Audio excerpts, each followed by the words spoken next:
ム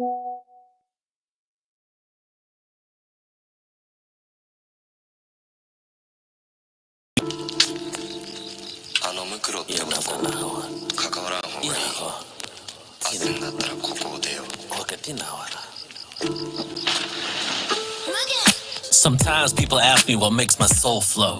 Actually, it's the question I ask myself, though, but that one's easy. It's traveling and seeing the world grow, tapping into the past of every place I go. What happened and how did they become who they are now?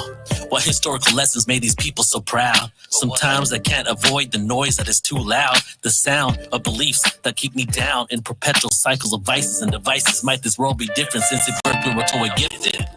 Lift the spirit up high. Lift it up. Lift the spirit up high. Lift it up. Lift the spirit up high. Lift it up. Lift the spirit up high.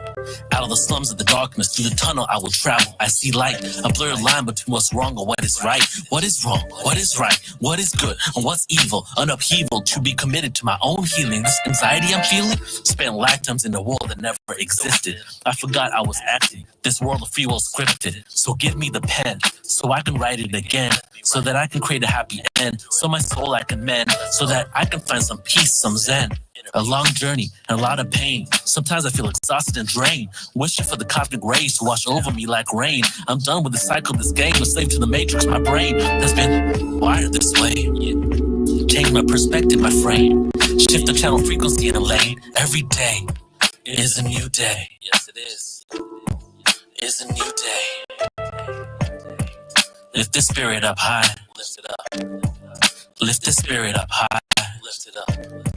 Lift the spirit up high. Lift it up. Lift the spirit up high. To start over and click that reset button. No more fussing, time to make moves. Create my own pathway and grooves. Spit flows to these tunes. Feeling body let loose. Bring heaven down to earth. Well, that's why we're all here. We do it in our own way. It's been a hard road, but soon the traffic will clear. So we can stare with clarity, see clear. That fear is just a misunderstood, disconnected, neglected part of ourselves. We deflected from thinking that we're less than what we really are. Have you ever stared up at the night stars, wondered who you are, and why the suffering happens to humanity, to the world? Why does it have to be so hard? In this game of duality, we get to experience both. It still exists when we die, transcend and become a ghost of a memory of a life once lived, clocking in experiences to the central sun. No need to escape or run, joy, anger, lust, and fun. We felt it all. Are we done? Are we done yet? One day we will soon wake up, son, and realize we're all a part of the one. Wake up, wake up, wake up. Lift the spirit up high. Lift it up. Lift the spirit up high. Lift it up. Lift the spirit up high. Lift it up. Lift the spirit up high.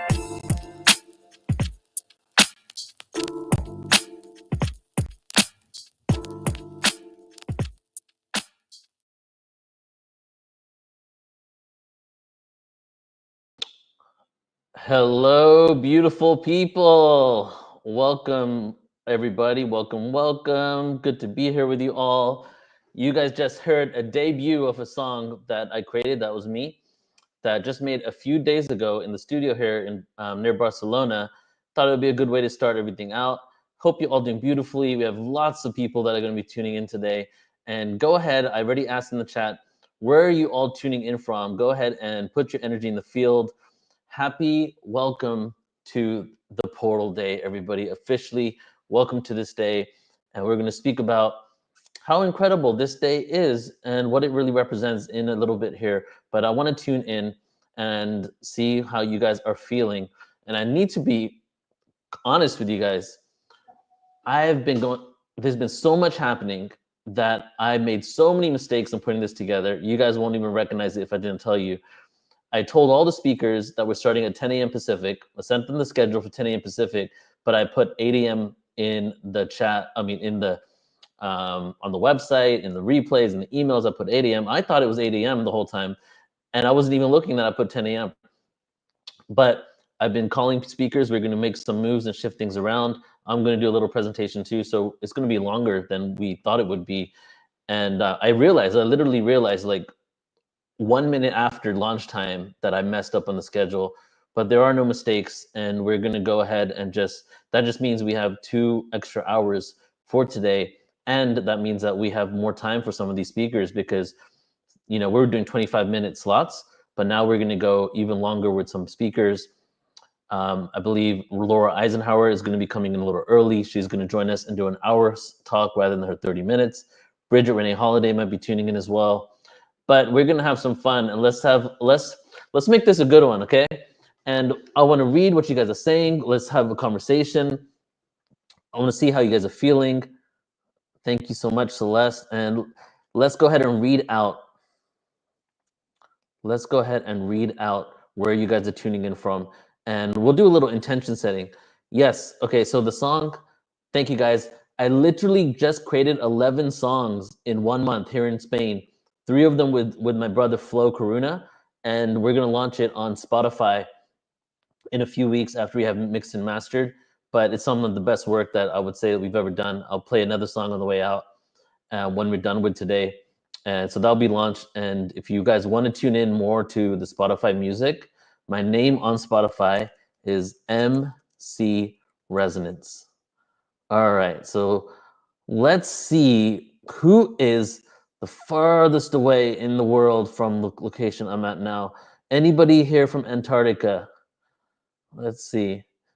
All right. We got Delaware in the house. We got New Mexico, Serbia, Devon, UK, welcome, welcome. Daniel from Boston, Philadelphia in the house, Southwest USA. I know I saw Serbia somewhere. We got Serbia here. Wilmington, Serbia might be the farthest. Connecticut, Georgia, Ontario, Canada, Pennsylvania. What else we got? What else we got? We got Andromeda in the house. Okay, Belgium, Victoria, British Columbia, New Jersey, LA, south of Seattle, Bosnia, Cali, LA, Michigan.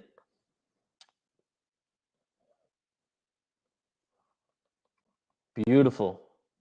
We got Kismet, and we got another Andromedan. Texas and Paris. This is what I'm thinking for today.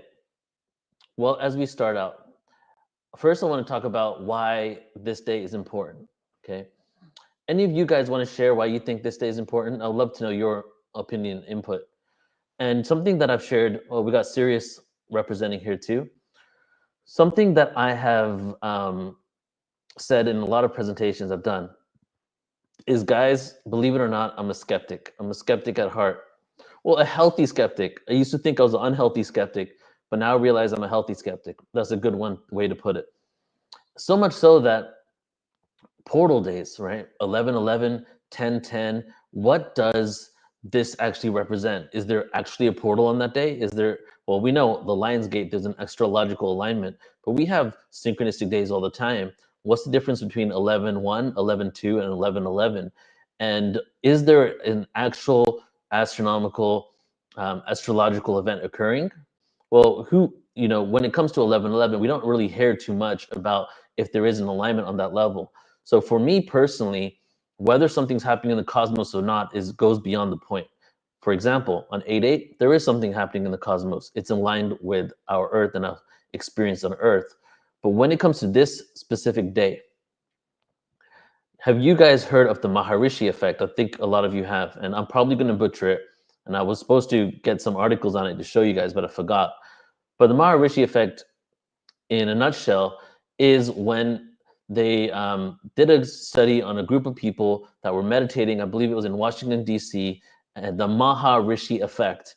And they were meditating, and they tracked the crime rate in that area when those individuals were meditating together. And they noticed that there was a drop in the rate, that their meditation affected the collective frequency and what was being cultivated on the planet, the collective harmony that was happening in that localized area, that literally shifted things. So beyond this just being a portal event day, this is a day where millions and millions of people are getting together in order to set a collective intention for the upliftment, the harmony, the awareness, the information of Earth. Have you guys noticed that over the last few years, there's been 11/11 events, but over the last few years, it's almost become like a spiritual holiday, you know, in which we are now doing all these events. So many more are coming about. Millions of people are being involved. Mass meditations are occurring across the planet as well. And even myself, I've been a part of 11/11 events for years. But guess what? This is the first time I've ever done a Portal to Ascension 11/11 event. So the question is, why did I do an 11/11 portal event? Well, it's the exact same reason why I just told you.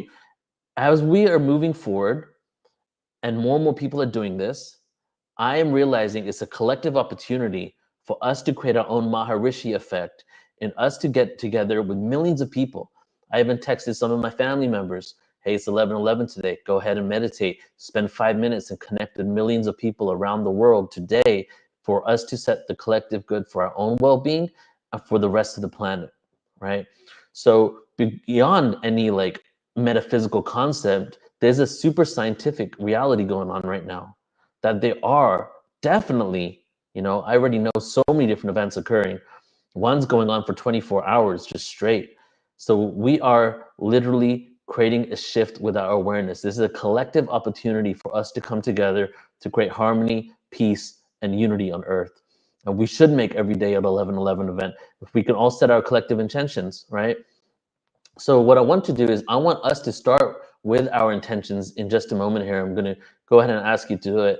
But as we're doing this, I created this event and I called it, as you can see in the subtitle and on the text on YouTube, Cultivating Unity in a World of Polarity, right? Just think about that for a second. Cultivating unity in a world of polarity, a world of duality. We can't deny polarity exists. We can't deny division exists in this world. And duality, this is definitely a world of duality. I feel that part of the human intention, or our goal, if you will, on Earth, is for us to figure out, for lack of a better way of explaining it, how to be in unity, how to be in oneness, even though duality and polarity exist outside of us. How to be the stillness in the storm. And what better time than today to even talk about that, right? I'm not going to go, I'm sure people today are going to speak all types of topics, but what's been going on lately? Hardcore division. Look at the politics in the US, right? Hardcore division. I remember something from what Bashar had said once a long time ago. Daryl Anka was channeling Bashar, and he called something the rubber band effect, right? And pretty much the rubber band effect is that you have the rubber band, you pull the rubber band all the way back. Duality, duality, polarity, polarity, division, division, separation, separation. The further you pull it back, and when you're done pulling it back, what do? You let go. And after you let go, you go back into that oneness. What is happening right now is the epitome of separation. We came to this earth to experience separation, did we not? And guess what? The gift of separation has been given. The gift of duality has been given to the extreme, maybe more so than any time in our recent history. And I would say more so because even in our past, 1,000 years ago, Roman Empire, Alexander the Great, with all these armies traveling across continents in unison, in unity, to go and defeat the other, right? Like, that's not even dualistic. They had this collective identity even. But we're seeing now that separation and the crumbling of society. And as it crumbles, we become so dualistic. And in that duality, we see our commonality. Because it's interesting, as we split and we become more separate, we realize all we ever all want is the same thing. All we want is the same thing. We want love, connection, friendship, safety. When it comes to hardcore separation and duality, when someone is hating on the other, what does it normally come from? A lack of feeling safe. A lack of feeling seen, heard, and secure. We all want that. Even when it comes to racism, or when it comes to someone not accepting your political ideology, what is that person that's the person committing that crime, if you can call it that, what do they really want? They want to feel safe. So it's beautiful when you really look at these basic needs that we all have as humanity. We all want the same thing. And because there's been that lack of it, because we've been programmed that we're in scarcity, because we've been programmed that that we've been followers to a system, an outdated matrix that no longer serves us, it's really hard for some people to see themselves in the other.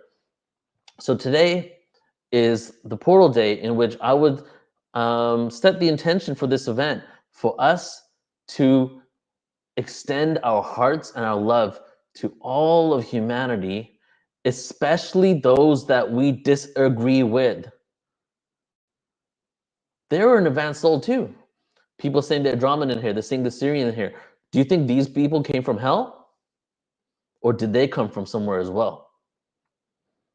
And because we have amnesia, because we have ignorance, because we have disconnection, we don't remember who we truly are. We're here on this planet trying to figure it out every single day, trying to do our best, and we're indoctrinated from our system.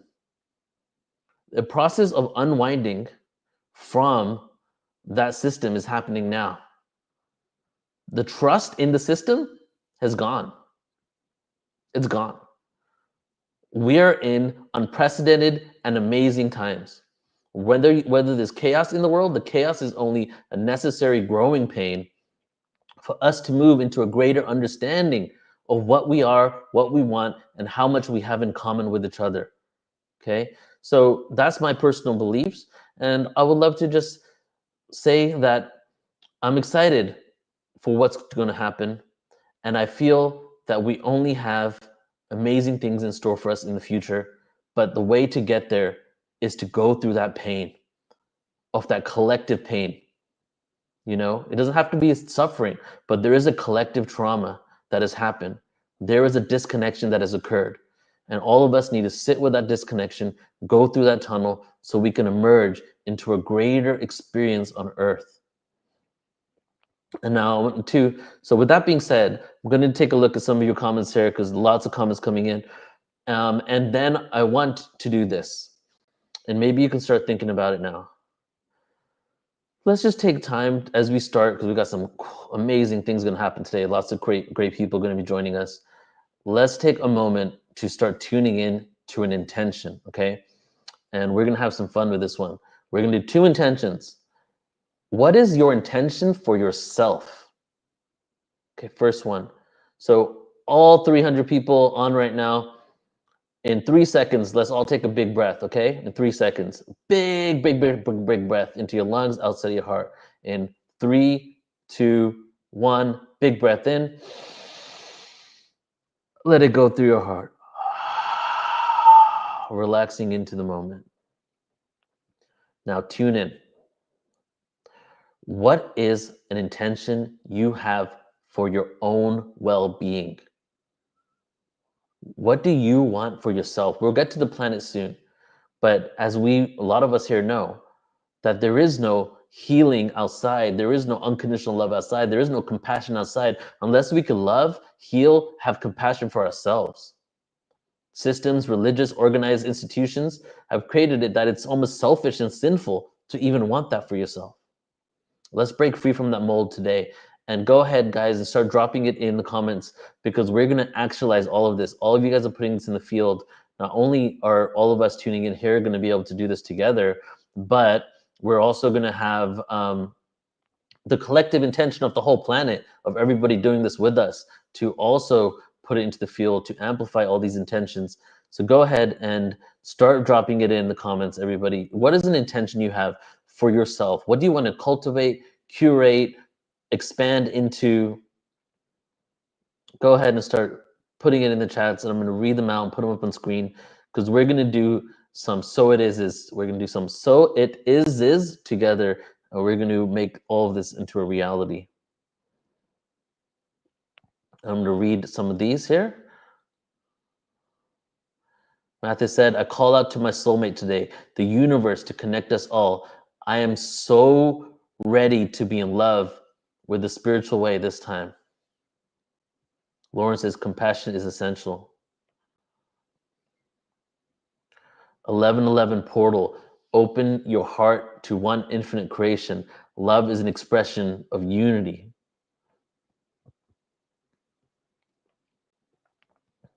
Leaping forward with love in my heart and lamp at my feet. Bridget Wolf says, I see the new earth rising and I'm practicing embodiment with loving compassion, love, and gratitude. Sandy says, peace, love, light, and freedom. Freedom to all. Kahilil says, to create more, to give. Salir says, know myself and love myself. I love that one. That's where I'm at too. I embody unity consciousness and anchor it on planet Earth. Helena says, health. Irene, love, peace, and wisdom. Grow in consciousness, spirituality, and abundance. Richard, to be here, present in the moment and more. Mystic Danny's, service to others. Hypnicity, it is my intention to nurture myself so that I can be healthy enough to serve others with compassion. Discipline, abundance in all areas of my life, financial and physical, emotionally.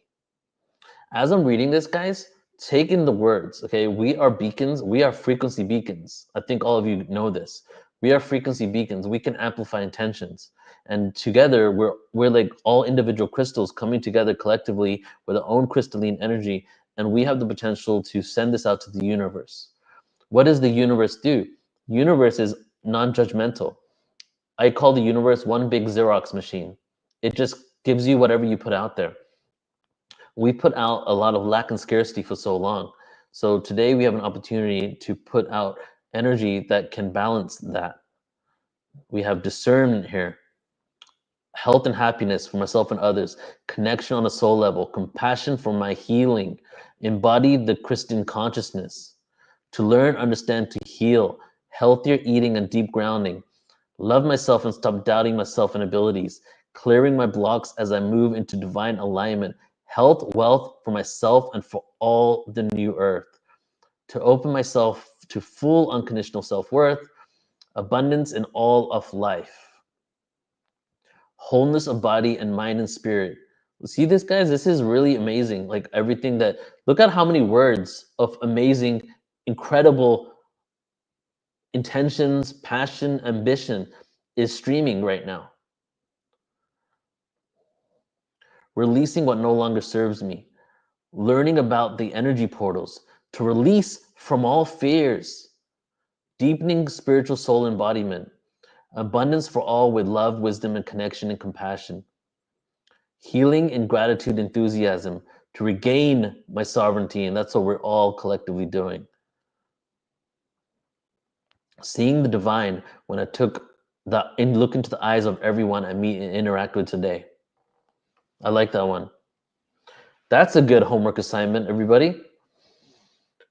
Can we see the divine when we look into the eyes of everyone and meet and interact with?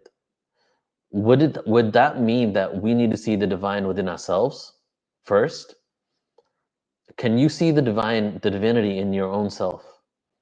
And then go outside, connect with others, connect with those that, yes, as I said, disagree with, connect with your family members you might have some challenges with. Abundance, wisdom, health, and love. My heart is so filled with love for all the intentions of this beautiful gathering. I visualize myself in a toroidal field sending out love and healing. Wow, this is incredible. Thank you so much to all. I really needed hope and love. Whew. Thank you so much for sharing that, Irene. Sending you lots of love. Heal my trauma so I can get to help others do the same. I'm getting like chills right now. It would be so incredible if we can do a mass meditation to embody 5D unity, consciousness, and anchored on planet Earth. And we will. I'm going to have other speakers that will be doing that as we're here today. And if you want, I mean, you've already been saying intentions for Earth, but if you haven't said your intention for Earth humans, and all the animals and species and plants upon it, Go ahead and put that in the chat. What is your intention for planet Earth? Earth is listening. Gaia is listening. Sacred Enzyme said, light a candle. Let's create this today as a ceremony. We're in an all-day ceremony together. Go ahead and do what feels right for you to be in that ceremonial space. Light a candle, light some incense, set the energy, put on your salt lamp, get a cup of tea, and let's just chill out together in this ceremony where we get to really express and to be the truest versions of ourselves. Heal the earth as we heal ourselves.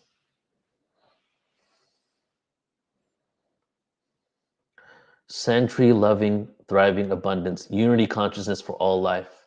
So as everything comes in here, yep, that works too, Corey.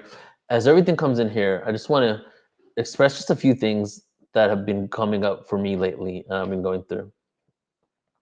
No, I've been here in Spain for the last 2 months. I've been having a good time. It's Mediterranean city. My uncle's here. My parents just came to visit my uncle, and I was here for 3 weeks with Flo Karuna, who you guys know, been on Portal to Ascension many times, with one of my brothers. And now I'm here with Beck, who's going to be on here today. She's living here. And, you know, things are pretty chill. Life is pretty good over here. Like, it's really like slow-paced life. I'm loving it. I'm leaving in a few days. And at the same time, there's this thing going on with me where I'm feeling a deep sense of sadness at times, a deep sense of sometimes anxiety, and fear washing over me. And I'm realizing that for most of my life, guys, you know, for when I was a child, it was not okay to be myself. It was not okay to be authentic. Very quickly as a child, I was shamed, hardcore shame as a child. And then I was also told that being who I am is not okay. You know, many different ways, whether I was told off, whether I was smacked, whether I was told to shut up. And just the expression of that hindered so many things within me that I got to a point eventually where I didn't even know who I was, I had so many inhibitions with being myself that I didn't even know what authentically myself is. Who am I when what I was always told was not good enough? It was never safe enough to be who I am. You know, then I went, you know, lived my life, and a lot of times these traumas don't come up until later in life. And then I got married at age 29 to 39, right? I got divorced 3 years ago. And when I got married, I merged myself with my ex-wife, and so much of who I was merged in with her. And because I had her, I didn't have to really address a lot of my own pains and a lot of my own anxieties and feelings that I had in that relationship. So then 3 years ago, we separate. For the first 2 years, I'm traveling the world, hanging out with Alan Steinfeld, doing events, doing San Diego event, doing all these conferences. And I was just on the go, that I never took time to really heal from all of what had happened. And now for the last year, all of a sudden, I've taken a moment where all these things started coming back. And many of the things that I haven't dealt with, a lot of the anxiety, a lot of my depression, and my lack of self-worth, and not feeling comfortable being seen and heard, and my toxic shame started coming back to me, which is interesting because it's happening almost on a global level with institutions, systems, celebrities, music industry. All this stuff is coming to the surface. And I've got to a point where sometimes I use vices and devices in literally to disconnect and distract myself from feeling. And just recently, I made a decision that this world is created in a way where we've given so many distractions to move away from feeling the pain and the suffering, the challenges. Maybe you don't call it pain or suffering, but to feeling the suffering that you may have experienced in life. We have so many ways to put that away. And what's happening on the microcosm within ourselves is happening on the collective. And so what my intention really is, it's a long way to explain my intention, is to sit with the feeling of discomfort, to lean into the discomfort. And to know that true joy, true excitement, true light comes through going through it rather than going around those experiences. You know, just recently, and I love what you're sharing, guys, keep sharing. Just recently, I was at Vipassana, which is a 10-day silent meditation retreat. I've done it a few times. I was in Bali a few months ago doing it again. And when I was there on the 6th day of meditating, I remembered a moment in 2016 when I was doing plant medicine in Peru, where the shaman told me that if you see the light, don't follow the light because the light is a distraction. Because you know, when you're doing psychedelics, all these things are happening, right? Sacred geometry, blah, blah, blah. Don't do the light because the light is a distraction. And then all of a sudden, on the audio tape, Goenka, who's like the guru for Vipassana that was on audio tape, said, do not open your eyes. Whatever you do, use strong determination. Do not open your eyes. When you open your eyes, you will be easily distracted. And you know what came to me?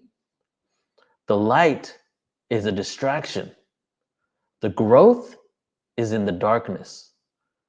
And the darkness is not talking about good and evil here. I'm not talking about light being good, darkness being good.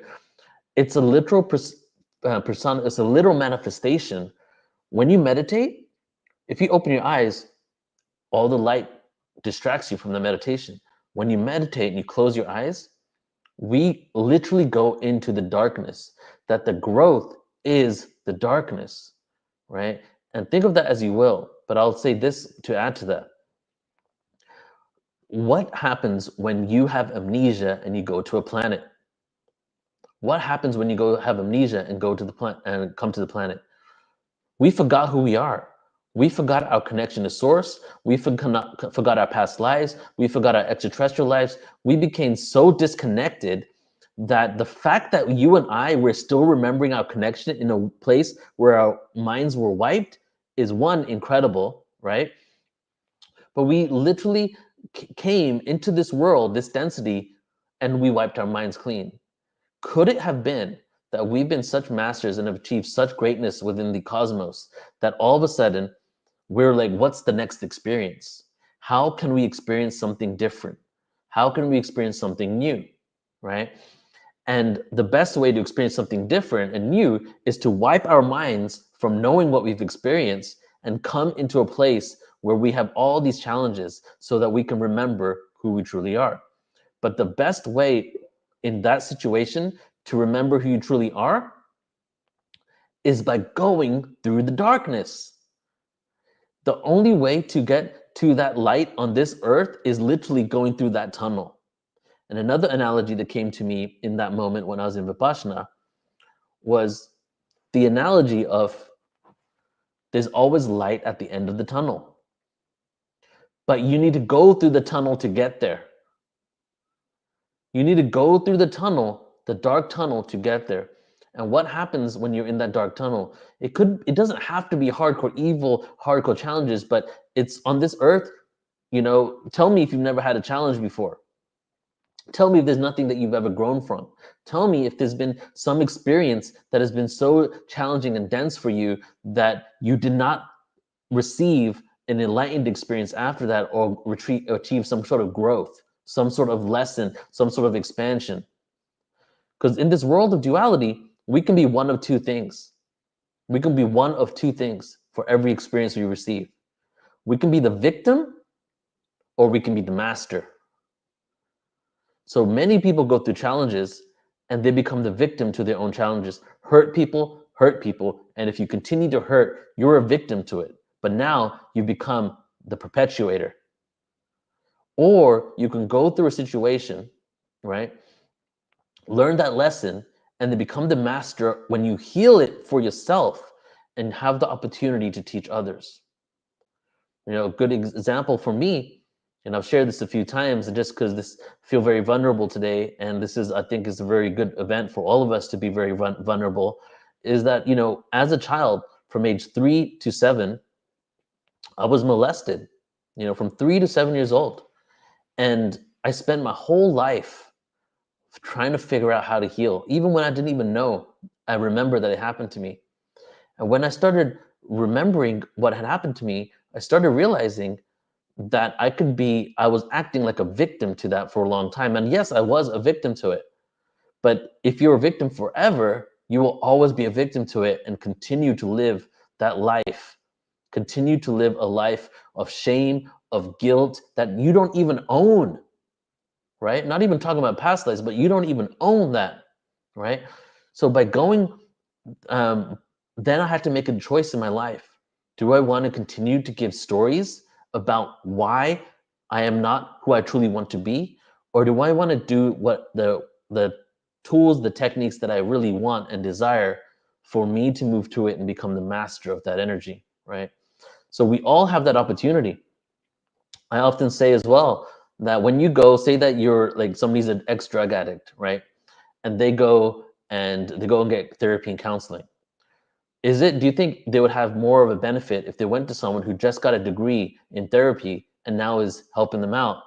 Or are most of these counselors ex-drug addicts, ex-alcoholics, the people that have had the experience and learned how to transcend through that experience are literally the ones that are able to assist us in moving forward into our own empowerment. And the reason why I'm telling you this is because I want to take it to the universal level now. That is what we are doing on planet Earth. I'm talking about the situations that we have within ourselves individually, but we're all collectively doing that. And as we all collectively doing that, we bring a healing to planet Earth and to the oversoul of what Earth is. And eventually we get to a point where we become the masters of this experience of duality and bringing it all full circle now. And that, when we become the masters of duality, that is how we create unity in a world of polarity. That is how we create oneness in a world of duality. That is how we create singularity in a world of duality. How does that make sense? Singularity and duality are paradoxical to each other. The universe is a paradox. We are here to embrace and embody the paradox. How can we all live in oneness while the world of polarity still exists with us outside of us? And as we're doing that, so many different pains, hidden truth, ugly truths of society, of the system that's been created, the corruption, the lies, the manipulations, all need to come to the surface. The time for us to push things under the rug have completely gone. There is no hiding the dust under the rug anymore. The dirt needs to be cleaned out. And as they're cleaned out, we're going to see a lot of different things happen in the world, a lot of belief systems, paradigms, hierarchical situations, celebrity stardom crumble. And as it crumbles, our admiration and our ambition to be like those that we perceive as above us crumbles as well. And then what's left? The self. That when we eliminate the hierarchical nature of this reality, we start seeing that we all have that beauty within ourselves.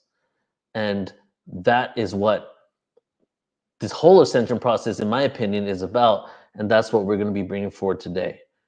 So I just wanted to share that with you all. And I'm going to read some chats here, and then we're going to do a little presentation. I'm going to do a presentation, and then we'll start with all the speakers today. And I want to go over the schedule, let you know what's going on here, what we're going to experience.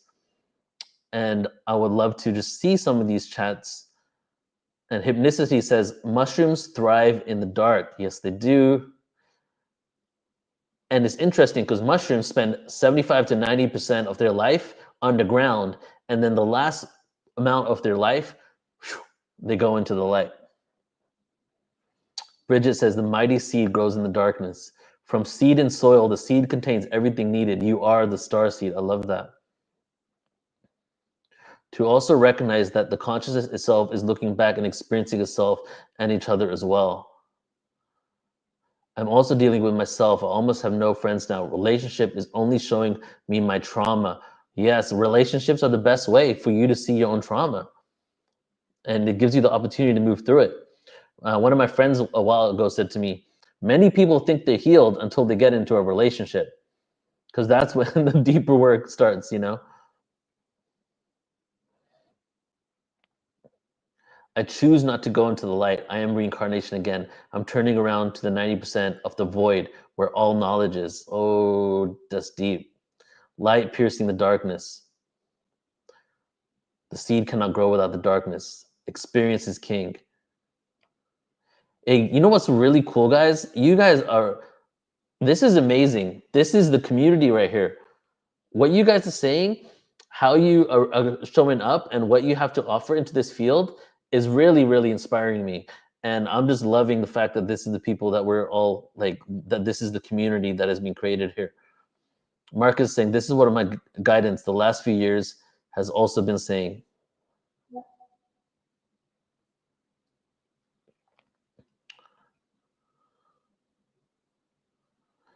Yeah, and my friend Mariah just messaged me. Think it would be great to bring Michelle Castro to your panel for some deep subconscious healing work.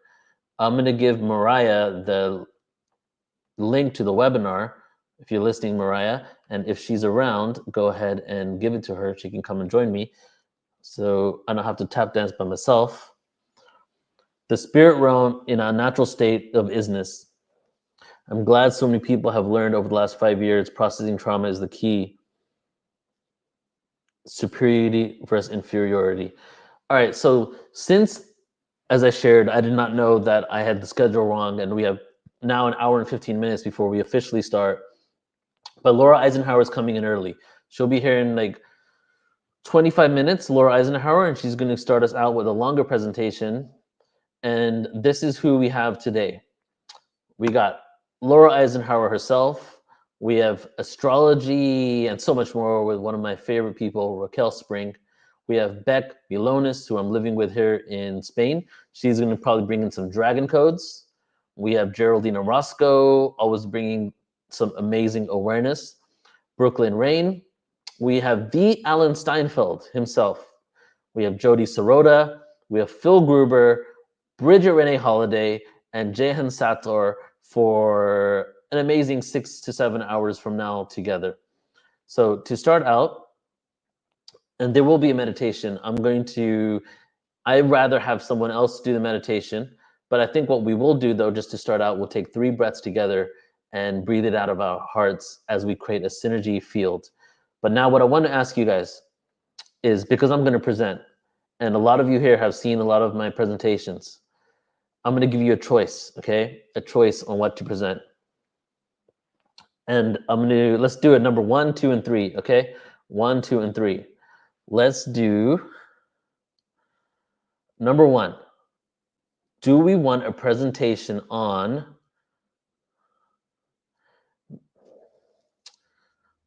a whole new world, which I know, Bridget, you've seen that one, and which is basically what systems are going to change in the world. I don't know how many people have not seen that presentation. What systems we can change in the world, right? And about the prophecies of this time. Okay, 1.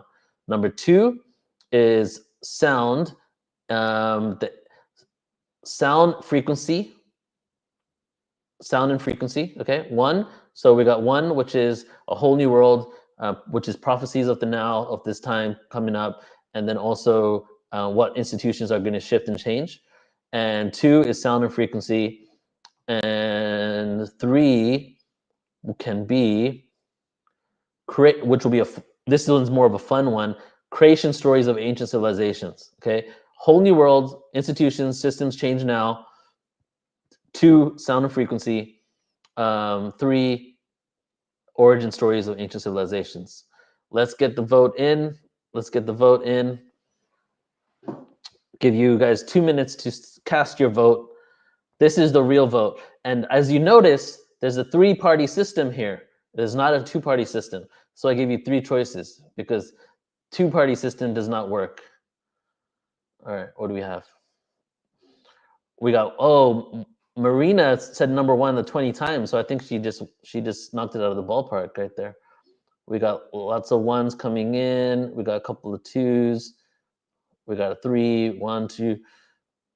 Oh my God. All right. I'm going to assign one of you to count these numbers. Okay. Actually, not that many 1s. There's a lot of 2s, actually. Okay. Let's do number 2.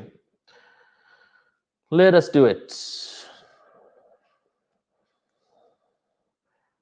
which is actually, this is cool because I'm going to give you guys a shorter version.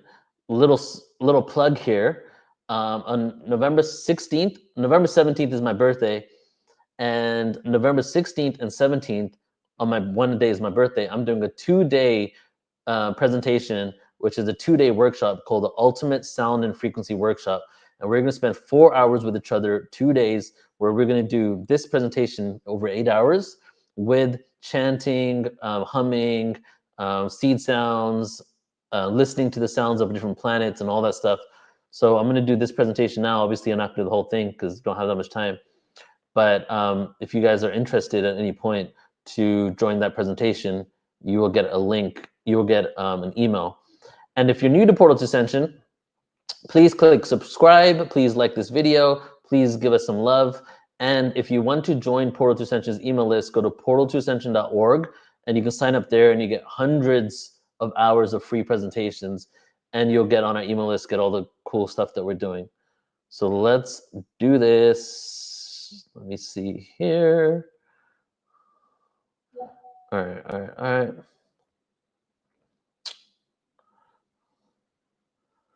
Okay, let's do it. Sound is where it's at today. I'm just gonna text Laura Eisenhower to tell me to text me when she's on, because I won't be able to see her. So give me a second. Let me just text Laura. Laura, text me when you're on.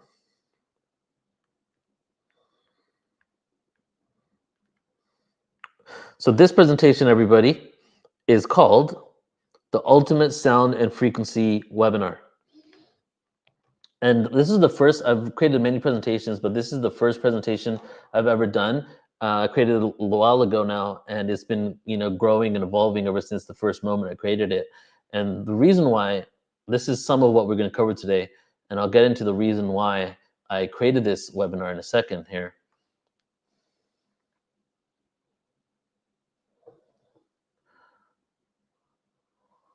Is sound and frequency utilized in ancient civilizations.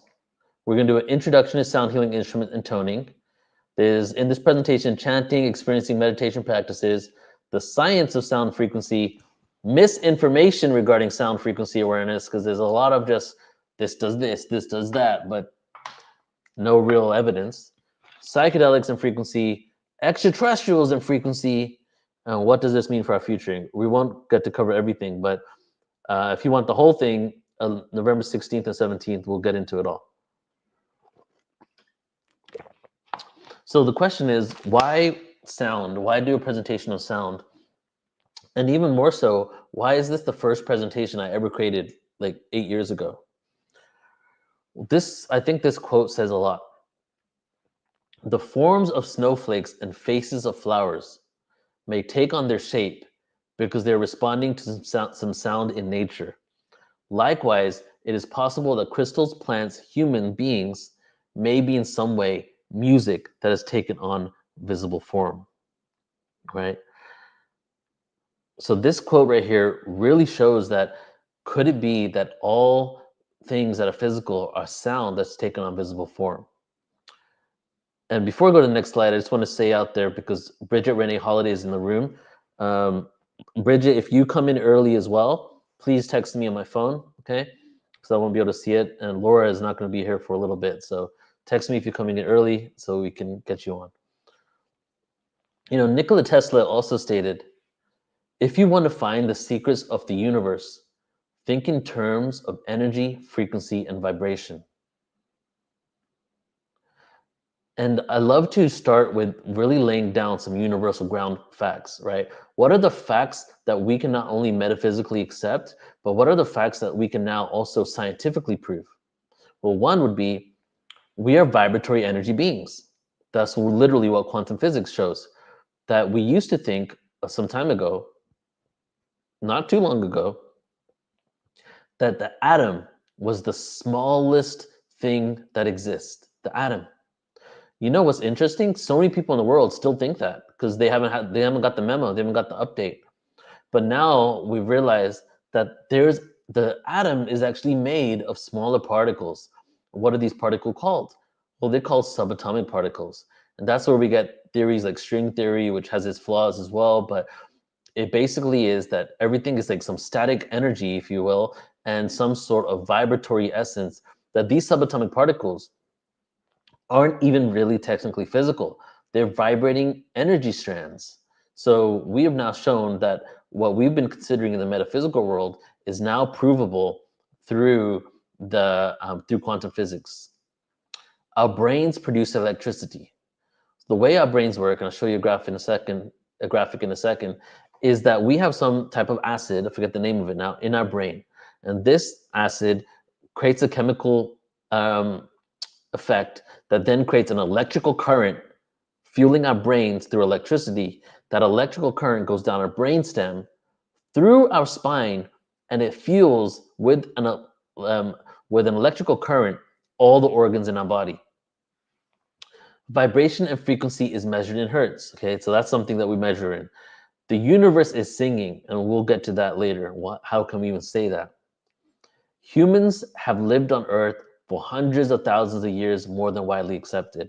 There's more than enough evidence, and if you're at all into what we are into here at Portal to Ascension, you'll probably believe the same thing, that the timeline goes way further back than what we have been told. And one thing with science that, philosophy used to be science. The philosophers used to be scientists, the original scientists. They would think like, what was there? What if? What's next? What does this mean? What's the meaning of that? What's deeper than that? Well, what's behind this? That was like the premise of science and philosophy. But then we got to a point where science became its own religion, its own dogma. Oh, the oldest human we found is 300,000 years old, the oldest Homo sapien. Therefore, that is as old as we are. There's nothing older, right? Oh, the smallest item that we can discover is an atom. Therefore, the smallest thing that exists is the atom. There is nothing more. So one of the flaws in the scientific world is that so many people use as dogma and doctrine their discoveries, whereas in the past it used to be like, what is there deeper? Is there something behind this? What else is possible? Rather than this is the only thing, this is the end all be all. So when it comes to the ancient Homo sapiens and the Homo erectus species that existed before us, the reason why there is, talking about how old and how ancient Homo sapiens are, how our human template is on this earth, one of the reasons why we would even say that there's evidence for genetic manipulation, that we've been seeded by extraterrestrials, that something along those lines have occurred, is because we cannot find any evidence of transitionary fossils in the fossil record. So we were Homo erectus, whatever species we were before Homo sapien, if that's who we really were. And then all of a sudden, as if overnight, the Homo sapien exists and emerges. There is no transitionary fossils of any species that was over time, over a periodic time, moving from one species to another. We just became a whole other one. So there's two theories within this. Were we genetically manipulated, right? And or do species sometimes experience quantum leaps in evolution? Instead of millions of years, hundreds of thousands of years, could something occur that creates a quantum leap, a mutation in a species' DNA to shift them into another species? Darwinism is still a theory because it's not been proven, and researchers have been searching for over 150 years. Researchers have been searching for transitionary fossils. So Darwinism, there's a lot of stuff is true in Darwinism. There's a couple of things that are just not vetted out, and one of them is this whole concept that there is no transitionary fossils. So Darwin saw evolution. Of course, you see evolution on Earth. So then that also comes to Homo sapiens. We must have evolved. And ever since he came out with this theory, researchers and archaeologists have been searching for the fossils that connect us from whatever we were before to becoming Homo sapien. And 150 years later, we still have not found anything. There's something called creationism as well, right? So we have evolutionism, we have creationism. And this is the world of extremes. when you believe only in evolution without looking at the holes within that, you start making yourself, again, scientifically dogmatic to one aspect of reality, and you don't accept any anomalies within that. When you become a creationist, like a lot of fundamental Christians are, and other religions, you then don't look at the evidence that there is natural selection and there is evolution. So what happens in this world of duality is we become very extreme. The truth is always somewhere in between. There's Darwinism and there's creationism. Those two things don't have to exist separately. They exist simultaneously. In my opinion, there was evolution, and then there was also creation that took place within that evolution. There were quantum leaps in consciousness, there were quantum leaps in the evolution of our DNA, and there's enough historical evidence and scriptures that suggest that we were possibly genetically altered at an earlier stage in our history. When it comes to sound, all ancient religions and origin stories talk about sound. They all talk about it. The universe is full of frequency. There's vibration everywhere. We know that we only hear and see a limited frequency range. Obviously, the light spectrum. The light spectrum is a frequency bandwidth. We can only perceive things within a specific bandwidth of frequency. And because we only perceive a fraction of the light spectrum. But we're now in an age where we know that that whole spectrum exists, and we know that before we only thought what we saw is what we saw. Now we know what we see isn't what it is all out there. We've expanded our consciousness to the awareness that other frequencies exist. You and I, we cannot hear a dog whistle, right? But a dog can hear it. Well, it's a frequency range that is only audible to the dog. So there's countless inaudible frequencies around us. So that's why it's important to explore sound. If there's countless inaudible frequencies around us and we can utilize them, whether it's to call a dog or whether it's to heal somebody or do something along those lines, can these frequencies affect us? Should we be exploring what these vibrations are? And then sound healing, of course, is just like adjusting a piano or tuning a guitar. Your body can also be tuned. Ancient instruments utilized to heal and align humanity, and utilizing these sound tools can instantly alter your body's biochemistry. And in the metaphysical world, it aligns your chakras, emotional, physical, and spiritual well-being. So some of the benefits of sound healing can help reduce stress, increase blood flow, fully integrate body, mind, and spirit, transcend to higher levels of consciousness, heal dis-ease and enhance the immune response, create an alkaline environment within your body, like the didgeridoo actually has that effect, and produces theta waves. Now, this graph here are the different wave functions, the brainwave functions that we experience. Let's go through them really quickly. So we'll start at the delta wave. This one is 0.5 to 3.9 hertz.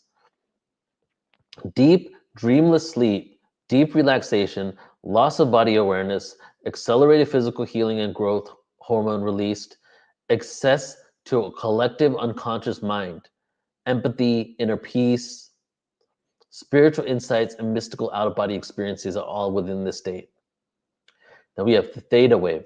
Theta is intuition, flashes of inspiration and creativity, light sleep, and is vital for self-cleaning of metabolic brain toxins, like brain fog, learning. This is associated with lucid dreaming, deep meditation, or trance.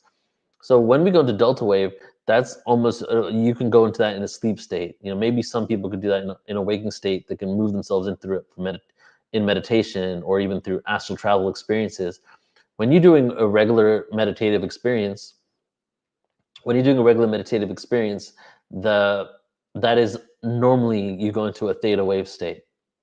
Then we have alpha wave.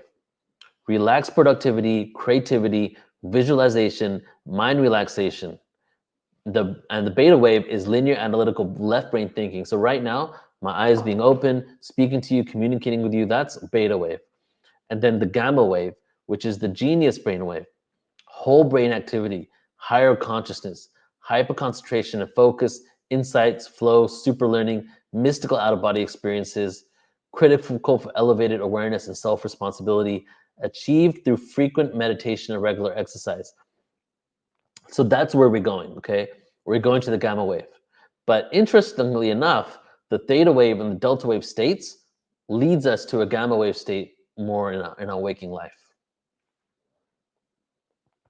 There's a book, and if you guys attended the Awakening of Humanity conference we did last month, the 11-day event, Jonathan Goldman was on there, and he's, you know, I don't really think I have any heroes. I'm not into like that hero mentality, but I would say if I was to have a hero, it would be Jonathan Goldman, because this one kind of inspired me to start going into sound. And if it wasn't for sound and frequency and this awareness on this presentation, I would never have even created Portal to Ascension, because the sound and vibration and the science of sound is what really led me into the deeper understandings of so much of what we share on this platform. Now, a few slides ago, I was telling you about the brain producing electricity. So here we have a map of the body's chakra systems, yes. But the brain here, and I think it's on the next slide, here we go. Okay, we're getting to that. So here's the chakras right here. I'm not going to go through what each represent. And I want to say first the origin of the word chakra, right? Chakra was actually originally known as kakras. There was no H. And can be found in the early Vedic texts, the Rig Veda, believed to have originated from around 1500 to 1000 BCE. But that's when it was written down. And as we know, a lot of these things that are written down are actually pursed down verbally for many, many generations before. And the term chakra with an H can also be found in the Upanishads around 100 BCE to 300 CE, which is around 1500 years after we first discovered it. Now, this one right here is interesting because I was sharing with you guys a few slides ago how the brain produces electricity. So this is how it works. You can see here the brain, and you can see the brainstem and the spinal column and all the organs that are connected to it. So the neural foramen is the opening between every two vertebrae in the spine. The nerve roots travel to reach the rest of your body. Without the foramen, nerve signals could not travel to and from the brain to the rest of your body. Without nerve signals, your body would not be able to function.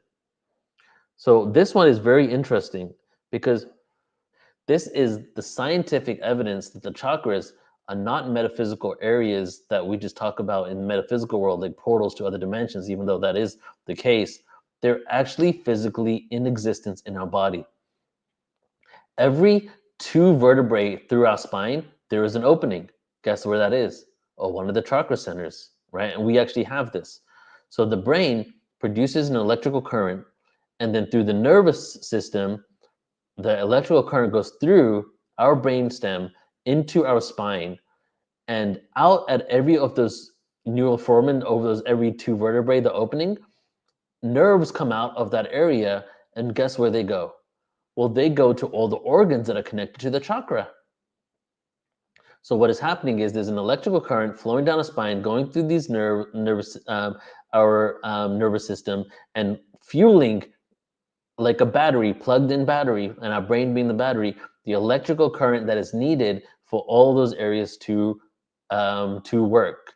And as it's being given this electrical current, we now have a frequency emerging through it, and this connects us with the frequencies that we listen to, the chakra bowls, the Pythagorean scale, where each letter represents a different chakra, and how that affects different areas of our body. It's actually a physical thing that occurs. And I don't know if you guys have ever heard this thing, but they say that you're not dead until you are brain dead. The reason why they say that is, first of all, like that's our personality identity is there for sure. But when the brain stops functioning, the electrical current coming out of our brain stops. And when that stops, the electricity going through our spine to all these organs also stop. And at that point, our organs are no longer able to function. So that was the introduction. Now we're going to get into some cool stuff here. This is part 1, ancient civilizations. So the use of sound in ancient civilizations. Well, first of all, there's sound and resonance in all creation stories. It's pretty interesting because not only is there sound and resonance in all creation stories, but in many creation stories, when you don't even think they're using the word sound, they're using sound. Actually, you can, if you dig a little deeper, there's a lot of metaphors in there that actually refer to sound that unless you dig a little deeper, you're not even aware fully of what they're speaking about. Many creation myths begin with God speaking or singing the universe into being. In conventional science, we have, of course, the Big Bang. Have you ever thought about how the Big Bang is literally the representation of a sound? We're not saying what occurred, we're literally saying what effect it had. Is the Big Bang what occurred, or is the Big Bang the effect that occurred from some situation? The Big Bang is a sound. A bang is a sound. The universe was sung into creation. The Egyptians say the universe was sung into creation. In Hinduism, we have Om and the seed sound for each chakra. And Om being at 432 hertz, and each chakra sound correlates to the frequency of that chakra. And here you can see the chakra seed sounds. And so a few of you asked me, are we going to do meditation? And what we will do, I think, is a great opportunity, is for us to chant together a little bit. And we'll do a meditation as well a little later. And go ahead and give me a yes in the chat if you are open to chanting these with me. Give me a yes so I can see that you guys are doing it, and I won't be silly just chanting for myself, And I think what we'll do is we're going to do these sounds here from Lam to Om. And then we're going to do, you can see it goes like this. This is the root sounds, okay? So the root chakra is Lam. And so after I've done this, I'm going to check the chat, see if you guys are with me. We're going to do the root sound Lam, the sacral, which is Vam. We're going to do the solar plex, which is Ram. We'll do the heart chakra, which is Yam. We're going to do the throat, which is Ham. We're going to do the third eye, which is Om. And then we'll do the crown, which is Om as well. You can see on the right-hand side, all the vowels are actually a representation of the sounds as well. And this presentation talks about the introduction of vowels and how they're implemented for spiritual reasons. But you can see that each corresponding vowel also connects to a specific area in the body. And even when you chant this, maybe take a print screen of this, a screenshot, utilize it later. If you're feeling any disempowered, any anxiety, feeling like you need to cultivate more confidence, or you just want to do routine practices to really help empower yourself, these are really good sounds to work with. And we're going to do the ones on the left, which are the seed sounds, in just a moment. And I'm going to stop this so I can tune in with you guys. Let's see if you're saying yes. All right. So yeah. Oh, lots of yeses. So let's get this back on here then.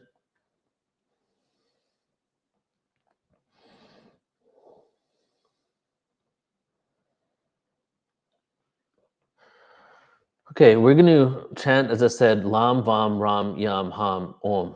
And I invite you all, hopefully, I'm not sure how this microphone is going to work when I'm actually chanting. It might cut off some sounds, but as long as you can hear yourself, that's all that matters. And we're going to take a deep breath in, into our stomach, through our lungs, into our stomach, and then just a full expression out. And I'll give you an example. So it's Lam, Vam, Ram, Yam, Ham, Om, right? And it goes like this. I'll just do the first one for you. We're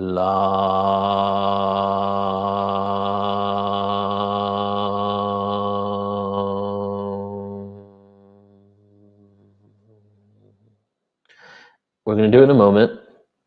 And again, just a reminder that there's thousands of events, millions of people around the world. And it's cool that we have literally an image of the world behind this graphic. And as we're doing this frequency, we're sending out into the cosmos to amplify and be spread around the whole entire world. As we're doing this, centering ourselves and connecting with the rest of the people in this grid, not only first starting with all of us that are tuning in here together, but then the rest of the planet as well. So go ahead and just get comfortable right now. And I want you to close your eyes in a moment. Whenever you're ready, go ahead and close your eyes.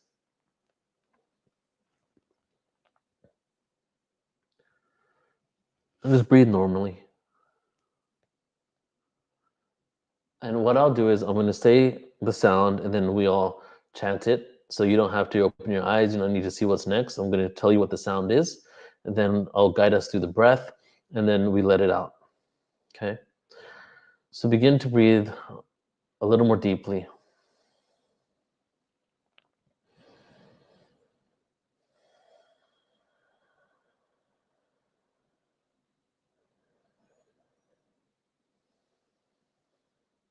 On the next inhale, we're going to start with the root chakra, Lam. Inhale, deeply inhale. Exhale, Lam.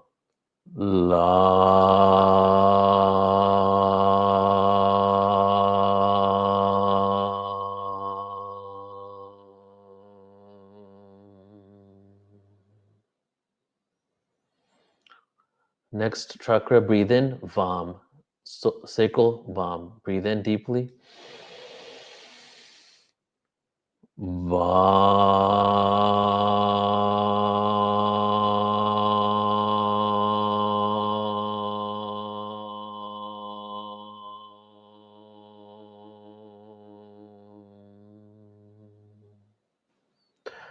Next chakra, Ram. Breathe in deeply. Solar plex. Ram.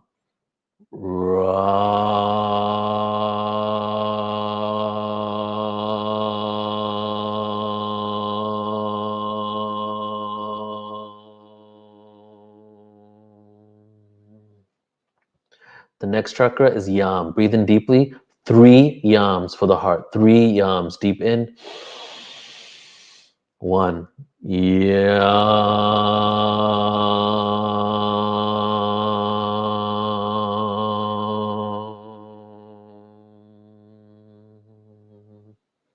Deep breath in, Yam.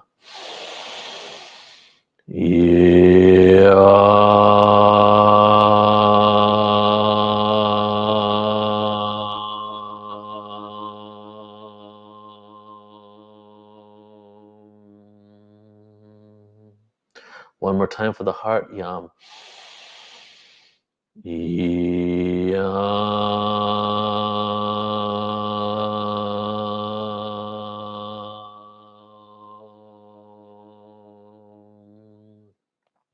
Next chakra for the throat, Ham. Breathe in deeply, Ham. Breathe in deeply, releasing all blocks in the throat.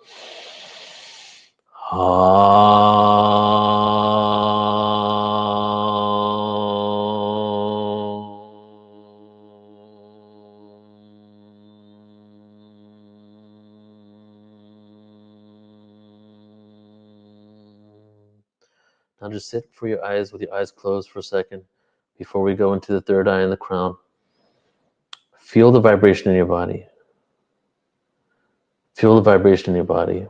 You can continue to chant the Ham one if you want as we're feeling the frequency.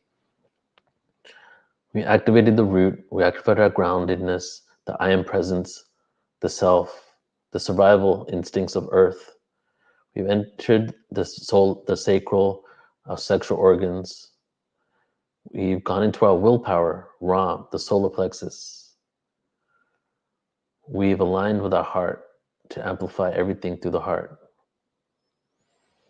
We have gone into the throat to release the blockages of communicating to the world, the way we speak, not only to the world, but the way we speak to ourselves through our throat, releasing those blockages with the Ham sound. And now the sound for the third eye and the sound for the crown are both Om. Just for the sake of the frequency experience and for us to go deeper here, we're going to do the third eye 3 times. We're going to do the crown chakra 3 times. So that's 6 Oms. So breathe normally right now. Keep your eyes closed. And in a moment, we're going to start with the first of 6 ohms. Deep inhale now.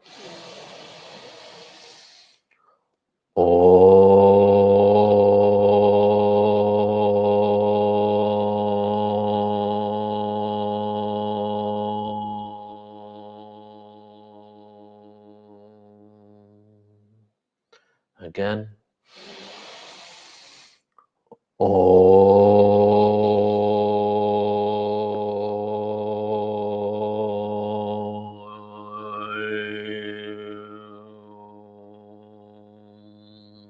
Inhale.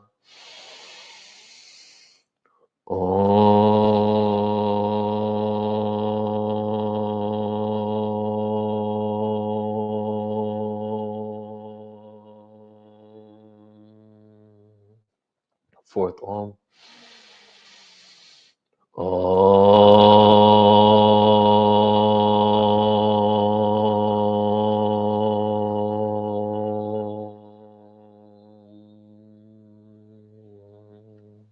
Again.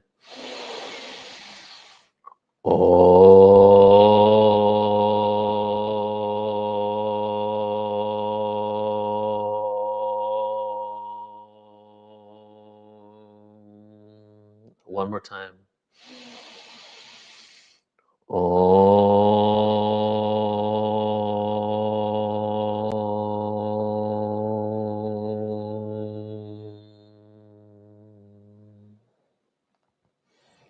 Now sit in silence and receive the frequencies, the codes from the cosmos to you right now. As you've opened up and aligned your energy centers in your body to receive the frequencies and to unlock the doorways to many different dimensions.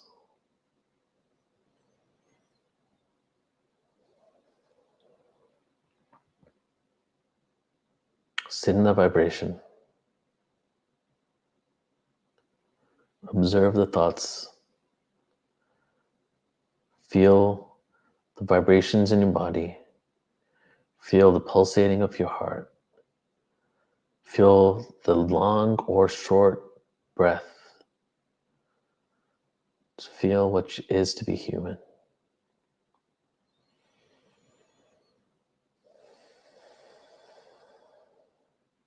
And since we're in this mode now, just keep your eyes closed, and I'm going to do some dragon light language.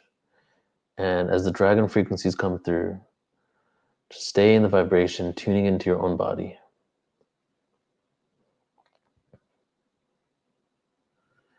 Insana koneate nea o.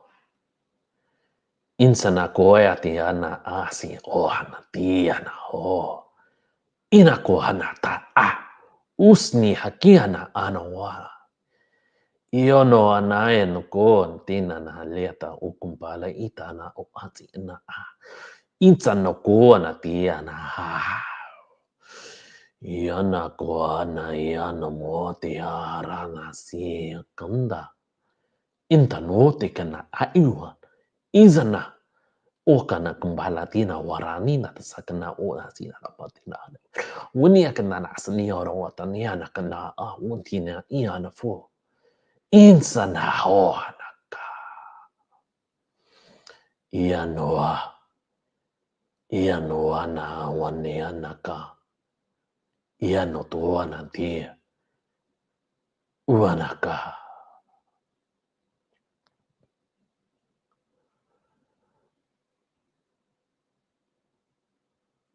Just stay in silence. All of us, the hundreds of us that are tuning in, the thousands that will tune into this later, the millions of people around the world, setting their intention and joining in the celebration of unity and receiving the frequencies today. For all of us, a part of this Enter the Portal 1111 stream, we send our collective intentions, all the intentions, all the love, all the harmony, all the merits that we create that we have spoken into existence from being here together today, into the amplification of this frequency into the world, to join forces with all the other millions, to truly set the intention for harmony and peace on earth, truly set the intention for compassion, understanding, unity, connection, oneness, transparency, truth, wisdom, to be the new default setting of planet Earth. We ask that this be actualized. We feel the frequency of what it means to realize this existence.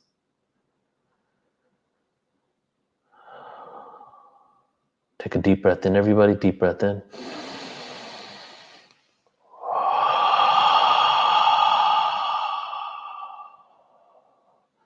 Keep your eyes closed. I'm going to do a count of 3, everybody. And on the count of 3, we're all going to do 3, and so it is. Okay? So it is. That's what we're going to do together. In 3, 2, 1. And so it is. And so it is. And so it is. All right.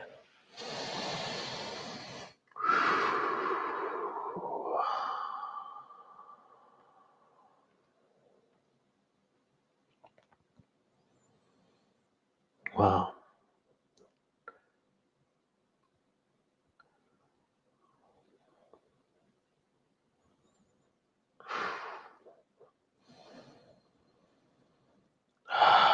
All right, and go ahead and open your eyes if you don't have them open already.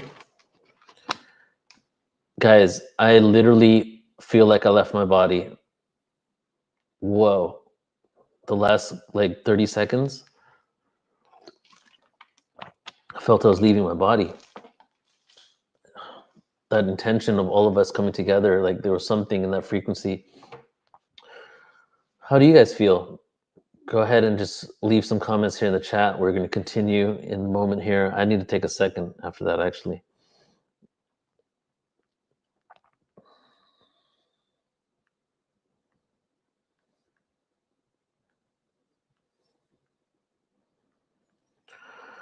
Whew. That was intense. For me, at least. Seriously, that was intense. That was actually, well, I can't even believe that, actually. That's like, normally I don't feel that kind of level of like, what the heck just happened, but I literally just did. I think like just all the people together doing this in the world, I think we just like tapped into that stream. Yeah. Okay. Back to the linear mind and presenting mode, okay? If you guys want to join me, I'm going to shake a little bit. Let's just shake it off. Maybe we need like some music and some ecstatic dance or something. All right. When we do the thing on the 11, 16, 11, 17, we're going to do all this. We're going to do each of these 3 times. I'm going to go deep. At least I now know like how deep it could actually be. So I think this is a good quote to, this is a good quote to kind of just like say without having to go into too much of an explanation because it's so beautiful. When I found this quote like 10 years ago, and when I was going into sound in creation stories, and I have a presentation called Creation Stories of Ancient Civilizations. It's really fun. It's just like a 2-hour thing of me dissecting different origin stories of like 100 different civilizations. And I categorize them. These ones talk about ETs. These ones talk about wars, galactic wars. These ones talk about sound. And when I was doing that, I found this one. And this is from an indigenous tribe in Laguna Pueblo, indigenous tribe from the Americas. And listen to this, and let's break this down. Okay, let's dissect this. So I invite you in this place of openness and expansion and vulnerability today to really listen with your heart. Really listen with your heart. In the center of the universe, she sang. In the midst of the waters, she sang. In the midst of heaven, she sang. In the center, she sang. Her singing made all the worlds of the spirits, the worlds of the people, the worlds of the creatures, the worlds of the gods. In this way, she separated the quarters. Singing, she separated. Upon the face of heaven, she placed her song. Upon the face of water, she placed her song. Thus, she placed her song. Thus, she placed her will. Thus wove she her design. Thus sang the spider. Thus she thought. This is honestly my most favorite quote of all time. What this is saying here in poetry, in the center of the universe, she sang. This is the beginning. This is the Big Bang. This is the word. In the center of it all, she sang. In the midst of the water, she sang. Ancient civilizations considered space to be ocean, a continuation of the ocean. The waters in the heavens, the waters on earth. In the midst of heaven, she sang. A beautiful song, her voice. She was there in the center. But what did her singing do? Her singing made all the worlds. The dimensions/worlds of the spirits. The dimensions/worlds of the people. The dimensions/worlds of all the creatures. And check this one out. Her singing created the world of the gods. Do you know how deep that is? Her singing created the gods. The word, the frequency pre-existed the personification of a deity or a god. In this way, she separated the quarters. This is the dimensions, separated the dimensions. Singing, she separated. Upon the face of heaven, she placed her song. Upon the face of water, she placed her song. Her song is everywhere. And they're talking about a she, the creative energy of the she, of the feminine. And then this is really cool too. Thus, she placed her will, intention, agenda, motivation, her will to experience herself more than what she already was. Thus wove her design. Wove and spider. Thus sang the spider. What does spider create, guys? A spider creates a spider web that is literally fractalized geometry. The center of the spider web is the center of the universe, the center of the black hole, the center of the eye of the storm, and the spider web outside of that is the geometry.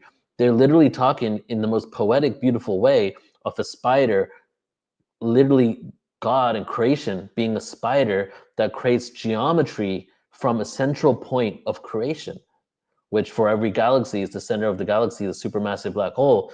But in the universe, it keeps going. How many times bigger does it go? How many fractalizations are we from that original source? And then how amazing to end it with this. Thus, she thought. Thought creates reality. Reality creates manifestation. She sang her song. All these things happen. And then what does she think about? What else could I be? Could I be something other than me? What is the opposite of me? How do I experience that? And then the spider continued to create fractalizations. So I think that is just such a beautiful, beautiful quote. And we have, as I shared, sound in so many origin stories. We have the Australian Aborigines. They speak of the sacred songs, the song paths sung by the primordial ancestor spirits who walked across their landscape singing its landforms into being. We have the 6 days of creation that represent the 6 aspects of Om, the 6 solfeggio frequencies, the 6 aspects of the all-seeing eye of Horus. And we have a very interesting quote here that you may see is very similar to one at the bottom. In the beginning was Brahman, with whom was the Word, and the Word is Brahman. Well, that's not just from the Old Testament. That comes from the Krishna Ayurveda that predates the Old Testament. But isn't it interesting how it's almost verbatim. If not verbatim, it's just, it says Brahman instead of God. And then of course we have, in the beginning was the Word, and the Word was God. Too often do the Abrahamic religions that have this, in the beginning was the Word and the Word was God, first not look at the fact that other civilizations speak about this, but second, don't recognize what the word really means. And they say a lot of times that the word is the name of God, and that name that shall not be said, right? That's been shared as well. But if you break this down, the Bible, John 1:1, if you break down, in the beginning was the word, we start looking a little deeper into what they could have been speaking about there. In the beginning was the word, and the word was with God, and the word was God. We have just been introduced to the universal paradox. We're solid, we're also frequency. We exist, but this is also an illusion. This is real and an illusion. We're all frequency, but we're all solid beings. We're in a finite universe, but we're also an infinite creation. In the beginning was the Word, and the Word was with God. Two separate entities, the Word being with God. And now we have the Word was God. It's very paradoxical. And you can relate that to, I am with God. Let's call God creation, source, universe, it took me years before I could even say the word God, because I was like really anti that. I was all, you guys know this story, universe, source, I was all about that, and still am. And the word was with God, right? So we have, you and I, people say they walk with God. God is with me. I'm channeling God. I'm channeling these beings, these ETs that are connected to source, right? We're doing that. We're with that energy. But the word was God. Well, could you also represent and recognize that you are God incarnated into physicality? You're a fragment, a fractal of the reality of God. That's paradoxical. We're walking with God. We're walking with the universe. We're listening to the universe. We're listening to ETs that have a better understanding of the universe. But we are the universe. He was with God in the beginning. Now, this is where the Abrahamic religions start going off the rail, if you ask me. Oh my God, we have a man, God, sitting on a throne. He was with God in the beginning. Well, what is he? Go back to the first line. He is the Word. The Word was with God in the beginning. Oh, in the beginning, the Word existed with God? Through him, all things were made. Without him, nothing was made that has been made. What is him? Him is the sound. Through sound, all things were made. Without sound, nothing that has been made. We're still talking about sound here. Very similar to the quote that I just said. And now him again, but we'll change it for sound. In sound was life, and that sound was the light of all mankind. That sound was where light came from. The light shines in the darkness, and the darkness has not overcome it. So then you get into the duality that comes from the sound. So all of this is talking about what sound was doing in the beginning. And then the fifth part here talks about the light shines in the darkness, the sacred dance of the light and the darkness. And the darkness has not overcome it. They are in unison, but they all come from that sound. Now we're going to jump over to ancient Egypt. And we're going to start out with a presentation here from my good colleague, Robert Schoch. And let's go here where I want to start. This is from the Portal to Ascension conference in Irvine, California in 2018. And here he speaks about Egypt. So I think what we'll have time to do is we're just going to go through Egypt, and then Laura Eisenhower will be on in around 15 minutes, and then we'll get into Laura. And so we'll end off with the Egypt part of the sound presentation here. And we'll talk about this after we watch it. So let's go ahead and hear from Robert Schoch. On a steel plate, this is Boris. Little context here, because I'm starting a little bit into it, because I want to start at 12 minutes, 50 seconds. He's talking about the Sphinx. So Robert Schoch, if you guys don't know, looking him up, watch his Joe Rogan shows. Those are pretty good. and he's a geologist that was dating the Sphinx, brought by John Anthony West to Egypt to look at the geological erosion around the Sphinx. And as he was doing that and doing geological studies, he realized that the Sphinx is much older than what we've been told based on these studies here. So we're going to watch around 2 minutes from him in which he explains some of that science. Saeed, this is Thomas DeBecke, a geophysicist who was working with us at the time. This is the early 1990s. John Anthony West, the subject of study, the Sphinx, my young me. And what we found is that we had uneven weathering around the Sphinx. What this suggests, doesn't just suggest, I mean, it's very evident to me, the Sphinx was actually carved out initially on 3 sides. Then it was later fully carved in the back. This level of weathering, which is much more shallow in the back, is compatible with and compares well with the subsurface mineralogical changes. So that's what I'm talking about when I'm talking about subsurface weathering that we have for other Old Kingdom, dynastic, 4th dynasty tombs and structures that are supposedly contemporaneous with the original Sphinx. Does everyone follow? The fact that you have much, much deeper weathering around the other 3 sites indicates that this was carved out earlier. The body was carved out earlier. And actually what happens when you look there is that initially, you see how you have the older weathering here? The Sphinx was only carved down to this point approximately initially, so it emerged out of the bedrock, and then I believe in the 4th dynasty, about 2500 BC, they were not carving the Sphinx originally, they were recarving parts of it. Pausing real quick, they were not carving, I just want to reiterate what he said, they were not carving. So when we see the hieroglyphs of it being the Sphinx being made and all this stuff, which is what they attest to the dating of the Sphinx, they say that it was made around the time that he's saying, I think 2500 BCE, but he's saying that no, they were actually recarving it. It was an ancient structure that they were updating, fixing, maybe modifying some way. Including the head, sometime in dynastic times, along the back, etc. So initially, the Sphinx actually emerged from the bedrock, which is interesting because in the age of Leo, about 10,000 BC, when the Sphinx sits due east, at that time in the age of Leo, what rose on the horizon due east on the vernal equinox? The constellation Leo.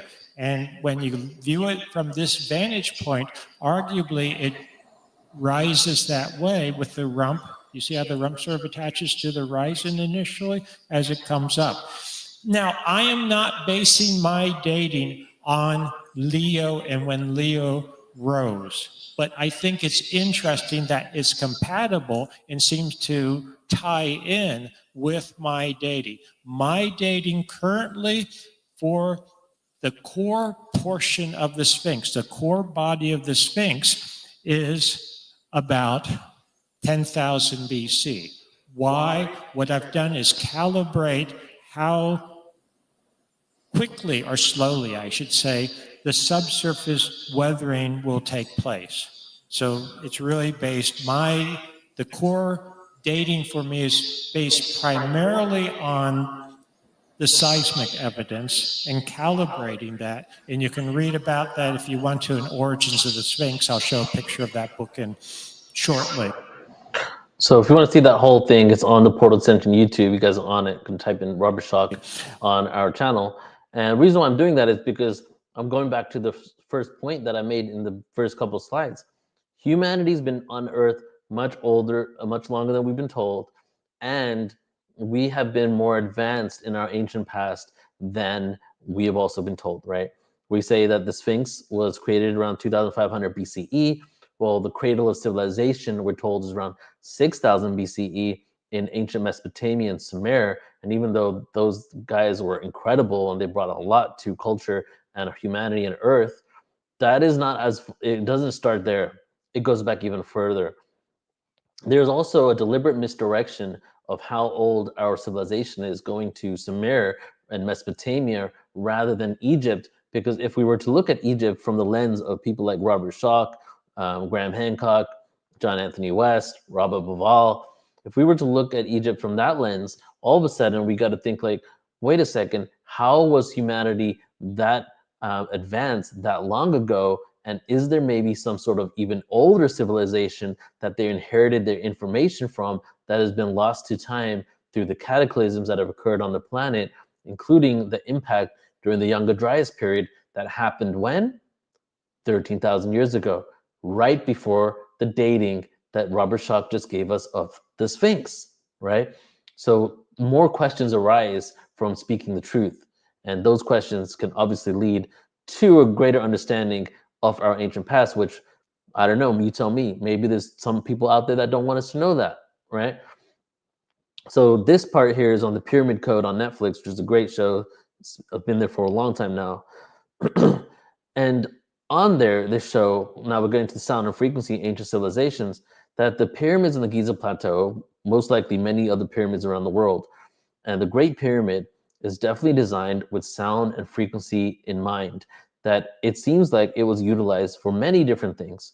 And just the anomalies of the pyramid just keep unfolding. It's just so mind-blowing. And anybody that tries to say that this was just done by some basic tools, and someone even said, some archaeologists said they built pyramids in the way they built it because that was just the easiest way to build houses, you know. And some mainstream archaeologists is just saying that randomly. But when you look at it, the way it's designed, it seems like they had frequencies in mind. When you go up to the King's Chamber and you go up that stairway, it looks like literally octaves. It looks like you're inside a musical instrument.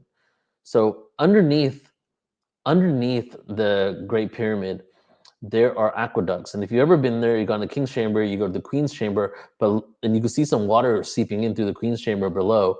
Side note, earlier, we only gave the name King and Queen's Chamber recently. The King's Chamber, we don't know what it was called, and to call it King's Chamber makes it seem like, oh, this was for the king and the queen was below and smaller. That's just all made up. It's not like, oh, this one's for the feminine, this one's for the masculine. That's just recently made up, okay? All right, Laura Eisenhower's on. So Laura, I'll bring you on in 5 minutes. I'll end with this. And so when you look at the history, so now we're going back 13,000 years at least, right? And Billy Carson thinks he has evidence that the pyramids in the Giza Plateau are 36,000 to 40,000 years old at least. The Nile River, through geology and through time has actually moved from the location it used to be. The Nile River actually used to be on the other side of the pyramids on the Giza Plateau, and it was much closer to the pyramids. And during specific seasons out of the year, the Nile, back 13,000 years ago, Egypt and North Africa was a lush oasis. It wasn't a desert yet. It would overflow, and then the water from the Nile River would go into aqueducts that are built under the pyramids on the Giza Plateau. The aqueducts, the water would rush underneath, and then there's copper rods coming from the bottom of the pyramids into the aqueducts. The aqueducts go in underground. They create an electrical current, creating a frequency. The frequency then goes into the copper rods, and the copper rods go up into the pyramid, into a hollowed out tube, converting the frequency into what? A sound. So not only did all of these things have all this incredible technology and reasons and intentions and purposes, multifaceted technology here, but they were also designed in a way to harness not only the natural frequency and the ley lines of the planet, but also the aqueducts and using the water to create a frequency that will then convert into a sound in order to create a frequency within the pyramid that who knows what it was used for. Communicating with the stars, communicating with the ancestors, going into different states of consciousness, healing chambers, many different theories. All we do know is that it was definitely created using sound in mind. And I'm going to end it on this slide here. Egypt's sound use possibilities. So could sound have been used to create megalithic structures? There's a papyrus from 2600 BCE that states the Great Pyramid of Giza was created in 20 years. So the pyramid this is one great anomaly here. The pyramid contains 2.3 million individual blocks of stone, meaning one block would have to be laid every 5 minutes of every hour, 24 hours a day for 20 years. But what's the problem with that? Each block weighs at least 2 tons. So that's 1,764,000 pounds of stone being laid every day for 20 years, based on how long it said it was taken to create. And, over 20 years goes past a generation now. We have other, so how was it built? Could there be levitation? Could there be a technology that we don't recognize because we have a different type of technology? If there was another technology, would we even recognize it as technology? Even the Egyptian language, even Sanskrit as well, was created in a way to emphasize specific frequencies. Sound frequencies, as I shared, generated by aqueducts turn into frequency in the pyramid. So could these have been some type of energy generating devices sending frequencies into the structure? And for what purpose is that occurring and has that happened? And I'm going to leave us with this video here of Brian Forrester, just to kind of drill home that these structures actually did have sound in mind. So take a look at this. After these messages. Okay. Here we go. And we're going to go into these incredible rooms, which are pyramid. Acoustic chambers. Forget about the idea of tombs, think sound, and vibrational technology. So this is actually inside, about 20 feet, more than 100 feet to go. Okay, now we're maybe a third of the way in. And Yusuf Awiyan, the dark figure, is about to come past me. Okay, maybe halfway down now, and the heat is already starting to pick up in here, as well as the heat generated by anticipation and awe. Okay, so we're at the bottom of the descending passageway. It's got to be 90 degrees Fahrenheit in here right now. And now we're going sideways.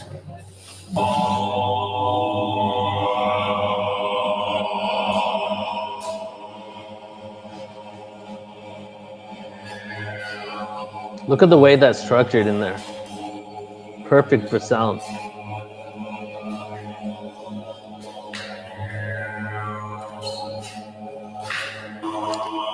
So we're inside the first of the main chambers of the Red Pyramid, and it is tuned to A.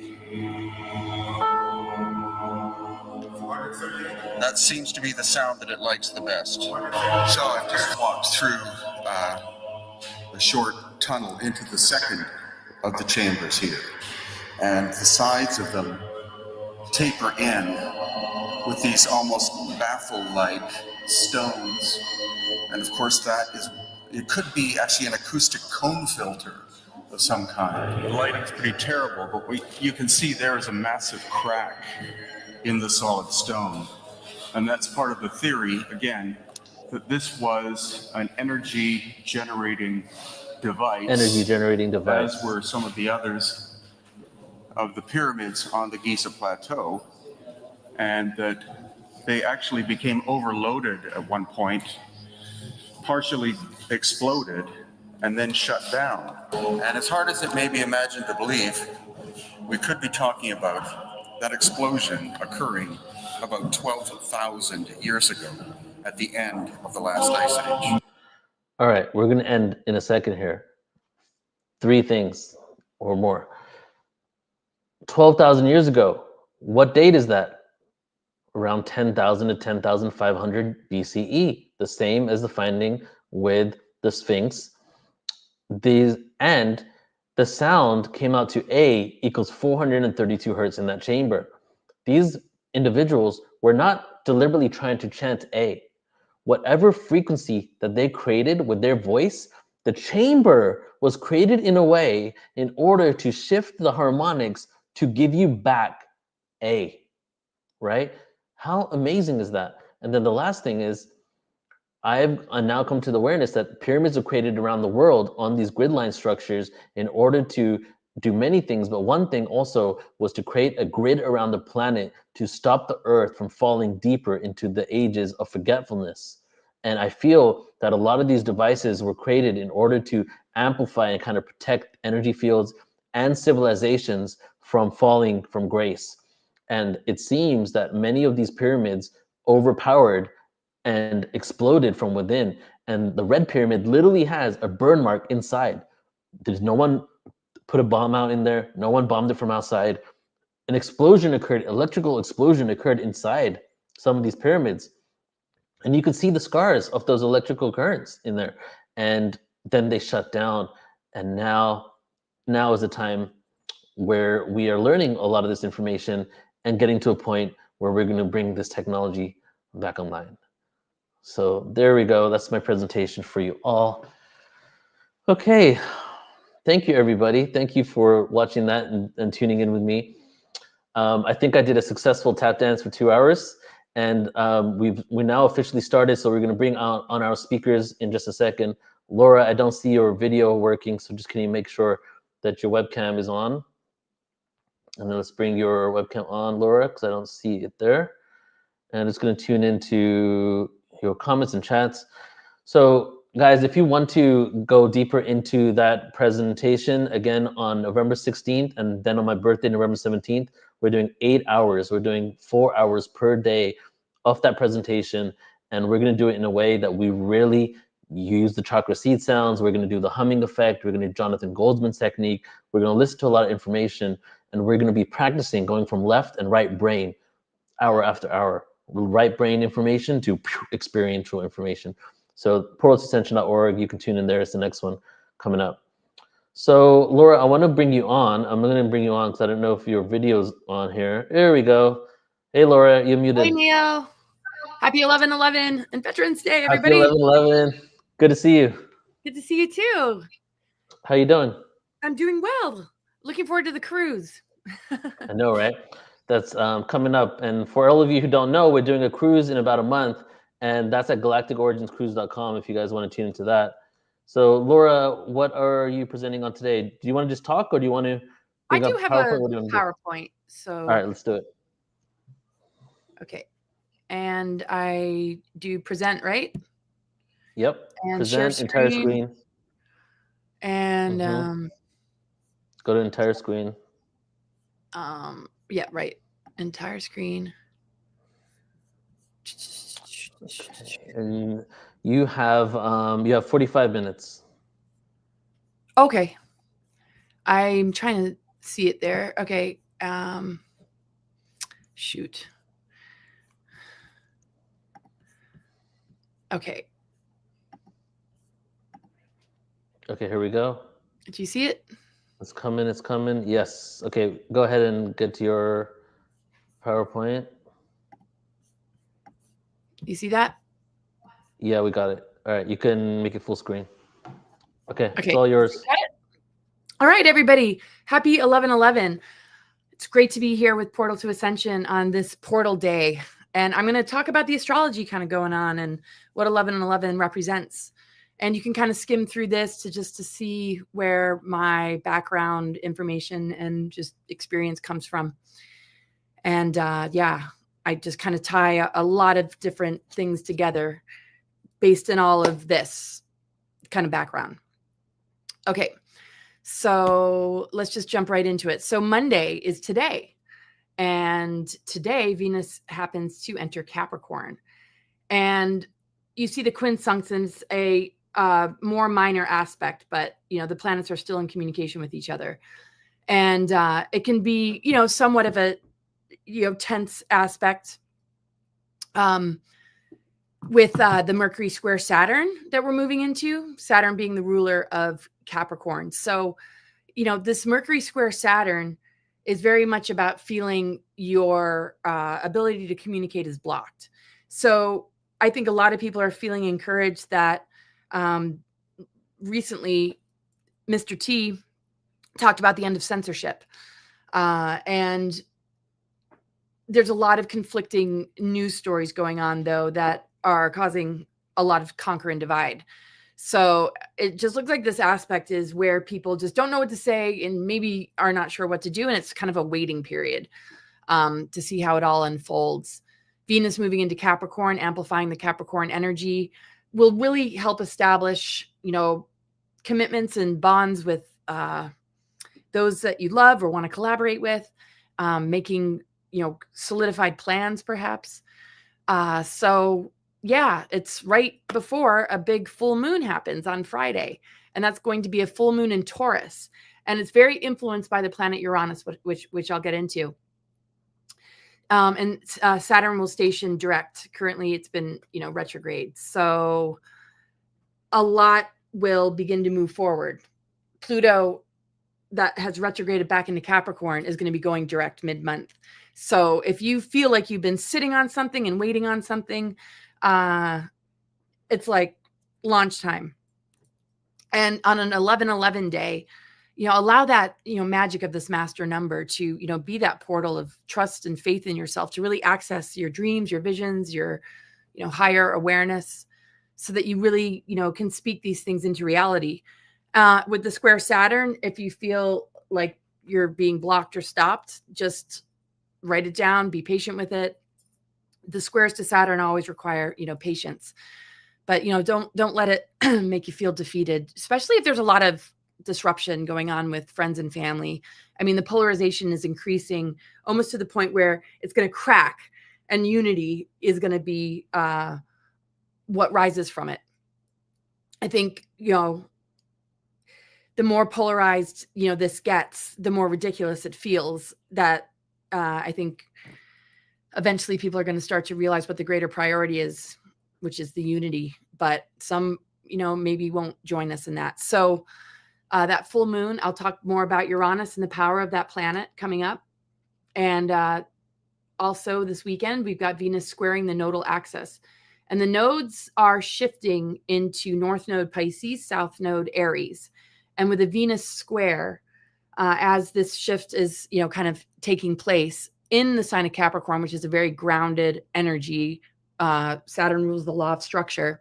Also, every planet has different octaves and levels of its expression.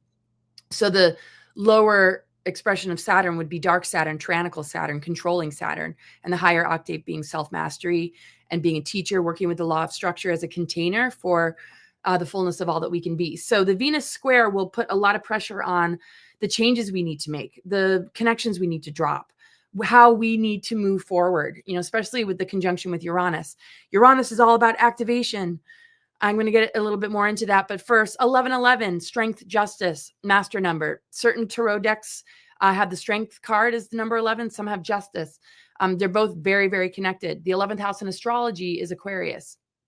So, if you constantly see 11/11, that is very significant. And when we look at how it relates to DNA and the particular location on the planet that holds the stargates of the 11 is the Stonehenge, Michael Maryline's area that has been targeted for thousands of years with reversal technologies. So it's important to, really feel into the activations that are pulling you out of the reversal matrix, the inversions, the dependency bond with a system that is collapsing, to really feel into the explosive quality of the electrical energy of Uranus that is helping to set us free. If we block it, it's very uncomfortable for our bodies. So this is an overview of what the chart looks like right now. So North Node is still in Aries, moving into Pisces. So the eclipses in 2025 are going to be activating North Node Pisces, South Node Virgo. And this is going to really put a lot of emphasis in the collective on body, mind, spirit communication. And South Node is all about reflecting on foundational energies and sitting with those foundational energies and feeling into where they're at. So as it moves into Virgo, it's going to be about our physiology, being in service to others, physical health and wellness, our routine, our work, our everyday kind of lifestyle. And as we move through growth periods to help us to integrate the opposite, which is the North Node, that Piscean energy, which has the strong Neptune that's moving into Aries and also Saturn, and how that will impact the North Node, it's asking us to look at our dreams and visions. Where has that been infected with propaganda, with indoctrination, with fear tactics, with maybe even projections and assumptions that are coming from conspiracies that haven't quite been fully, researched, but they're just kind of going around almost like a psyop. Well, they are psyops. There's a lot of that are implanted, that some conspiracy theorists run wild with. It's sort of like, how can we keep ourselves in check so that what we're enabling and manifesting is bringing in the highest level of our dream energy, our visions, our hopes, what we want to see manifest on the planet. And one of the hardest things about being in this human realm is the intrusion on that vast terrain. And that intrusion, gets into that unconscious space, that unseen multidimensional space, that when we bring attention to it, we recognize, whoa, this isn't unconscious anymore. We can begin to uninstall the programs, the fears, the unconscious, tendencies that we are now shedding light on in order to purify it and clear it. And then that integration into Virgo helps our physical body to heal and really be a container for manifesting heaven on earth. So the polarity of Pisces Virgo is very much about bringing that dream energy, the multidimensional, into the physical, which means that the physical is a lot more changeable than how it feels sometimes, the heavy density, or, being, just grappling maybe with an illness or an injury, just the heaviness that sometimes makes one feel stuck. This integration will help us to feel, wow, we can manifest our dreams, but we have to be patient because the physical realm moves slower than consciousness. Our dream energy can go to all sorts of places, but the physical, has this limitation. So that relationship informs the physical to begin to, upgrade. And in that, we're able to work with the activating initiatory energies of Uranus and Pluto. And the beauty is that all three outer planets are in harmony with each other. And, throughout our history, there's been a lot of squares. At certain times in history, we'll see some of these planets, conjunct each other. But to see all three, working well with one another is definitely, going to help us. One of the hardest things is the Pluto square Chiron. It's that really, really painful wound connected to death pictures, the fear of death, the fear of transformation, the fear of our power. Also the fear of the powers that run the world, that we think run the world. We have to understand that we are the powers that be. The inverted matrix cabal stole those energies to manifest artificial timelines. And as all this collapses, it puts a lot of pressure on us to step up, transform, and manage those wounds and traumas in an accountable way, so that they're not just being pushed back and denied or medicated without understanding what the root is. So a lot of wounds are coming up to the surface. And in this period of scorpionic energy, it's so important that we just go into that dark night and we really do that clearing work. And so Uranus and Taurus forming harmonious aspects is really helping to activate that creative imagination into connection to the higher realms. So Uranus is amazing in how it does connect us to the higher realms, but is not very comfortable. So I'm just sharing this from North Point Journal, and I'm going to share some of my thoughts as well. But I love what she put about Uranus. The lunation is in close proximity to the planet Uranus. We're talking about the full moon coming up this week, highlighting the destabilizing energies of the sideways spinning planet. The energy is highly electric and changeable, stimulating the nervous system and affecting the mental state. The involvement of Uranus increases the likelihood that we will experience surprising, sudden, life-changing events around the time of the full moon, symbolic and sometimes literal. Lightning strikes and earthquakes can occur as well. So that's the power of Uranus. Uranus is the electrical energy that stimulates the nervous system, but it also, connects with PTSD and nervous breakdowns and, the discomfort of Uranus, shock and upheaval that isn't so comfortable, that if we don't know how to process, can feel incredibly destabilizing and, really, really difficult. When we look at the electric energies, you know, in the magnetic, that's Pluto, the electric magnetic spectrum, and the planetary ley lines with a positive and negative charge, with each zodiac sign holding a positive and negative charge. You know, that is, you know, all about the integration of polarity. You know, when you jumpstart a car in the morning, you got your positive and negative. You know, you got the light and dark, and it's not to cancel out one for the other, just like the masculine and feminine. The goddess energy is rising, but it doesn't discount the masculine, right? It's all about the integration of polarity. So Uranus in Taurus, the shock and upheaval connected to all things that rule Taurus. That has to do with abundance and self-worth and what we value. It's ruled by Venus. So, you know, what we accumulate that feels beautiful to us, beautiful environment, the aesthetics, the things that stimulate our senses. It's an earth sign. So Uranus in this house, lots of upheaval connected to the currency and the money system. A lot of changes in this arena have been very destabilizing for people, especially after pandemic. So Uranus shaking everything up. Well, what they want to do is keep us in the inverted expression and harness that energy to begin to steer it into transhumanism, which is the shadow side of Uranus, dark technology, mind control, being a part of the grooming process for people to consent. So the shadow side of Uranus can manifest as panic attacks, PTSD that's not resolved, nervous breakdowns, and we lose connection to our higher guidance because we're too busy having an anxiety attack. We're not trusting, we're not letting go, we're not receiving the download. We're just more like, oh, why is this happening? And the most important thing is, no matter what events happen on the world stage, that we are able to kind of like back away and see what's coming through. Because, you know, the cosmic and natural laws and the cosmic alignments and everything that's happening on this ascension timeline trajectory is all about these initiations that help us to wake up and find ourselves again. So all these engineered events and everything happening on the world stage is to really distract us away from, you know, this process. So, you know, we're seeing some changes in the world, hopefully for the better, depending on what you feel and think is going to really determine a lot of what you experience. But then there's going to be the proof being in the pudding, you know, the words that create the actions that create the manifestation that is operating outside of us, but we have influence over it from within.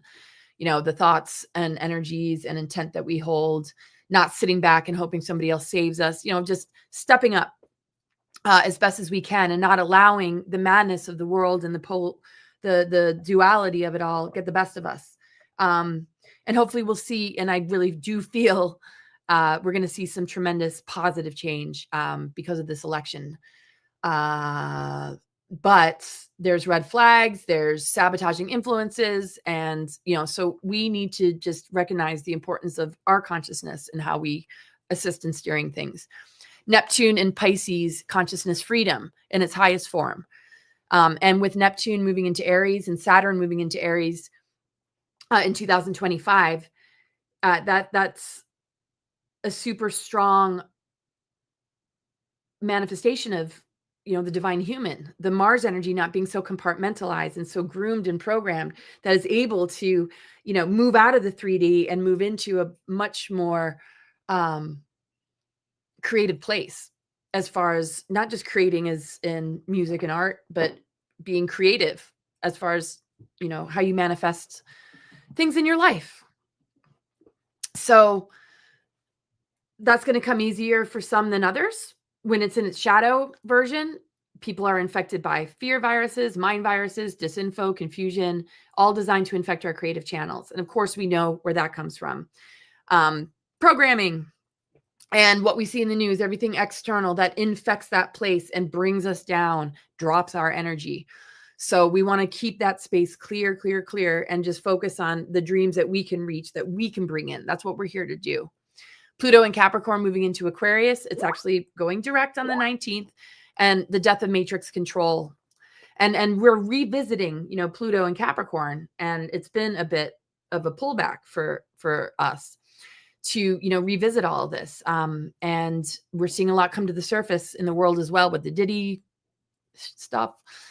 And moving into Aquarius, this rebirthing of the sovereign self and the importance of maintaining that and holding strong to that instead of allowing that to be captured into dark tech and manipulative tactics that, want the awakening to be something that is provided outside of ourselves, some outer savior, some outer solution. Now, there are going to be outer solutions. There are going to be incredibly powerful forces rising, benevolent contact, and strong leadership, but it's not in the version that we've seen of hierarchical, control and engineered events that keep us stuck in, survival responses to a false solution. But we have to be very discerning about how we navigate this and who we align with. Start with yourself. We have to live our truth to be able to navigate and see through the lies, and really strengthen that intuition. So what happens if we resist these energies? Our immune system is lowered. We are easily hijacked. Our energies get siphoned. We feel hopeless, lost, and confused. We're in survival. We're reactive. We're ungrounded. So you take a planet like Pluto, you put a square to Chiron, and it's really constantly pushing this trigger. And unresolved, it can really, lead to some health complications. And we're seeing that with,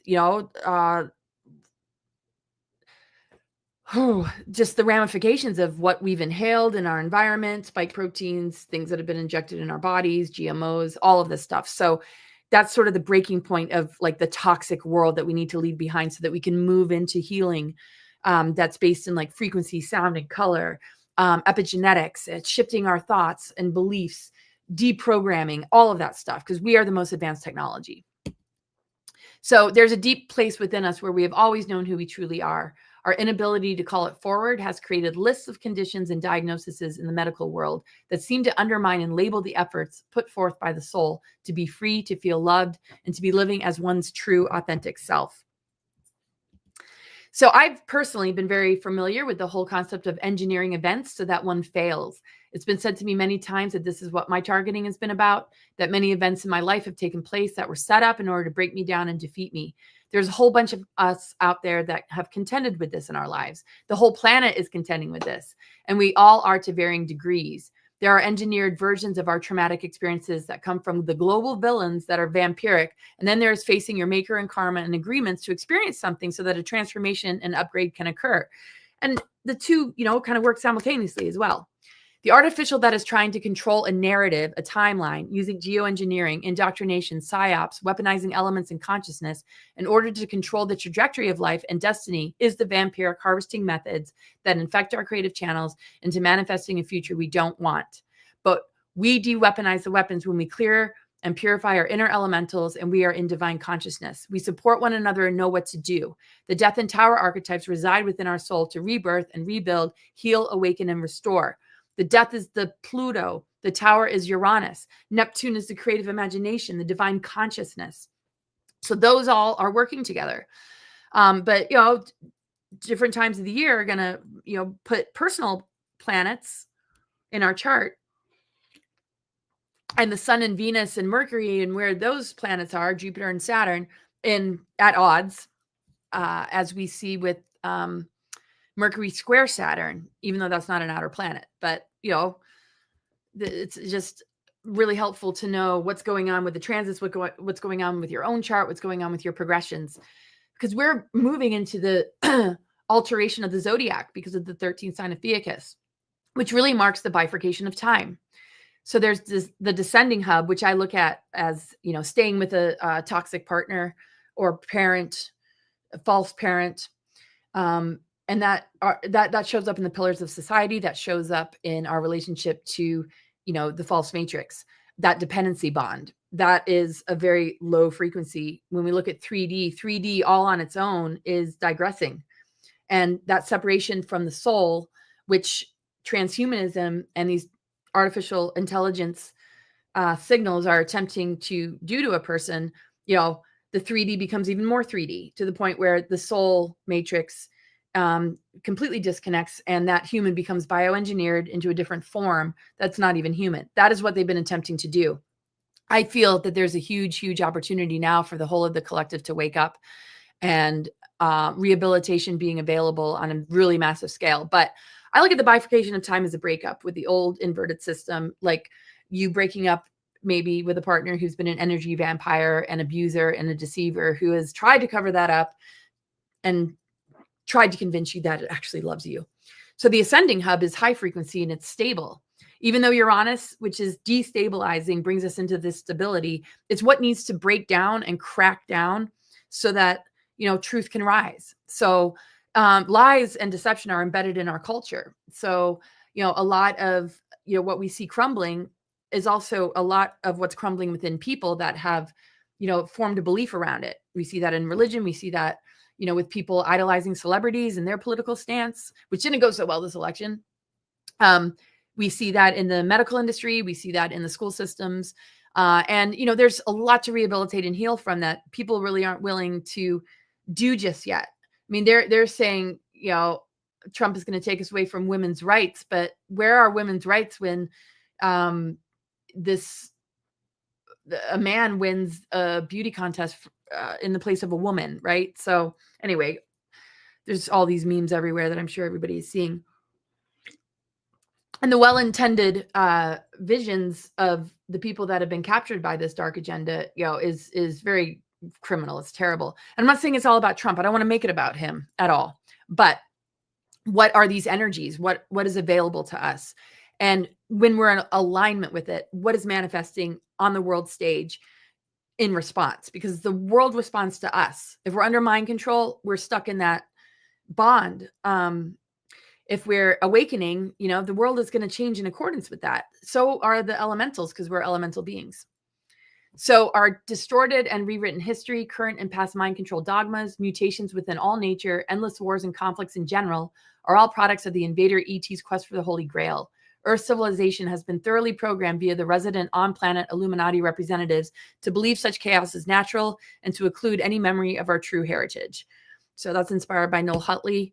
And I know I've talked about this in previous webinars, and I'm kind of revisiting it again because there's always more to bring in, you know, looking at where we're at, this 1111 portal. Just really tune into every house on the zodiac wheel. Every house represents a sign. The first house is the house of Aries, Mars. The second house is the house of Taurus, Venus.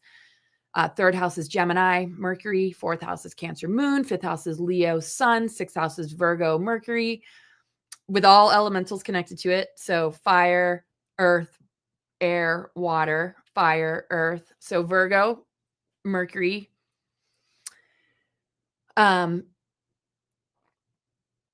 Seventh, Libra, Venus, and that's air. Eighth house, Pluto, Scorpio, and that is water. Ninth house, Sagittarius, Jupiter, and that is fire. And 10th house is career, Saturn, Capricorn. 11th house is Aquarius, Uranus, and 12th house is Pisces, Neptune. So if you look at all these different houses, we all experienced these houses. So even if you have planets that are, you know, predominantly in one particular part of your chart and not another area of your chart, it doesn't mean you don't live these other areas of your chart. It just means that there's not a whole lot of focus on this area. So you might actually attract people into your life that hold a lot of energies in a place that you might not. So all these pillars of society have been infected to a certain degree, to massive degrees, depending on where you're at, in order for our DNA upgrades to not be successful so that we stay enslaved.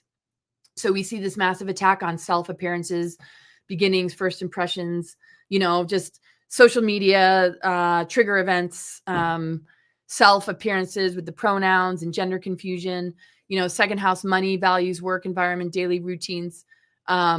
These aren't the way I define the houses so much. Daily routines to me is more sixth house, but that's just me. But anyway, money, values, work, abundance, right? Having our self-worth all wrapped up in that has been very targeted since childhood. What it means to be successful, what it means to be abundant. So, you know, if you have a lot of challenges in any of these houses, it's because of the mind control. It's because of ancestral patternings. It's because of, you know, some kind of toxicity or some sort of distortion that you are here to heal and clear. So on and on with all the houses, you can kind of, you know, see how that all works. Home, roots, family, your emotional foundation, the epidemic of divorce, just instability in the home, ancestral patterning, and all that kind of stuff. Romance, play, self-expression, creativity. This tends to be, just something that we want more of.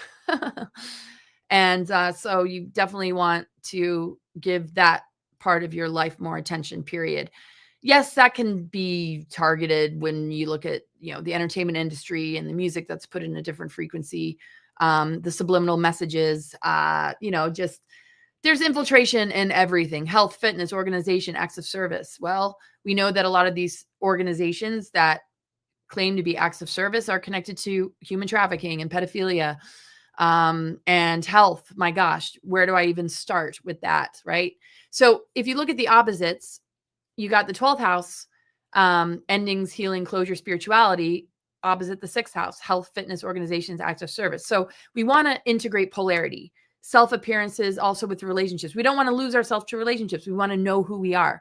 We don't want to lose our health to mind control in the medical industry. We want to understand our spirituality, what we need to heal, what is hiding in those unseen realms that impact our health, because what's opposite is impacting the opposite.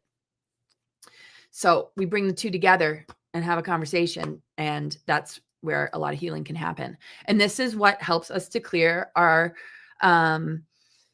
bodies of this frequency fences and the distortions that hold our DNA in like this junk and keep us in a very lower expression.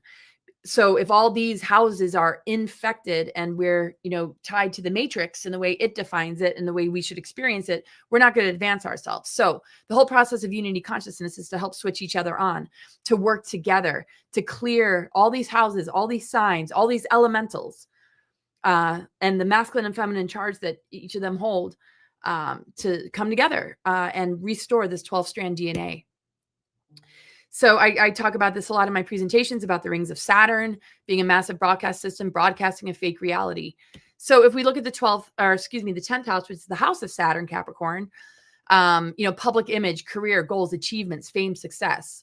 So artificial reality, artificial timelines, that bigger picture stuff connected to, careers and world leaders and people that are famous, celebrities that have been influencers in that regard, the doctor you go to, the school, the teacher you have, so very powerful star seeds and awakened souls and earth warriors that have a strong 10th house that are connected to Uranus and Pluto. They're bringing in like the new earth energies, right? Everybody is, it doesn't have to manifest through the 10th house. So it's just when we are able to break down the dark Saturn, the artificial reality, the dark shadow, or the dark polarity, the darker shadow expression of Saturn, which is tyrannical control, that is using our creative energy to, enable this false reality because it stole our power because it doesn't have its own. And it's an imitator. Yeah, it's like we're not living in a true reality. So the zodiac alchemical laws, the zodiacal structural principles, are both energetic and geometric blueprints based upon lunar zodiacal imprints that were generated by the invading races to suppress human consciousness with the lunar matrix, which is currently being dismantled and realigned with the alchemical laws inherent in 3 natural laws of God. If you go back here, you don't see the 13th sign, which is the alchemy. So the alterations of the zodiac as we know it shifting into the alchemical laws means that all the dark Saturn squares and all the difficult aspects that we've been experiencing are dissolving away. But we have to stand in alignment with this. What is ascension? Why is this an ascension window period that has been so prophesized? Well, the sun started to move through the 13th sign of Ophiuchus in 2010, the Venus transits and all of this. And I talk about this a lot, but we're coming up to Ophiuchus, November 30th to December 17th. So this is a time of the year that this substance of ether, unconditional love, is made more available. It's just being more illuminated. And when I say that, you just might find that your bodies desire to detox or your desire to meditate or do a retreat is that much stronger. Like you're really, really being called to this element, to work this element. When we look at the seasons, you know, we move through the different seasons. We feel the shift and change, you know, as we go into winter, into the crone energy, planting seeds for the spring, you know. And so same thing with moving through each sign of the zodiac. We move through the 13th sign.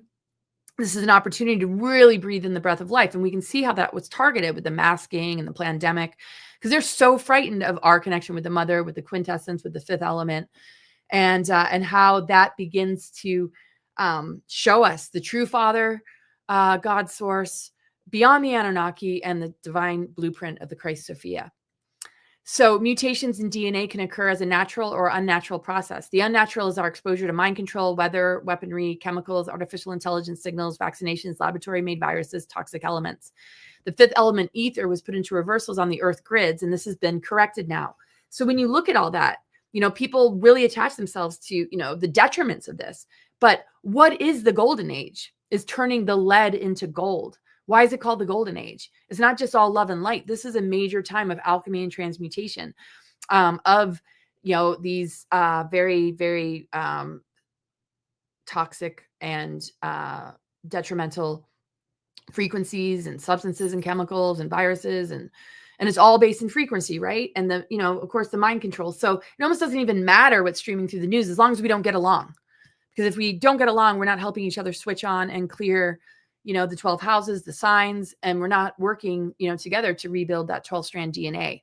So as we bring in that ether element, you know, that's more of the medical miracles. It's more of the miracle energy, you know, that really takes us up to the, you know, higher levels, right? But they're trying to drop us down and trying to drop us down. So we'll see how this period of November 30th to December 17th manifests as far as distracting energies or things that, you know, might make it hard to pursue what your inner self is wanting you to pursue. So push through it. Definitely take advantage of, you know, this really powerful time. And I believe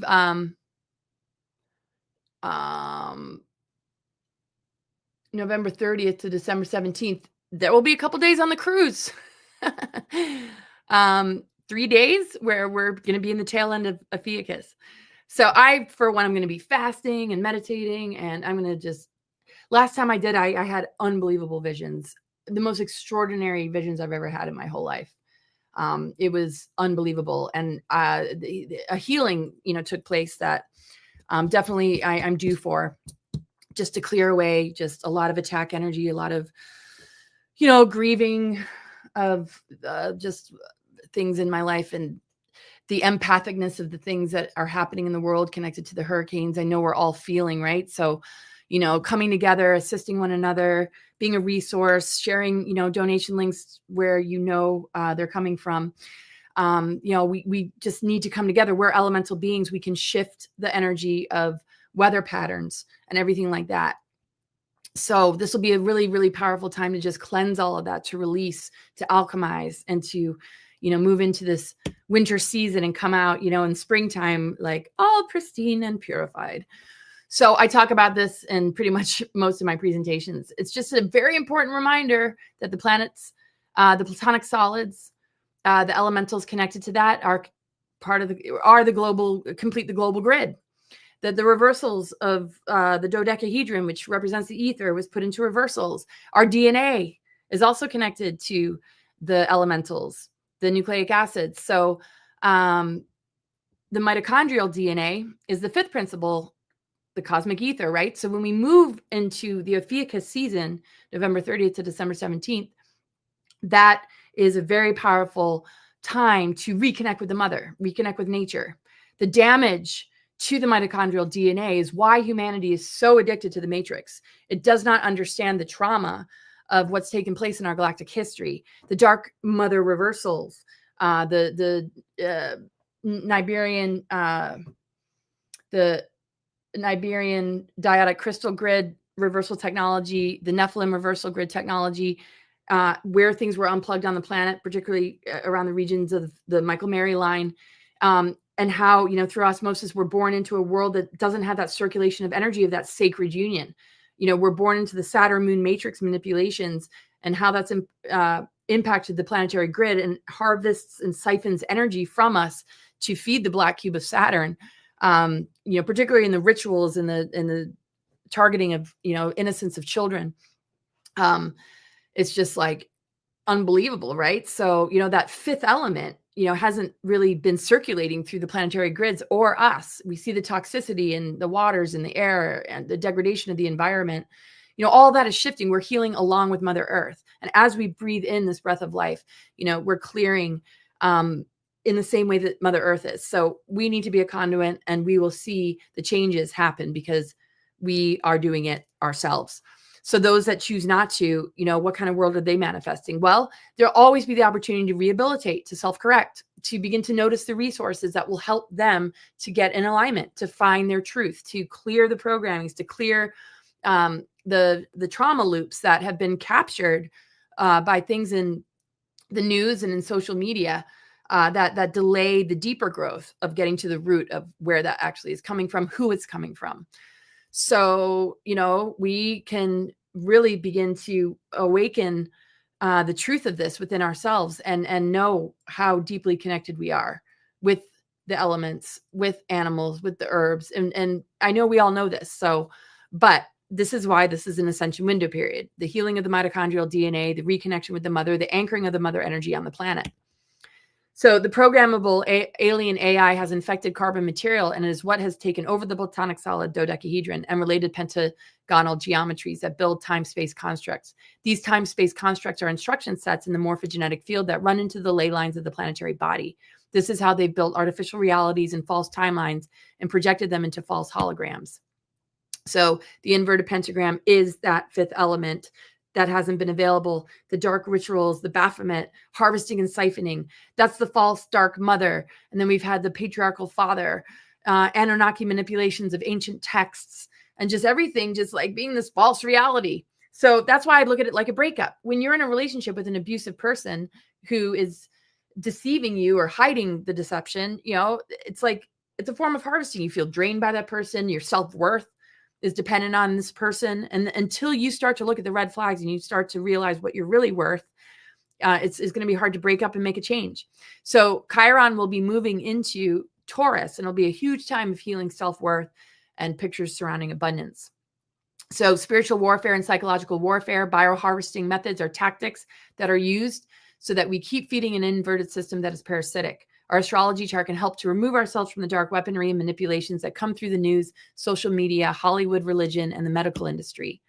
So I always share this, and this is the corrections from Venus, the love of the mother, the unconditional love of the mother that never left us, that needed to create this orbit of the pentagram in order to offset the inversions, to bring it upright again. And it's formed a sacred geometry of a rose that's connected to the Magdalene energy, the divine feminine, going into the dark underworld and back up again every year. The morning and evening star, in accordance with nature, and the maiden mother crone, in order to restore the hell realms and where, we've lost connection to our power, we feared our power, back into the creative cauldron of creation. And that's where the crone energy really comes in. Navigating that labyrinth of the darkness. So the diamond heart in the earth body is essentially the definition of the Sophionic body of mother. The feminine principle has needed to be grounded back into the earth body, because when not grounded, the dark mother reversals are in power. And it is the feminine enslaved and used by forces of domination and control, because it harnesses that birthing ability, which is also in men. It's the creative flow of, the electric energy of the downloads of the Christ consciousness and the seeds of our dreams coming in to birth in the darkness of the womb to create the true timeline, along with the organic ascension timeline that already exists. Nothing can destroy it. The planetary system knows what it needs to do to heal itself. The mother energy that's been compromised as a planetary body, the alignments and everything that's happening has brought her back into her body. Just like if we're traumatized and we're not in our body, we have to come back in to really heal. So anyway, November 30th to December 17th, the solidification of the timeline. This is the stable ascending timeline, is really connecting with this. And you can read all the different attributes. I believe I have 5-10 minutes left, so I'm just going to jump through this. I always share this, but you know what? It's coming up. We're in the month of November. It's 11/11. Let's start to really prepare, right? Strength and justice. You know, justice is our own internal balance and our ability to release the things that have infected us, the projections that have come into us, and not hold the burden of other people's misunderstanding of us, or their mistakes or our mistakes, you know, to set ourselves free and find that balance so that, you know, we can create a more harmonious flow in our lives, and with one another.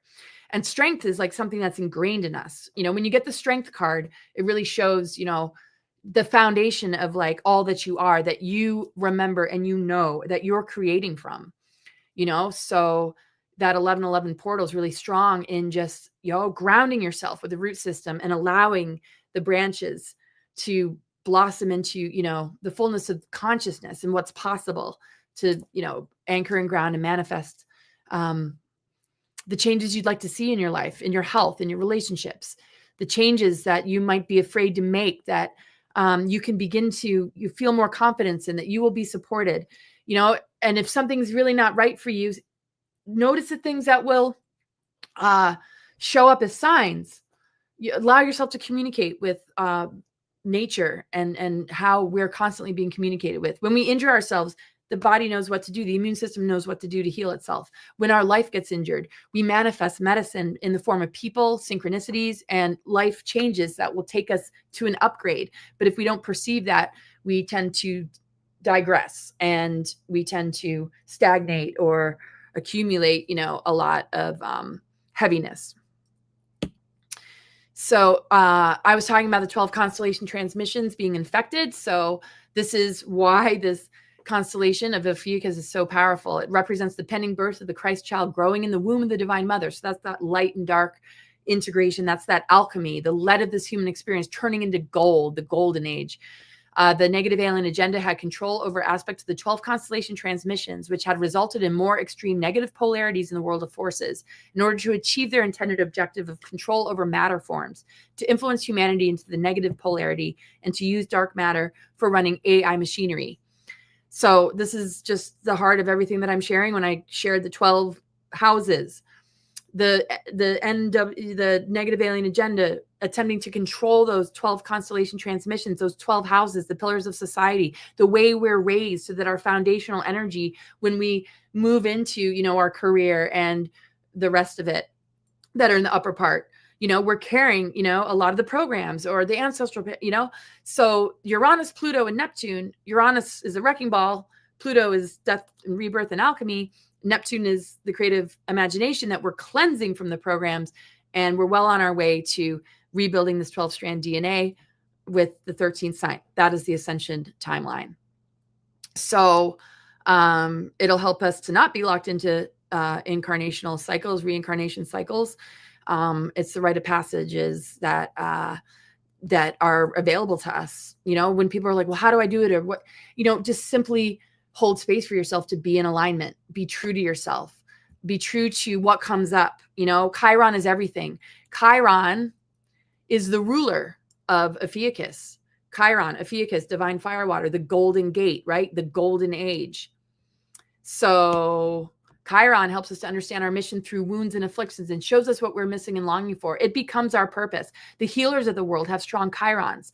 They've been through something. They've overcome it. They found the right healing tools and modalities. They did the inner work. You know, a Chiron that has not done the work, you know, likes to injure others, is wounded, doesn't want to admit it, and tends to mask it with addictions or personality traits that are very narcissistic at times, or very much in insecurity, self-doubt, and fear. So we see the inverted expression of Chiron in Aries. Chiron has been in Aries. It's moving into Taurus. Attack on human identity, vaccine damage, false movements, harming the ego through psyops, and creating triggering events to disempower and hijack the soul-centered, intuitive, free-thinking, evolving human. So we want to get to the higher octave. Warriors, the leaders of the healing that is necessary, you know, the ones that are embodying the golden age energies, the transformation, the alchemy, turning the lead into gold, you know, by noticing that negative energy that might hit your space, you're transforming into something beautiful because of the words you speak in return. You're not going to step down to that level. That is the strong warrior energy. So lower emotions and low frequency energy stored in ourselves from past experience and traumas that we have encountered and never processed. So lower emotions are low frequency energy stored in ourselves. Photon energy is a much higher energy that pulls up the lower emotional frequency so it can calibrate to the higher frequency. This is basically the alchemy, right? This is from Heather Carlini. And that is where it's at, right? So we're facing Chiron. We go down into these lower vibrations, right? We want to bring it back up. So Chiron will be in Taurus June 19th, 2026. And later that year, it will briefly retrograde back into Aries. So actually, it's not quite 2025. We're still dealing with Aries. But it'll be moving into Taurus. And we'll be working on self-worth, abundance. Uranus has been in Taurus. So, you know, there's a breaking down of the old and the rebuilding of the new. And then the wounds connected with that. Did we make the right choices? Did we invest in the right things? Did we trust ourselves? Were we able to navigate this well, you know? So sometimes it's hard to know who to trust. So we got to work on ourselves to really develop that discernment and that BS meter. So, 2 more minutes, Laura. how much? 2 more minutes. Just a couple of minutes left. Okay. So remember, this golden age is bringing you into the activation of your 8th and 9th chakra. The psychic attacks increase when you begin to switch this on. That's when they really lose their grip on you, and it's really hard to siphon and harvest your energies. And that's why the sabotaging influences and the attack is increased when you begin to really start to flow in this. So the time of November 30th to December 17th is really important to just hold space for yourself, anchor it in, shield, because this will bring you into your galactic chakras and take you into consciousness, awareness of these higher levels that are higher gammic union, Christos, hydroplasmic light, the sacred union, the alchemical marriage that they call junk DNA. So when we integrate polarity, when we work on ourselves, when we take it upon ourselves to heal those wounds and understand the root of them and what we've been not told about our galactic history and our earth history, the rewritten history that we want to discard, you know, and we work on our relationships and all of that, it's like all of this begins to fall into place. And once our consciousness is able to perceive of it and reach it, it then informs the physical, and the physical begins to upgrade. So we don't want to be compartmentalized anymore. And the Neptune and Aries conjunction, Neptune moving into Aries and Saturn moving into Aries conjunction that's coming up is really going to solidify this. But yes, a lot is going to try and stop that. So, you know, this is an important point. The human DNA is a biological internet and superior in many aspects to the artificial one. Russian scientific research directly or indirectly explains phenomena such as clairvoyance, intuition, spontaneous remote acts of healing, self-healing, affirmation techniques, unusual light auras around people, mind's influence on weather patterns, and much more. In addition, there's evidence for a whole new type of medicine in which DNA can be influenced and reprogrammed by our words and frequencies without cutting out and replacing single genes. That is the basics of epigenetics. So remember, you know, Neptune, this conjunction with Aries in 2026 will birth new divine warriors into the scene. When people wake up, it's like, boom, that's an immediate response. You know, people start doing podcasts. They start to, you know, get just like, they get amplified, you know, and until then, it's just like, what's going on? What's going on? Something doesn't feel right. And you're constantly looking for something to appease the discomfort. But once you really awaken, it's like your purpose is ignited. The synchronicities and the magic and flow of creation really begin to support you. So a lot of initiations and preparation happening, and that's from Flower Phoenix. I love the way they put it, this way I've been putting it, and just wanted to share that. So the Earth is a living organism. We're a part of her healing, and with assistance from the higher races of our galactic family and a deeper awareness of ourselves, the traps that have been put in place from these lower forces, we'll be able to navigate our future with peace, clarity, and discernment. The same laws apply to our body as to the planet. Imbalance needs to be resolved to protect ourselves. We know that we're increasing the love vibration on the planet. That is what is so necessary. Sacred union's been targeted, and we're working, you know, we don't have to work. We can play in that energy field and live on that deep level. And, you know, we're going to manifest the flow of synchronicities that bring us to more soul family and soulmates. We already are. That's what Portal to Ascension is. It literally is a portal to ascension. That's what I love about Portal to Ascension. So thank you so much, Neil. And I just want to end with an Eisenhower quote. I think that people want peace so much that one of these days, the governments had better get out of their way and let them have it. So my hope for this administration is that the people will rise in more sovereignty. There'll be more room to breathe and do your mission, answer to your calling, that it won't be about the government structure of mind control, psyops and false flags and and all these different tactics to keep us enslaved, that this is a time of liberation. And regardless of what happens, regardless of where that trajectory goes, you are the trajectory of the ascension timeline. Embody it within, because you are the shift. We are the ones that are manifesting it as conduits. And it already exists, but we have to be in alignment and bring it in and inspire others to join us to the best of our ability.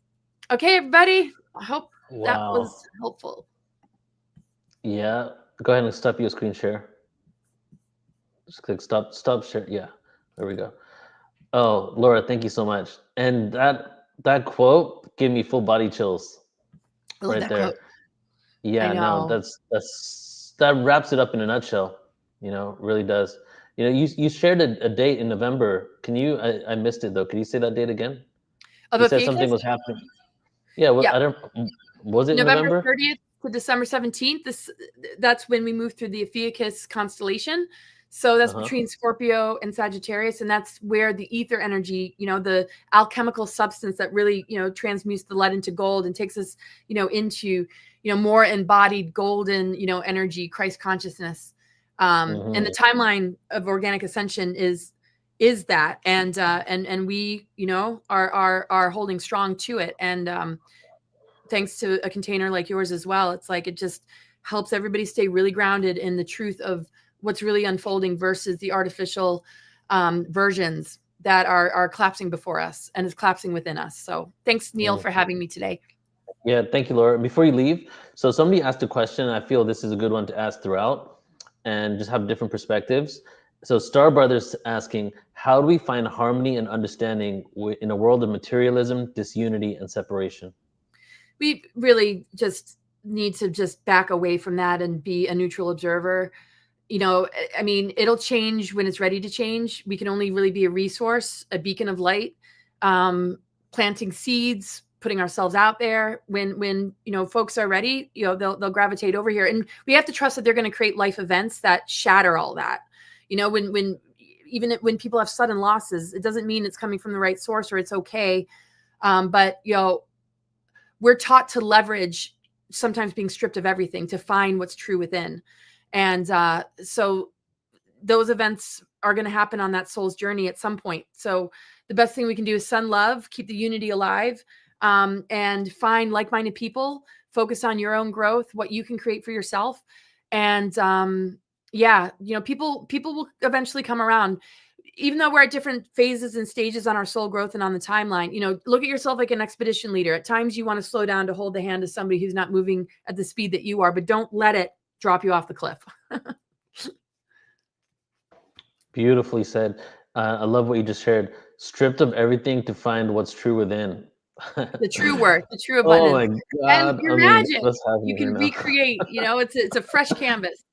So these death and tower moments can feel so shattering and so destabilizing and just like scary, but just really allow the change to guide you into something beautiful. The magic and flow and synchronicities are here to upgrade us. If we get caught in the suffering of it or the definition of it in a way that negates the possibility of positive change taking place, we can get caught in the web. It doesn't mean there's not a mourning period and pain associated with the things that we lose, or a lot of stigmas we need to drop as far as like, what does it mean to be successful or abundant, having a certain amount of money. But you're not coming from that place, this person who asked the question. So really embrace where you're at and just know what a blessing you are for the planet. And you're sending a lot to their higher self, and things will reach them, but they might not be able to validate and say thank you, but just know you're making a difference just because of who you are.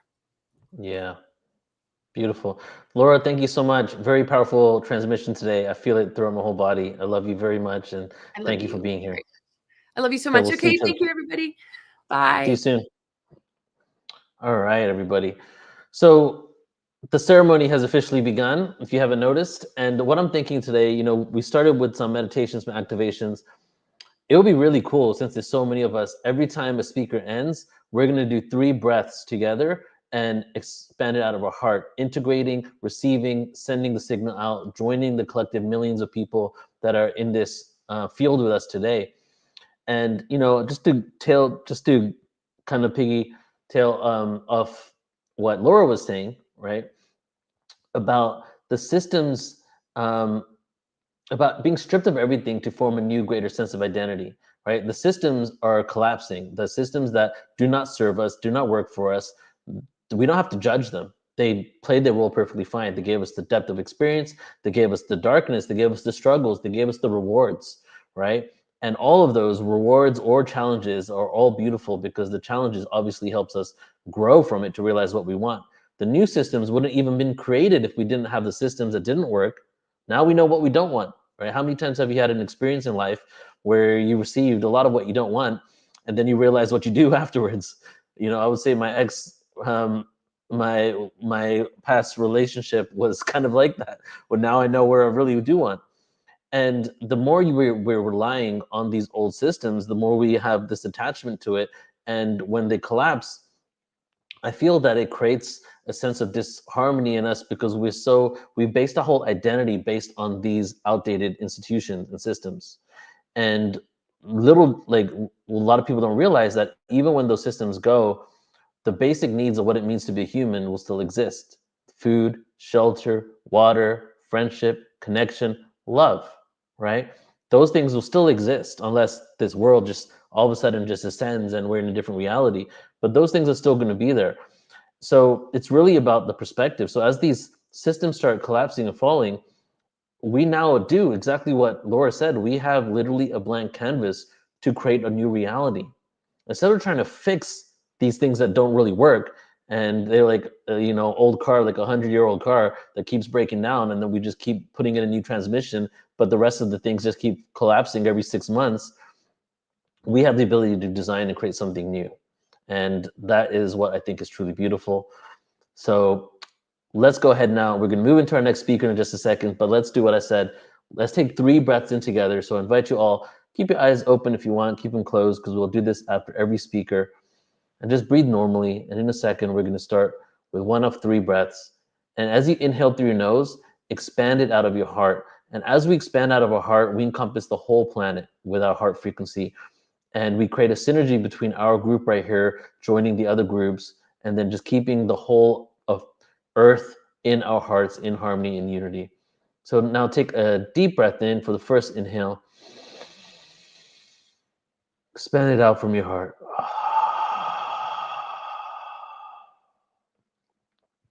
Deep breath in again. Let it go. One more time. And now have the whole earth rest inside of your heart. The earth is just another subatomic particle that exists within us. And for this experience today, it will be inside of our hearts. All right, everybody.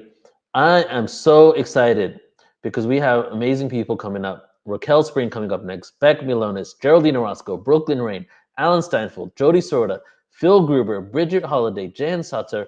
We have an all-star cast for you guys today. But I'm really excited to bring on Raquel Spring because, to be honest with you, she's one of my favorite people in the world. I love Raquel so much.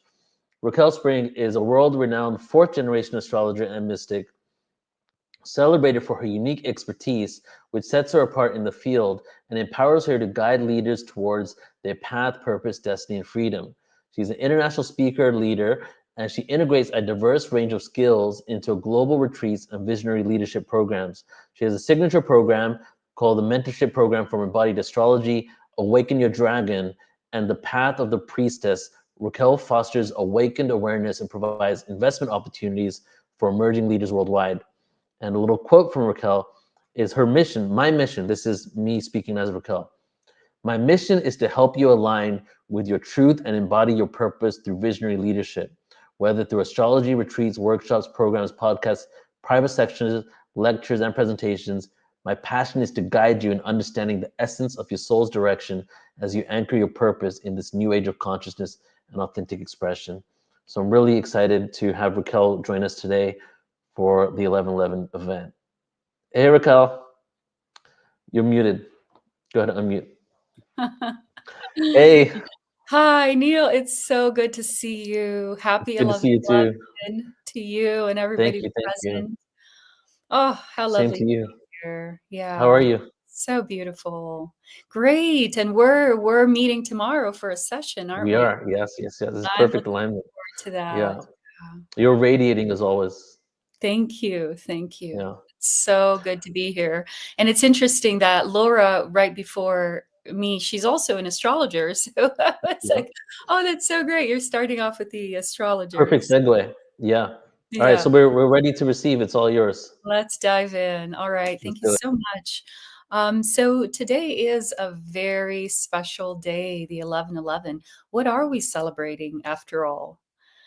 I had a whole talk planned that involved a lot of astrology. And while I'm still going to bring up astrology, while Laura was sharing, she was sharing so beautifully all the different astrological shifts and everything. I said, you know what? I'm feeling guided to change the topic here a little bit and focus more on the collective shift that is happening for us right now, even more than the astrological alignments per se. So I'm going to weave that all in together with this incredible, powerful portal of the 1111, and to help solidify and crystallize in you your truth, the truth that you are already aware of. So I'm just going to help to nudge that a little bit deeper and crystallize that in you today. So thank you, thank you, thank you, everyone watching, listening, tuning in. The way I see this personally, whether we are here on this end speaking, or Neil hosting, or you on your end receiving, the way I see it is that all of us are upholding this structure of consciousness together. And so it doesn't really matter at the end of the day what part of the consciousness structure we are holding, but the way I see is that we're all doing this together. So I want to say thank you for holding this structure of consciousness with us today. So just for those really quick, those that are watching me for the first time, my name is Raquel Spring, and I'm a 4th generation astrologer and mystic. And in the process, I teach, I guide, I speak, I write, I do everything that everybody else does to support the process. So I use astrology as my main tool to help me understand the different dynamics, whether we're looking at collective dynamics, which can be seen in astrology, or whether I'm working with individual charts, one-on-one sessions. I can help you spot what it is, the truth of your path, the truth of your soul, or the collective direction as well, the truth of the collective direction and objective. What is, at the end of the day, our purpose in all of this? And so one of the things that I am very blessed to do, because I consider this one of the best parts of my work as an astrologer, even though I don't see it as a work so much. But one of the main things that I love to do is private sessions. I really love to help people dive really deep into the energies that they're navigating. So I've been seeing over and over and over again in every possible individual chart you can imagine, from people all over the world, all walks of life, this one incredible theme of evolution. And I see the same theme reflected in the collective astrology. Whenever I look at collective astrology, I see the same thing. And there is this really powerful message coming through right now. Really powerful, whether I'm looking at individual charts, individual situations, or collective situations. And that is that we are turning a page. Literally right now, this patch right now and into the beginning of 2025 is a very pivotal turning of a page. And when we turn this page, things are going to start to accelerate very fast. Things are going to start to move very fast. The physical circumstances, the physical, structures that we see in the world today are going to start to shift very fast. And most important, we ourselves are being pushed to a new path in our life, including us speakers, us, astrologers, and all of us guides. We are also going through this process of an accelerated shift. So it's very beautiful to see the same theme being repeated over and over and over again. It doesn't matter which chart I look at or which astrology window. It could be a new moon, it could be an eclipse, it could be a planet stationing retrograde, a planet stationing direct. It's all speaking of the same message. So when I look at the big vision for the world, we are in this new chapter that is beginning now in 2025, 2026, and 2027. It's a window of time, and this window is where the shift is going to start to happen very fast. This is the visible shift, because we've already been paving the way for this. We've been going through our own internal shifts ever since 2020. So now we are at a pivotal moment where we are turning a chapter. We are beginning a new chapter of this transition. I've been calling this stage 2. Stage 1 being from 2020 to 2024. And now from the end of 2024, beginning of 2025, until 2027 is phase 2. And so in phase 1, what we were doing is we were breaking down a lot of our own internal perspectives, our own internal belief systems. And that went through a very deep process of transformation. It's still going through transformation, but it was like this beginning, this like rude awakening in many ways, this deep soul's cry of who am I? Who am I? Including spiritual teachers and guides. And we've all been across the world shedding our old identities and in this process of asking, who am I today? So in light of that, this new chapter that we are turning into is going to start pushing us to in a more accountable position, where we, now that we've been asking ourselves since 2020, who am I? What is the truth? What am I here for? Who is my tribe? Who is my family? Where is my family, right? And we've been asking ourselves all the big questions. This is where we are now pushed into a moment of truth and action. And more than anything, it's a place of accountability with ourselves. It's a place of accountability and integrity with our truth. Even if this truth is still changing, even if this truth is still going through transformation, it's a very precious period of acknowledging your truth. This includes your boundaries, your yeses, your nos. What are the places, the people, the things that work for you and that support your yeses, that uplift instead of drain your energy? So we are being now held accountable for our truth and where we stand in it all. So when we come to a day like the 11/11 and this incredible portal, we call it, maybe you've heard this before, this term portal, and you're like, what is this? What is a portal? It sounds so mysterious. And there are many definitions to portals, and there are many different types of portals as well. But I use this word a lot in astrology because astrology shows us these dates that are like hotspots. There are landmarks for certain energies to flow through. So the 11/11 is a hotspot for many different reasons. I will speak a little bit about the astrology of today, but I also want to speak just on a very basic level. Why is the 11/11 such an important date? Why is it such a big portal?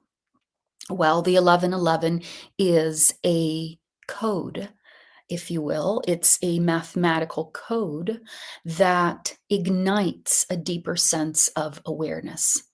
So this is where people, for the most part, something lights up and turns on, and those questions of like, who am I? What is this? Why am I here? This is where we see and we feel those questions come up. This is where it's almost like there is a little glitch in the matrix, if you will, a little opening in the matrix where we are able to just peel back the layers and see more and feel more. So the beauty about this date, together with other dates as well, but the 1111 is a pivotal one, is that we have the mass consciousness. We have many, many, many, many different people from all over the world in that same frequency. It's this frequency of bringing the new to the present. Whether you want to call it the new earth, the golden age, or whatever name you want to call it, this is really about bringing the future to now, to here. So the 1111 becomes this portal of consciousness. Really, it's consciousness and it's magic. This is where fertile ground, where magic can happen.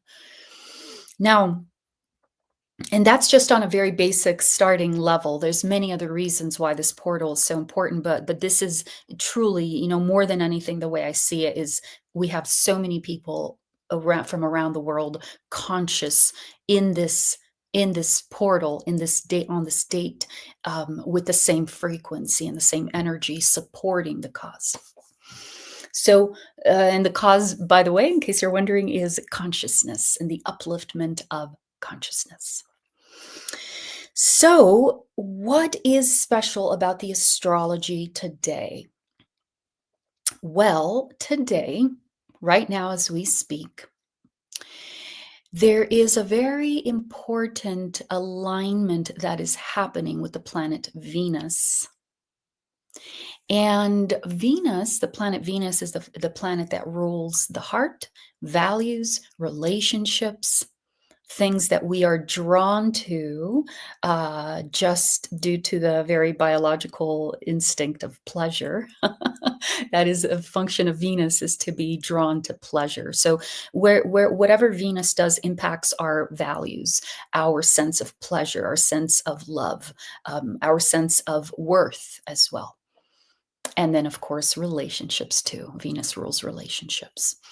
And right now, Venus is entering the 0 degrees of Capricorn in Western astrology. And this is important for a few reasons, 2 main reasons. One is because 0 degrees of Capricorn awakens what we call a world point. So this is all the world points, the 0 degrees of the cardinal signs. They're extremely important in astrology. Of course, like the name world point, world events become very prominent in these alignments. There's also other reasons why this is important, mostly because in April, we are having a lot of, Neptune, Venus, all entering that 0 degrees of Aries. So that is also a world point. And so it is showing a landmark, just in case it feels like it's getting a little technical here for some of you. Just think of today and the end of April as a super pivotal window. It's like, I'm going to use, just for lack of a better term, I'm going to use the word timelines in this case.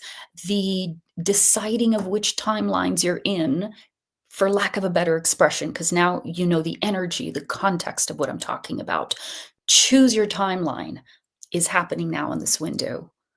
Now and until the end of April, there are pivotal choices that are going to be made during this time, decisions, physical actions during this time.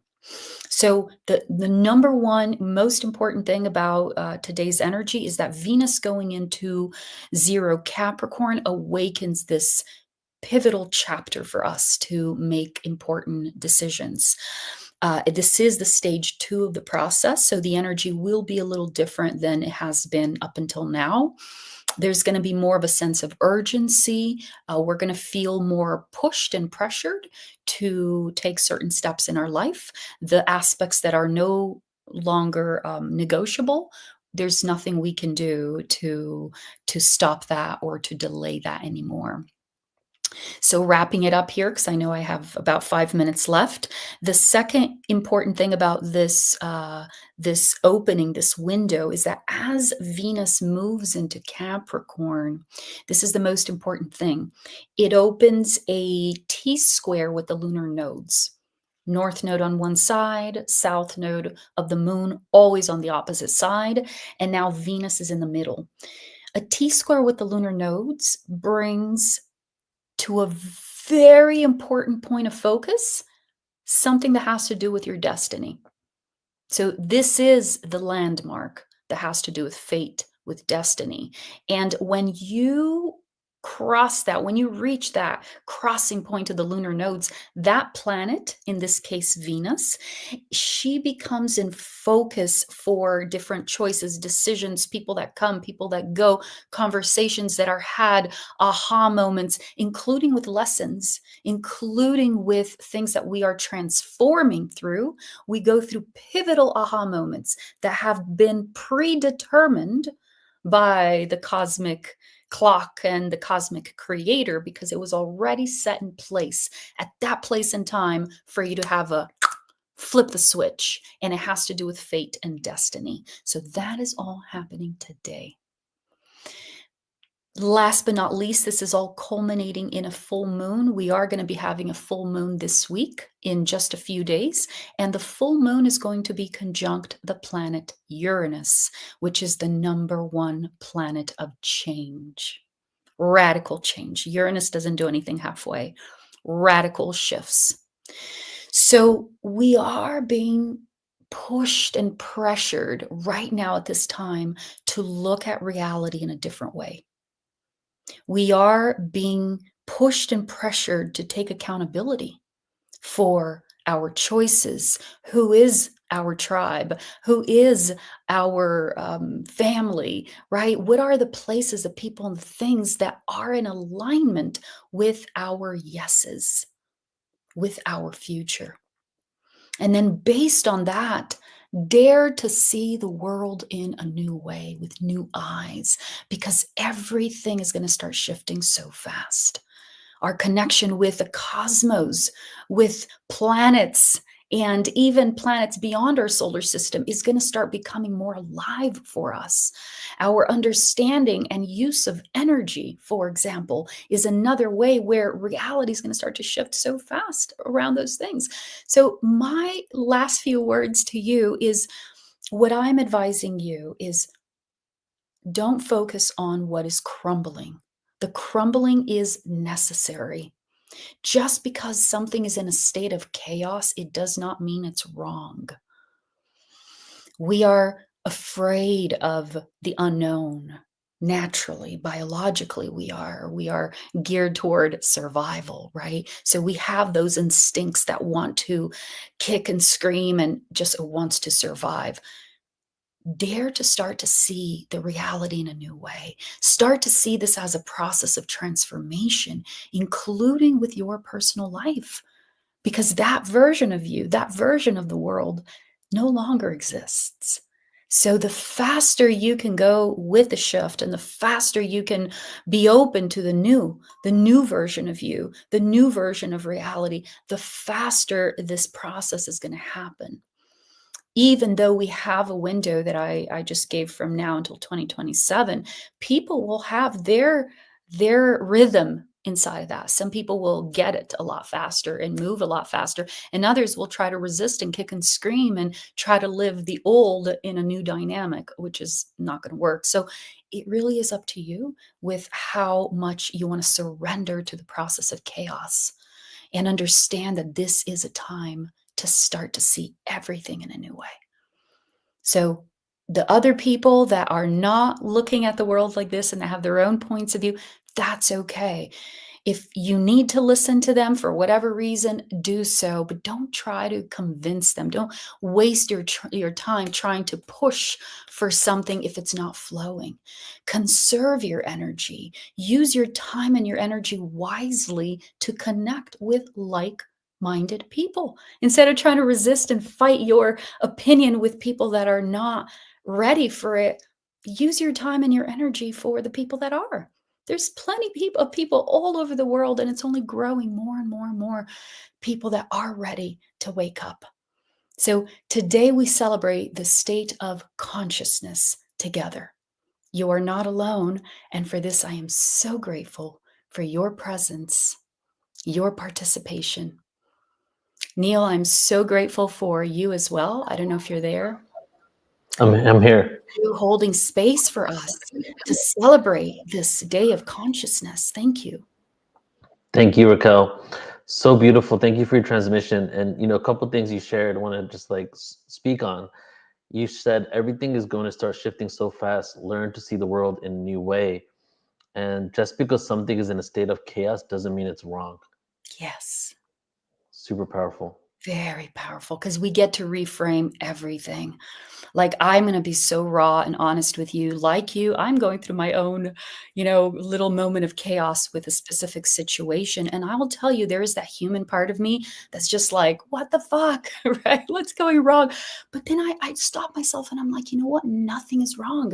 Even this situation is absolutely perfect. It's helping me see something in a very needed way that I need to know for the future.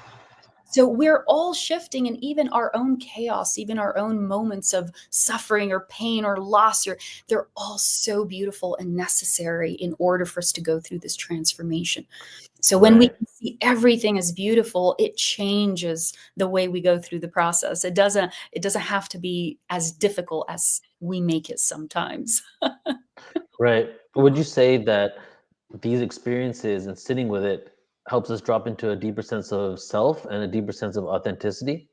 Oh my gosh, you just said the two key words, self and authenticity. It's all about that.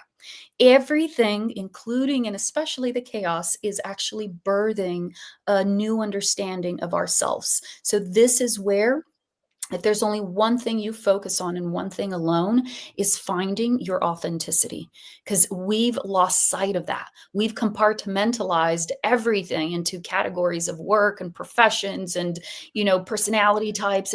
And we're realizing there's so much more intricacy to that. So we're at a very crucial phase of finding our voice, finding our authenticity, finding ourself.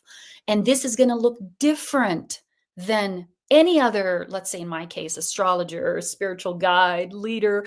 I am me. And so finding this sense of authenticity and voice is everything to us right now. It's the key to everything. Yeah. I felt like, and people share that, oh, you're very authentic. And I felt my own authenticity. But as you just shared, a lot of things are happening, a lot of identity constructs for myself are crumbling. And I'm realizing places where I wasn't authentic. And what it seems to be is places that I wasn't in integrity with myself. Yeah. You know what I mean? And I'm being called to basically all the skeletons are coming out of the closet for us to process so that we can it's almost like the first stepping stone for telepathy. We got to clear out the closet so that we truly can embody the frequency, not all the time. We go through struggles and pain, of course, but in a way that we're not hiding parts of ourselves from ourselves, and then also the world. Oh my God, you said it all right there. You said it all. It's so, so true. It's so true. Yeah. And also like just giving ourselves permission to be different today. Maybe you've been drawn to this your whole life, or you've been, preparing to do this, and now you're not interested anymore. It's okay. So this is part of the process of freedom. That it's the underlying theme for all of this is freedom. So we're all ready for greater freedom. And so part of it is like being able to push your own boundaries and, challenge yourself in ways that actually feel good and liberating to who you are, your authentic self. Yes. And I can't wait for us to have our own personal private session for me tomorrow where we can talk more about this. But before you go, I would love to just have your kind of the same question as Laura at the end, but that question is actually summarized in the slogan for this event: cultivating unity in a world of polarity. And someone asked earlier about the different systems, materialism, capitalism. Obviously, it comes from within. So could you maybe, I know you did a lot of this during your presentation, but maybe you can offer some more insight on how we can do that. How to what? Can you just summarize the question? Cultivating unity in a world of polarity, Okay. or even creating that oneness within in a Yeah. world with so much separation and what seems to be so much Yeah. chaos and lack of unity. Yes, exactly. So that goes back to what I suggested with when you encounter people that don't see things the way you do and that have their opinion. And so, my personal opinion, this is what I do. This is what I do. I don't waste my time. I don't waste my time trying to fight fire with fire. So that's rule number one. Don't try to convince other people, even if they are members from your own family. If you need to listen to them, listen to the bare minimum, but also know when to pull out because you don't want your energy to be drained. And then find your tribe, find the people that do resonate with that. And just making a simple choice like that already makes such a big difference. Now, if you don't agree with the, let's say, the outcome of the elections, right? My recommendation is stop looking on the outside for your well-being. I think this is the biggest lesson, is that there is nothing that we can do, right? So if we look at right now, there's nothing we can do about the results of the election. Life is going to continue to go on. So the best thing you can do is focus on yourself. The more that you can focus on your internal change, and it is just about asking the right questions instead of looking on the outside and how can I create harmony out there?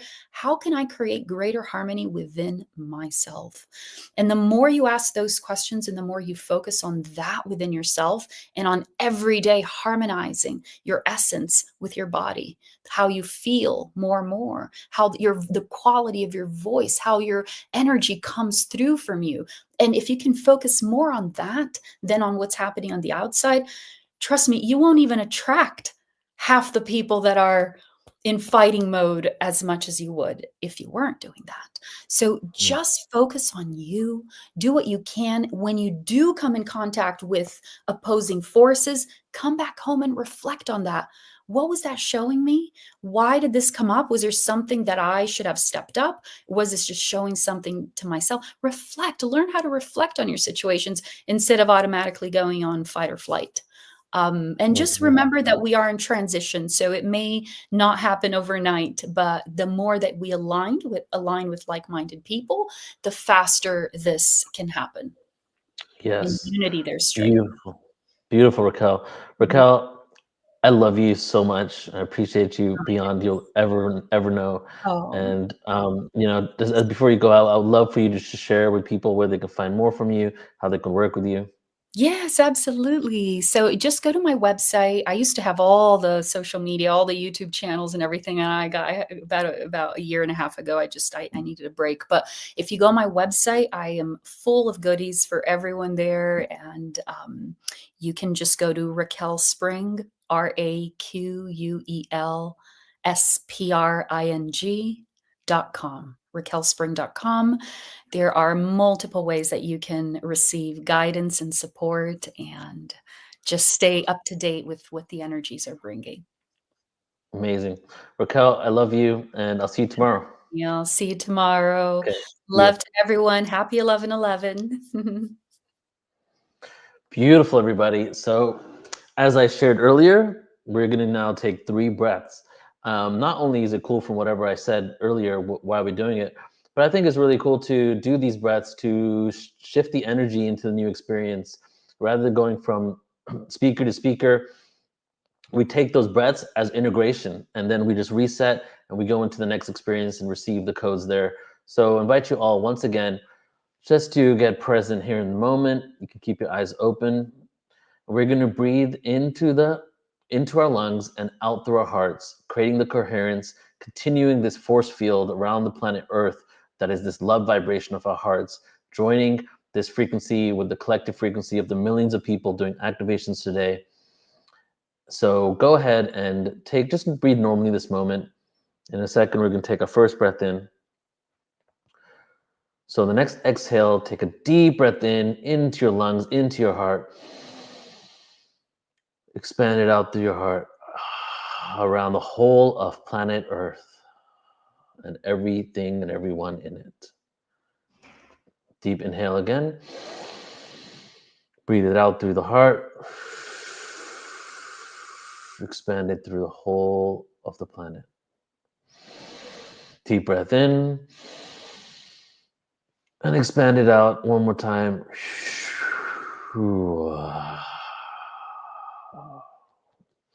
Today, the whole earth resides inside of our hearts. So now I am once again very excited and extremely honored to be bringing on she's definitely not my new best friend because we've been best friends in many incarnations and lives, but Beck came here to live with Flo and myself about 4 weeks ago now, 3-4 weeks ago, I forget. And she was living here. She was on that sofa every single day doing her thing, writing. And then she abandoned me yesterday and went to a place next to the beach so that she could be near the ocean. So she's now 20 minutes away. And she's left me here all by myself. No, I'm just kidding. But I get to still see her, and she's become, we had a huge connection, huge love connection and friendship from the moment we met, her, myself, and Flo, when we all met in Mexico at the UFO Congress. And then we just continued, our friendship and connection, said we all need to hang out together over here. But since we've been literally like living in the same house for a couple of weeks, and now we're just in the same town, I've just got a whole other level of respect for Beck beyond anything. I've seen her in an element. I've seen her processing all these energies. I've seen her tapping into different frequencies and codes and receiving downloads. We went to a church in Barcelona recently that has this amazing technology that literally is like, what is this place? And she was there connecting with the Magdalene energy, doing grid work, and I was there witnessing it and holding space. And it was honestly one of the most mind-blowing experiences. And not only that, she's an amazing musician. And we've actually, if you guys heard the music in the beginning, Beck was the one singing in the song I played in the beginning. And she's in 5 songs. We've created 5 music, 5 tracks together in Barcelona, near Barcelona here in the last 2 weeks together. So let me do her official bio. Beck is a visionary oracle, high priestess, author, activator, creatrix, devoted to walking the path of divine love and paving pathways of light for others to walk behind. Beck's greatest gift and deepest honor is the ability to activate, initiate, and catalyze the soul remembrance and rapid awakening of others. Her core purpose in this incarnation is encouraging and awakening the soul gifts and sacred missions of others, and being a clear vessel for love to flow through in order to facilitate the most profound energetic soul recoding and transformation. So everybody, we're going to bring Beck on now, and be prepared and get ready, because this next experience is going to be an activation. So we're going to be going deep, right? Starting now. Hi, I love you. I miss you. You're so fun. What an intro. I love you so much, and my heart is so full of hearing that. And guys, I actually just want to say, living with Neil, I think we're all here, right? This whole community is here because of this man. And I have been living with this man, like literally in close proximity with him, watching the devotion that you put into Portal to Ascension every day, the hours, the time, the love, like every day he is there putting stuff on for you people. So please, guys, like show him some love, support him, because I'm saying this from someone who is like, I've seen what goes behind these events, right? This man is so devoted, dedicated, and committed to his mission. And yeah, I think people don't realize like what it takes to run something like this and run free events like this. And I know. Yeah. I've done so many events in the last month and a half, and Beck just keeps saying, what, another one? Because when are you going to stop? Beautiful. Well, I'm so happy to be here. We're ready. Yeah, amazing. I'm not going to, yeah, I'm ready to go. And I want to say, guys, consent is really important. So you do not have to receive this act galactic. It's going to be a big galactic event. galactivation today. So if you don't want to receive it, I'm not here to impose anything on anyone, but if you desire to receive it, there is so much to receive here. I've been feeling the energy. It's been really potent. And before I jump in, because we don't have a lot of time, I do want to speak into, you know, these portal days, these energies at the moment. They're wild. Like Neil says, I've been processing a lot over the couple months. I'm like laughing, I'm crying, I'm orgasming, I'm all the things all the time in response to these energies, right? And how we react to them, it is very dependent on like what is needing to come up for us to clear in that moment and what is being revealed to us in that moment for our greatest evolution, for our greatest ascension, for our greatest purpose, our highest timelines, right? So these energies are always pushing us and supporting us. And a day like 11/11, if you think about the significance of an 11/11 portal, 11/11 is about manifestation. So today is a really potent opportunity for us to anchor in highest timeline. So I'm here to do a heaven on earth timeline activation for everyone today. I'm really excited about that. But there is just one thing I want to say about these high energy days and these portal days and these ascension energies and all of it. Don't think that just because you are purging or you're, you know, feeling triggered. There's been a lot of really heavy energy in the field lately. And a lot of my friends have been really excavating some deep stuff, Neil and I included, right? That's why I've had to come over here because both of us are like, oh, we just need some space. And also I love the ocean. But when these energies hit us, we can respond in a whole different array of ways depending on what is coming up, right? So don't think that because you're purging on a high energy day or you're feeling emotional, you're not feeling, oh my God, I'm in a bliss state because it's 11/11, that you're not aligned with the energies, right? The energies are always going to show you what is required and they're always going to serve you, right?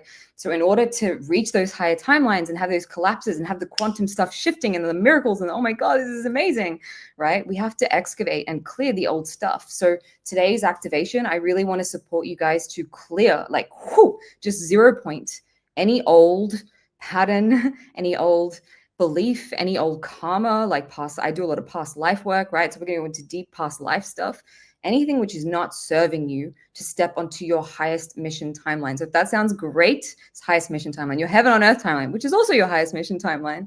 If that sounds great, let me know in the comments, because we need to clear away. It's like we need to go deep within. We need to clear away before we can ascend, because then we're lighter to jump into that timeline, right? It requires energy for us to anchor these things. And sometimes we can be holding the frequency for something that we desire for our heaven on earth for like decades, right? Years, because it requires us to have and build momentum and to be in that frequency for a long time for those energies to rise and meet us, right? So just because what you're manifesting hasn't showed up yet, even though you're in the energy and you feel like you've been in the energy of it for a long time, I just want to say, like, just keep holding those energies, holding the feelings of when you're there, because that's why we want to manifest anything anyway, right? So this is why we manifest, to feel a certain way. So the hack is, everyone knows this, it's pretty basic spirituality 101, but feel that way and then the timeline will shift. And then by the time the timeline shifts and this stuff shows up, it doesn't matter anyway, right? Because you're so happy. So having said all of that, I think let's just get in there, because now we've got like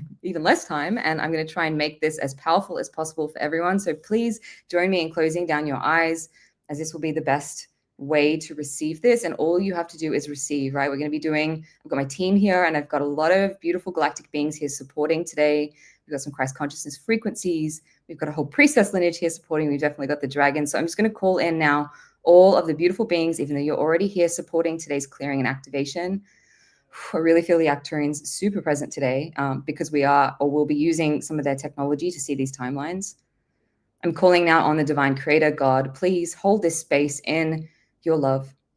Hold these people in your love and surround this space now with your love and your light, so that all that takes place here today is for the highest good, and that all that takes place for each of these people ripples out and actually impacts the collective timeline, as well as each individual beautiful human on this timeline. Because we're all here to experience heaven on earth. We're all here to have the most juicy, amazing, pleasurable, joyful, abundant, purposeful, passionate lives, so filled with love. God, and I ask, and if you have problems with the word God, just use source, creator, universe, whatever you prefer. I ask that you fill each person's heart here today with what that feels like, what that heaven on earth feels like, so they can access it, even if it's just for one moment in this activation. And now call on all of the higher selves, soul families, and teams of each beautiful person who will, holy moly, there's a lot of you, who will receive this recording now or on the replay throughout space and time. And I timestamp this activation now in the quantum. And I ask that this grid is dissolved at the end of this activation. All portals are closed and everything is returned back to where it is. So to begin with, I'm just going to ask each one of you to send a golden cord down from the base of your spine. And sending that cord down, down, down, down, deep into the earth, into the heart of Gaia. As she is going through her own transformation, transcending into a higher timeline as well. And so all the work that we do also supports her. And we're going to ask you to plug into the highest version now of Gaia.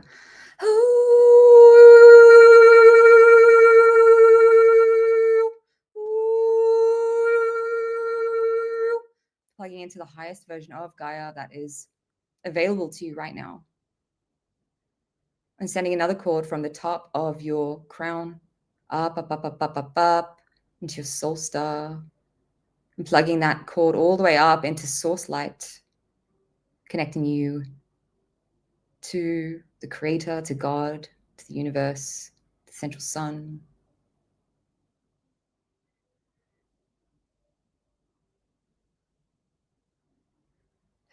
And just allowing yourself to now be here, anchored on the earth and anchored above. I feel we don't have a lot of time to spend today, so I'm going to get straight into clearing. So we're going to go ahead and start to clear. And if you would like to mentally or out loud, just say, I consent to clear as we're going through each of these things. Clearing now all lower realm realities and loops in which you find yourself in, which are preventing you, this is big, from anchoring your heaven on earth. Now we are going to clear them, clearing them now through all space, through all time. Clearing and shutting down now all timelines, all past lives, all incarnations where you are looping in lower realm realities or timelines which no longer serve your greatest evolution as a soul.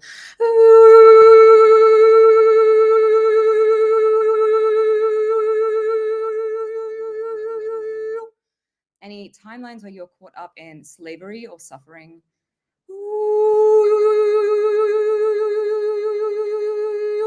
Where you are allowing yourself to suffer for some reason. We don't need to go into the reasons or the why.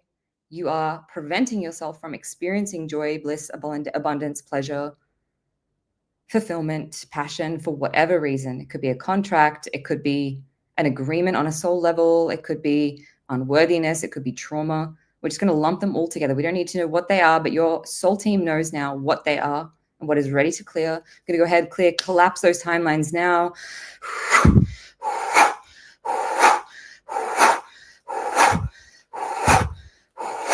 You might feel a lot of energy moving through your body, a lot of heat, just trusting what you're feeling. You might need to shake, to move. This is a lot of energy moving, guys, a lot of energy. We're also clearing this from the ancestral lines of the earth, the grids of the earth. Some of you might be anchoring this through your body for the earth, so you might be supporting in this, so allowing that energy to clear.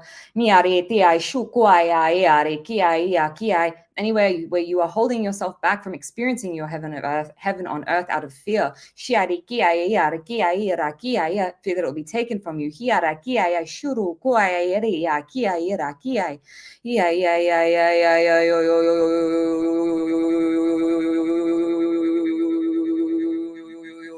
Unworthiness,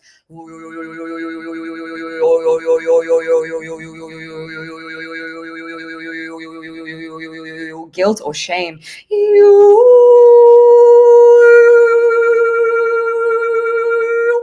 Clearing that from every cell, from every memory, from every timeline, across all versions of yourself, across the multiverse. We're just clearing it. There's a big extraction taking place, just allowing all that energy to shift. I'm going to ask, what is the next thing that we need to clear here?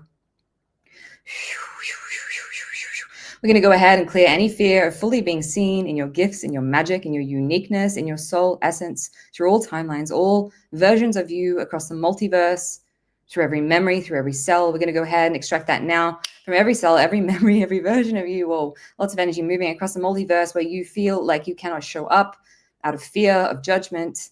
You cannot show up as your highest self, in your highest mission, in your highest authentic essence.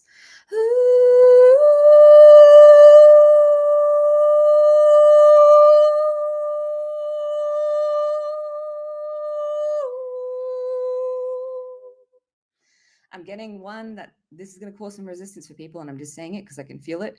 We're going to clear any resistance to receiving God's provision, God's support, God's protection. Again, if the word God is triggering you, you can change that for universe. I would prefer if you kept God, because this is it's very clear. The word God is very clear here for this moment. God's provision, God's support, God's love, God's protection, God's abundance, God's direction in your life. Anywhere you are resisting that out of fear or lower timelines or things that you've done in the past, or shame or guilt or programming or unworthiness, we are extracting that out now. Holy moly, that's a lot of energy, from every cell, every timeline, every version of yourself across the multiverse where you did not feel that you were worthy of God's love, God's protection, God's provision, God's support, God's miracles, God's work in your life. And if you're struggling with the word God, you can just take the universe, source, creator, and place that there instead.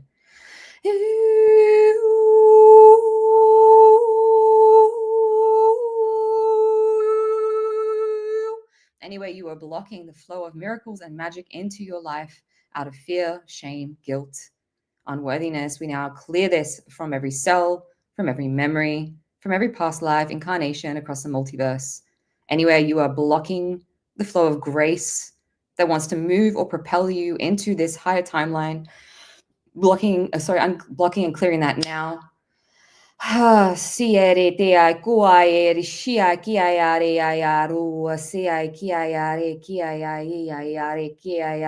a few of you which I feel are holding on. That you're like literally clinging. There's this doorway about to open and you're clinging onto the old because it's known, because it's safe. So we're going to go ahead and ask anywhere where you are clinging onto the known, to the safe, to the familiar, even if it's painful, even if it's shitty, even if it sucks and it's not what you desire, because it feels safe in some way to stay there, because the unknown scares you, because that leap off the cliff that you know you need to take scares you. We are now clearing that. We are clearing all fear of the unknown, all fear of what would happen if you were to move through this door onto this new, pristine, beautiful new timeline, which is about to open up for you. We are clearing that now from every cell, every memory, every lifetime, every version of yourself across the multiverse.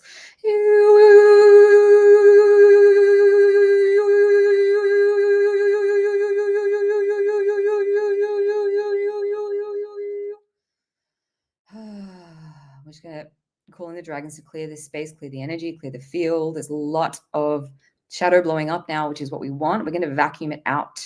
All debris of these ashes, we're going to vacuum it out of the field, out of your space, out of your body, completely clearing you.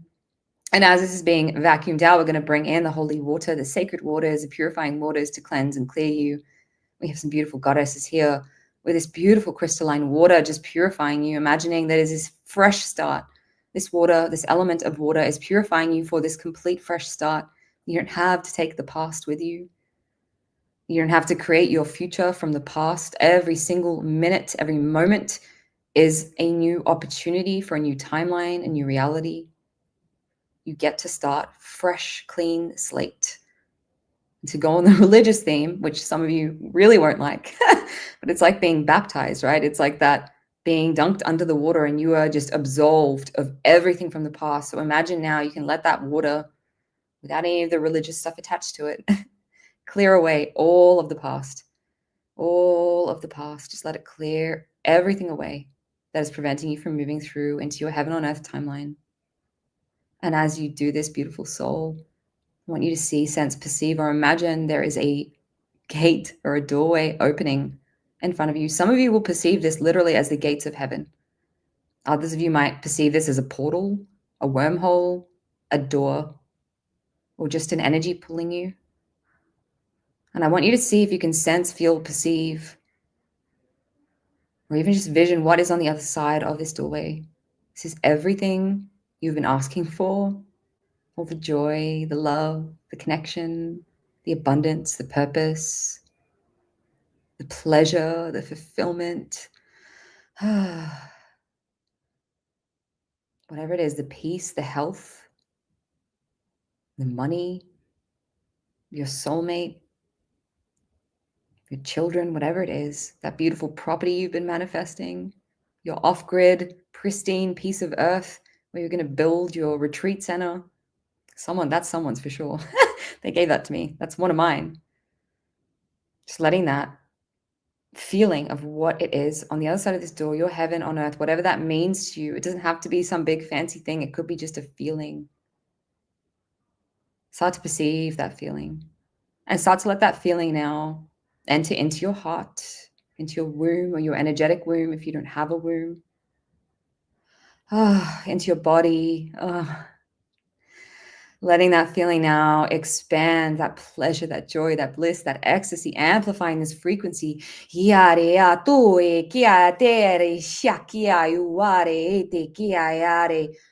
Amplifying this frequency through your whole body. And we're going to ask your soul team, your higher self, your family to now amplify that frequency by 10 times in your body. How much pleasure can you hold in your body? How much joy can you hold in your body? How much abundance? And for those of you who are struggling to connect to these feelings and emotions, it's okay. Just imagine the vision or the thought or the feeling or what it is that you feel you want to create if you can't connect to those emotions. For those of you who can, we're just amplifying. And now we're going to use every single person's energy in this space across all time and space, joining in on the replay or here live to amplify all of the, holy moly, wow, all of the frequencies through all of our bodies as we send out the support for every person to experience their heaven on earth as well as our own. So all that good juju, all those good vibes are just amplifying each other. And we are in this beautiful quantum soup of just all this beautiful energy. And one person having their thing, their desire, their heaven on earth means another person can have it. We can all have it. It's not that one person gets it and someone else misses out. It's like, no, once we have our heaven on earth and are experiencing it, we invite others into it, right? So I'm holding that frequency for you so you can feel it. But leaning into our brothers and sisters here on the call, everyone on this call, their joy, if you can't experience it, their pleasure, and sending out now amplified intentions towards everyone getting and being moved into this higher timeline now that's available for us through this gateway, through this portal, through this doorway. God, I ask that you fill every single person on here completely with the feeling of what it feels like to be so held, so safe, so loved, so supported, that they can be nothing but in a state of pure bliss and presence, which is their true and pure state, because they are one with you. We're just going to let this frequency now 0 point any remaining cords, threads, attachments to any old timelines, letting this frequency be so strong that it just 0 points the field, 0 pointing the field now.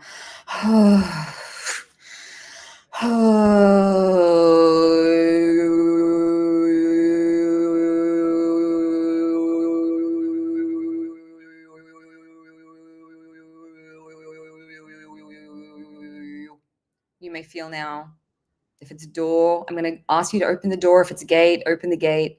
If it's a portal or a wormhole or whatever it is that you're visualizing, this threshold, as I'm going to prepare you now to start to move towards it, stand up right in front of it.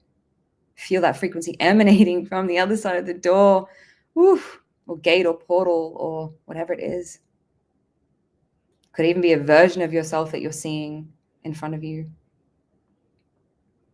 And on the count of 3, we're going to walk together through this gateway. Some of you are still, there is resistance. I feel that in the field, and it's okay. You are safe. You are loved. And we're going to actually, I feel, just grab hold of and take hands of anyone who's like hesitant still to walk through this door for whatever reason. We're going to do this together, guys. We get to do this together. There we go. Okay, on the count of 3, we're going to walk through our doorway into our heaven on earth timeline. 1, 2, 3, walking through that doorway now, walking through this portal now. We're going to anchoring you now into this timeline, asking for support to anchor each one of these beautiful souls into this timeline. We're going to send a cord down now into earth in this timeline. See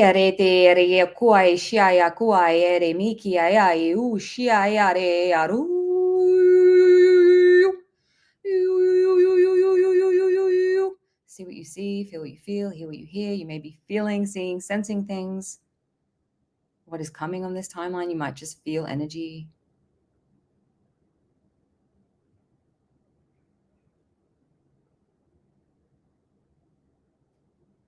Allowing you to fully settle and anchor into this timeline now. We're going to close that door behind you, closing that door behind you, knowing that once that door is closed, I can't even say it. Oh, it's going to be big. Then everything is collapsed and it's done. And you don't have to look back. You don't have to look back. You may have time to integrate. Like I said, it takes time sometimes to hold a higher frequency, but that doesn't mean that you've gone backwards. It just means that you are evolving, right? You're clearing the things that are required from yourselves or from any level that they're still kind of being kicked up, because with these activations, we bring this stuff to the surface and clear it. Sometimes that takes days, weeks, months, whatever it is. So we're going to go ahead now. And when you're ready, slam that door shut, close that gate, close that portal, explode that portal, whatever it is, to signify in the quantum that you have closed this timeline now, closing that timeline now, closing all points to these past timelines that no longer serve, as you are fully anchored into the new.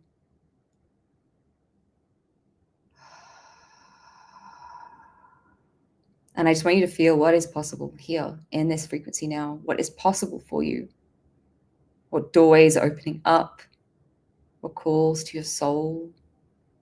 Maybe you're being shown images of what is coming 2 months down the line, 3 months down the line, next week, tomorrow. Maybe you're getting downloads of where you need to take things, project you need to work on. Maybe you're just feeling energy, and that's fine too. Maybe you're feeling emotional. Whatever is unfolding in this moment is perfect. This is complete. This has been completed for you. Anytime you're doubting that this worked, was this real? Did I really do this? Do I need to go back and clear up some shit? Just trust. So all I'm asking you is to trust and have faith in your ability as a conscious creator, as an architect of this reality, to choose. You can always choose your heaven on earth. You can always choose your highest timeline. And while we're here, I just really feeling to send love down now into the earth, to anchor this into her, all of our pleasure, joy, ecstasy, love, abundance, connection, health, wealth, happiness, all the good feeling, all good juju, all that love, send it down to her so she gets to experience this too. She's a living being, living soul. I'm just going to close this space with just gratitude. Gratitude for everything that is not yet manifested, but will. The timing is not important. Just know that it is done. Your only job now is to follow the joy pings, follow the things that light you up, that feel good, the things that don't even make sense. It made no sense for me to move to this place when I had a beautiful apartment with Neil, but I had this thought in my heart, I need to go be by the beach, and my heart, it felt so warm, and I was like, I have to follow this. And I've been in joy since I've been here, right? So sometimes our soul pings don't make any fucking human sense, but we have to follow them anyway. So just over the coming days, weeks, and months, those little pings, those nudges, that thing that you feel, it feels good. It just feels good. It just feels good. It might not make sense, but it just feels good to do it. That is the greatest advice I can give you. Follow those soul pings. For me, it's pussy tingles. I feel it in my sacral and my yoni. When something is good, I feel orgasmic. I'm like that. I want to move towards that feeling, right? Because that's how the creator wants us to feel every single day. And that's how we get to feel every single day. And yes, there's always highs and lows. We can't be in a state of ecstatic bliss 24/7 because we're humans, but that is our natural state of being. So while we're here, I'm just going to go ahead and thank all the beautiful galactic teams who have been here supporting all of your star family. I appreciate you deeply. I see you. I love you. All ascended masters, particularly those from the priestess lineages. Thank you, thank you, thank you. I love you. The dragons, thank you, thank you, thank you. Each one of the soul teams and higher selves of all the beautiful people who have been here on this recording, thank you for being here and doing this work. I see you. I love you. To Neil, thank you. I see you. I love you for bringing us all together. I'm going to go ahead now and close down all portals which have been opened, all wormholes which have been opened, all doorways which have been opened, and all energies which are no longer required. I send them back. I close all portals, all open gateways, doorways, portals. I call each human here on this call, each soul, into their own soul sovereignty, dissolving any bonds, cords, attachments that were created for the process. They shouldn't have been created, but if they were, we dissolve them now. And I'm going to call in diamond light now to clear this entire space and dissolve this grid, which was created for this activation. Really gently starting to bring yourselves into your bodies. We're going to start to bring this down into your bodies, bringing it down, anchoring it into the physical body. Might take you some time to anchor this one, guys. Like I said, it was a massive anchoring it in the physical body. I'm going to go ahead and anchor it in the emotional body. I'm hearing for most of you, it's going to take, like, your light bodies are very anchored with all of this energy. It's your lower bodies, your human body, your physical bodies, your energetic body. Sorry, I can't speak. I find it hard to speak after these things, but your physical body, your emotional body, your mental body, they're the ones that are the mental body is the hardest, guys, because we're like, well, where's my shit? When is this activation? My stuff hasn't showed up, right? But it's the mental loop that we need to watch, because that's what brings us back into the lower timeline, because the mental loop happens. Well, it must not have worked. Where's my stuff? And then we feel the emotion, which then drags us into lower timelines, right? So it's your job now to just do the maintenance as these lower thoughts are coming up from past timelines, whatever they are, as they clear out, just checking them and clearing them out. And I went completely over, so I'm so sorry, but I hope it served. Yeah, it definitely serves. Thank you, Beck, so much for that transmission.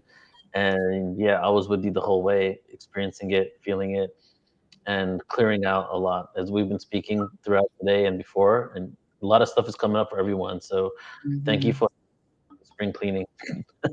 You know, beautiful. Yeah, I love you. Great housewife style, just cleaning house. Yeah. Yeah, you're always supporting me on that level. So I appreciate you. Before you leave, you want to tell people about your website and your book?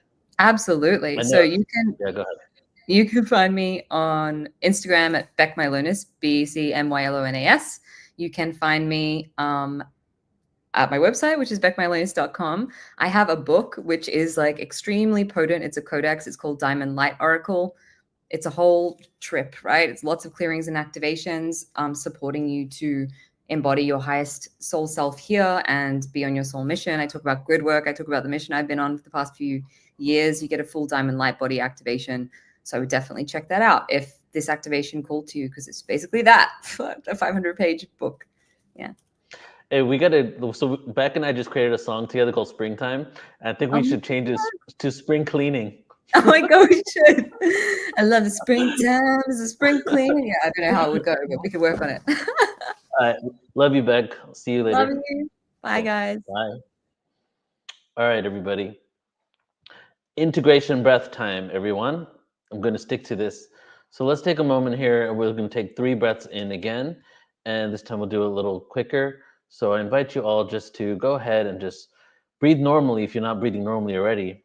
And in a moment here, on the next inhale, we're going to start with, well, in a moment, we're going to start with 1 of 3 breaths. Breathe it in, breathe it out through the heart as we integrate what we've experienced here today, and then send it out into the cosmos and join the collective field of everyone who is joining in on any type of event or any type of intention today, being this portal day. So the next inhale, deep breath in, breathe it out through the heart. Deep breath in, breathe it out through the heart. Deep breath in again, and breathe it out. All right, let's do it. I'm really feeling called, and if you guys have been tuning into any events over the last few months, I keep calling every event a ceremony, and I really want to stay with the intention, as this is a ceremony. There's so many of us here. This is a ceremony. This is a global ceremony happening today, and we have the potential to create so many shifts as we get together and set out collective intention. And I'm a true believer that the more we do that, the more the world will actually have no choice but to reflect the harmony we created within. How does the world shift without? Well, the more and more of us create that harmony within ourselves, learn those lessons, come together in unity, then the external world has no choice but to reflect what's within us. So we're going to get into our next guest here today, and I am very honored, excited to be bringing on Geraldine Orozco, because Geraldine has not only been on Portal to Ascension quite a lot, even though the last 6 months I kind of have a little bit of Geraldine withdrawal, because Geraldine's been on the platform only twice in the last 6 to 8 months. But next year, starting January, we're gonna have Geraldine on a lot. And before 6, 8 months ago, Geraldine was on all the time. So we've just had a little break with her, and now we're going to be doing a lot more together starting next year. So I'm excited to bring her on because I don't get to see her enough, and she has amazing information. Geraldine Orozco is an intuitive DNA reprogrammer and ascension coach. On October 15, 2013, Geraldine experienced a vivid abduction from her bedroom window, where she recounts being taken on board a ship and meets tall grays that introduce her to her 8 hybrid children. The next morning, she encounters a hypersensitivity to the human electromagnetic field. This discovery initiates a journey to find truth about what happened. She had her first hypnotherapy session in June of 2017, and the results in the discovery of repeated abductions originated in her childhood. She recounts her abductions through her regressions, in which she brings forth information regarding the universe and ancient DNA alterations here on planet Earth. Her journey didn't end there. She underwent 4 additional regressions in which she went deep into each abduction and the history of the universe in order to understand the reason behind the hybridization program here on Earth and off the Earth, and how they operate the program among humans. Geraldine goes deep into understanding the purpose of ascension with the utilization of human technology and DNA information for the ongoing harvest of energy within the intelligent universe. And to be honest, that's only scratching the surface with what Geraldine brings forward.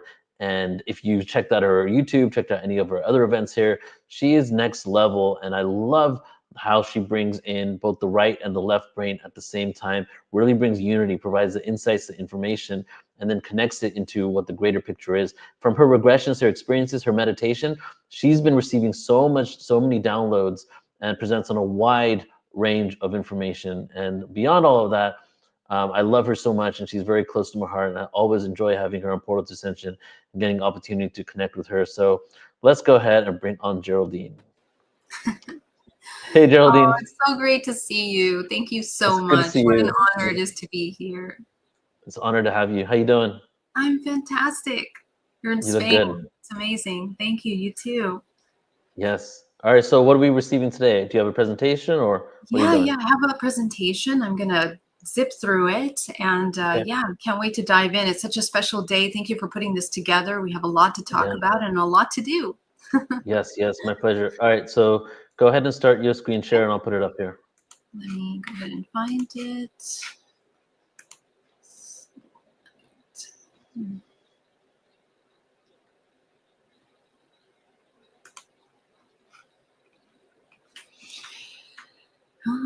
Let me see if this is the right thing. Yeah, it's coming up. It's coming up. Is that it? Yeah, we have it. Okay. Okay. It's all yours. Right. Awesome. Thank you so much. All right. So I'm an epigenetic psychotherapist. My name is Geraldine Orozco. For those of you that don't know. Geraldine, go ahead and click start slideshow so we can see it full screen. Start slideshow. Okay, let me see. Yep. Got it. Okay. But I'm going to move this because I want to see this. Can you guys see? What do you guys see? We see the same thing you see, but is it possible for you to take it out of presenter mode and just show us that whole thing? Or do you need it like that? Do you need to see the next slide, or? Yeah, I'd love to see the next slide, but let me change, hold on. Let me change what I'm sharing then, because I have a whole other screen. Yeah, change it. All right. Oh, I see. Okay, hold on. Sorry about that, guys. Let's see. Let's do, oh, here we go. Presenter. Oh, no, that's not it. It's not it. This one. It's this one.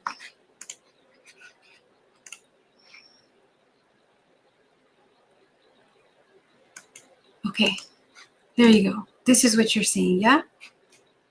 Okay, let's see. It's coming up. Yeah, perfect. Yeah. Okay, awesome. All right, thank you guys. Let's see.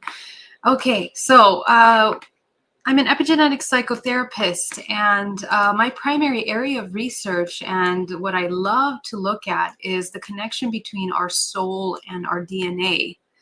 And I received the majority of this information through the downloads and also through my internal navigations of my own multidimensional body, essentially coming into a very profound, deep understanding of how we function, how we are actually, how our multidimensional bodies are expressed. And what I discovered through that internal navigation is that, first of all, our physical bodies are only 2% of the greater whole of what we are.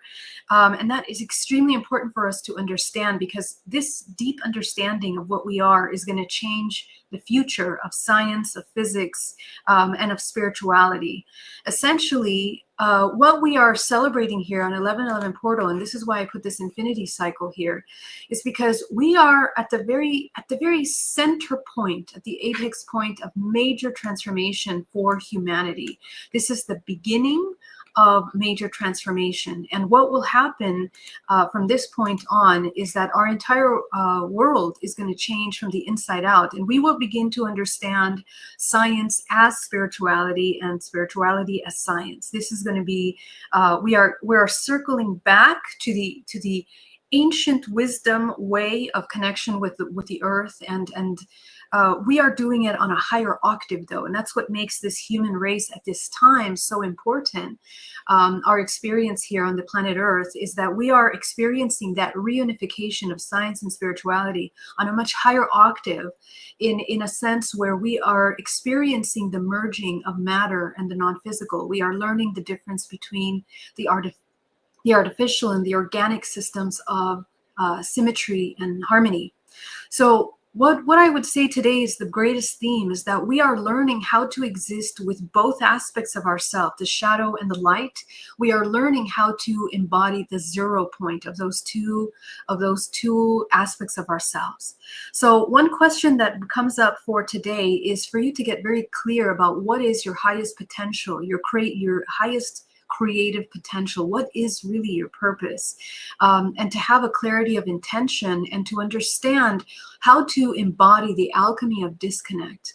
Okay, what a lot of the emotional blockages that people are experiencing at this time are about this idea that we are deeply disconnected. So let's go ahead and deep dive into, let's correct that. Let's understand better, the falseness of disconnection, because this is part of the hypnosis of humanity. When we fall asleep, we feel disconnected from the whole. Okay, and how the planet actually functions is that it's a vibrational frequency. It is a vibrational frequency. Every single oscillation that this toroidal system of organic consciousness of the planet Earth is actually moving, every single one of those dimensional planes is a dimension in which we are constantly moving in and out of. So timelines are something that we access constantly based on our vibrational frequency. This entire system is a vibrational frequency mechanism. And the way that it functions is through the bioelectricity of our human bodies. So as I mentioned, that only 2% of our physical bodies are what are existing here in the physical realm. The rest of your body, which looks very much like this, we are spheres within spheres. And these spheres, actually, the way that they look are like membranes. And it's a very strange substance. It's a membrane that is both physical and non-physical, but it creates a system of bioelectricity in the body. Bioelectricity works on the charge, right? Whether something is charging in a positive or negative bioelectrical charge. And what charges this system are the incredible creative potential, the creative life force that you move in your body. So the contraction of that creative life force, limits the way that you access information in this multidimensional system. The expansion of that creative life force allows you to access and activate information in your field. What we are looking at here in this image is essentially a holographic projection of your DNA. And this is extremely important right now because, as you can see, each one of these dimensional layers is essentially extending out into this field, which is called the morphogenetic field. This morphogenetic field is bioelectrical structure of information. It's a library of information that brings your physical body into form. And what's more is that this system is one of the most incredible self-organizing systems. It organizes information through frequency, higher to lower, in your body, weaving through the system of the body. And I'm going to go deeper into what that looks like essentially.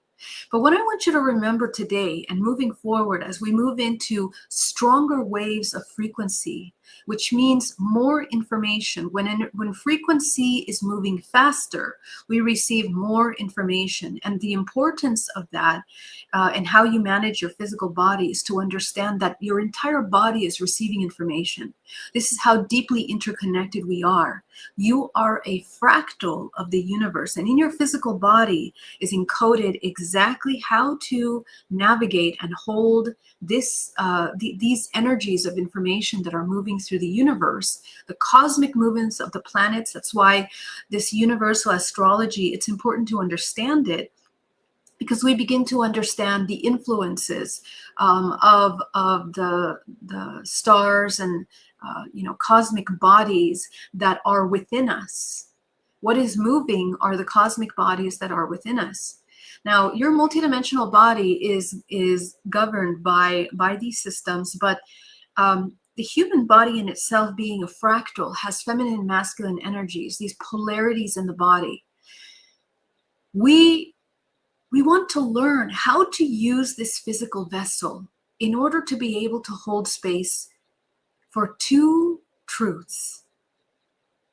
Every time that we experience something in this universe, there is an opposite energy to it. There is an opposite reality to it. These paradoxes that exist in the universe, we have to integrate that physically in the body. Now, your body is split up in a feminine and masculine aspect.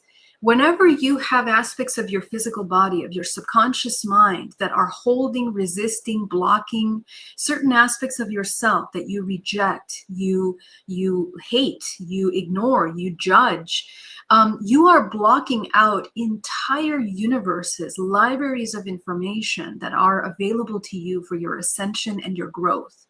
This is what it means to activate DNA. And I'm going to talk about that in just a second. But essentially, the information that is passing down through your DNA is encoding both feminine and masculine elements of information. How you hold this information that's passed down through the generations, collective trauma, all of the ancestral blockages, you need to look at the ancestral belief systems that you're holding on to that create limiting belief systems that do not allow you to transcend into your higher octave of existence, of being, acting, thinking, feeling, and intuiting. Take a look at all of these areas of your existence. Where are you creating blockages in your manifestation of creation? The alchemy, the transmutation, the changing from a lower thought form into a higher thought form, that transduction process is part of the alchemical bioelectrical intelligence that your physical body has, which helps us understand that the entire purpose of existing in this system, the entire purpose of incarnating into the physical body is specifically for this alchemical. Your body is designed to ascend. Your body is designed to be in constant change, in constant transformation, moving fluidly from lower states of consciousness into higher. And we are always ascending, but the body has to follow along. Anytime that the human body begins to contract, begins to resist, begins to suppress emotions, thoughts, entire concepts of yourself, and remember that your external is a reflection of the internal. So anytime that you're external, that we judge the external, we are literally observing an aspect of ourselves that we have not seen, that we have not accessed, that we have not addressed. Your judgment is the key right now. Take a time to take a look at the things that you are judging, to begin to look at the reflections of yourself in the world that you are creating. Essentially, all judgments, all of these limiting belief systems, the frequencies in your body that stagnate, that block your field from moving into a higher octave bioelectrically, are actually essentially limiting your movement, limiting your vision. Vision is extremely important, the development of your higher vision. And it's limiting your ability to access into a broader range of perception, which will allow you to download information that is necessary for the healing of humanity. Every single one of you has many purposes. There's no such thing as a one purpose that a human has. But you are designed bioelectrically and organically to anchor source into this organism. The healing of your mind and your body into an expanded state of consciousness is the healing of this planet Earth. When you open up your field, when you begin to unblock your chakra system which is constantly moving, creating the filter of perception of your reality, is exactly what is needed in order for you to access higher octaves of information, of healing, to beginning to see yourself, your value, your worth. Those are themes that are coming up extremely strong. So many people calling me this week, I feel like I'm unworthy, I feel like I have no value. Yes, this is being highlighted through the cosmic movements of the universe to uproot these deep belief systems of unworthiness of the human, because it's really time for the human to integrate the energy centers, the lower, middle, and higher, the upper dantian, which means our relationship with matter, our relationship with our soul, our relationship with love. And love being, the unconditional love being the unifying force of all of these systems, is what opens up the body to become this transduction system of alchemy. When your body is in a full state of expansion, we don't have areas of our body that we can't see. So in your meditations, in your daily, not just in meditation, when you are walking around, when you are fully present, when you're here listening to me in this moment, check into your body. What parts of your body can you not see? What parts of your body can you not sense, feel, tune into? All of those areas of your body that are dormant, disconnected, and unconscious are exactly the parts that are entire libraries of information, of your information, that are dormant and disconnected. And what we need to do in the physical body at this time is to begin activating that awareness of these parts of the body, because suppressed within that unconsciousness, remember, the back of the body represents the subconscious mind.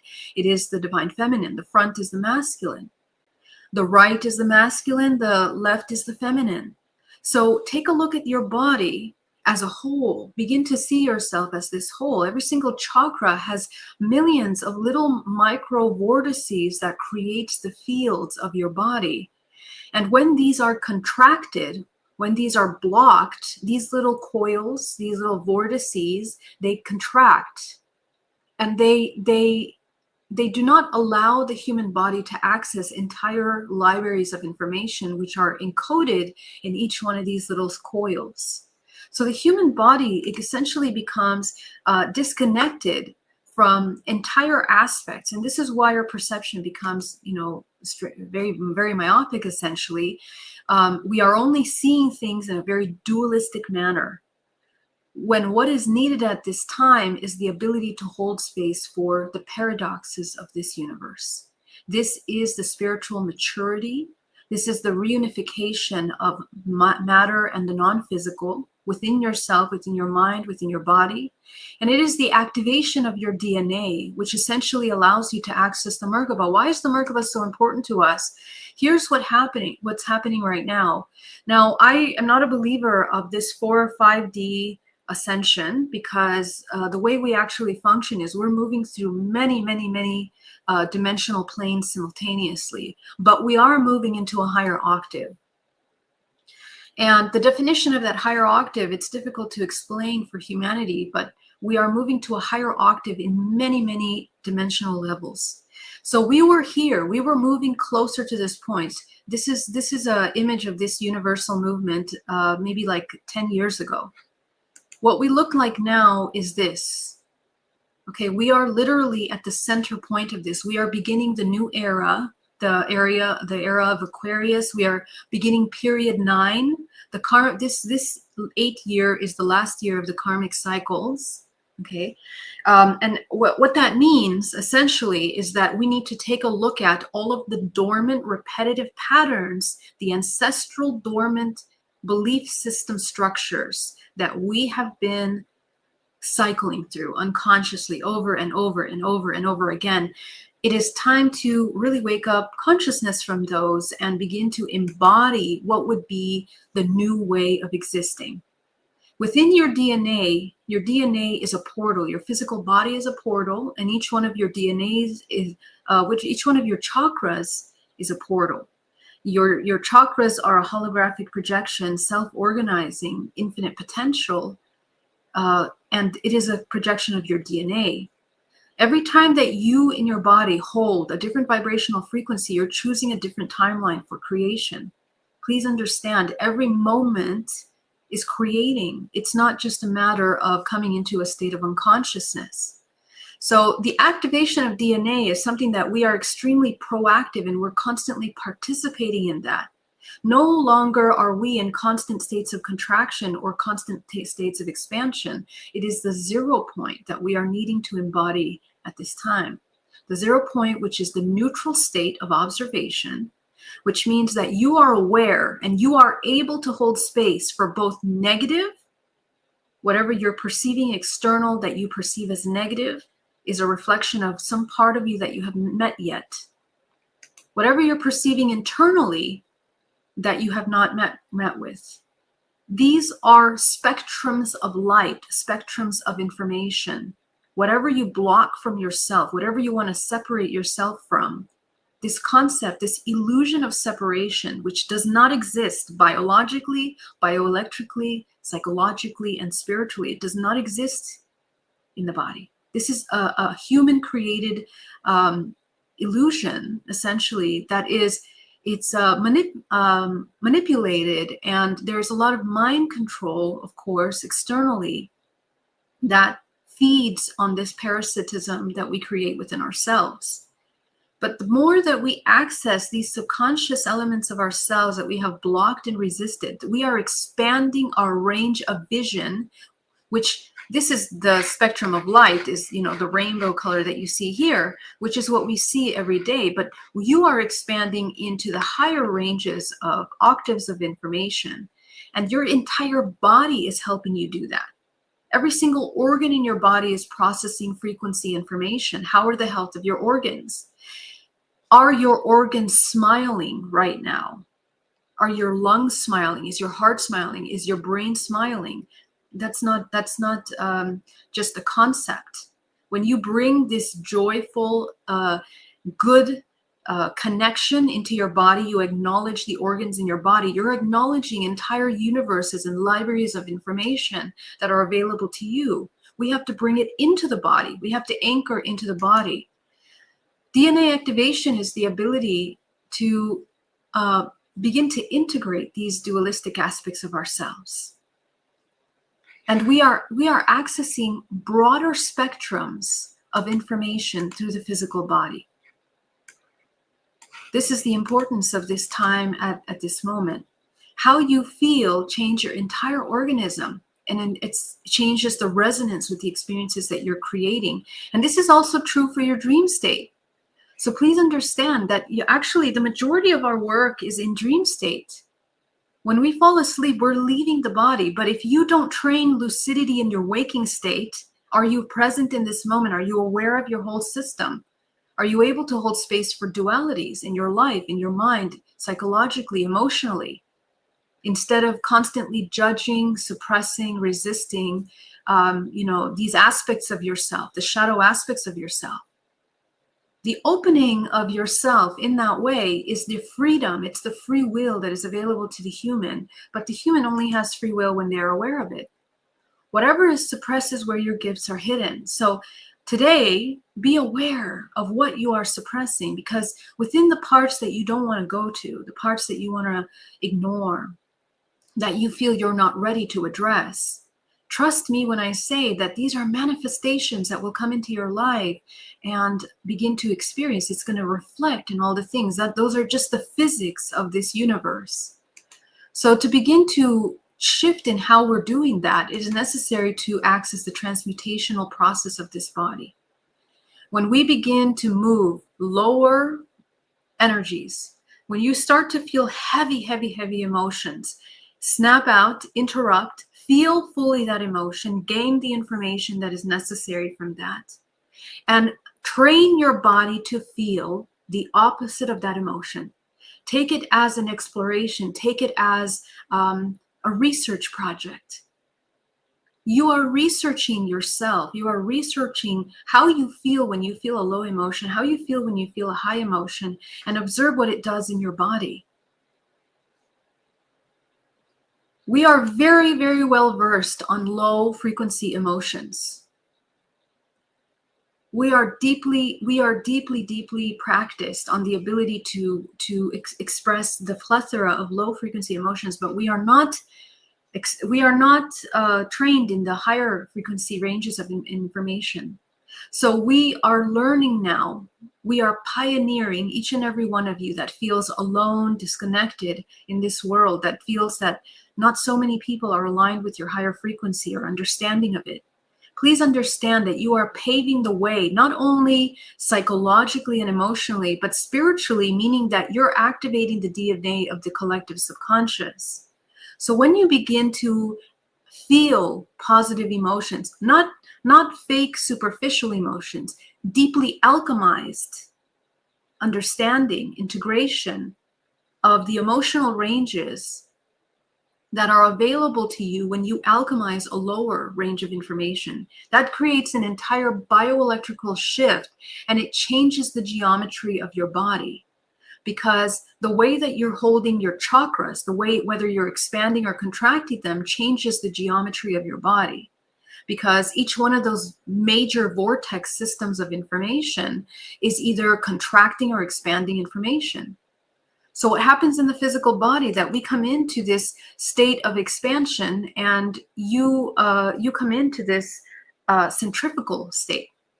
When you are in a state of contraction, we are depleting our life force, right? We seek outside for an external source, a God figure, a figure of a deity, a figure of something outside of you that is greater, wiser, more intelligent. When your internal knowing, your connection of your 7th and 8th chakra, your higher self, and then your connection with source, is the key to the healing of your mind, body, and soul. It is the activation of this whole system of information that is available through your multidimensional body. Anytime you block out these aspects of yourself, the centrifugal movement is the depletion of your life force. So you're exhausted, you're disconnected. We should never be exhausted and disconnected, because we exist in an infinite ocean of life force. You are surrounded by life force. Your body is moving life force constantly. Only when you fall asleep, only when you forget yourself, is when you begin to block the flow of infinite potential that is existing around you, in and around you.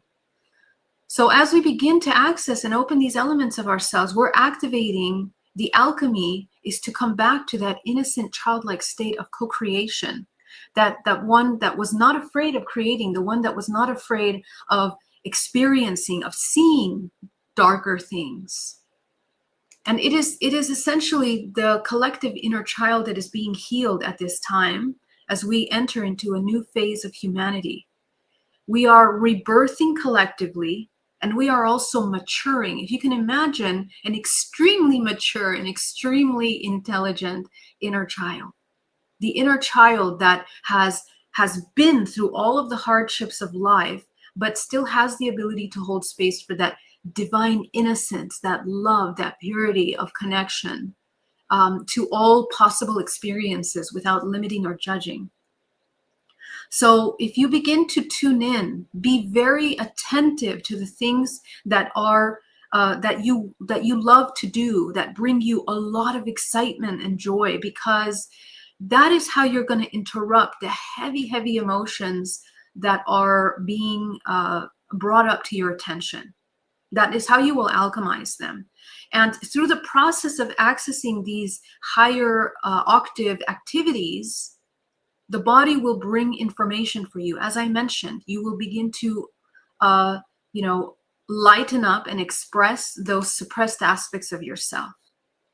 Remember the nadis, this is essentially looking at the energy vortices that exist within the body and out of the body.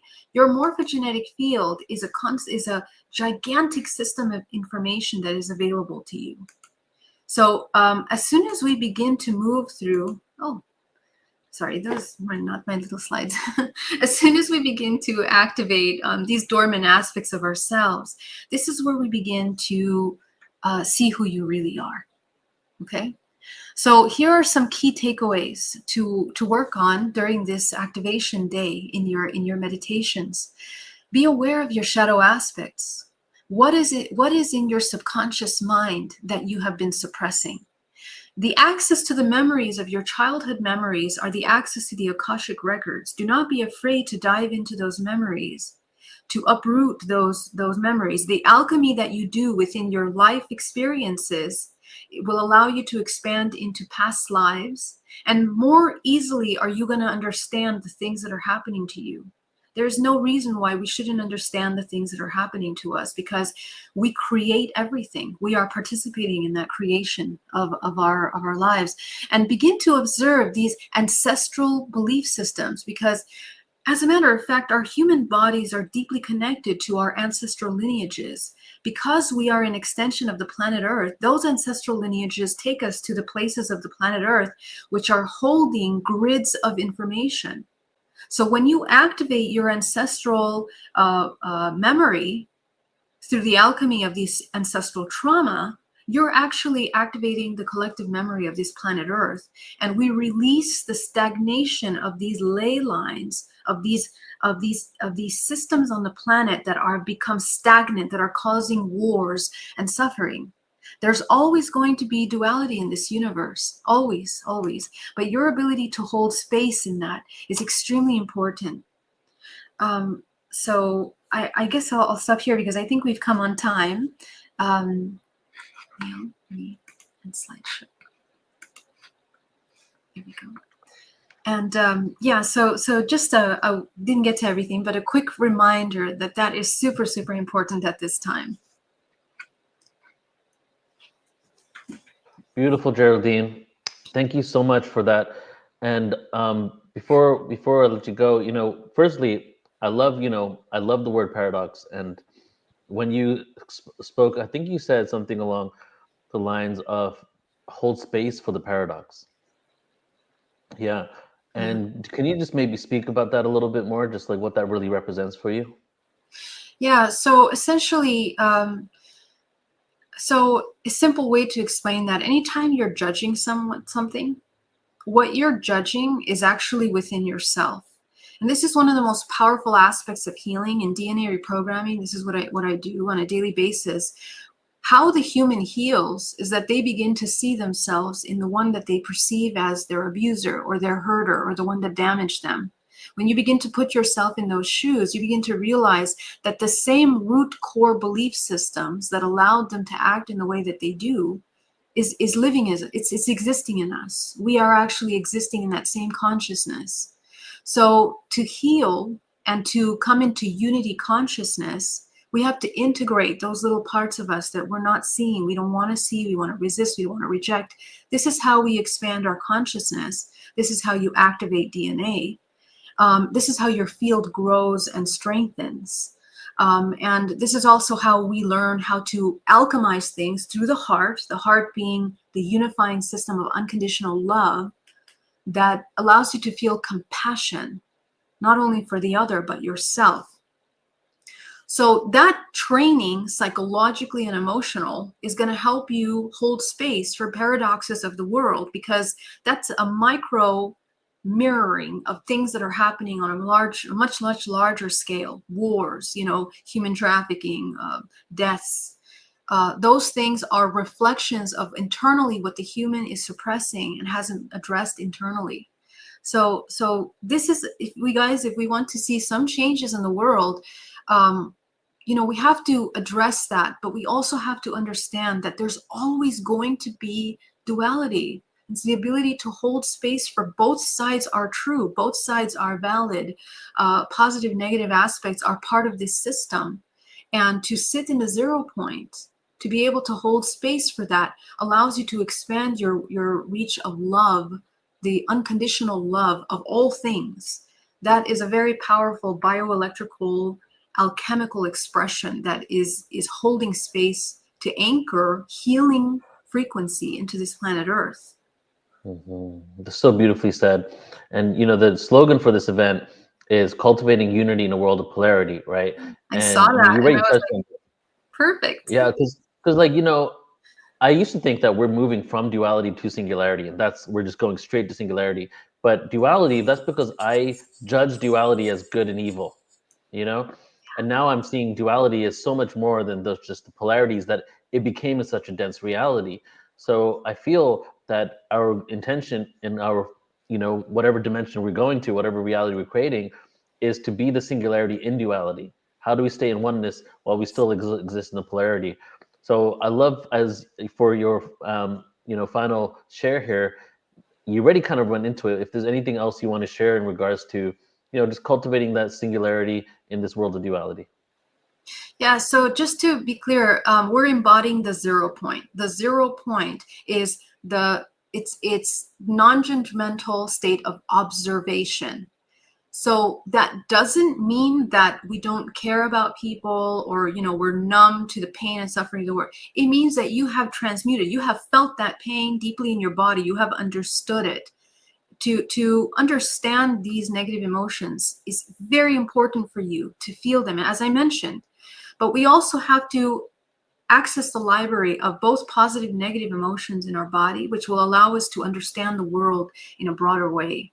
So actually, it helps you hold a much larger range of compassion, to be able to see and really act from that compassion is aligning you more with a broader perception of truth. You see, truth, we feel it's only one thing. It's only good. Only when it's good is it true. Actually, truth exists in everything, to see the bigger picture of it all. And ultimately, this universe is balanced. It is existing in harmony. If it were imbalanced, it would implode. So those of you that are going to deep despair, please understand everything is working to create a much larger harmony in this universe. Even these terrible things that are happening are holding a balance. So we just have to play our part, and we have to understand our role in sustaining that harmonious center as we experience all of this. Beautiful. Geraldine, thank you so much for being here and contributing your energy and being you, coming fully with so much incredible awareness. I love and appreciate you so much and everything you bring. Love you too. Thank you so much. Okay. Much love. Talk See soon. you. Bye. Bye. And for all of you, if you want to tune in more into Geraldine's work, GeraldineOrozco.com. I think she's still doing sessions for people, so you can tune into that. And she also has an epic YouTube channel. So there, she's saying yes. So she's still doing sessions. Epic YouTube channel. This was scratching the surface of the information that she really gets into. That's just mind-blowing. So go ahead and experience that. Okay, everybody. We are just over the halfway mark at this 11/11 event. Actually, a little bit over that because I accidentally started 2 hours early. Remember that? So what we're going to do is we're going to take our 3 breaths here, and we're going to get into the next speakers for the day. And we are going to have Brooklyn Raine coming up next, Alan Steinfeld, JODI SEROTA, Phil Gruber, Bridget Holiday, and then we're going to close out today with Jehan Sator, and we'll be closing out at probably around 4 p.m. Pacific time. So for all of you just tuning in, we are taking breaths in between each speaker, integrative breaths, shifting the energy into the next experience, and also just tapping into the collective field of everything that's happening today and the energy of this moment. So I invite you all to just take one exhale out, deep inhale in, expand it out through your heart. Deep inhale again, out through the heart. Deep inhale in through the nose, expanding your heart, your aura from your heart out to the whole entire planet. And the earth now resides inside of our hearts. So everybody, I am honored to be bringing on our next speaker, Brooklyn Rayne. And Brooklyn, we've had on the platform a few times, and I'm so blessed to have had the opportunity to have met her in Florida. Honestly, time escapes me, but I think it was like 3 years ago. And I got to connect with her in person and just really loved her energy so much. And you guys are going to get to experience her today. She was also at our Awakening conference. If you tuned in to that, we played her pre-recorded presentation last month at the Awakening conference. A little bit about Brooklyn. Brooklyn Rayne is an intuitive channel, cosmic heart oracle, and quantum healer. She has experienced many incarnations with the Sophia Christ Collective, Lyran Syrian Whites, Oriflame, Ancient Pleiadians, and Hathors. Through her diamond sun crystal structure, she assists humans to return their original divine blueprint combined with their Christos template, allowing a fuller embodiment of the I Am Presence and Unity consciousness. As an original seeder of both humanity and Gaia's many elemental resources, Brooklyn works to assist in repairing and rebuilding the portals, frequencies, grids, and meridians of both the micro of humanity and the macro of Gaia. As an enlightened teacher of Christ consciousness in many lifetimes, both on Earth and through the multiverses, Brooklyn channels wisdom and light transmissions from many multi-galactic Christ collectives. These transmissions and wisdoms come through as spoken words, light language, and light frequencies. She received a BS in Hotel and Restaurant Management from the Pennsylvania State University, an associate's degree in culinary arts from the Culinary Institute of America, which is really cool. She spent over 15 years as a chef, creator, and concept owner before moving into her training in the Institute for Integrated Nutrition as a holistic health coach. Today, she incorporates her understanding of food, meditation, quantum energy, and spirituality to assist individuals in the healing processes of the physical, emotional, mental, and spiritual body. So everybody join me in welcoming Brooklyn Rayne. Brooklyn. Hey. So good to see you. Good to see you too. How you doing? I'm doing great. Just surfing the waves of this massive day. Yes. Yeah. So such a potent time. It is. And we're excited for what you're sharing today. What are you going to be sharing with us? Yes. So interestingly, I was in a dark room experience last month, and you know, in a continual system of meditation, all of a sudden, you know, boom, in drops the 1111 portal seemingly out of nowhere. And I thought, oh, okay, you know, something to explore here. And what I was being shown is where this portal is really allowing and opening and dilating so many different interfaces universally and multiversely to attune the collective and the collective template and Gaia to transition even more so out of identity with and as the third dimensional linear time matrix and into the full flow of the unified field of creation, which really plays nicely into what you and Geraldine were just discussing in the conclusion of her beautiful talk that she brought in, which is, you know, creating a sort of a plasmic bridge, if you will, to assisting us in coming into the full scope of our own unique oneness within this, you know, human experience, whilst, you know, witnessing neutrally and lovingly and acceptingly the aspects of the old constructs that are still in way of participation, if you will. So, Yes. Okay, we're ready for it. It's all yours. Thank you. All right. So thank you all for being here. I'm so excited to share in the energetics of what is precipitating on this very omnipotent day of 11/11. And, you know, as was just being touched in with Neil, the unified field of creation, which is a massive system of creational unity codex, if you will. And if we want to kind of sort of weave in and out of the specificity of what's being shown within the quantum fabric with it, it's really a plasmic field interfacing all the different frequencies and igniting frequencies and supportive frequencies that are continually flowing through the central sun, and creating a way to stabilize and harmonize this bigger bridging from what we've known as our relationship to time and to creation within the construct of the third dimensional linear time matrix, and bridging us and assisting us, each one of us, of course, uniquely with our own unique blueprint that interfaces this whole collective evolution, but is assisting us in bridging out of identity with a lot of the limited constructs of duality and linear time, and into the free-flowing sort of unified flow of our highest and most exalted expression of creational codex. So creation free of limitation, whilst still honoring, the degrees of participation that are existing still within the rules, if you will, of this Ascension program, right? So allowing us to activate to the highest and most exalted expression this unified field of creation, while still remaining within a bandwidth of operation or a bandwidth of consciousness that keeps us relevant within the human experience, right? So not going to such a degree of evolution and ascension whereby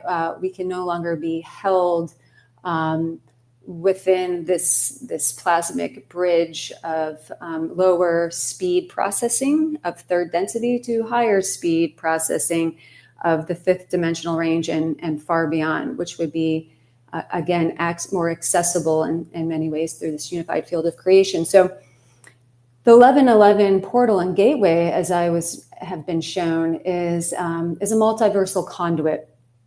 And it's a conduit to juxtaposition, if you will, the main interface of the third dimensional time matrix with this, the unified field of creation. And the unified field of creation, so I'll back it up to say about a linear year ago, I received a pretty beautiful and potent awareness to what was being referred to as the quantum hackers of the unified field of one. And this particular collective of unified quantum hackers were coming in to assist in the further transition and creating the opportunity for humanity as a collective to come more and more out of the limitations of linear time and into the free-flowing creational codex of the unified field. And the unified field is held in a tri-wave frequency codex, a trinity codex, if you will, whereas in large, the third dimensional linear construct time matrix is held in a dual wave programming. And so hence dualistic and polarizing. And so as was brought through in some of the previous transmissions today, in order to keep the balance and harmonization of all the things that are participating in this time of really a massive universal ascension that's taking place is, and are these plasmic fields that kind of allow for a smoother and more harmonious and balanced transition, so that it's not going to implode or explode the system when a critical mass and amount of light comes in, while and while there's a diminishing amount of, let's say in this case, a lower vibrational programming and frequencies. These different plasmic codexes and fields that are held in a tri-wave codex allow for a more harmonious transition of it. So there is in this whole configuration of greater access here that's taking place through the 1111 portal. There's the interface of the central sun continuing to palpate and bring through massive systems of solar plasma frequencies to further assist in coming into this deeper place of unity and harmony, and, you know, the 33 archetypes of the Christos unified field of one. And as that's flowing in, I'm shown that the galactic center continues to sort of dilate and open its dilation to create a greater range of interface with these plasma frequencies coming from the central sun, and allowing for there to be a greater stabilization field, a greater harmonic and access to all that has been mentioned. So what do we do with all of this, right? This is a lot of sort of overview of what has been showing in terms of the quantum fabric of what's being expressed and ignited and accessed through this 1111 portal.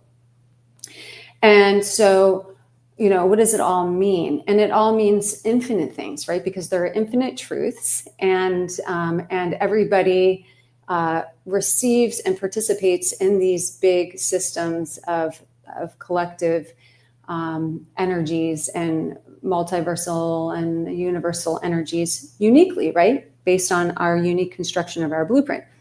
But some of the general ways in which one might find themselves participating and activating the fullest potential through what now remains and continues to expand and grow within its access, this unified field of creation, right? So today being sort of this huge access point, and then moving forward, you know, with grace and ease, and sort of I wouldn't say an IV drip, because I don't believe that anything at this point feels like it's moving, you know, in that sort of slow moving pace, right? Everything seems to be really coming into higher and higher processing speeds. So, but what I will say, and what I do see within the what is being presented through this, is that you know, we will interface it in waves, right? So today being a huge access point and a giant wave of greater participation within this unified field of creation and its potential. And what it allows us to do is come into an even more clear and more transparent awareness as to what programs we're still running within our physical, mental, emotional, and spirit bodies, what dualistic and polarizing programs or limiting programs, limiting meaning limiting the scope of the infinite potential that each one of us is and has access to, resurrecting and embodying, right, through enlightenment. So having an opportunity to come into very clear, abundant, and seemingly sort of rapid awarenesses of where we're still holding on to belief systems and emotional programming and so forth that are within the scope of limiting our creative potential, right? So where are we identifying with time, right? And linear time and the limitations of linear time. And where can we, you know, bring those into a harmonious and alchemizing embodiment, whereby we no longer identify with the limitations of that, and instead we're opening into the flow of this unified field and its infinite potential, right? So the ego, as this huge transition is taking place, and will continue throughout the next many years of ascension to really, really, you know, further and further dissolve the degree and level of how the linear time matrix is participating within the collective template. We begin to recognize, especially if we have a desire and we bring forth our consciousness and direct it to curiously explore just how many programs we're running within our ego that are identified with time, right? And so we may be feeling a sense of anxiousness that comes to the surface with this, because what this can also translate to is what is often referred to as like the death of the ego, right? The death of the ego, which is, the ego is coming into the interface with this unified field of creation when it really only knows how to identify and participate within the constructs of linear time. So as this dissolve is taking place, we see lots of things, the ego trying to hold on to what it knows, right? It's like, I don't want to let go of this. This is familiar to me. This is comforting to me. So the more we use our tools and our methods of great presence and participation, and whether it's breath work and meditation and, and curiously and neutrally exploring, what all is surfacing in way of presence and participation within our thoughts and our words and our beliefs and our actions, the more we can, take those awarenesses and turn them into the super gifts of embodied wisdom, and dissolve of limitation, right? So there's a big dissolve of the egoic identity within the construct of linear time taking place. And some of the things that are low-hanging fruits of how we can participate in this, and and what you might already feel and have noticed surfacing through this is letting go of any participation in warring or being in resistance to time.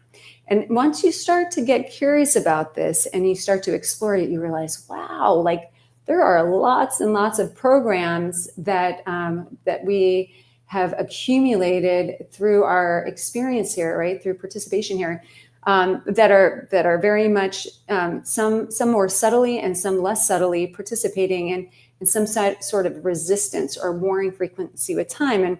And one of those big programs that seems to weave its way through most things, but certainly I've noticed it so much and so often, and also participated in it for a period of time, especially at what I would say at the beginning stages of this journey of awakening, is are the end game programs. Like, when am I going to reach the end? When am I going to get to, when is, let me just get through this. Let me just, I thought I already dealt with this program, and so if we open ourselves and we begin to really get curious and neutral and loving and compassionate and free of all judgment programs around any of it, and just full of curiosity and childlike wonder and exploration, we can start to really see where we've participated in these and where we can let them go. And as we can, let them go, and we desire to no longer participate in, the end game programs or being at war with time, right? Like, I'm running out of time. It's me against the clock.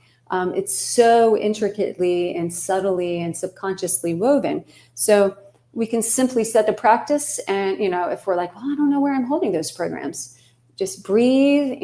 I hereby declare the full dissolve of any and all warring frequencies with time. I hereby open the pathways to come into deep and, abundant flow of pure unity within all constructs of creation, right? Things like this, languaging like this can, but make it your own, of course, and have fun with it. The fear of death programs. Oh my goodness, there's so many of them, and we don't even really recognize oftentimes how much they're participating. The fear of the unknown, and all the ways that have been programmed, right? And the fear of life programs. And they're both kind of woven in a similar codex, interestingly, as I kind of spanned out into the quantum fabric and started, navigating through it a little bit more. I realized, both the letting go of the fear, or both the fear of death programs and the fear of life programs are both very heavily woven within the belief systems and the subset belief systems of running out of time, which is an illusion, right? But if we believe that, and we have those programs consciously and subconsciously participating, and we're fortifying them and strengthening and feeding them with our life eternal energy, our chi, on a regular basis through our thoughts, words, actions, and beliefs, then we're creating greater staying power and powering that up within the collective template. Well, the good news is that's still applicable. However, with this igniting access to the unified field of creation, there's far more energetic participation coming from and through this unified field of creation. You know, of course, it meets each one of us in our blueprint, and it certainly cannot clear these programs for us, you know, without our desired participation and exploration of it. Yet it definitely, because of the nature of all that is held within this unified field of creation, it allows for us to move through what may have taken, you know, and had been perceived as a much longer period of linear time to navigate and let go and so forth, upon directing our intention and attention to the desire to dissolve these things and coupling it with calling in and the supportive nature of the unified field of creation. Alchemy is, you know, at a new processing speed, we'll say, which is really beautiful. And there's so much depth, and you're probably feeling beyond the limitations of the words being expressed here. You know, there has been a calling in and an opening up of this unified field of creation in a very significant way. So, you know, a big and bright invitation to really begin to explore, you know, what is my unique role in this now moment with participating in this unified field of creation and its, you know, biggest and brightest entry point right now, you know, and what more can, and how can I bring this into my daily practice and participation? Because ultimately what it's doing is it's creating a greater ability for the oneness to be restored within all, right? And again, in a way in which it's really promoting, which of course is pretty much said within unity and oneness, a rapid and very potentized expression of dissolving all warring frequencies and really bringing to the forefront of awareness how those frequencies are playing out. So one of the things that is really beautiful about this unified field of creation as well is that it begins to assist us in rewiring our nervous system and all of our systems, but specifically beginning to, and the entry point is moving in and through our nervous system and really beginning to create a greater plasmic medium, if you will, to assist us in coming out of all the different systems of fight or flight that are in our relationship to resistance and sort of the warring frequencies within our relationship to linear time. And so when we call in this unified field of creation and we allow it to bathe and open and assist our nervous system in letting go of any and all limitations of creational flow, of any and all systems of separation and warring that are held within, we then access and open our heart centers even more so, and we begin to come into a whole new relationship with our 0 point technology of the high heart, right? So there's a lot of ways in which the unified field of creation is synonymous with the 0 point, but because of you know, all that's been described, it's really a field, again, another avenue and way and field of pure source creational codex that's assisting us in the many, many different ways in which we come back into that full embodiment and an identity as the 0 point. So I'd like to take a moment. I know that there's a little bit of, I started a little bit late, but I'd like to just give a moment, maybe about 5 minutes here, to bring in a soft entry point and deeper connection, if you will, to this unified field of creation. So inviting everybody to close their eyes, to drop into the heart center. Perhaps take a few deep and nourishing inhales through the nose. Exhales through the mouth. Inhale through the nose. And exhale through the mouth. And just allowing ourselves to open into the free-flowing surrender of the radiance of the unified field of creation as it flows down and through and all around, further assisting us in this now moment to come into a peaceful and vibrant connection with our own unique expression of the 0 point within, opening our hearts and allowing ourselves to downregulate, dissolve, and let go of anything and everything that no longer serves our highest expression of divinity here and now. Anything and everything that we are holding within our bodies, within our nervous system, that feels as though it's in resistance, duality, polarity, or warring the most authentic expression of our crystalline nature, of our highest divinity. So allowing ourselves to bathe for a moment, knowing that there's nothing to do or to be other than in the full free flow of curiosity and exploration within this unified field. This unified field, a multiversal, pure source mirror technology, mirroring the infinite potential that exists within and igniting the pathways, the energetic pathways, meridian portals, and gateways within your physical, mental, emotional, and spirit bodies to further open and receive and activate that which is your unique expression of pure source remembered within, pure unity embodied within, coming back into your own unique and marvelous expression of embodiment as the everything and the no thing within the oneness of all. Allowing just for a moment to feel the levity of your own freedom, the freedom of the free-flowing consciousness of your highest expression of source self.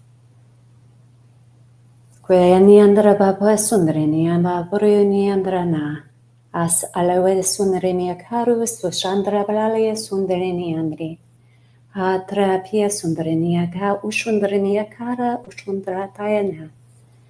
Feeling and allowing as you feel the radiance of Sophia Gaia, Mother Earth now, opening the central crystal earth star core to assist in grounding all that has been accessed, all that has been curiously explored in this moment of exchange with the unified field of creation, grounding it through your diamond and crystalline filaments out and through your feet, feeling a sense of deep nourishment, grounding, rooting, all the way down into the central crystal earth star core, and feeling a sense of expansion taking place within the cells, and that greater flow of the unified field of earth, air, fire, water, ether, diamond blue plasma, opened into the new relationship with this unified field of creation.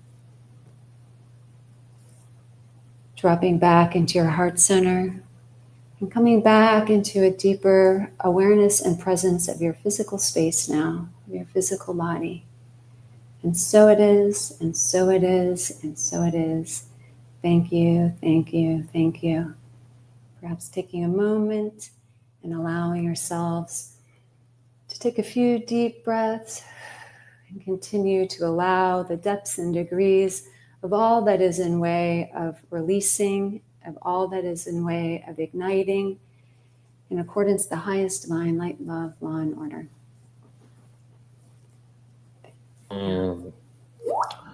Beautiful, Brooklyn. Thank you so much. Shared such amazing insight. And Alan just texted me. He wants to come and ask you a question, but I just want to say something that you said earlier was the fear of the death program and the fear of the life program. Yeah. That's so powerful, because I didn't even think about it. We're like, there's a fear of both. Mm-hmm. There's a fear of living and a fear of dying at the same time, right? And so we're working through that. Yeah, absolutely. And really,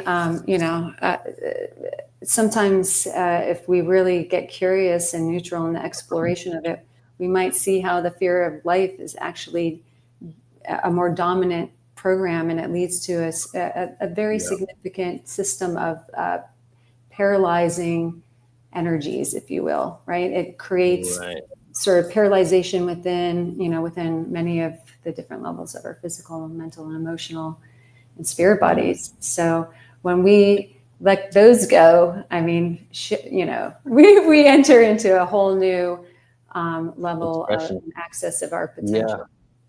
Well, before you say something, Alan, I know you want to jump in. The number one fear that people have on Earth, right? Public speaking. Yeah. And the number two fear is death, right? So what if you really look at what does the fear of public speaking mean? It's literally a fear of expressing yourself in life every single day. And it's also the fear of being seen and heard within reality.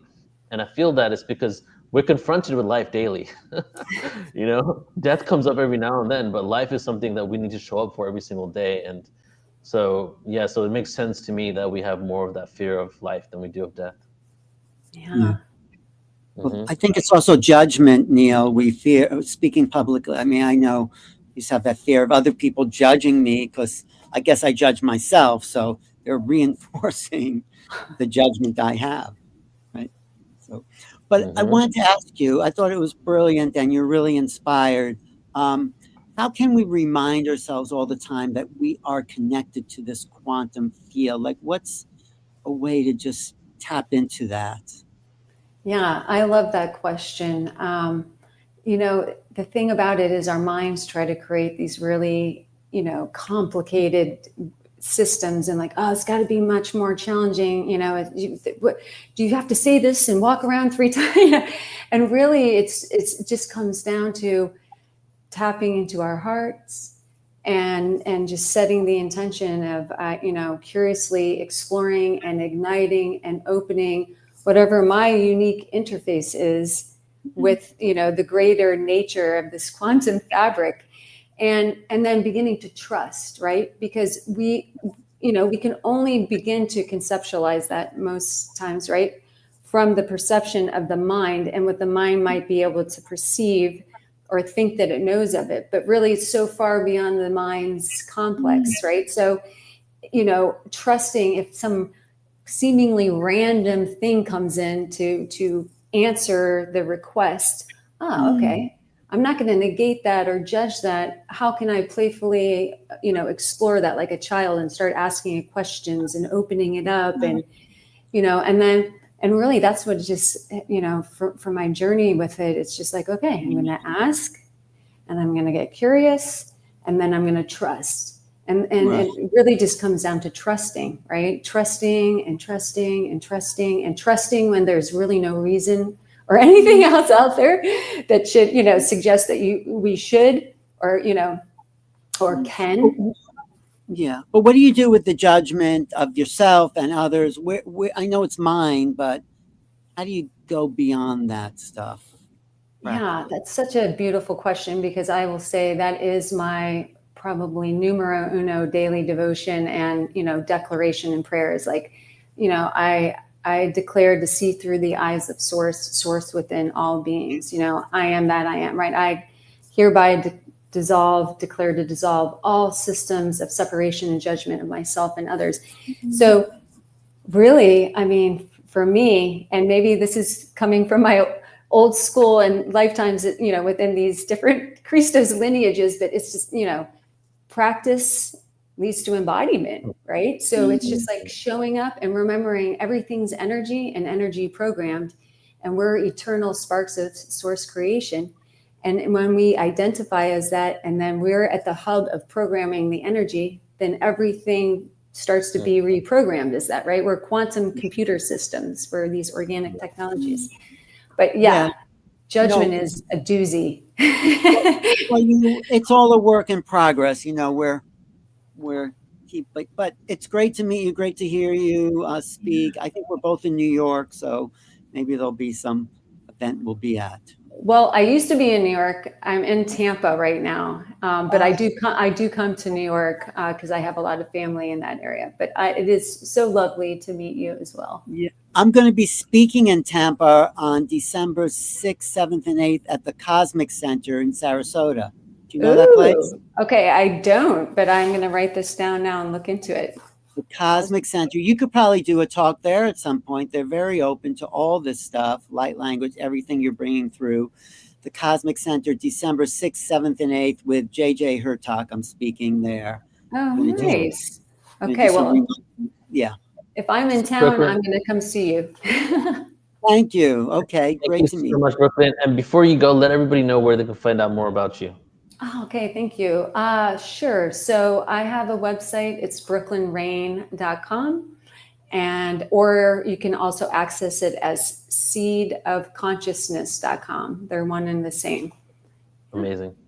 All right. All right, Brooklyn. Love you so much. Thank you for being here. Love you. Thanks so much. All right. Bye. All right, everybody. You know, she's great. I just want to say about yeah. Go ahead. She's authentic and she's alive, and she's like really giving her most focused best in each moment. Yeah, 100%. And I could feel what was coming through her as she was speaking. And she said in the beginning that she just spent some time in a dark room retreat. Oh. So I'm sure she got a lot of insight on that. I would love to interview her about that retreat in particular, but yeah. But so you I should can feel do a that dark room. I want to do it. When I move back to Thailand, I'll do it because I think there's one there, right? There's that Matak Chia dark room there. I did a dark room for a day. It was fantastic. I felt so at peace. What was it like 24 hours or like 8-hour experience? It's like 8 hours maybe, but it was so good. I felt so rested and so really adjusted somehow. But it was years ago, and people do 40 days. I could do maybe a day, a couple of days. I mean, Igor's done like 20 or 30 days. So. Oh yeah, no wonder why he's so tapped in. Larissa Stowe did I think it was 10 days up in Oregon. Larissa tapped in too. Yes, yeah. It does tap you in. I think it's more powerful than Vipassana. I think it would be just from hearing about it. Yeah, I think it would be too. All right, so we're taking breaths in between the speakers. So we're going to go ahead and take 3 breaths now, and then we're going to get into Alan Steinfeld. So everybody join me in taking a deep inhale in. Take a breath out. Let it go. Deep breath in. Let it go. One more breath. Let it go. All right, so the guy that needs no intro, but I'll do it anyway. Thank you. What were you going to say? No, I hang out with me here a little bit too. We'll hang out. Yeah. Okay. One of the, let me see. Let me do something different today about Alan's intro. Yeah.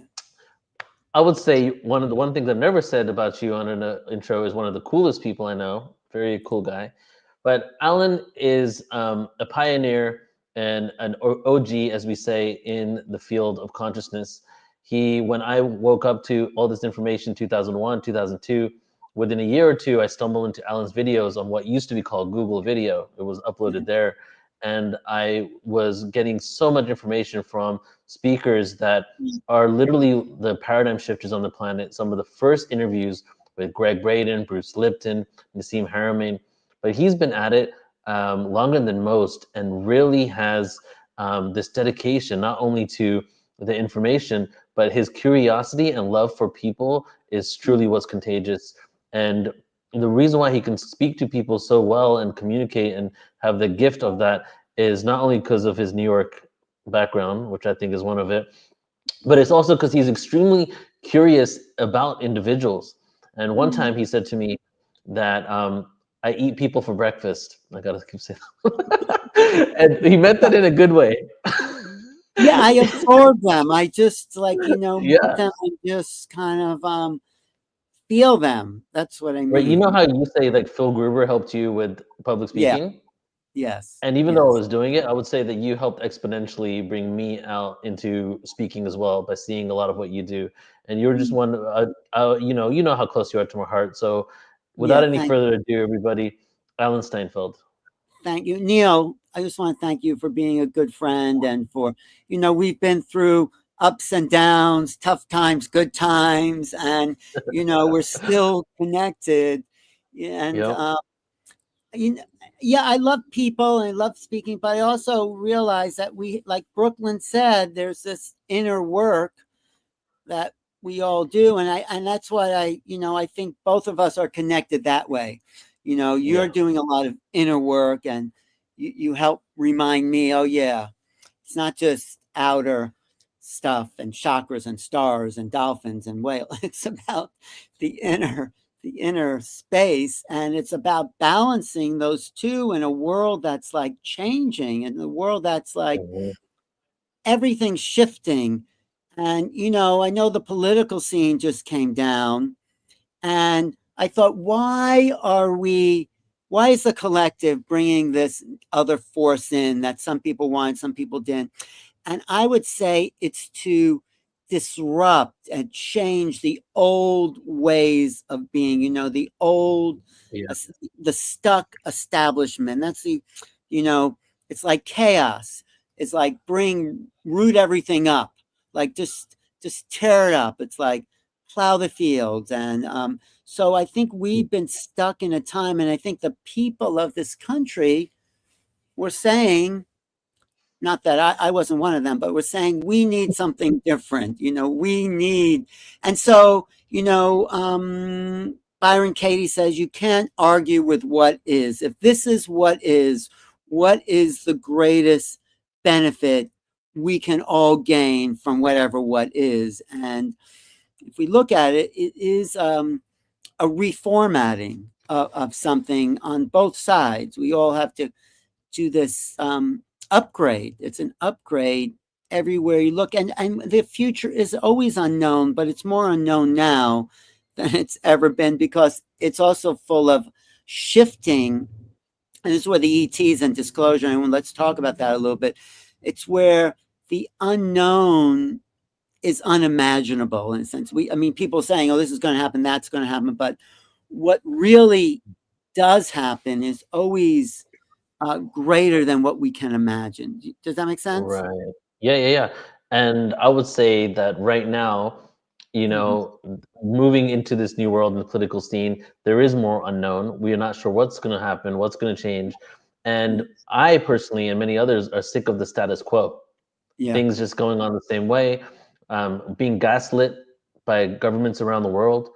And so, as we know, like moving and stepping into the unknown is where the growth really is. And as Brooklyn was saying, having trust where it's going to be. And you and I know, we're under the awareness that we're not going to be in a dystopian world, that we're actually moving into a greater world. But part of that greater world is by the old systems going away and collapsing or being reformed. And it might not look pretty, really, when these things are being reformed.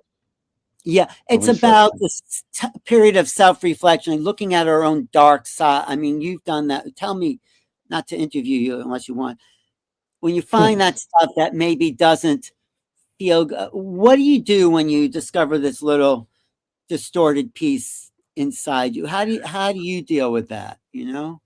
Oh man, I've had all types of experiences with that. I've on one side, I would say, like, I've distracted myself from not feeling, and because the world has provided so many distractions that we have the ability to not connect to it and jump on our phones, do something else that just avoids us from it.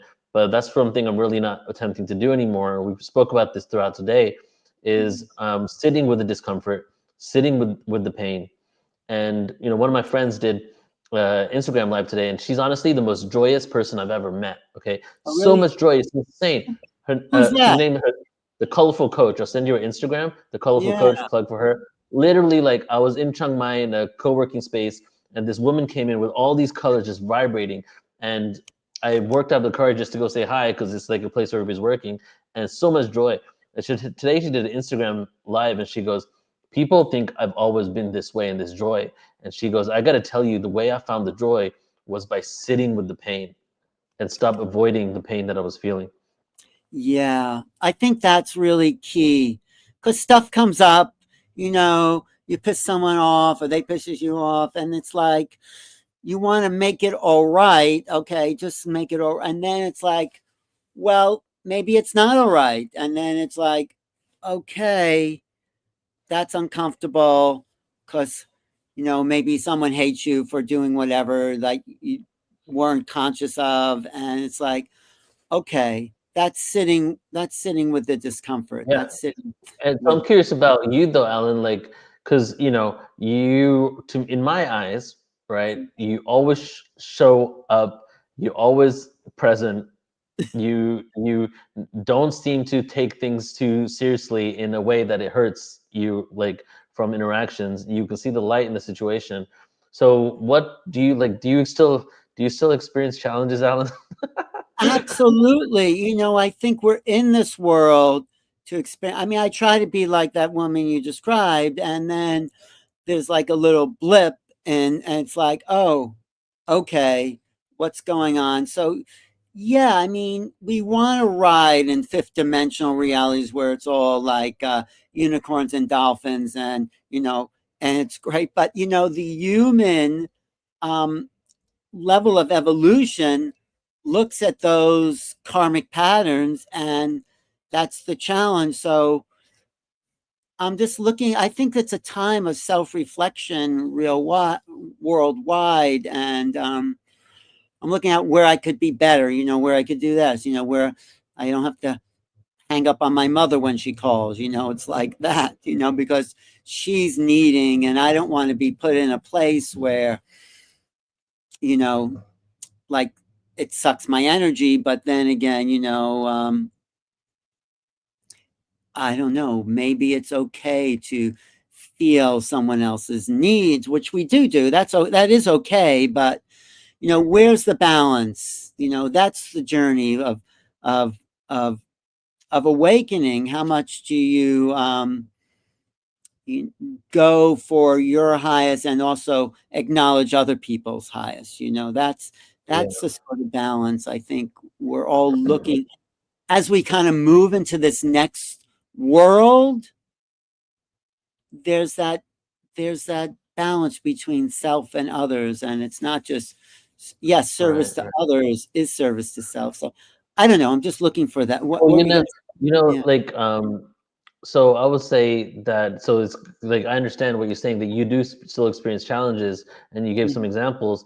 And I guess like when we're in this world where we're trying to balance things out, it's easy to go into self-judgment, feeling lack of self-worth, you know, from maybe a childhood or even beyond that, or just being really critical about it.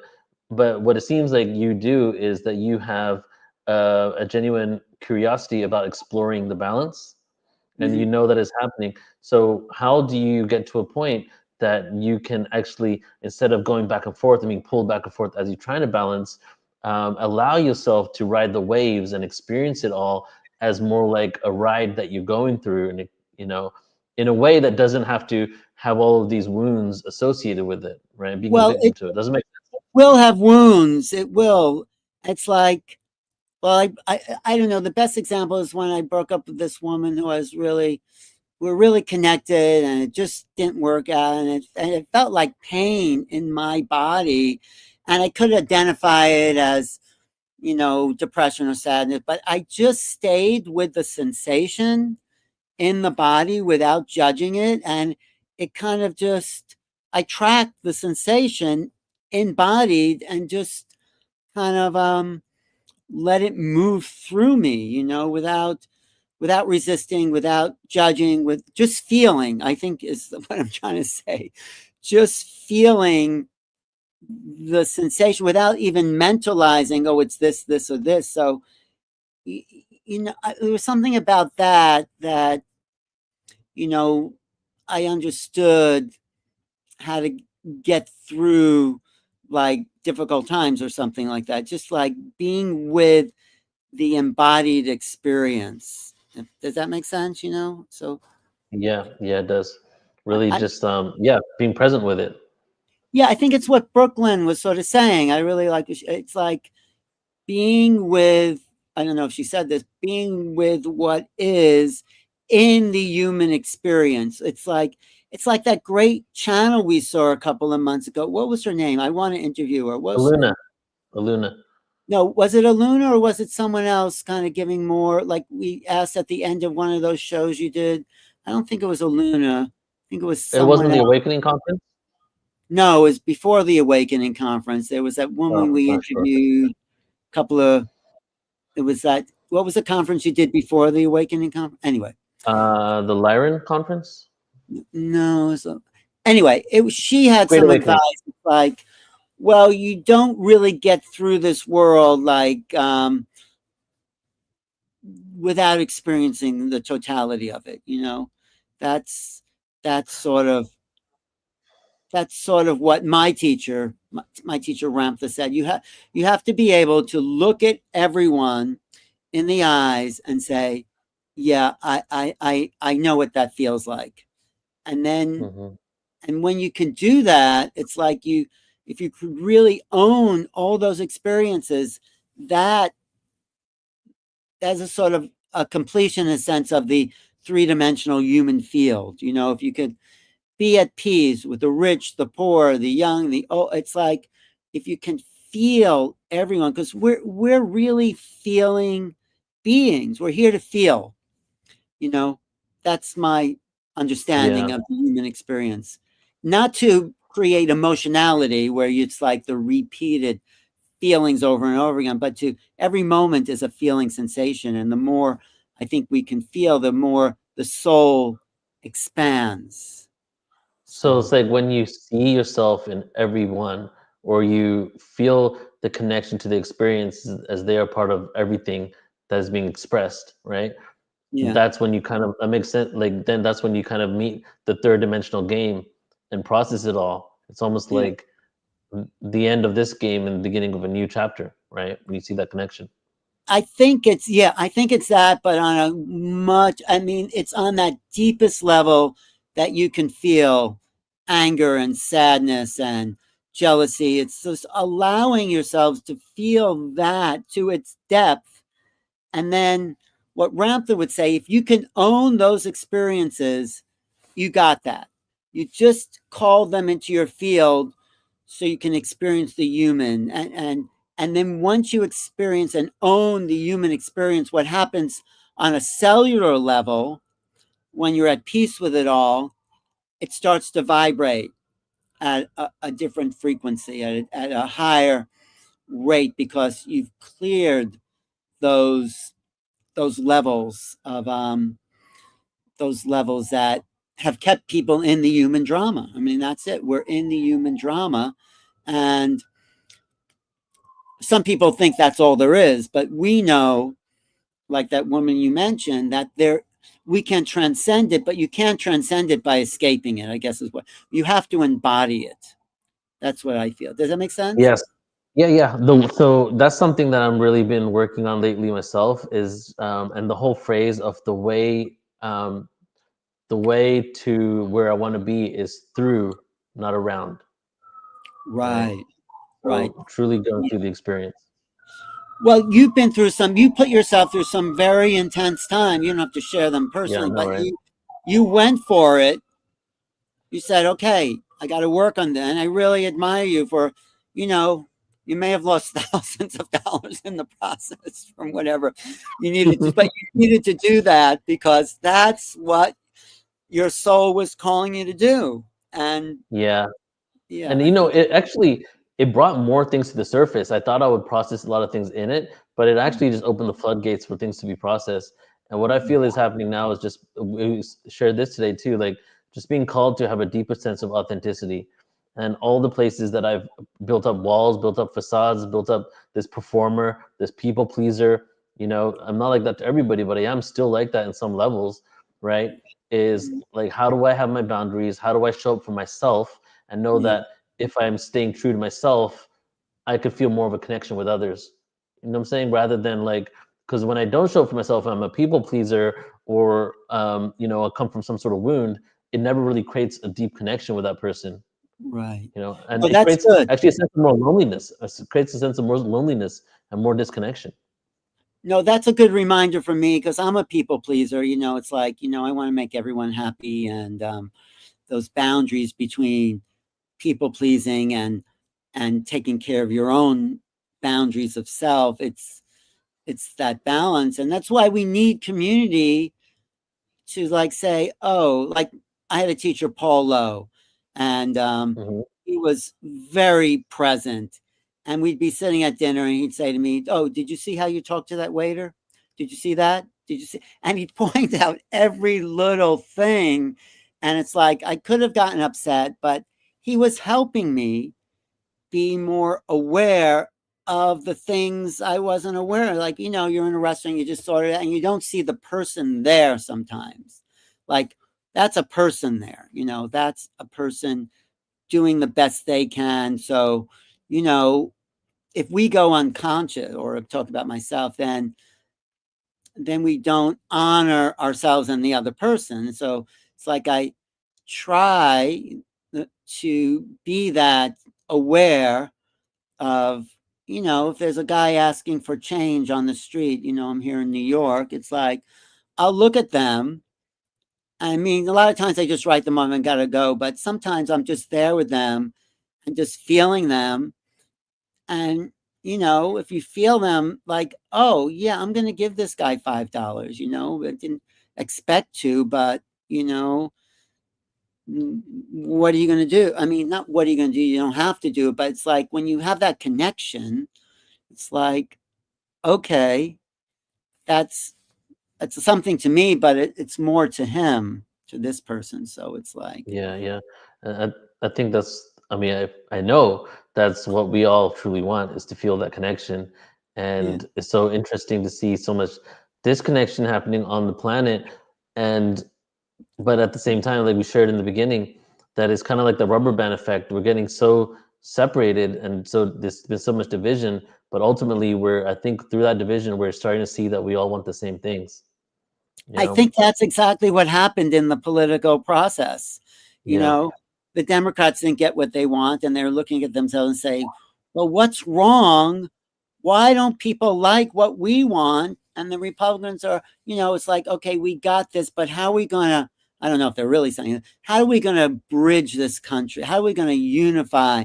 How is everyone going to help get what they want to live a happy, satisfied life? I mean, that's a huge situation, but that's what culture and society and evolution and consciousness is all about. How can everyone, if it's possible, I think it is possible, you know, be happy, or the pursuit of happiness, you know, like it says. Right.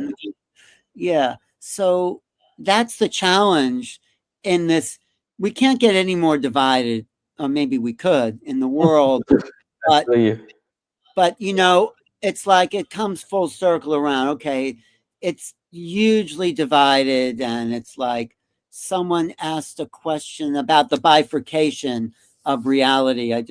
And it's like it's already bifurcated. There's people who have no idea what we're talking about here on this conference. I mean, they don't have the slide. You say, oh yeah, we're speaking light language. It's like, it's not just a foreign language, it's a foreign it doesn't even make any sense. So there's these doorways and pathways, but I do think the more Portal to Ascension keeps opening those portals and everything that we're doing, it is filtering through to people who are looking for alternatives.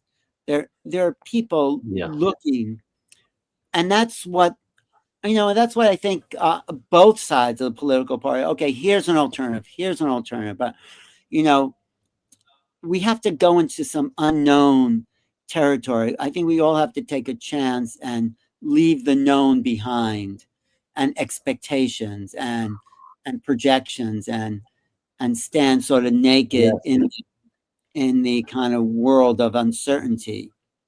Yeah. Not just politically, like obviously spiritually, all the institutions are changing, but also like technology and what's happening on the planet is gonna change the face of the earth. with AI, with the black budget programs coming out, with the UFO information coming out.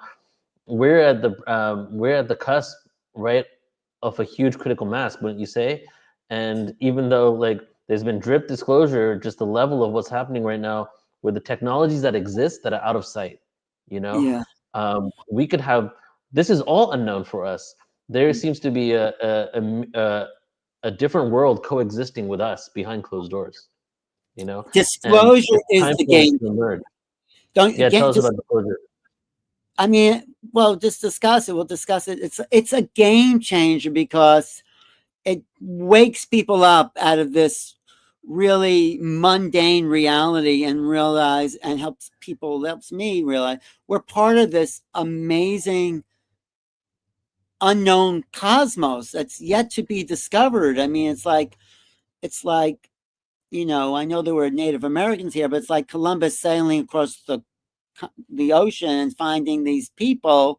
We're finding this other world that's like can change everything we think about ourselves.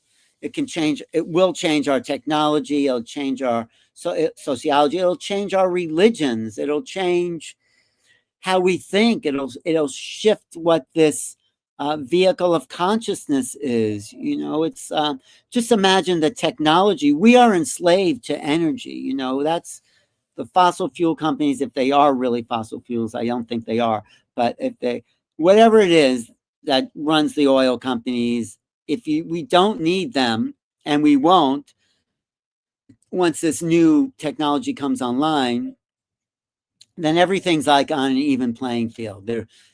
We can cultivate the deserts, we can desalinate the water, we can have enough food for everyone, we can have everyone working for their creative actions.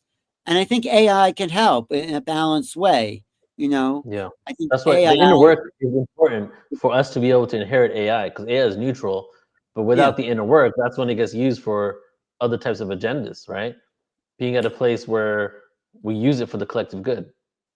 Yeah, I think it can be. I mean, I use AI not to write my papers or articles, but to kind of edit them, correct them. And sometimes it's like a good editor. It gives me a word I wouldn't have thought of, or a phrase. And it's like, we could use AI to do the things nobody wants to do in this world, you know?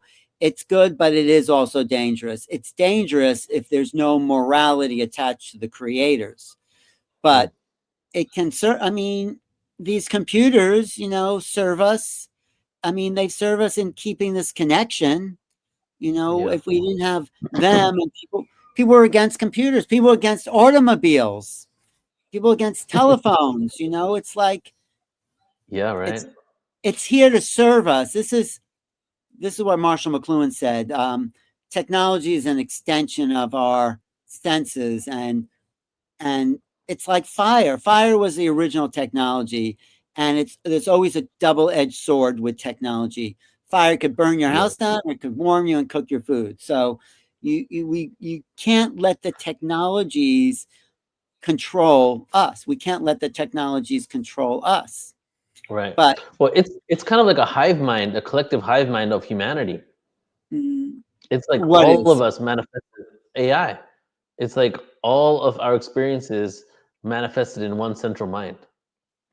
Yeah, and that's okay, but we need to balance it with the personal, with the feeling. 100%. AI is not feeling. It doesn't have a soul. It doesn't know what consciousness is, no matter what they say. I've heard, I think Elon Musk was talking to, or somebody was talking to a robot and saying, oh yeah, they know what consciousness is. If there's no embodied of spirit, there's no access to the infinite unknown. They only know what they've been programmed to know and put together in a very sophisticated way. But that's what we have, that we need to remember: our soul, our infinite nature. And I think, you know, we're at a time where that's like shifting in a quantum way. This moment 100%. In time. And that's why stuff will come up for people. Stuff will come up for me and you know. We had a big bump last year, and it was like, oh, a little wake up call. And it's like, oh yeah, not everyone thinks the way we do. And it's always weird when you meet those people, but then you have to readjust and say, oh yeah, there are people that don't think the way we do. And it's important to, like, something that I'm really, really focusing on now is when I have these challenging experiences that really derail me. And the experience you're speaking about was definitely probably the catalyst to this. It is literally like, what is it called, the silver lining to this, right? Yeah. What is the growth I'm able to receive from it? And that dark night of the soul, that depth of what it gave me, and that reflection really made me realize what I'm putting out that I'm not really about, and how I need to work on myself for it. And even now, as you know, I've been going through a lot in the last year, and I'm really looking at, like, okay, so these are some challenges, and at the end of these challenges, to the other side of these challenges, are real growth. I can either be a victim to these challenges for the next 2 to 3 years and just stay in that for like 3 years plus, or I can really choose to sit with it and be present with it, and then to see how I emerge out of it afterwards. I feel you now, Neil, more than I have ever, because you've kind of gone to another level in yourself. It's like there's a maturity there, and there's a quietness, and you're, from what I'm seeing, and you're being with the scars. You're not trying to make it all better and all right, but you sit there with the discomfort, and that's what we all have to do. That's the soul growth. I think that when you can sit there and could try to make it better, put a Band-Aid on, or you just sit there and you feel the discomfort and all the karmic reactions, that whatever they're there for. And then it's no, go ahead, Alan. No, you're just sitting there with it, but it's beautiful. What were you going to say? Yeah, I was just saying, like, it's definitely not comfortable, No. and sometimes I just want to run away from the experiences.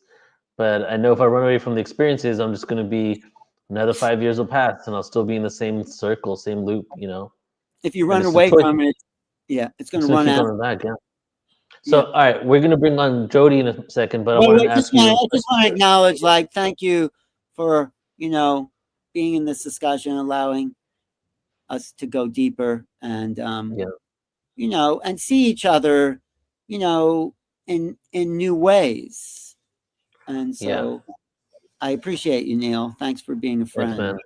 Yeah, I appreciate you too, brother. Yeah, because on the last year, we haven't been hanging out because I've been over here in Thailand and everything, and we've just kind of talked about events, and we haven't really dropped in deeply enough. You know what I mean? Yeah. So, well, there's more. Yeah. We're going to be together. We're roommates. We're roommates on the cruise, everybody. So we'll have a lot of time. Hey, 2 months ago, Alan, I almost changed my room. I was angry. I'm glad you did. Okay. But hey, answer this question, or just your own perspective. We've kind of been speaking about it, but the theme here is cultivating unity in a world of polarity. So love for you to speak about cultivating unity in a world of polarity. What do you feel about that? How do we do it? And then we can move into bringing on Jodi. Well, we can't have unity until we recognize the polarity. That's like basic. We're not a United States until we feel the ununitedness or whatever.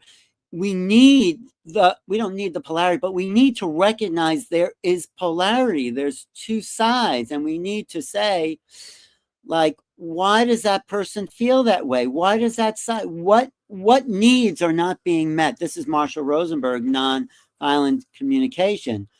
Why are people acting out in ways that polarize the other side? What need is not being met by them, right? So what do you need, and that your needs and what is feelings. That's the basis of nonviolent communication or compassionate communication. How are you feeling, and what are you needing? And the more honest we can get, like maybe those people who voted for Trump felt like that guy would meet their needs better than the other side. It's not like I don't think anyone's bad or evil. They have different needs. So what needs do they have, and what are they feeling? What are they feeling first?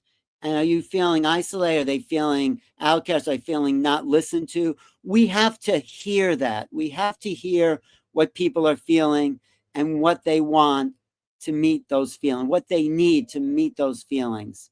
And then we can find unity, but it's definitely a work in progress. It's not like, oh yeah, we're one big happy family. Well, stuff comes up and each of those things have to be dissected and torn. It's a slow process, but we don't have a choice because we won't create the world that we know is possible unless we look at every single person's on this planet's needs, if that's possible. And I think it is, and see what the greater good can do. I know that's very optimistic and idealistic, but you know, we are all equal here. We're all equal on the soul level, and I think it is possible when we rearrange the programming of these negative belief systems about ourselves that everyone can live in a kind of blissful, beautiful,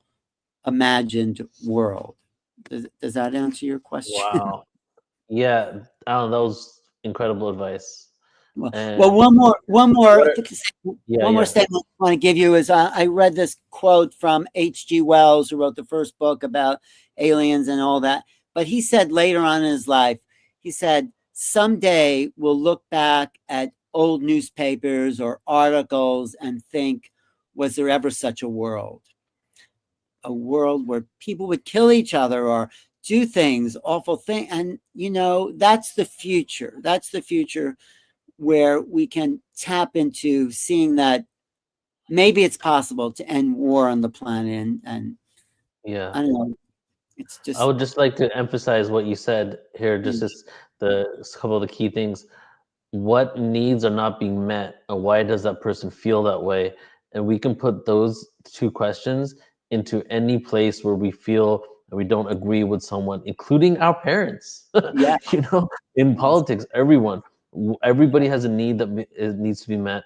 And if we start seeing why they feel that way, we can start having conversations, you know, rather than disconnection with each other. That's good, Neil. Thank you. Thank you for adding. Yeah. That's really good. Just want to say hello to Mariah, who we met in Egypt. And there's some great Bridget. There's some great people, Jazz Can. There's some great people on the chat here doing some really nice interactions. It's like, so I think the community, there's something about communities that are building on the internet that didn't exist before COVID. And it's like that was a need. We're isolated from people, but yet we created these communities. I mean, you could say they're artificial, but the sentiment and the feelings people express are real. The environment may be artificial, but these are people. We're all people trying to express our needs the best way we can. And so exactly. Yeah. Yes. All right. All right. So we have Jodi coming up next. And I would love for you to do the official intro for her, because you did introduce me to Jodi, and I've grown to love her so much and admire everything that she brings. Her light language, frequency, last time at the Crystal Skulls conference was amazing. And so, but you've been working with Jodi for many years. I think you've known each other for what, 20, 30 years now? No, try 43 years at least. 40, I think it was 1980 that we we're like married. You know, when I first started knowing about you and you were doing events at the Meta Center, is that what it's called? Yeah. That's Jodi Center, right? Yeah.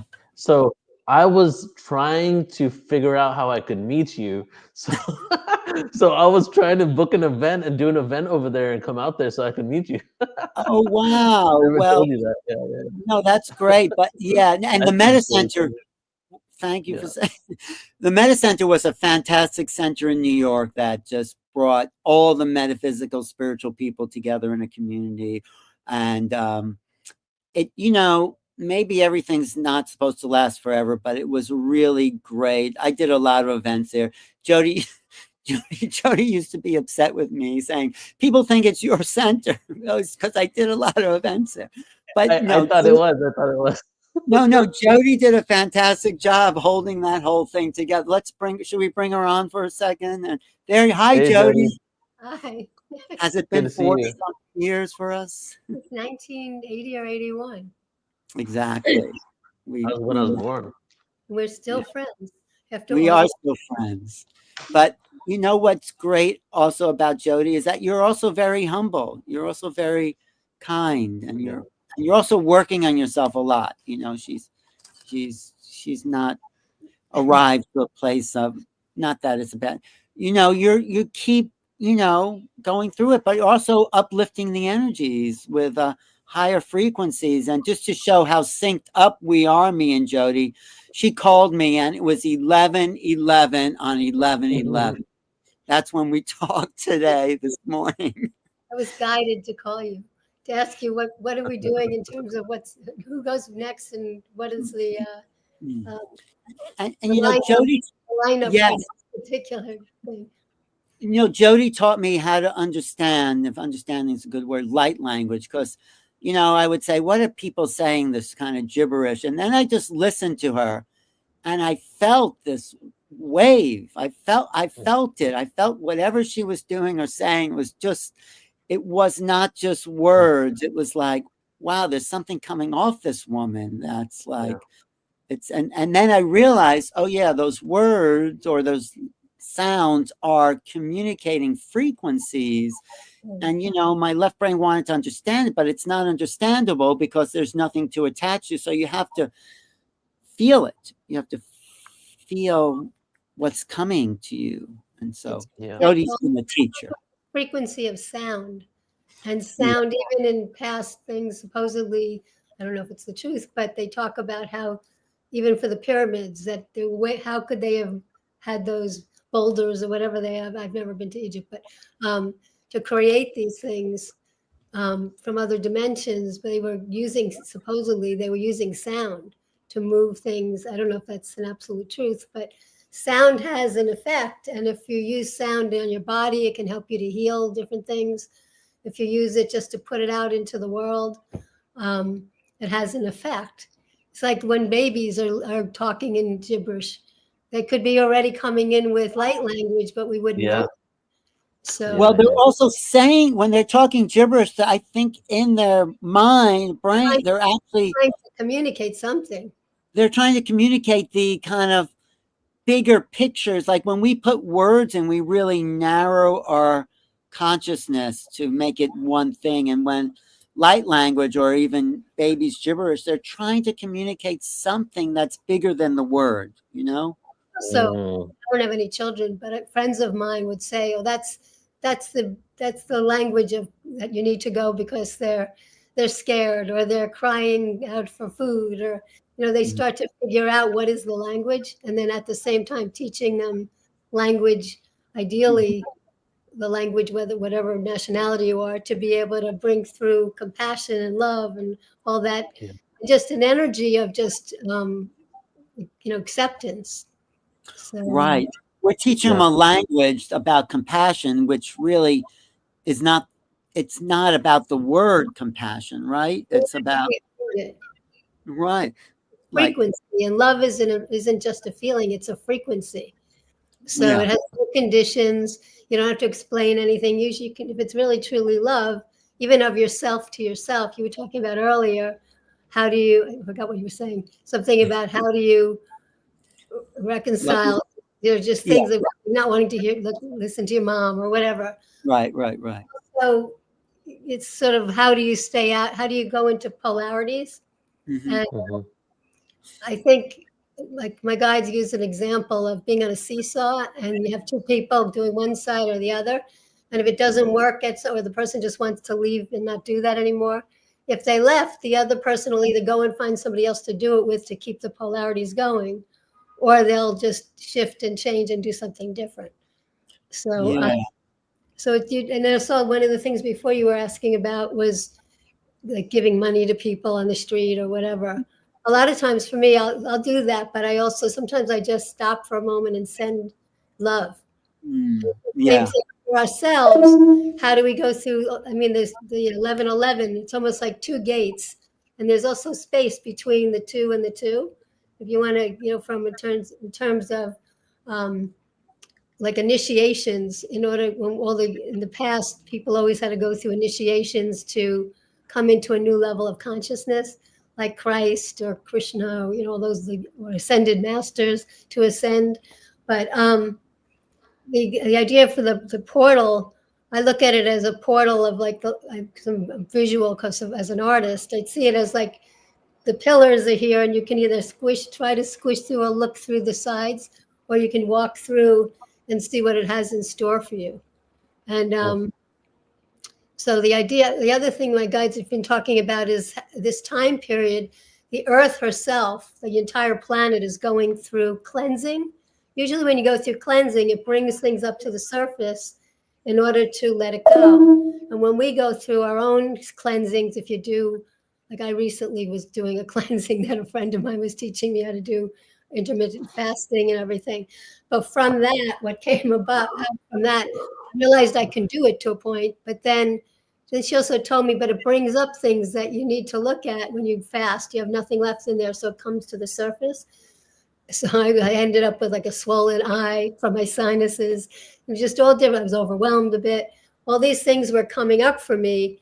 But I kept hearing, you have to go through this. These are things that have been locked in my body for eons of time to come up and let it go. And the other thing is too, from going through some of the things, I'm usually somebody who, a lot of people will call and say, can you check out what's going on here? Can you give me a sense of how to work with this or whatever? Even you, Alan, who I don't always see you that often, but we talk. But right. You offered to come and cook me dinner and all these things and spend time with me. And we see each other with groups of people a lot of times. So it was almost like, wow, Alan's going to come up to my apartment and hang out with me. Well, that was nice. I wanted to do that. I'm grateful. The fact that I would even ask you, or you actually suggested it. Yeah. And even just say, even when I wasn't feeling that well, to even be around you and just say, this is who I am. So, but we're connected, Jodi. You're a part of me, and it's like, how could I not do that? It's like family. Yeah, it's like Neil's become family. Neil, you become family. I don't know if that's a good thing, Neil, because people have issues with their family. Look at how you're closing the door on your mom. You have to have compassion. She was there for you, hopefully. And I know she was there for me. I got a lot of love, which is why I can be really comfortable with people. I got a lot of love. It makes me me too. Like a good family. So I had the same. So, but I forgot what I was going to say. So going back to the portal and the idea that the Earth and all the inhabitants, even there's certain animals that are going extinct, and the fires and the volcanoes and all these kind of things. The Earth herself is going through a cleansing to come into a higher level of consciousness. Even through history, historically, there's so many things that have never been completed. Racial equality, women, and everybody. So all this stuff is coming up to the surface to be able to be dealt with, so we can finally move on. It's like going through the portal a little bit at a time, and not complaining. And our lives, what we do also, when you usually talk about ascension, so you usually die to then leave your body to get a bigger picture of what was my life about? Did I do it all right, or am I completed anything? But what happens is when we go through a cleansing, like going through a cleansing, it's almost like it brings everything up to the surface, but then it's the things you've identified with that your body doesn't need anymore. So you have to let go. So it feels like a death while we're here to be having an ascension experience, meaning coming into a higher level of consciousness in the body without having to wait to leave. And then people are afraid to die. At the same time, we're afraid to let go of what's holding us in particular vibrations of patterns within ourself to ourself. And if you have things going on within yourself, or even with, say, your mom, like you were saying, you could turn it around. You can send her love just by energetically doing that even. And you can do it long distance, just hold the focus and intention. And but you go back what I would do is go back into myself of what do I need to send love to and compassion to some part of myself that doesn't have the energy to sit with my mom, like, or whoever. I'm not using his example. Right. No, it's good. Yeah. So what I usually, just make a suggestion, what I usually do is I also will go into which part of my consciousness. It could be when you're a little kid, maybe your mother left you for a little while with somebody else or whatever. Yeah. She's asking you to be there for her, but it's triggering something in you. So you can go back into your own being and check to see, or just send love to any part of your consciousness, whether you were a little baby or like 6 months old, or you were 8 years old, or because you don't have to know all the information. It's some part of our system that's the makeup of all the things that we've experienced through all different lifetimes. And so anyway, this whole idea of a portal, I feel like it's the 1111 is also about, numerologically, it's about an awakening. It's about trusting. It's about trusting that new things are going to come up that are going to be in support of us. But it's always about letting go of the things that can't come with you. So it's not always an easy experience. And it's also about the polarities of the fourth dimension, which is what I feel we're more in the fifth dimension at this point. But we're coming into fifth dimensional experience, which is all about compassion and love and not having conditions around things. And there's children now coming in.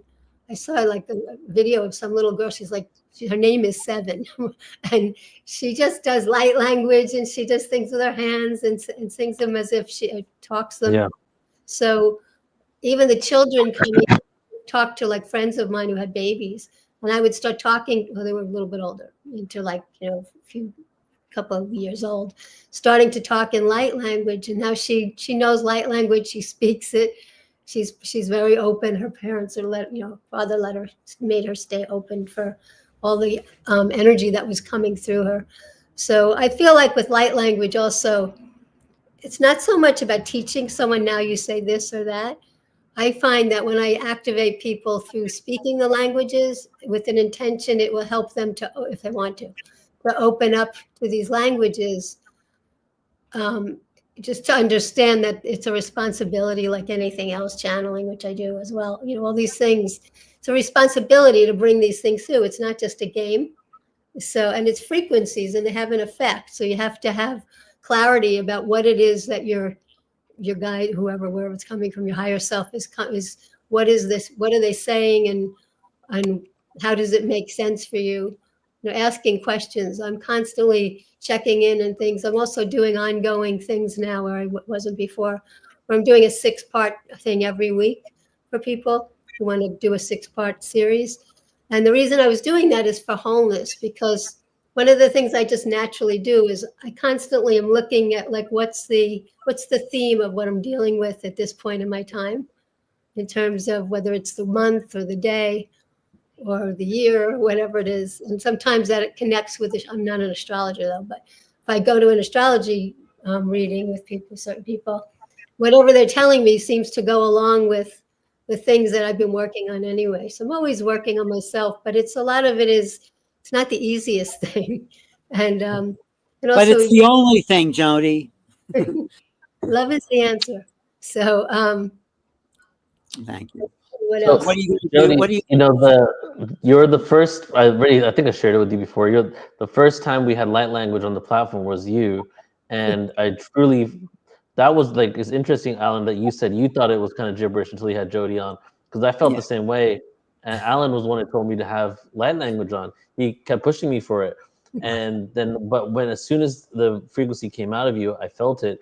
And from that moment onwards, I use my body as a gauge to recognize the light language. And there's specific frequencies, specific people that just, it's interesting. It's like as soon as they speak, it doesn't even need to finish a full light language sentence. Like as soon as the vibration comes out, the sentence.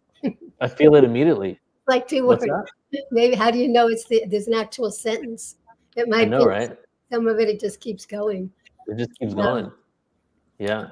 So we have like 10 more minutes left. Did you want to do an activation, light language? What do you want to do? Yeah, the idea also going into the portal is you have to have enough courage to go to your next steps and let go of what you don't need. You can't bring it with you to go to the next thing. So I'm going to do something with light language. Also, I work with sound. The sound that comes through me is specifically to clear karmic things that people are still holding on to from lifetimes. And the light languages are more about remembering ourselves from the earth plane before humans inhabited the earth from a clear point of view, like a clean space. And also the languages connect you to like the earth before karmic patterning began. So you're starting with like a clean slate. And then it connects you also to the fact that we're also multidimensional. We're from other dimensions as well as being on the earth. But they also awaken your codes of consciousness. So it affects your DNA, the strands of your DNA, but it also, it basically helps you to come into your gifts that you're meant to. It brings that up for you to be able to really understand what you're here and what you're here for and how you can use your gifts to be part of what's going on for everyone. So everyone just close your eyes and take a few deep breaths.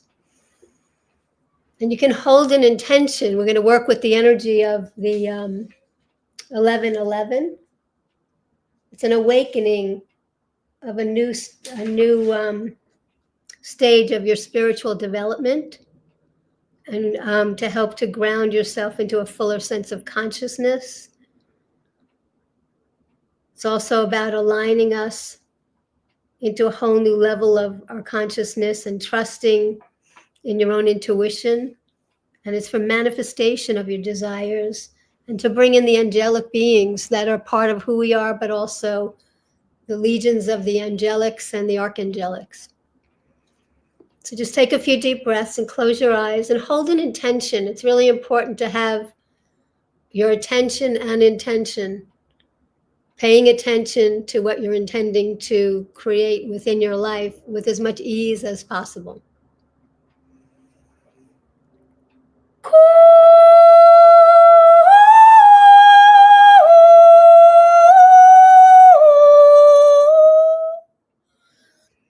Kashal alaki, sasi kala malaki, kala kunia nate kiro kur, shakatim barakia tandaki. Hold your intentions. Akaniang yata kora, shatia nakatiate, ambarekia na no koriande kiatia rachar. I have all different guides that come in and bring these things through. Ashanande balakindo kolemalakinda te tambate. Go into your solar plexus and your second chakra right below your navel. Anda doria dungara dindara gungara bango shandari anda. Your identification with the truth of who you are. Oh, saim marakile lo lelam yang dongo de gendo lo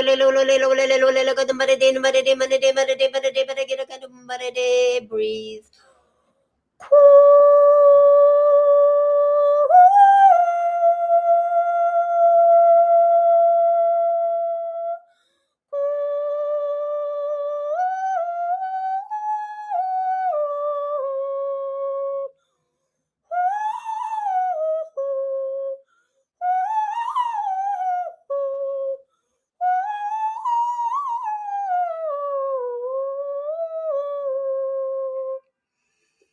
Breathe. Basasa siya kalea kataya tinate.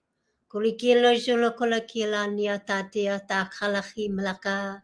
It's as if you now have a clean slate to start something new. Ashalalela could be something more so than of something you already have been doing and being. It could just be about your own consciousness awakening more to a higher level of who you are, in connection to everything in the core of the earth, the information and the energy and the knowing in the energy of Mother Earth, of Gaia, deep into her core.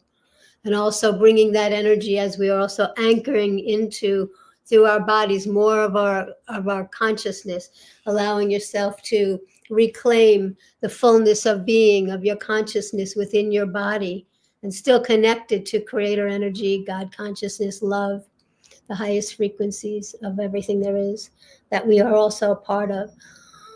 Om Mahame Yane Oya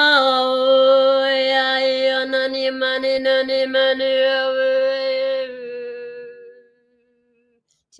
cutting through or gently dispersing anything that you don't need within your system energetically, anything that you've been holding on to, when anything that's also could be a sense of dis-ease in your system. So if you have something you want to heal in your whole being, in your consciousness and in your, it's all interconnected, your consciousness and your body. Just allow these sounds to go in there and as if they were transmuting something that's going on in you.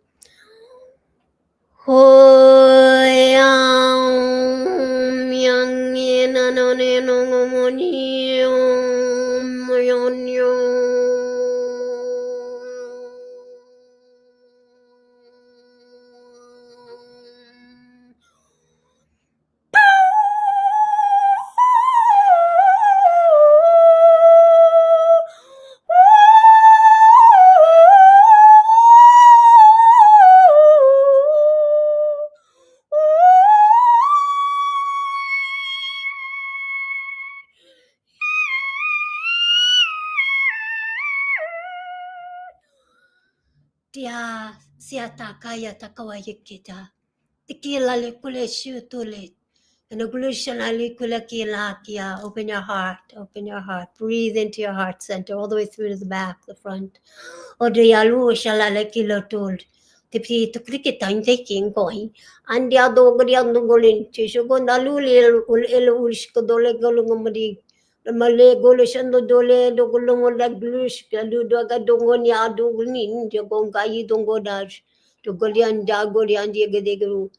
Dongoya doya dohia gumbai ba yenda de gumbai nanda don dandie kuri.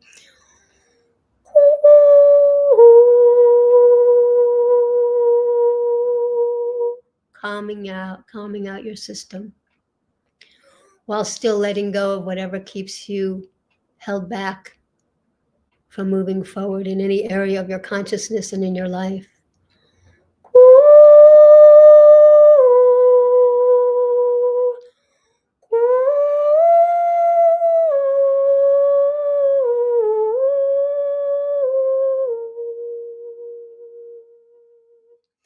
And now feel the sacredness of who you are, clearing and transmuting any feelings that take you out of that sacredness, to be able to hold this and maintain it, or at least to go back to it, to bring yourself back to sacredness.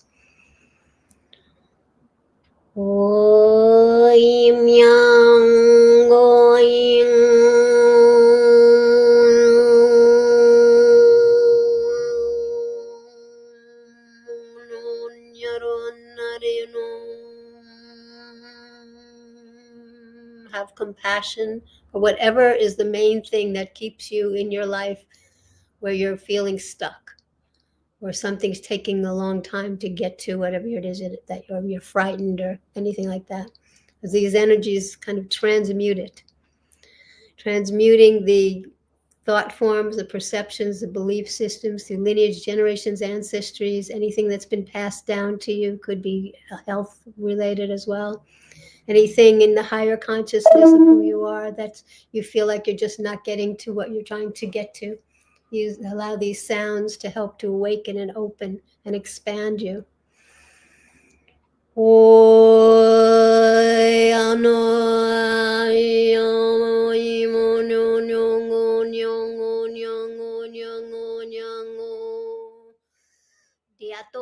Tiato te ketan te kin da takan da kating da kating da kating da kating da kating da te ke te baragle para ke mane ngomane gati to mane ko bari ke te ti pati ka to karo. Om Mara Shane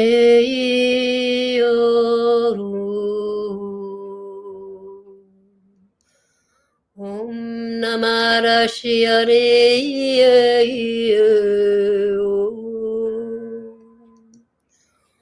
Om Nahineka Orukiyanayo Anaya.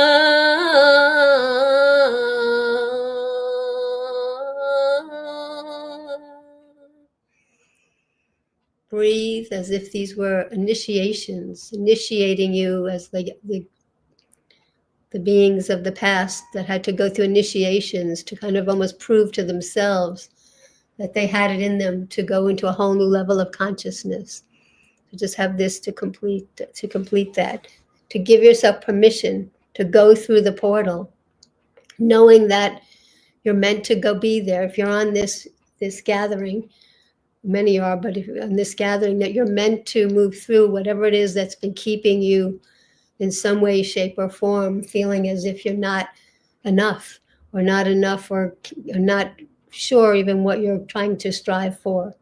So this is about sacredness, recognition, acceptance, compassion for yourself, forgiveness, letting go, and letting yourself live more fully now. Initiations.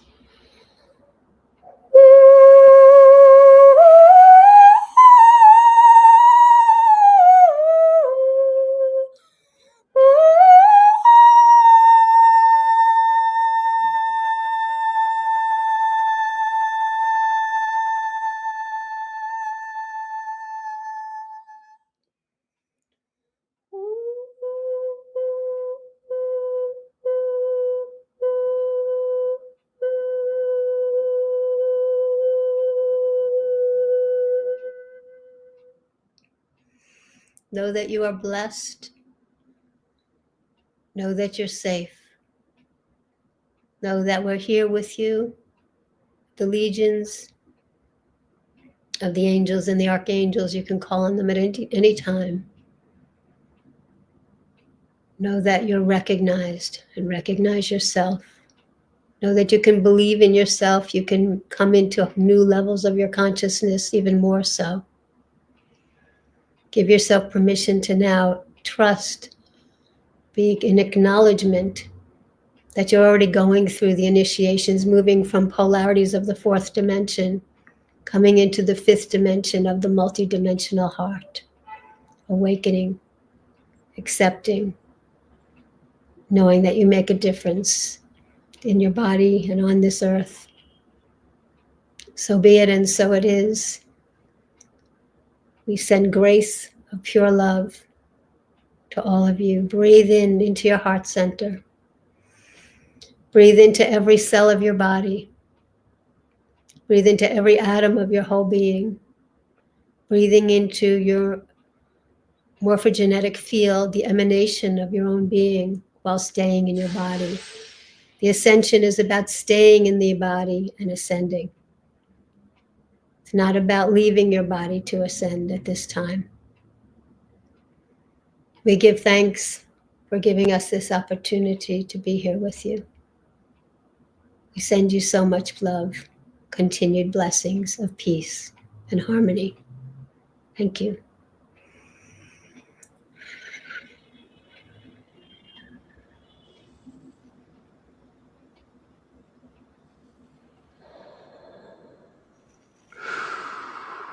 So be it, and so it is. Wow. Thank you so much, Jodi. Thank you. I feel good. I have all this energy pouring through me. My hands are pulsating right now. Like, as you put, it's like, I feel like it's a mirror almost of like, it feels here, but it's here.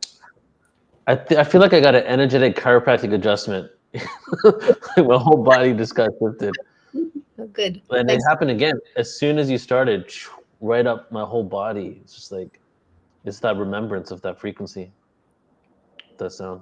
Thank you for having me here. I appreciate it. It's funny because as much as I do this work all the time, because I do Akashic record readings and healing work, and I work with the light languages and sound, and the whole time, because it was going on all day long, listening to everyone, there's a part of me going through, what am I going to say? And what am I going to do? I mean, I've been doing this for years, but it's like, and they kept saying, you don't have to say anything. You don't have to memorize anything. You just kind of talk and we'll be fine. And it'll be, you know.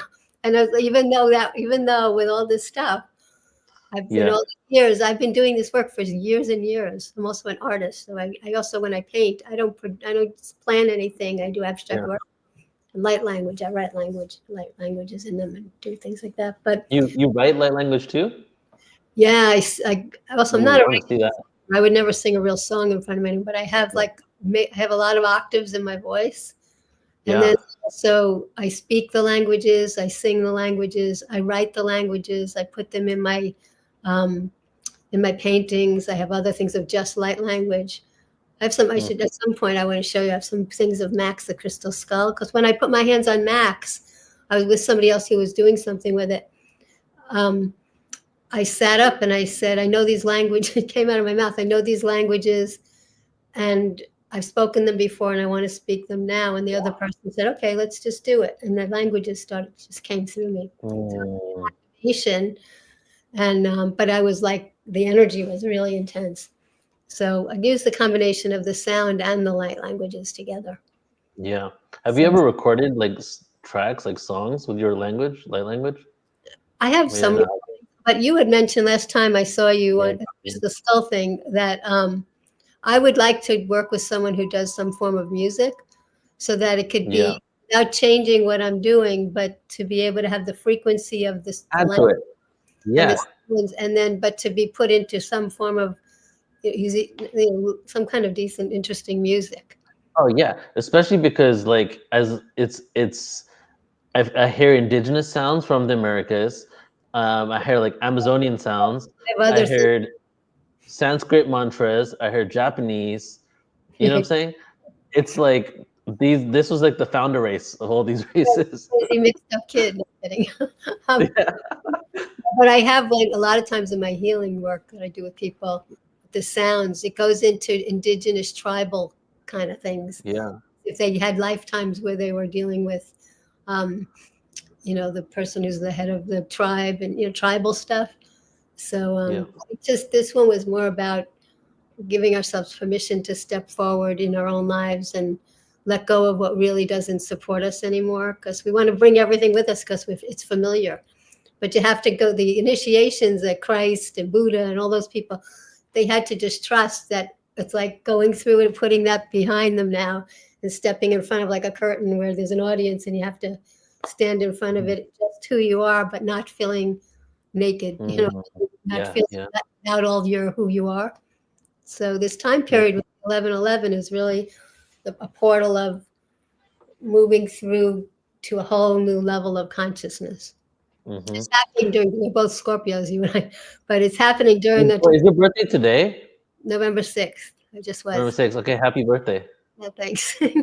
But it's, you know, being Scorpio, it's like it's always about going into the depths to find like it's deeper and deeper. So I think it makes sense that this portal makes sense in terms of November being the time of, you know, the 11th month at the 11th day. Yeah, exactly. You know, and you shared something earlier, getting the bigger perspective in this life rather than having to die and get that awareness. You know, you're saying we used to die, then we become all aware, knowing that. I love the way you put it. It's just like, yeah, we're having that death and rebirth process, and it's not always just the light all of a sudden. Sometimes it's a life review. We're almost having a life review in this life. Like usually, supposedly when you die, you go through kind of getting a bigger sense of who was I? Did I do what I was meant to do? You know, whatever the things are, and what was my purpose? So I try to, with the Akashic Records, kind of give guidance around different issues that people have and why, and then using the sound and the light language to transmute a lot of that so that they can sort of already feel like we're just like the past of the future of our, you know, our present is the past of the future self that we're coming into already. So it already exists. We're just like, we're holding on to a past, not knowing the future yet. So if it is, we're holding intentions for things we want to create. If we're the past of the future that we already created it, then we already know that we're going to create it. Yeah, it's going to manifest as long as we hold the intention and continue with it, but not to be afraid of it. Yes. That I don't go through fear, you know. But yeah, I have my own fears about even like you're talking about speaking in front of people. I had lifetimes where I was like cut off or tortured or taken away from families. You know, all these things about speaking in front of people, and you know, and when I was younger, coming into all these things. I would be petrified of speaking in front of anyone. I wouldn't even do it. I wouldn't show up. But I worked with my guides. They helped me years ago to do work on myself every day, and helped me to clear that. And I used to think, if there's something I've accomplished in this life, is at least I could do this. I showed up. So, but I get part of it is the energy, the energy that's getting ready. I was told it's the energy getting ready to be utilized into what you're about to do. We can perceive it as fear, but it's actually, they're giving me the energy to do what's next. And I don't have to know, because I do channeling, I don't really have to know exactly what I'm going to talk about. I mean, it's related to what it was called for. But right. It was like kind of like that fear is maybe a little bit of resistance of you breaking through to the other side. And to break through to the other side of what's going to come next for you, there's a lot of things that you need to confront within yourself to be able to accept that, right? Yeah, I've pretty much done that. But you never know with all these people talking about the things that I wouldn't be talking. I don't do it that way. So everybody has their own. It's interesting too, because you realize we're all part of the same focus of what this was about for today. But it comes through in different ways for different people to relate to whatever we're all doing. Right. So it's not a. Thank you so much. Jodi, thank you so much. I'd love for you to let everybody know where they can find out more about you. And you said that you were doing a course, like a 6-month course. Can people join in and be a part of that? I started doing a 12-week thing, and then I changed it to 6 weeks. Okay. So it's more affordable, but also some people keep doing them. But it's a way to kind of connect the dots from week to week. I usually try to get it so it's where people. And what I do is I do channel readings and healing work. You come with intentions, but it kind of helps you to see the connection every week. So you're not going to just do this and then 6 months later, you're like, oh yeah, I did something with that. It kind of helps you to see your life, how it's progressing, and not getting, and when you get overwhelmed, I work with people to help them with all of that kind of thing. And we're just encouraging, that, you really know what you're doing here. Just allow it and give yourself permission. But I do a lot of work to clear karma with the sounds, and the light languages are more about connecting to the earth plane before karmic patterning began, before we even had karma, where nobody was on, things were on the earth yet, and in connection with the multidimensional energies, so that it helps us to remember ourselves as multidimensional. Like, this isn't just who we are. We have, our frequency, our energy, and it's all love, which has no conditions, but we all have to go through that. So so where can they find out more? Do you have a website that they can tune into? I'm in the middle of redoing it, but it's JODISEROTA.com. www.jodiserota.com. JODISEROTA.com. Okay, beautiful. I posted it. Jodi, this, like, you always like seem so, for lack of a better term, like grounded in yourself. And the way you convey your voice, I know, right? Like the way you convey yourself, I feel like that energy of that ancient soul that has lived so many lives and that is here to serve right now. I literally feel that. I've never had the opportunity to tell you this directly, but I'm telling you now. Because I always like asking somebody else who I know later. So did I sound like I knew what I was doing? I do the same thing. And I still don't know what I'm going to say until I say it. When I got on 2 hours early today, I'm like, oh my God. I mean, I'm writing notes of what other people were saying and words that were coming to me. What if I forget the word? And then it was like, and Alan happened to be before me with you. And it just felt like, oh, I know you guys. So I kind of. But once I start talking, the energy moves into it, and it just keeps going. Usually you have to stop me.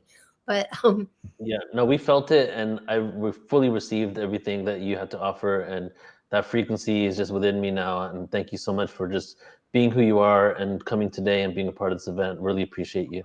No, thank you so much. Thank you, everybody, for being here. I was here today, and I really appreciate you including me. Thank you. Yes, of course.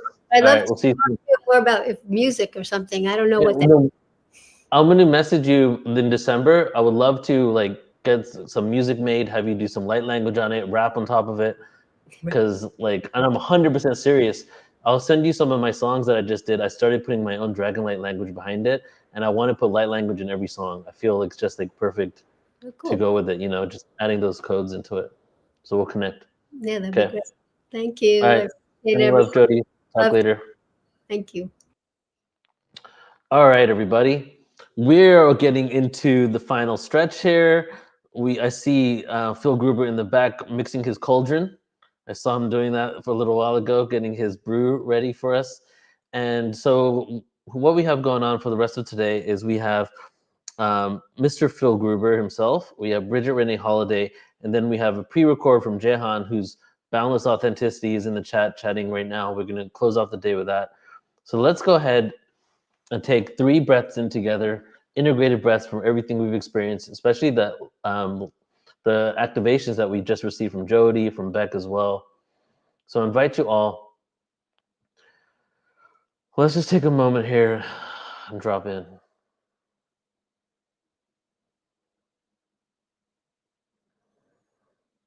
And let's spend the next 30 seconds just in silence before we take our breaths.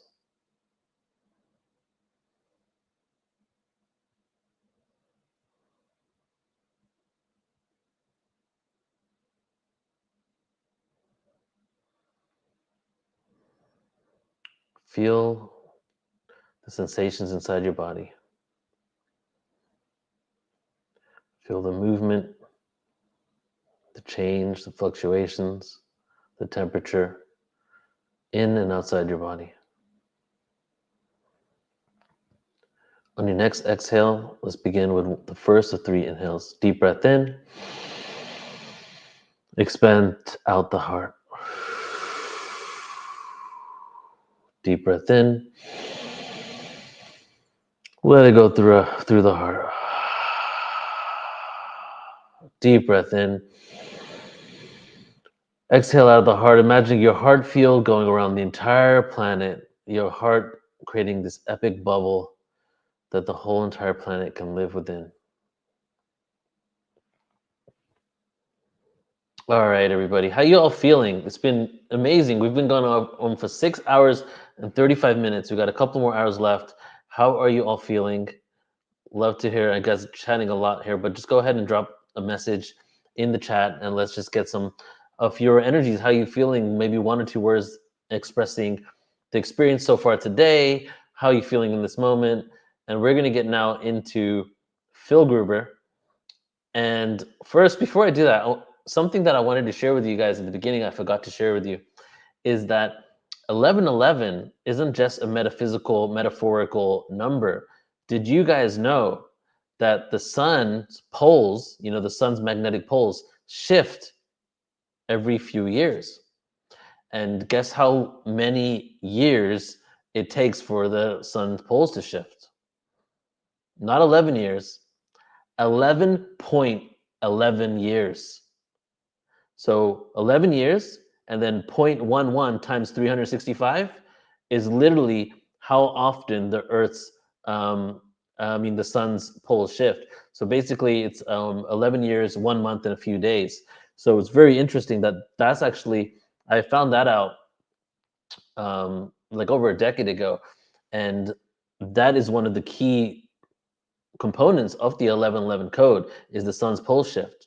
Now, one of the dates of the pole shift 11.11 years back was 9/11/2001 was actually the shift of the sun's poles, and then 11.11 years later was like 2013 2014, and then 11.11 years later is the end of this year. So we're actually at the end of an 11.11 year cycle, as well as this 1111 event going on. And if you look back at history, you can go back even 11.11 years before 2001, you'll see that huge things happen on the planet, huge shifts are occurring. And that goes to the understanding that we are intricately connected to the cosmos. The sun, the radiation, the frequencies of everything around us affects what happens on our planet. But the paradox is that all of that is actually happening within us. And we have created this illusion, if you can call it that, right? To oversimplify it, we've created an illusion of our inner world reflecting outside in the cosmos, and then the cosmos having effects that then affect us. When ultimately what's really happening is we're creating that from the outside world. So I thought that was really interesting to mention that the 11.11 year cycle for the sun shifts, and this is actually when it's happening. So moving on now. We are blessed to have Phil Gruber coming on next. Phil is featured in the critically acclaimed film The Indigo Evolution. His passion, enthusiasm, kind spirit, generosity, sparkling wit, and intelligence has made him a much-loved, highly respected speaker on the international scene. He is acknowledged worldwide as one of the planet's foremost teachers of sacred geometry, light language, indigo children, the Magdalene mysteries, advanced healing systems, cosmic history, the master key, and even more amazing topics. We've done some incredible things with Phil on Portal to Ascension. Phil has spoken at the United Nations, and his first book, which was the Kabbalah Code, it was a collaboration with James F. Twineman and was published by Hay House. And we actually did, last presentation we did was with Phil on the Kabbalah Code, and I can see Phil in the background, and Phil is asleep. Wakey, Phil. Hi. Hi. Hi, everybody. Hi, Neil. Sun is just coming up here in beautiful Singapore. Yeah. Good morning, everybody, or whatever time it is in your world. Hi, Neil. It's great to be here. It really is. It's good to have you here. How you doing? Yeah. Are we ready? Okay. We're ready, brother. All right. Just so you know, I just got an advanced copy of Alan's new book here. It's Let me see it. Cooking for Aliens. Cooking for Aliens here. You know, I've had Alan's cooking, and you know you're part of something just larger than yourself when you've had a bowl of Alan's oatmeal. I'm sure you can. That's so funny. I've had it. Yeah, that's true. That's true. Every morning, like clockwork, he's making oatmeal. You know, it's interesting. I think you nailed it earlier with Jodi. The fact that a lot of channeled information is coming, it's beginning to sound very similar. Many channels are beginning to sound very, very the same, because it occurs to me that the first languages we'll channel are the ones that are closest to us genetically. I think you nailed it. You hear a little Asiatic, you hear a little Native American. It's a real interesting mix. Now with that, the DNA 4th, 5th, 6th strands are activating. We're bringing in Pleiadian, Syrian, Arcturian languages, and sometimes a really interesting mix of these languages. But that's usually the way it works. The ones that are closest to us genetically are the ones that we're beginning to channel. And this is why a lot of channelers sound the same. And I think you know my theory about the 1111, or just to remind you and people that have heard me talk about this. I believe personally, on a personal level, that I've come here this trip to be of service from the 11th dimension, from the future, very far in the future, from 11th dimensional Lyra or Lyra, a place that used to be called Avion, Aveyon, but now has come to us to be known as Avalon. Camelot, 11th dimensional Lyra, Avalon. And this is why Glastonbury was just, it was so amazing to be there, because I believe that Glastonbury is the reflection of Avalon here on the planet, which was very, very special. I really hope we can come back next year to Glastonbury. We're gonna skip next year, but we'll be coming back the next year afterwards. But they say that Avalon, Glastonbury, was also a portal, and that King Arthur was taken there to go into the other dimension, which was Avalon. So Avalon's kind of like was not physically in the third dimension. It was probably that dimension you're speaking about, right? That's right. The mist of Avalon, you know, and it relates to, again, the healing. I know a lot of people are really bent out of shape since the election and whatnot, but no, there's a divine hand behind this, behind pretty much everything. And I believe, well, it is believed that the healing of the intergalactic collective and how it manifests here on this planet is going to come through, and probably only going to come through an understanding of the common core of creation, the common core of creation out of which all races and all beings have evolved, and that the secrets of creation exist beyond these realms of planetary conflict, interstellar conflict, elections. By the way, I write Alan in every election cycle. I don't know if he knows this, but I write him in as my vote for president. I don't know if he knows. No, of course not. So the collective healing of our race, humanity, the ET races, metaterrestrials, ultra-terrestrials, and again, the earthly races, is going to come through a state of cognition that we know is Christ consciousness. And that is a state of 12-dimensional awareness, electromagnetic polarity imbalance, I think that was alluded to earlier, that is going to come to us through full activation of that 12-strand DNA, what we call the diamond sun silicate matrix. And so we understand that Christ consciousness is not only a concept, it's a bioenergetic phenomenon, which is going to take place, God willing, through progressive embodiment of our higher dimensional aspects of our personal identities. So the Christos, we understand as the Christos, or collective fields of consciousness, they're the liquid light, pre-matter, hydroplasmic dimensions. This is what the myths of Avalon are about, of dimensions 10, 11, and 12. And the great thing about it is, these are the levels through which all beings manifest in the lower worlds of time come through. It represents basically the point of unity between all interstellar races. It's the common pre-matter identity shared, the form shared by all manifest beings.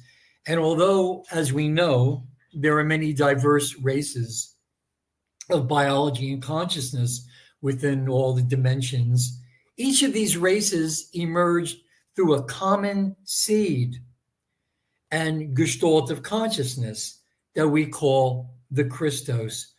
So, and in terms of the stellar drama, the Christos again represents the reality fields of dimensions 10, 11, and 12, and they correspond to the galactic coordinates of the Lyran star systems. And so it needs to be understood that the population of our local time matrix began long, long ago within the Lyran star systems. Founders races like the Lyran Syrian Anuhazi here, rendered by April Dick. And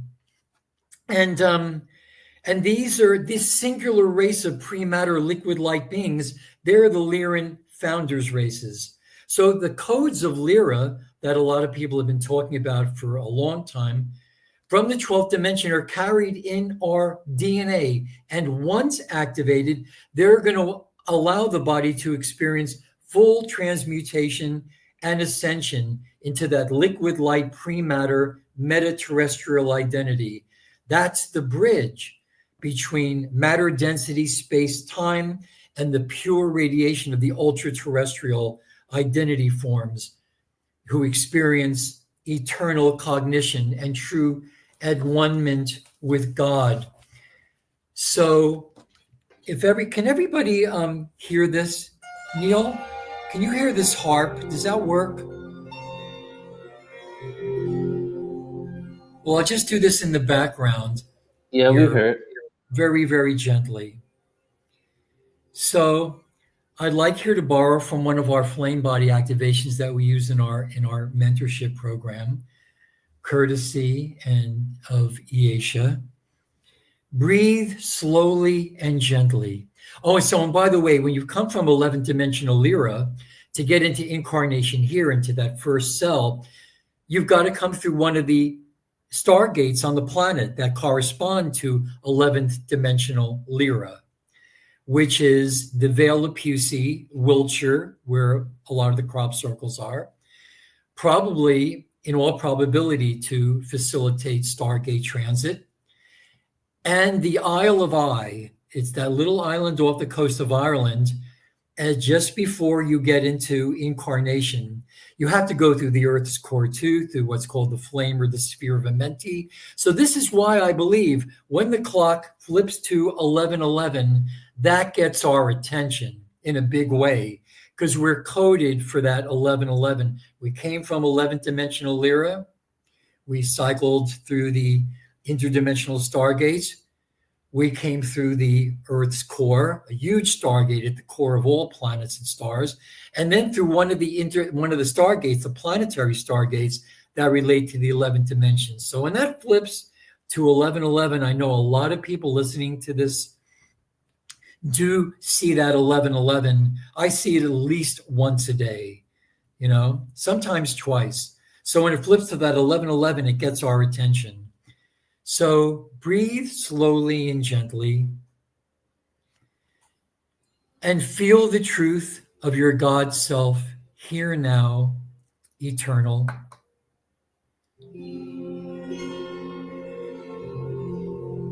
Feel the truth of your peace. Acknowledge and fully affirm this with strength and repeat mentally or out loud, but like a whisper, like a prayer, this following declaration of the God self. And speak the words of your truth now and always, of course. I am peace now. I am one with all, or at one with all. I am in a safe and loving universe now. I am loved and I am loved. I am innocent. I am healed. I know my eternal truth now. I express as God now. And so it is. And we say this affirmation of the eternal truth of the God self until we begin to literally feel the reality and frequency of the words. And this is a lot of what you and Jodi, you and Alan, everybody was talking about. Feel the reality and frequency of these words. Speak this truth and all truth to every atom and cell in your physical body. Speak truth strongly and continually until we've generated a critical mass of energy and intention that is strong enough to call to silence, to call to surrender, and healing all shadow forces and voices of fear and limitation. And repetition of the truth will build the reality of its strength into a tangible, impermeable, living wave of eternal truth, love, and power. Mentally restate your divine conviction. I am the voice of peace. I am the voice of knowing. I am the voice of God's self. I now address thee and send to you now from my unlimited store of eternal power and love any healing that I may require. And take a deep inhale now. Hold the breath as long as comfortably possible, because we worship the holy breath that is held higher than all other things created. For lo, the eternal and sovereign space that rule the unnumbered stars is the air we breathe in and the air we breathe out. Ruach HaKodesh. And in that moment, that magic moment between the breathing in and the breathing out, is hidden all the mysteries of the infinite garden. Take that deep inhalation.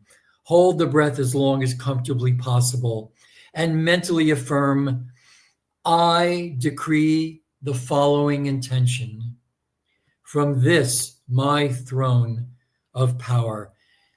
Exhale and feel your entire body, every atom, every cell poise itself in readiness to receive divine instruction. Mentally or out loud, affirm the following. I return now to my world of intention in calm and centered peace and productivity. I command now the silence of the eternal God mind. I embrace now the stillness within. I go forth now in joyous victory. And so as it is decreed, as so it is done.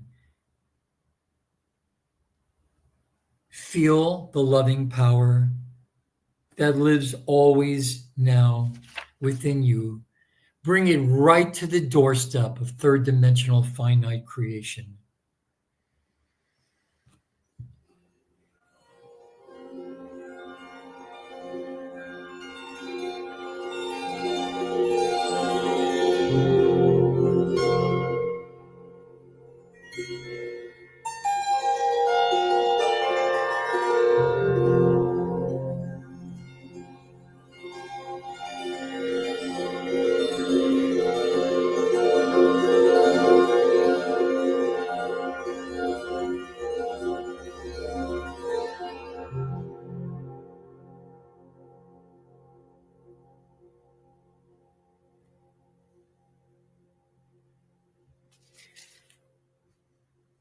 Okay, Neil?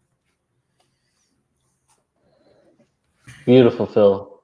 Thank you. Thank you, brother. Yeah, Amazing. it's my pleasure to really be of sincere service, you know, just sincere and dedicated. I know you are. God knows. I know. I have some idea, knowing you as I do, what you put into this, you know, how much of yourself that you give, you continually give. Your generosity is just off the scale. Thank I you, man. appreciate it. And I hope everybody out there and in here really, really appreciates how much of you there is in this, how much of all of us are in this together, like feathers in each other's wings, I'm very fond of saying. So anyway, thank you for this opportunity.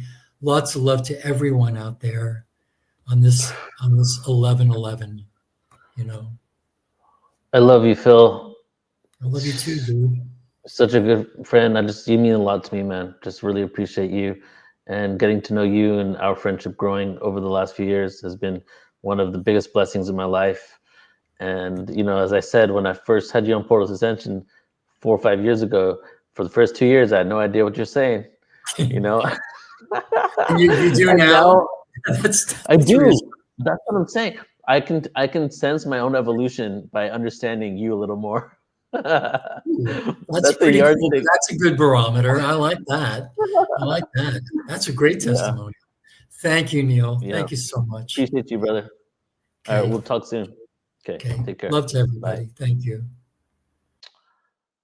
All right, everybody. Moving right along.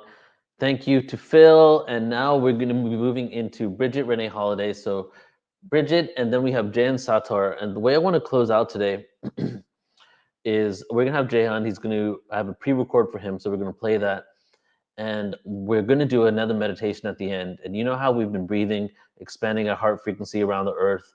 Now, everything that we've collected, not only our own energy, but the energy of the whole planet and all the frequencies that everybody's putting out today is now tangible, ready for all of us to receive. So we can step into the field of awareness that has been created from all these other groups, as well as contribute the awareness that we're getting to these groups as well. And then we'll do a little ceremony, and we will put that frequency into the ground, into the ley lines of the planet, to permeate out to every single person, every single human, animal, and plant on the planet. So, and then I'm going to play a couple of songs for you guys. We're going to end out, it'll be like, I'm in Spain, so it'll be like 2 a.m. here. So we're getting into the realm of lucid reality pretty soon. And I'm going to play a couple of debut songs from myself, and I think I have one with Beck as well, and one with Flo.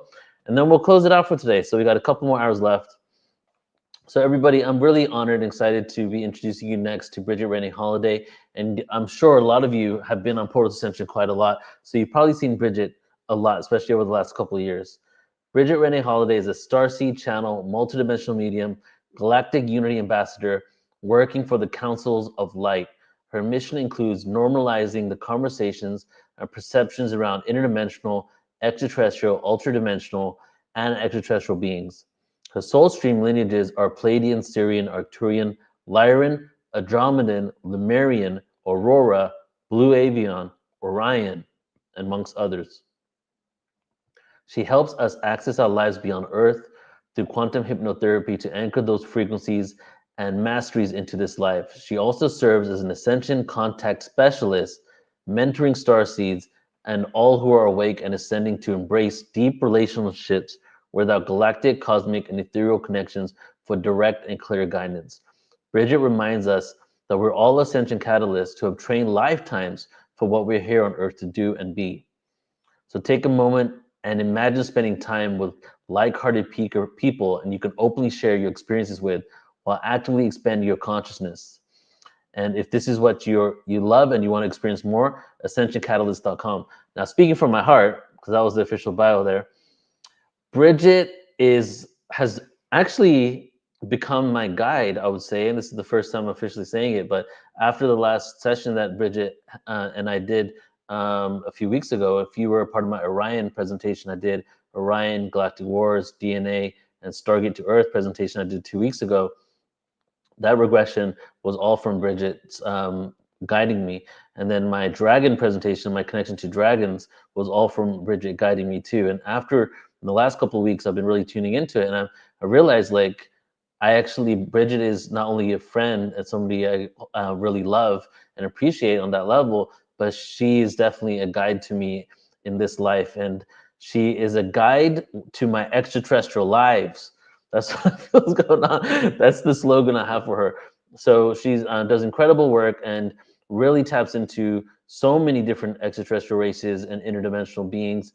And also, it's great to have Bridget here today because the theme, if you guys haven't noticed, has really been about how to embody that unity within the polarity. And a lot of speakers, it seems to be an ongoing theme of how do we see ourselves in the other? How do we incorporate what we consider darkness and to realize it's a misunderstood part of creation and a part of ourselves? And like Alan said, ask the right questions. Like, what is that other person's need? What is that need of that darkness? What is not being met? Where are they feeling unsafe? And really looking at the energy, the darkness, the person, or whatever it is in that aspect allows us to ask the right questions so that we move closer into unity rather than the opposite direction. And I would say Bridget is really all about that.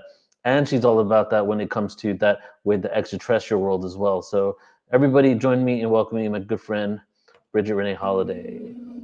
Hey, Bridget. Hey, I don't know if you can hear me okay. I can't adjust my microphone on. You sound all right, but there's a little background noise. Is there like a fan on or something? There's like 2 fans on.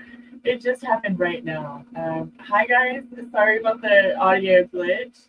Let me see if I can get it to do it again. I even left that. No, it's not. Let's choose anything else with this. Is it terrible, Neil? Is the background noise? Your volume's gone down a little bit. Can you maybe switch a fan off and see if that works? Yeah, hold on 1 second. Yep. Technically. Turn off these. I have 2 things. While Bridget's doing that, probably won't be a few seconds. Let's just connect to our breath right now.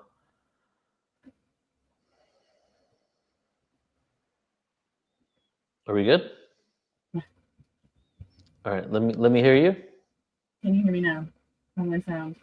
Yeah, I hear you. We hear you. It's good, but it's just not that loud. Maybe you can come closer to the microphone or something.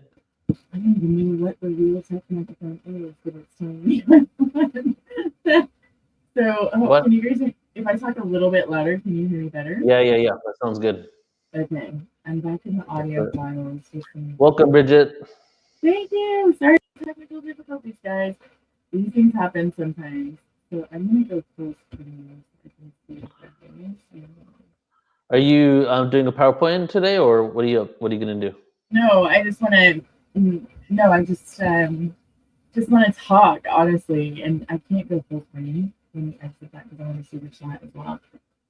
Okay, so really, what I want to talk about today is all of the things that everybody else has been talking about, which I think is awesome.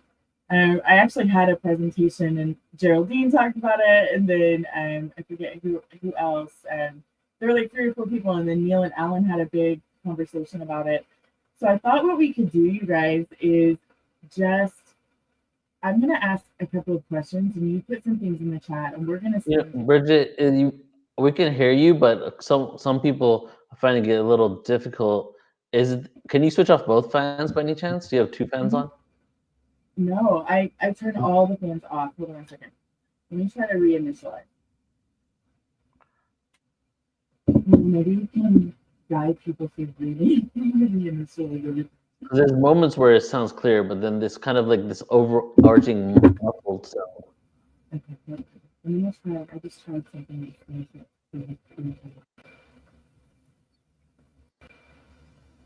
Stay tuned, everyone. We will fix this in a minute here. Yeah, sorry guys. Thank you for your patience.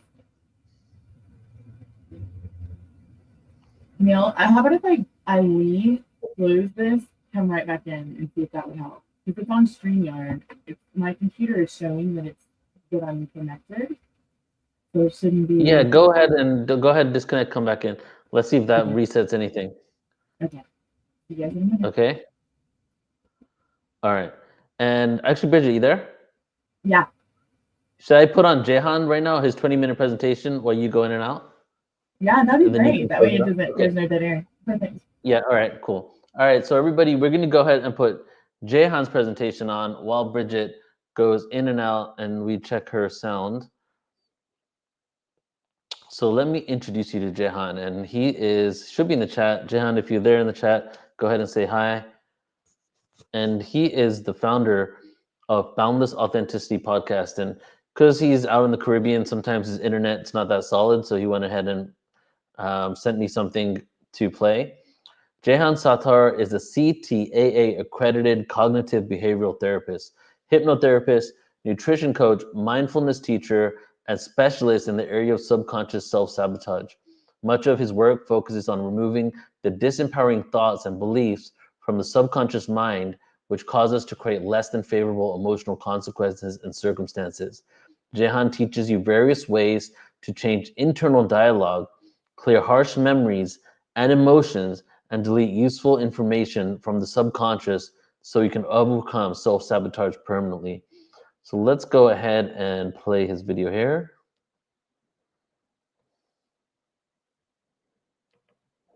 Here we go, Jehan Sattar. Accredited cognitive behavioral therapist, hypnotist, and self-sabotage coach, as well as the host of the Boundless Authenticity podcast. This 1111 portal gives us a chance to really think about what we have been doing with our lives, how we have been thinking and behaving, and what are we really creating every day. Now, manifesting is something that everyone questions me about nonstop. So today I'm just going to ask a lot of questions that I typically have asked my clients for almost a decade to help create huge shifts in awareness. I would just urge you to think about the answers right now. You can email me afterwards at selfsabotageinfo@proton.me, and I'll give you all of them so that you can take your time and work through them. So let's just get started. Now, lower emotions like pride, anger, resentment, bitterness, apathy, guilt, shame, and fear are like concrete shoes. They weigh you down, and by holding on to them, you are the only one who will drown. So how do we get past these things? One thing you can do is you can make a list of 6 lower emotions which you've been carrying around for a very long time and you need to get rid of. Thoughts, emotions, and behaviors come up for us every single day, and we're not always going to experience the ones which are truly harmonious with the things we want to create. That's just a fact.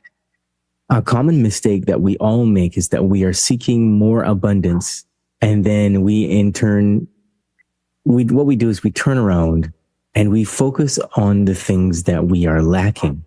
So abundance multiplies when we focus on abundance. I'm sure you've heard that before. But so often people will ask me, How can I create more abundance?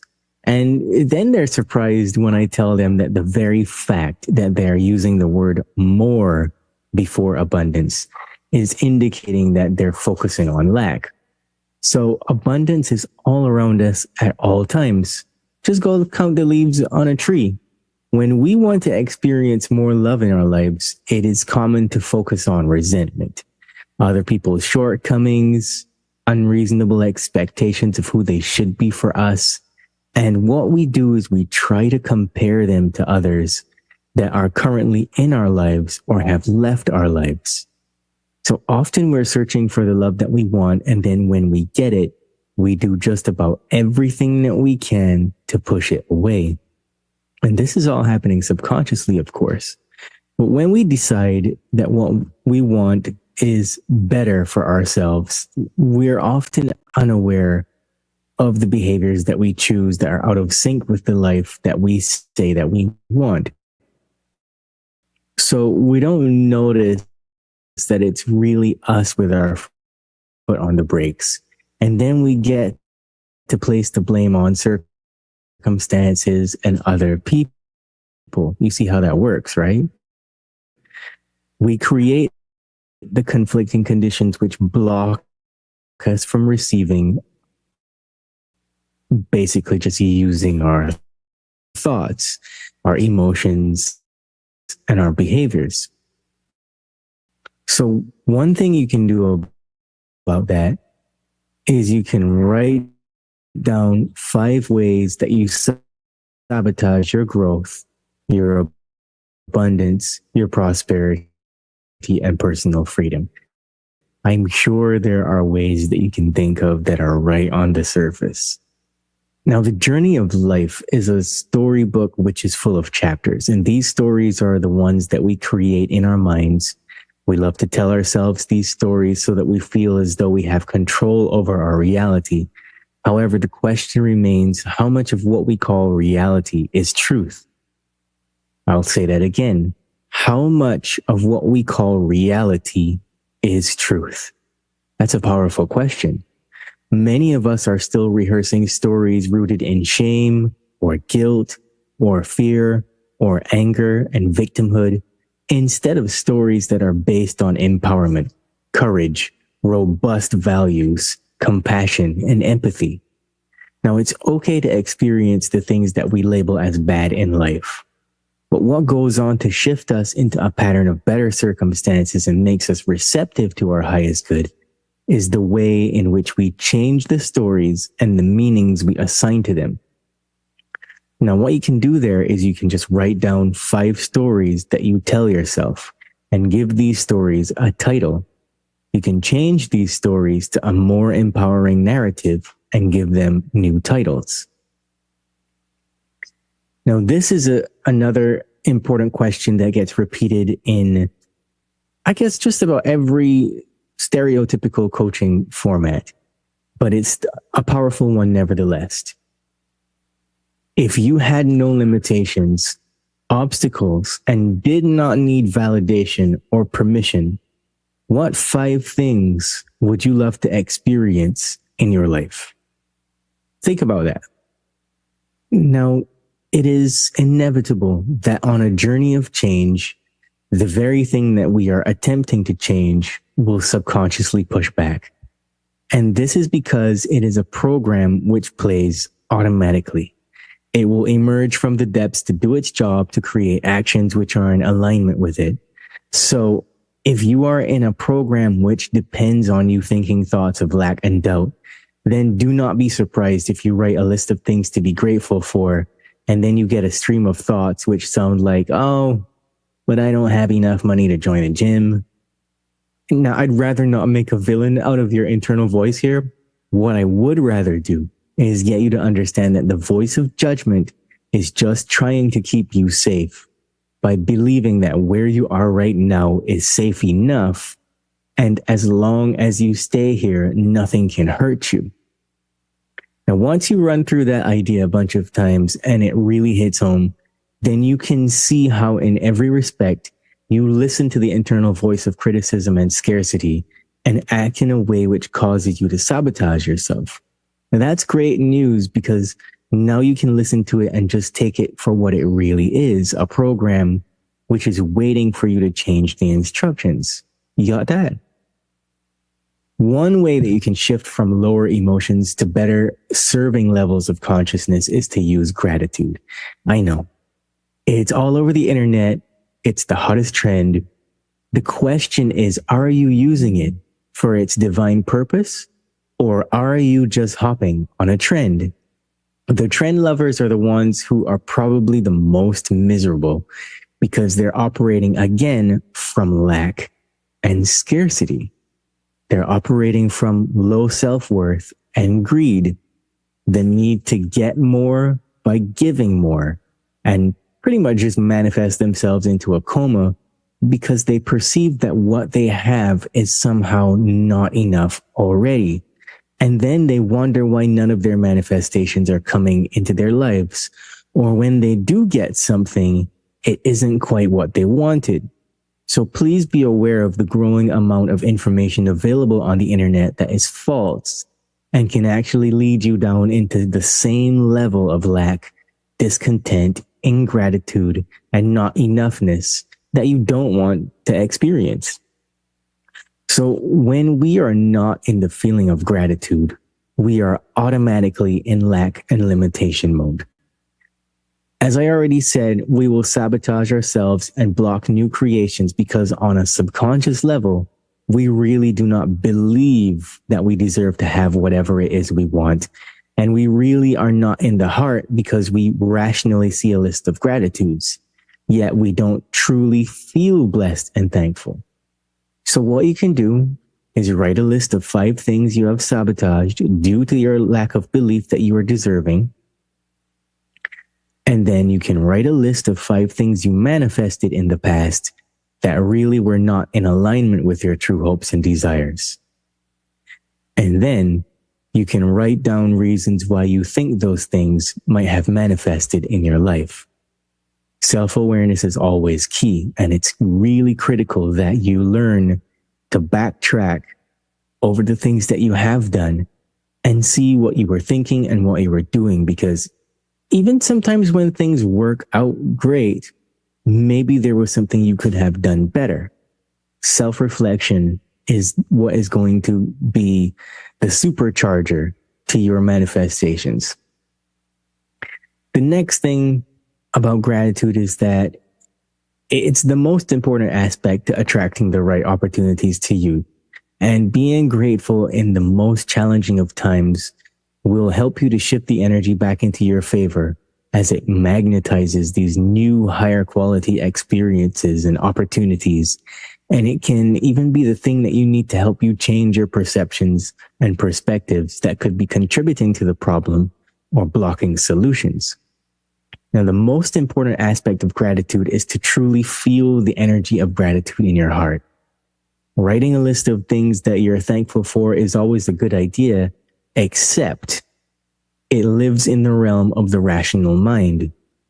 Now, there is a law in hypnotherapy that says, it's actually called the law of reversed effect. And very simply, it says that you cannot consciously will subconscious information.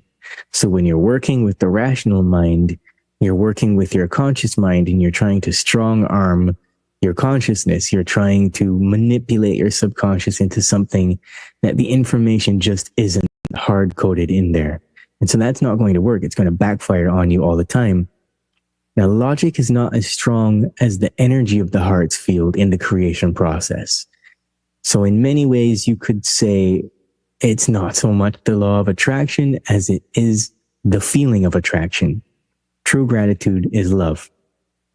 So write a list of 5 things that you're grateful for, and then read your list and close your eyes and place your attention on your breathing and allow yourself to enjoy the sensation of the breath moving through your nasal passageway and brushing against the back of your throat. With this feeling of calm, place your attention on your heart and then say thank you for each thing you have listed and truly feel the energy behind each thank you. Deserving is a key component to manifesting anything. Dreams do not come true unless you unlock your capacity for deserving. You always have a belief system in place which will contain things in support of and against your creation. When you maintain an awareness of this, then that's where the work really begins. Nothing will come to you without doing this work. The belief of not deserving something has many different faces.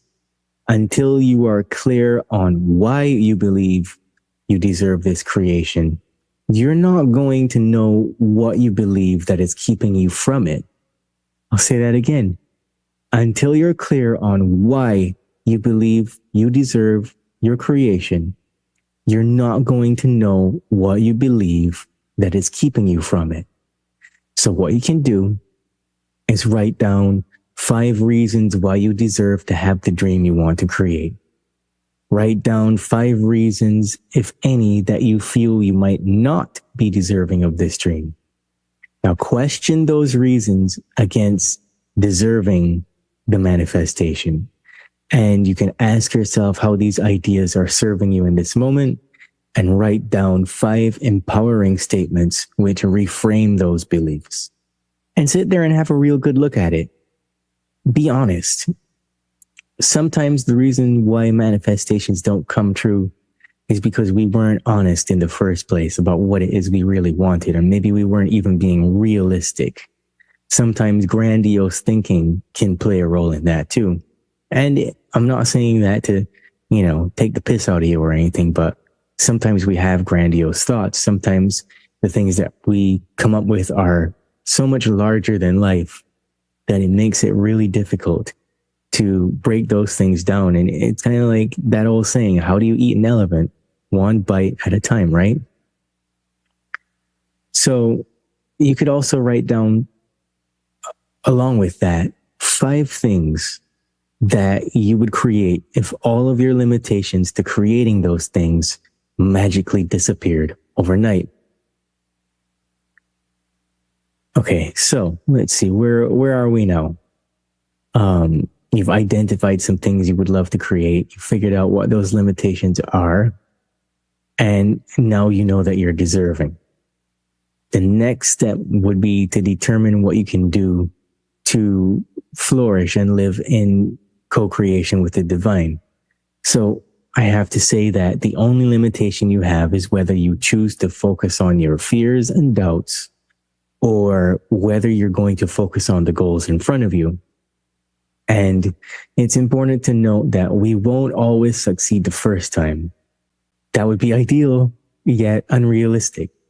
Failure is just something which tells us that we need to do something different. And that's a key component in self-sabotage.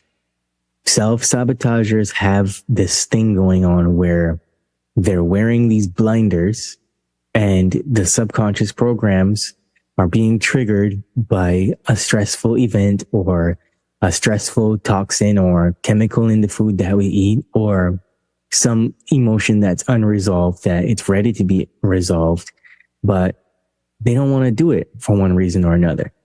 So when we can separate our emotions from the stories about what we believe happened, then we can go on to be free to choose better.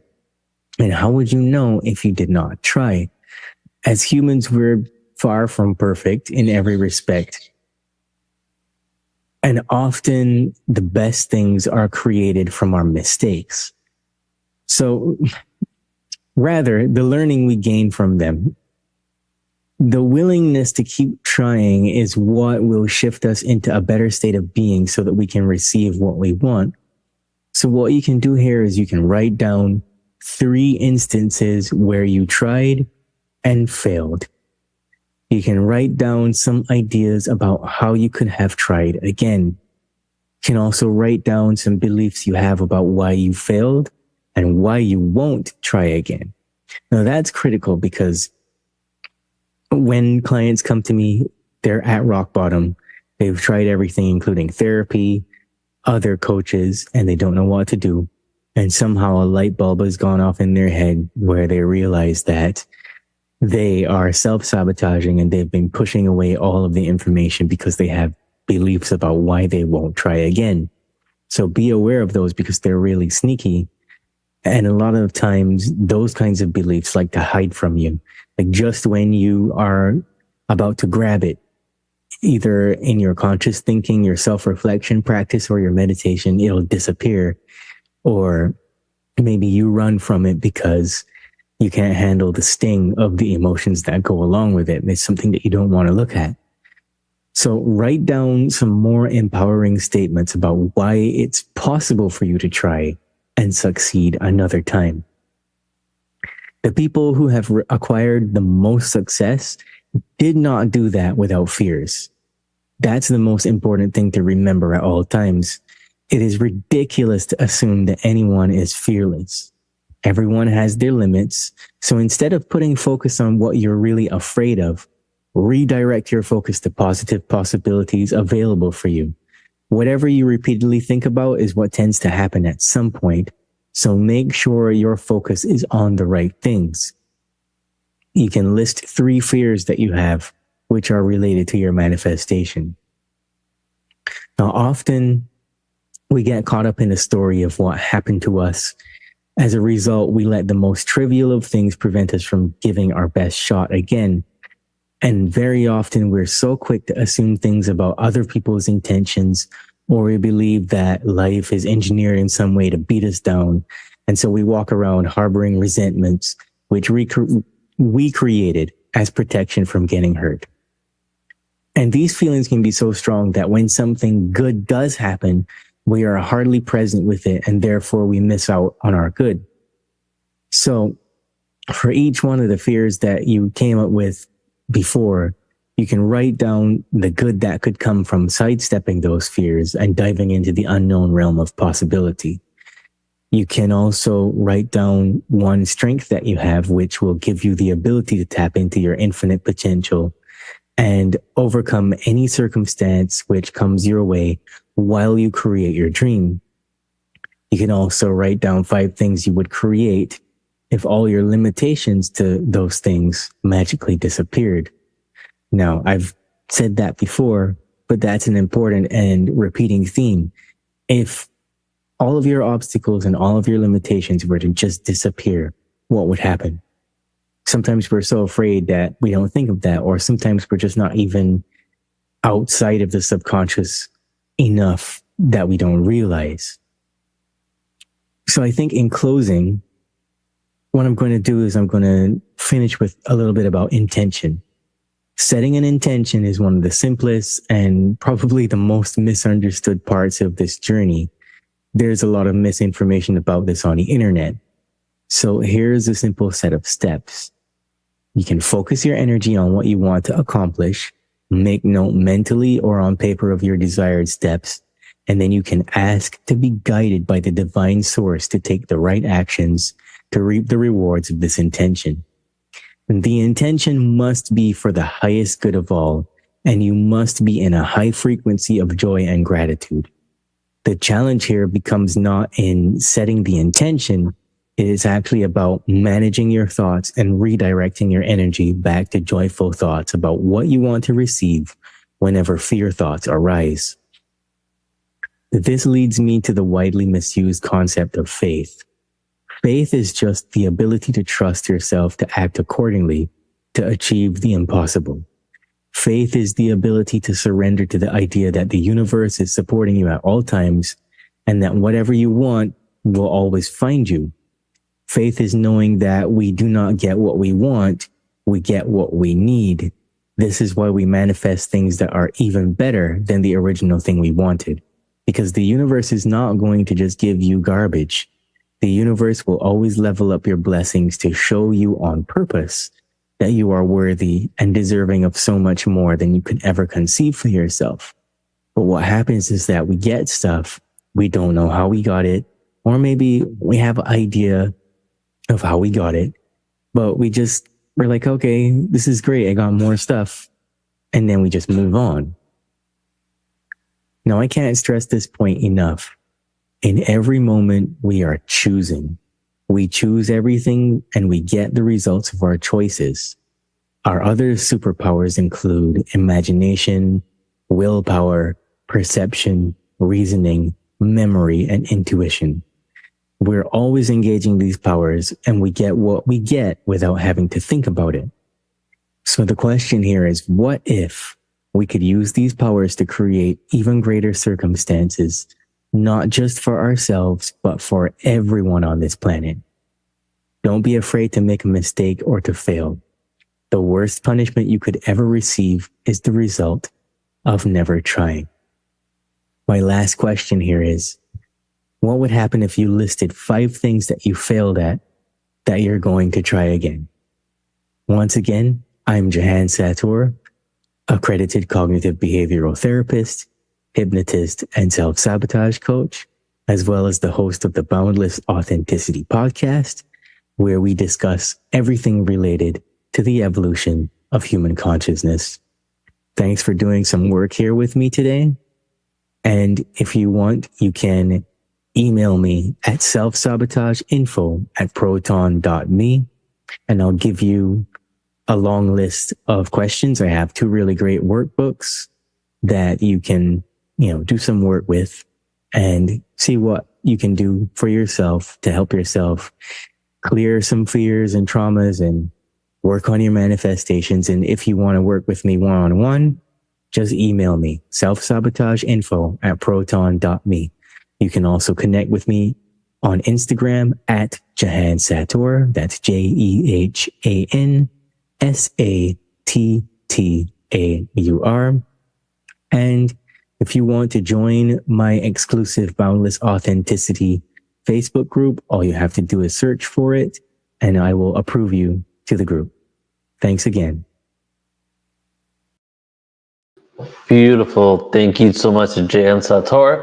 You can find out more if you're interested in going deeper with Jahan. Look him up online, Jahan Sator. And he has an amazing podcast, the Boundless Authenticity podcast, that I've been on a few times. And I really love Jahan because he definitely is one of the most authentic people I know. And it's just so fitting that he has that podcast, and I hope he's still doing it. So tune in there. All right, everybody. Now we're literally now in the final stretch. Bridget has her mic set up, so let's go ahead and bring Bridget on, and hopefully everything's flowing here. Hey, Bridget. Can you hear me? Yes. Does it sound better? Yeah, it does. It does sound better. Okay, good. That makes me so happy. Oh my gosh. Okay, you guys. Technical difficulties averted. I think we're good. Neil, I just want to say thank you for everything that you always do for each and every one of us, and for Portal to Ascension and our beautiful family, and all of the energy and time and planning and attending and growing and expanding, all of it. I just want to say thank you. I love you so much, and I'm really, really grateful for everything that you do and everything that we co-create together through Portal to Ascension, which is such a beautiful thing that you birth into this world. And yeah, I just love you. And I really want to say thank you for that beautiful introduction before the technical difficulties. I was like, oh, my heart. And then I was like, wait, no one can hear me. So it was just one of those moments where I'm like, okay, roll with it. I was texting Neil. I was like, that was stressful. but so when you speak low and you're like bassy, it gets harder to hear you. But when you speak like normally, like loud and like kind of a little bubbly, so the high notes come out much better. Oh, weird. Okay, so it's still there's still something going on. But right now it's fine. Oh, okay. Yeah. So all right, what are we going to talk about today, Bridget? What do you got for us? I would love to actually invite everyone that's here to put into the chat what you're focused on. What is the one thing, or maybe 2 things, that you're focused on right now where you feel like you have the biggest contrast within your life? What one thing spiritually, probably, or it could be otherwise, do you feel like you're experiencing the most contrast? And we're going to get a little bit, we're going to be real authentic today, you guys, but we're also going, can you hear me? Do you mean contrast? Do you mean like, can you give an example? Like duality? Yeah. Like, what is the thing that you feel stuck in? What is the thing that you feel, I like to use neutral words, but what is the thing that you feel, where you're having you're wading through mud or something like that? Like, is it, you know, interacting with other people, especially right now with everything that's just happened? Are you feeling unsafe? Are you having, you know, moving through anxiety is coming through? What else, you guys? Anxiety. Enough time in the day to get everything done while continuing spiritual connections and growth. Moving. Like moving houses, is that what you're talking about? So these, let's see what, if anyone on YouTube has put anything else in. No, okay. So I think my YouTube is paused anyway. So let me see if I can catch up. Nope. Okay. So trusting your intuition. Oh, that's a good one. Time. What do you mean by time? Okay. So let's start with the first one and let's just go through some of this. Moving through anxiety. Okay, Angela is with you on that as well. Okay, so for me, when I think of anxiety in my system, like it's not something that I generally have all the time, but it is something that I've experienced multiple times in my life, and in bursts, right? And one thing that I will say is if you are too much in the past or too much in the future and you're not anchored into the present moment, anxiety will come. Even if sometimes you're focused on something that feels really exciting, it can still bring up anxiety.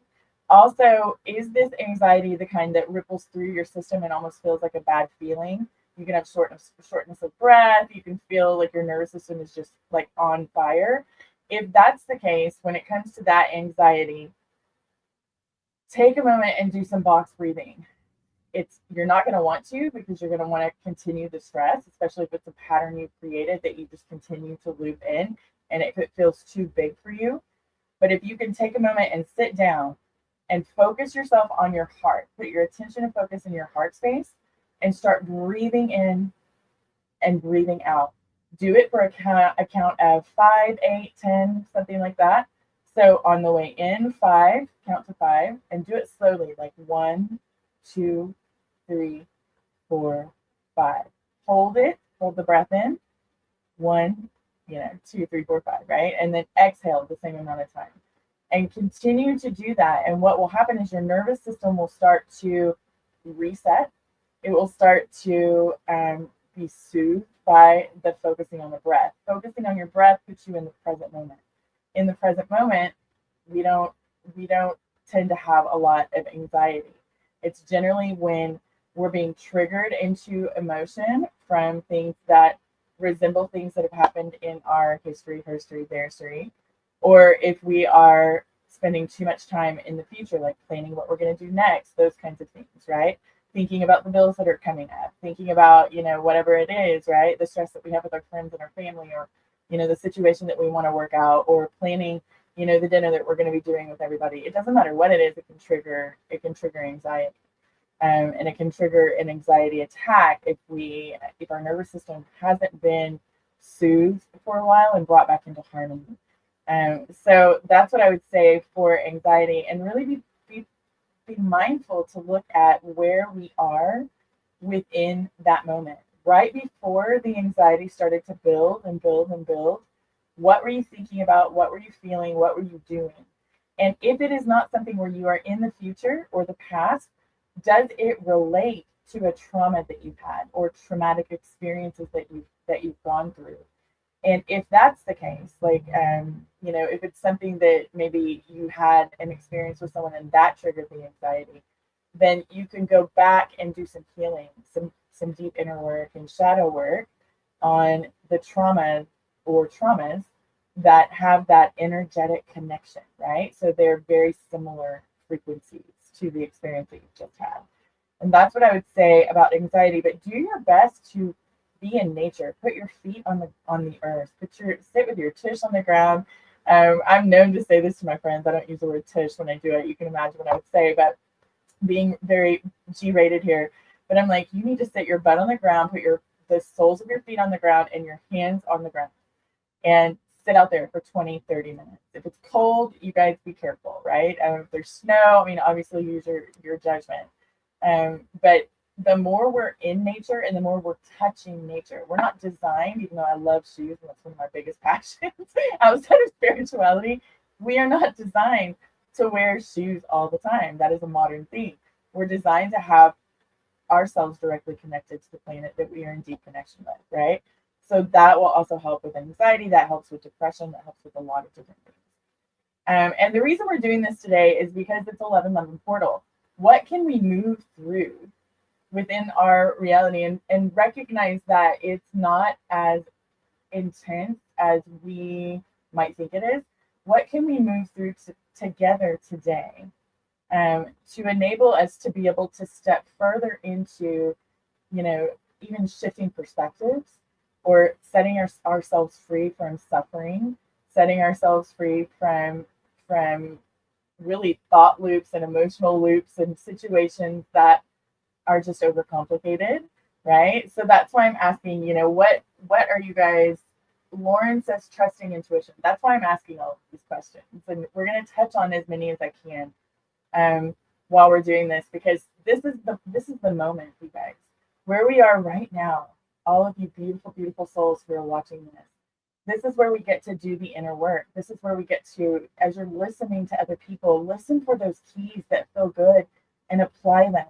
Apply them in your life and play with it. You don't have to do everything that everyone else does in the exact way that they do. It's not going to work that way anyway. But you can apply them and play with them, experiment with these tools that everyone keeps talking about, and with the concepts that help you shift perspectives and feel supported. You can do this for yourself, right? And so you guys know I'm all about empowerment, if you've heard me speak, and empowering us to live a life that feels aligned, that feels harmonious, that is wilder than our wildest imagination, right? And these are the ways that we move through it. And for the 1111, we spend a lot of time focusing on the collective, which is so important. But all of that collective timeline is created through each of us and what we're doing in our individual lives. And anywhere we feel stuck or we feel weighed down, that's a place that we can provide freedom for ourselves. We get to provide that freedom for ourselves by moving it through us, not resisting it, not attaching to it, but moving it through us. Lauren had said, trusting your intuition. Lauren, the fastest way to trust your intuition is to decide it doesn't matter if you're making it up, because we're making up this whole human experience.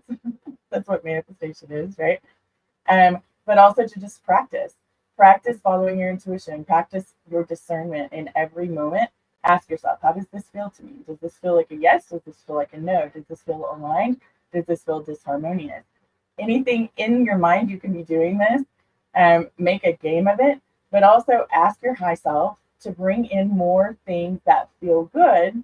That caveat's important, for you to run through your discernment, but also your intuition. The two go hand in hand. They're part of the same system.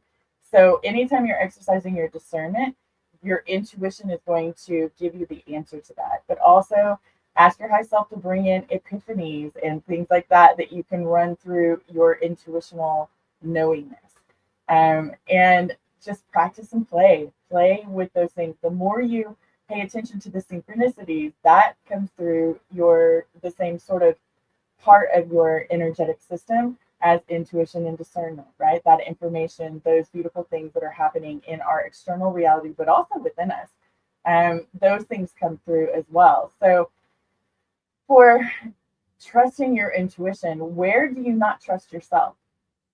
Where in your life have you decided that your judgment is not trustworthy? Where in your life have you been told that you're not enough, you're unlovable, all of those things? That's all connected with trusting your intuition. Where have you decided that the guidance you've received, and this may not be you, Laura, but where have you decided the guidance you've received in life did not follow through with what you expected, with the results that you expected, and so you started shutting it down? These are all different things that are pretty common when people feel like they don't trust their intuition. Also, run it through another source at the same time, right? So if you have your intuitional knowingness, maybe you have a deck of cards like the Work Your Light deck, where you can put 20 cards together with the yes or no and ask your high self the same question, right? Until you get that yes or that no. I recommend shuffling a lot in between the answers. You can get a pendulum to do the same thing. You can get dowsing rods to do the same thing. You can reach out to your friends who are highly intuitive, right, and have been practicing for a long time and feel very confident. But the end of everything, or not the end, what am I trying to say? The goal, the end goal, I guess that is what I'm trying to say. Above anything else is your intuition. So relying on other people is amazing, and it is a good confirmation and validation. But the overall goal is always, always, always to run everything through you.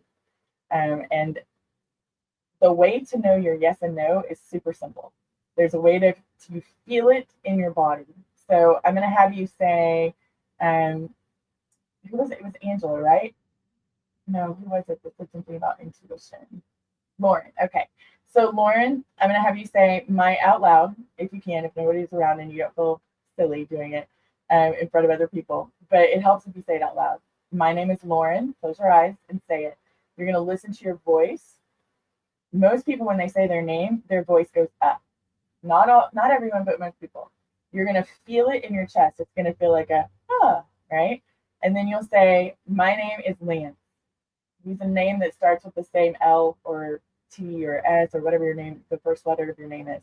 My name is Lance. And you'll feel it in your body. It almost feels like a sinking feeling when it's not the truth. Your name is one of the easiest things to do because we are so identified with our names. Practice that and practice the observation of how it feels in your system. That's what your intuition and your discernment is going to feel like in your system too. Your intuition, everybody knows what that is. When you've had that moment of, this does not feel right, that's your intuition, right? It's also your discernment. When you've had the moment of turn right, right? Don't go straight, turn right. And then you do, and then you find out something happened if you would have gone forward, right? So that's your intuition, right? Your intuition and discernment are beautiful, and they work together hand in hand. So when you practice one, you practice the other. It's just, they are two different things, but they're very much connected. We like to separate everything in the human experience. To me, this is all a part of our soul senses. These are the abilities that we all come into this life with. And let me see what else. We had some weather, and I'm a little bit allergy. Okay, frustration with the speed at which humanity is progressing. That makes total sense. And this is where we believe, when we're in that mode of being, humanity's moving too slow, this is where we believe that something is wrong, right? That something is not up to speed. Something is, we can feel the beauty of the experience that's coming, and or we believe that something is not divinely timed, right? It's the same thing when people feel like, I believe that people wake themselves up when they listen to these kinds of things, right? I also don't believe that it's my job to wake people up, right? So it's the same sort of frequency. So when we have that kind of a moment, when we're feeling frustrated with the pace with which, I feel you, it feels slow sometimes. It feels really slow. That's when we get to remind ourselves and go back within and just remind ourselves, everything in existence is divinely timed. Everyone that's moving slow, divinely timed. From a higher perspective, we are all deciding this together. The individuated experiences look really chaotic right now. A lot of them. Things that are happening in the world look really intense right now, right?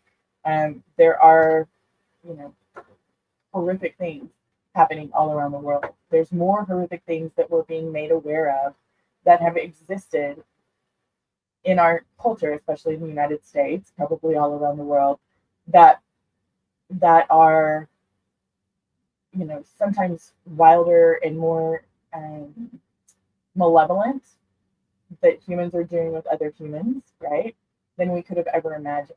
These things are going to continue coming to the light of our awareness. And what helps us to stay centered throughout all of this is to understand what that center within us feels like. Understand where that space within us that is the eye of the hurricane, that is always peaceful, always calm, where that is within us, and to be able to access it in an instant.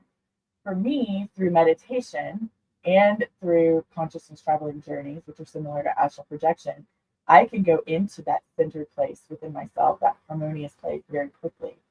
And even when things are really chaotic around me, if I stop and put my attention and focus on my heart space, I immediately feel my blood pressure feels like it's up, it'll go down, right? I immediately feel that zone inside of myself, and I allow it to move out into every part of me. If you haven't been practicing things like this, find what yours is. That's how I do it. Maybe for you, it's going to put your back against a tree. If you're one of our beautiful green souls, I like to call you the little nature lovers. If you're one of them, maybe you go and sit with your back against the tree, and that helps you to really anchor into your wholeness, that part of you that always exists in that neutral love and above zone. The part of you that is not affected, like, a ship on the seas with no sail, right? Whatever that is, find that for yourself and make it a game to get yourself into that place as often as possible, to where you can just drop in for 2 seconds, take a breath, feel that part that is within you always, deep inside of your soul, right? And it radiates out from you, and then just allow it to pull forward. Find what that is for you. That is my suggestion for that. Hopefully this is helpful. Go inwards. Jay says yes, 100%. Lauren says yes, thank you. Not letting the past prevent you from fully moving into the future. Oh, Nicole, hi, Steph, I love you. The fastest way for this to happen is to release the fear and the feelings of coulda, shoulda, woulda, in my perspective, right?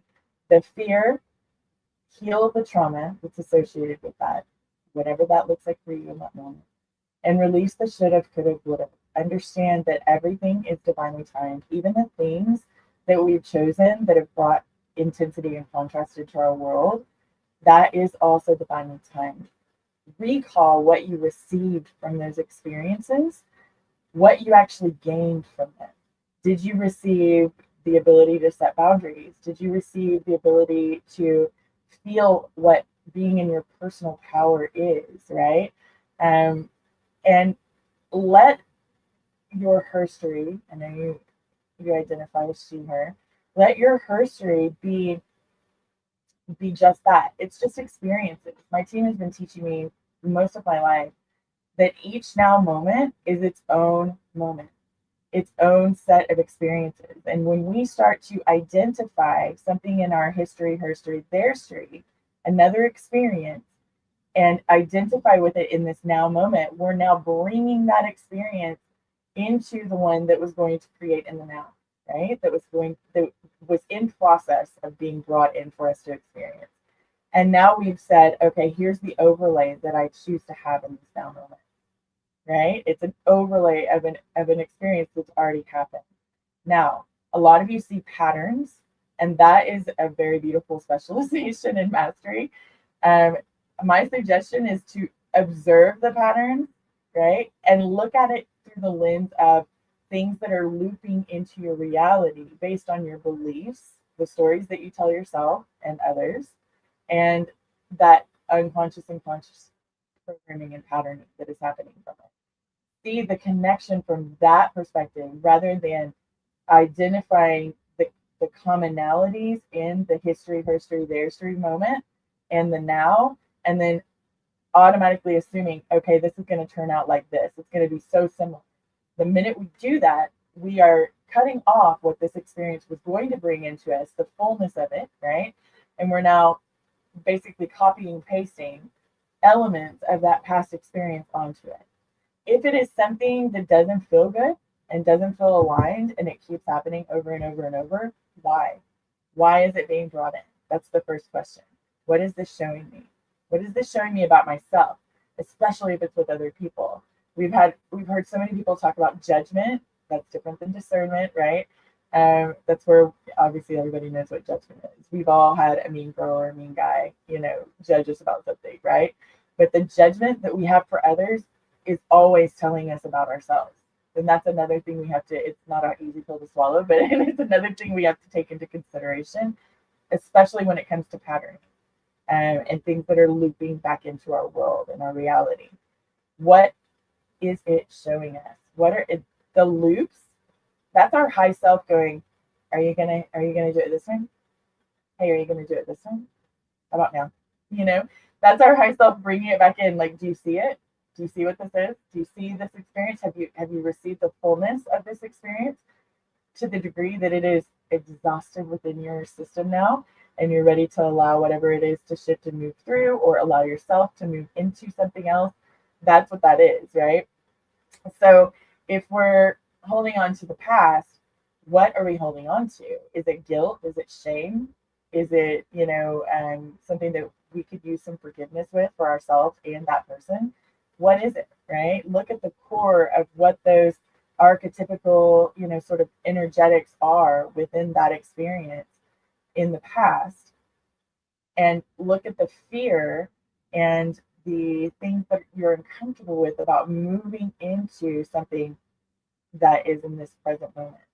The future will always come, and it comes from the present moment. So how can we shift in the now so that we can step further into the future? For me, if it's something obviously that's not life-threatening or physically threatens me physically, if there's a fear, then I know that there's something amazing on the other side of that. And for me, I generally will full stop if I have the ability to time-wise, and I'll give myself the moment to freak out, and then I'll go right into it, right? I let myself feel the fear. I let myself feel the freak out. I look at all of the things that are coming up about it. Where am I naysaying myself, right? Where am I trying to protect myself by staying in the status quo that isn't growth? Where am I doing all of these things, right? And how can I allow myself to feel that and recognize that it has served me in some way, and then allow myself to let it move through, meaning, feel it, honor it, let it be within you, and then it will sort of dissolve into you. And if it doesn't, take the step anyway. Go toward the thing that, especially if it's next steps kind of stuff, right? If you feel like it's a growth potential, those are the best ways is to move through. I think Neil said this earlier, he's moving through the fear, right? Because everything that's amazing is on the other side of that fear.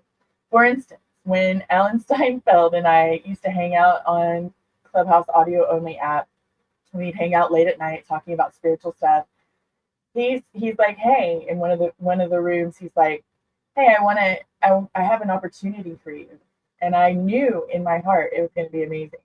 He sent me an email and he was asking me for like all these things, like stats and stuff. Like, tell me send all of your social media and all of these things. And I was like, I suddenly just freaked. I was like, oh, and I was afraid of public speaking before Clubhouse, like voice shaking, tears running down my face, afraid of public speaking, right? So I freaked out for like 5-7 days, till the point that Sheila recognized something had happened, because he had CC'd her on, Sheila Seppi. He had CC'd her on the email, and she's like, hey, let's just have a conversation. And I'm like, okay, we'll do a 30-minute conversation. It was 3 hours. We bonded. But that first event, I was freaking out for 3 weeks leading into it. Freaking out. Like, I would get calm, and then I would have anxiety, and then I was pushing myself. And this is where anxiety has come up in my world, right? I don't live in anxiety all the time, but it's because I have tools in my toolkit that generally help me not to. For that, I was stepping through some massive fears of being seen, persecution trauma, all of these things that I've been working on for years, right? This acceptance, it was requiring a deeper level of self-acceptance, self-love, compassion, and so many other things from me to myself to even get to the first one. I feel like I did a great job, right? That was a boost. But there has been one with Neil where I totally felt like I flopped. right? And I don't know if anyone else does, but and at the same time, that was a big fear too, right? And working through that fear, that thing happened, and now I'm so confident on these because I'm like, well, the worst one's already happened, so you know, none of these other ones are gonna meet up to that, you know, so it'll be amazing. And it helped me, you know, to just let that fear go, right? The fear of what if I get up and I can't keep my thoughts in order? What if I get up and I can't, you know, nothing comes to my mind and I'm just standing there, you know, sitting here on stage with nothing to say, which is like totally not like me. But these what ifs, we have to play them out in some way where we get to empower ourselves and taking those steps into the next now moment and the next now moment and the next now moment through the fear, letting the fear just be a wall that you're moving through, right? That's where we get to move into the future that we know is possible for ourselves, or that even, you know, some people can't even imagine that future for themselves. And there's a lot of things we can't imagine how amazing it can be, right?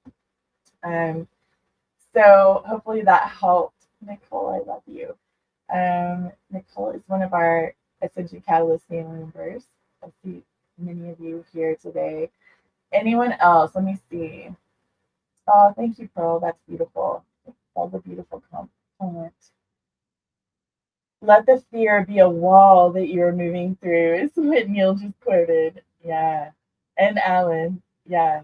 So you're just moving through it, right? And the wall doesn't, just because it's a wall doesn't mean it has to be super solid, even though it feels like it is, right? We all know that everything around us is mostly space, right? So yeah. Ice Sphere says, teach your children anger is not power. Fear of anger is your own death. Interesting. I feel like anger is important as a human on Earth, but I also feel like we can be angry responsibly. Like I was really angry as a late teenager, early 20-year-old. I was also really loving, right? I was like, my Scorpio and Venus are both, my Venus and Mars are both in Scorpio. You guys can imagine what that means if you know anything about astrology. It's like I love you super intensely and I get really mad at you super intensely, right? And as you get older, you learn how to harmonize, right? But for me, anger is, when I shift into anger, unless it's like that righteous anger feeling where I feel like there's injustice happening to a person or an animal or another being or a creature or a planet, and even then, I feel like anger is an indication of other things. For me, anger is usually an indication of hurt feelings that have not been expressed. It's usually an indication of not asserting my boundaries. It's usually an indication of allowing people in my world who do not give me the same love and respect and treatment as I treat others, right? And vice versa, right? So it can be symbolic of so many different things for me, right? So death is a degree of separation from God. I don't feel like that at all. I feel like death is just a transition into many different things. As a person that communicates with people that are no longer in a body and have been my whole life, I don't really consider them dead. They're just not in physicality anymore. They're in a different layer of the human earth experience. So yeah. Hopefully this is good. Alan and Neil, do you want to come on and talk about some of this or bring stuff up? I don't know where my time is with this. Am I Alan's not here. Oh, okay. Alan's not here, but yeah, I'm here. And yeah, we'll close up in a few minutes here. And I'm just receiving everything he's sharing here. I'm really loving that you are kind of taking it to the personal level and ask everybody what they're experiencing and how to move through it individually. So I just appreciate it all. And you know, when I wrote "The Fear is the Wall," I think that's what you said. That's what I was quoting you back, but maybe I misheard you. But just allowing that fear to be something that you need to move through, and it just goes into the overall theme of stepping into the unknown, stepping into that energy, and also the awareness that I think we drilled home a lot throughout the whole day today is that the only way we're going to get over that collective fear, that collective separation, is by creating that connection within ourselves and by confronting our own fears. And how are we going to create a different world? How are we going to create a new world full of harmony, peace and understanding is to see what parts of ourselves that we have not given compassion to, what parts of ourselves we're pushing away. And once we come with peace within ourselves, it will happen on the earth. And then, as you and I really love talking about, that's when it happens with the galactics too, you know? And that always gets me the biggest smile. It always starts within us, right? So everything is a reflection. This is how I fully believe. Everything in my reality, whether it is within me, whether it is outside of me, whether it's another person doing whatever they're doing, whether they're interacting with me or not, whatever I'm seeing and experiencing is a direct reflection of me, right? So that means that everything is an opportunity to go within and choose. And that choice is empowering, right? And it gives us this beautiful moment of being able to step out of the unconscious trance-like state of living, that autopilot, right? And into directly creating our reality through what we're choosing, how we're choosing to be with ourselves, with others, with the planet, with what we're putting our money behind, all of these things, like everything, every little moment of the human experience is an opportunity to choose. And if that's the case, then we can all choose the things that align, the things that feel harmonious, and move through those programs that are running, that we've been playing with and playing in, choosing until the moment we stop. And that wall, I think what's important is when I always think about the moving through the wall for fear, put a door in it, open the door and walk through. Right? It gets to be easy. I always see a door in the wall. If the wall doesn't have a door, when I'm thinking about my fear, it's like a visualization I play in my mind. If it doesn't have a door, I put one in, and then I start with like a tiny little crack on the big fears, and then I just keep opening it more and more. Like, create your own game with all of those guys. Right. I was gonna go. Okay, so when you say door and creating door in the wall, I immediately think Beetlejuice. Oh my god. I haven't seen the new one either. I need to see that. Oh, I saw it. Is it good? Grade A. It's good So quality. fun. So, anyways, you're saying. So I'm thinking, like, if everything is a part of us, right? Everything we see is a part of us. We're all one. Yes, we're duality, but it is ultimately one speck of light experiencing itself infinitely.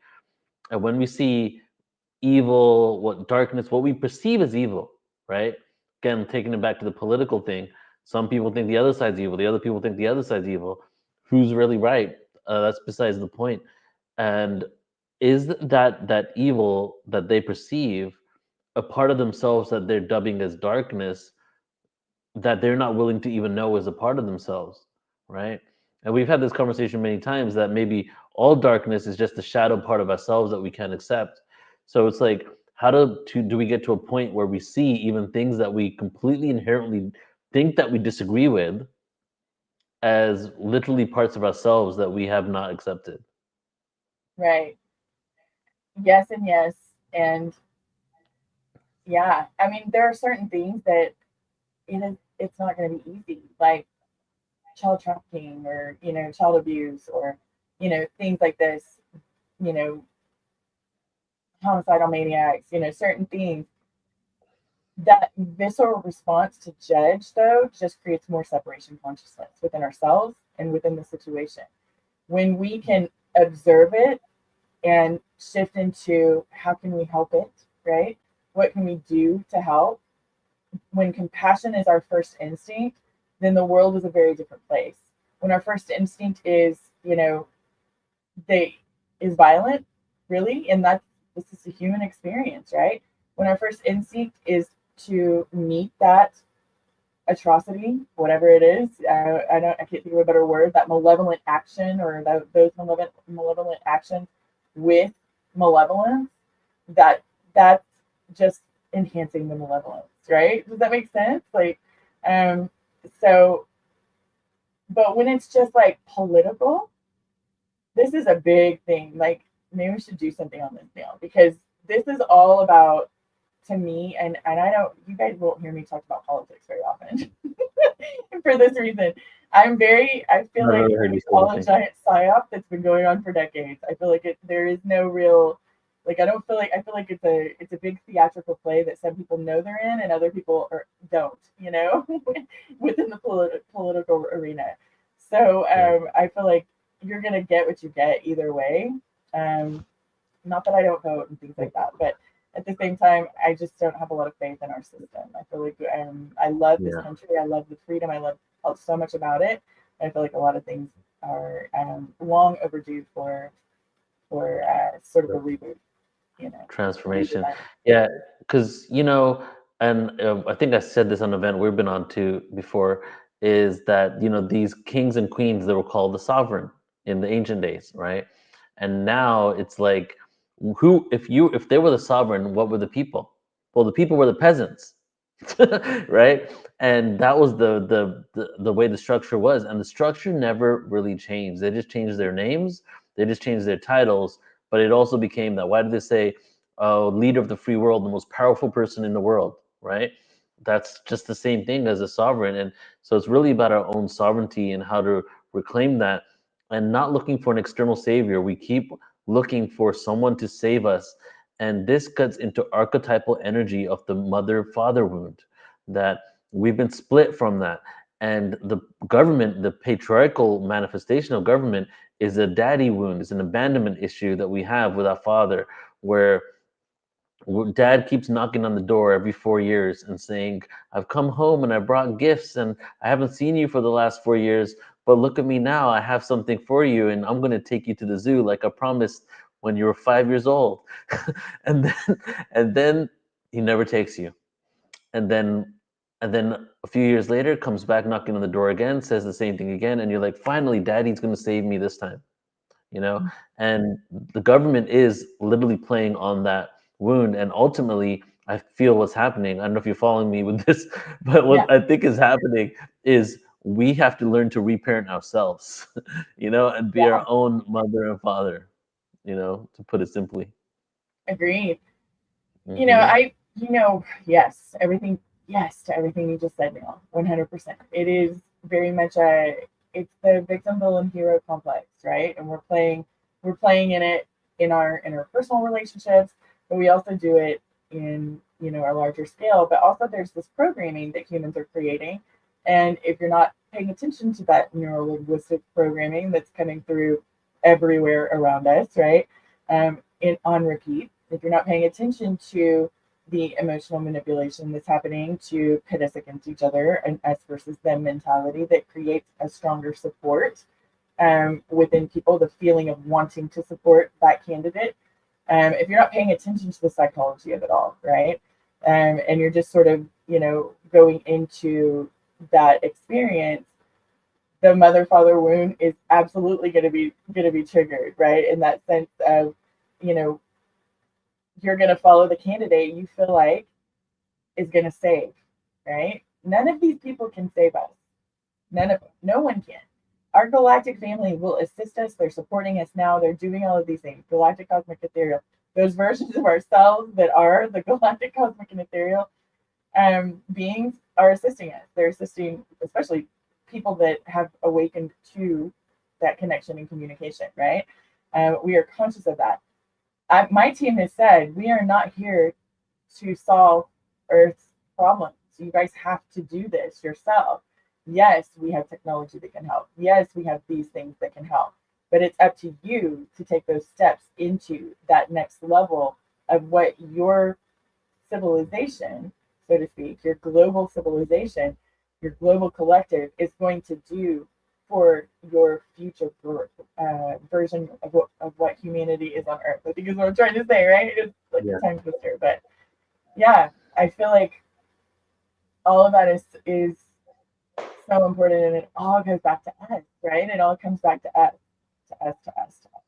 I know there's so many people right now in the consciousness community that cannot be around lower frequencies, what they perceive as lower, I'll say, and here's my air quotes to that.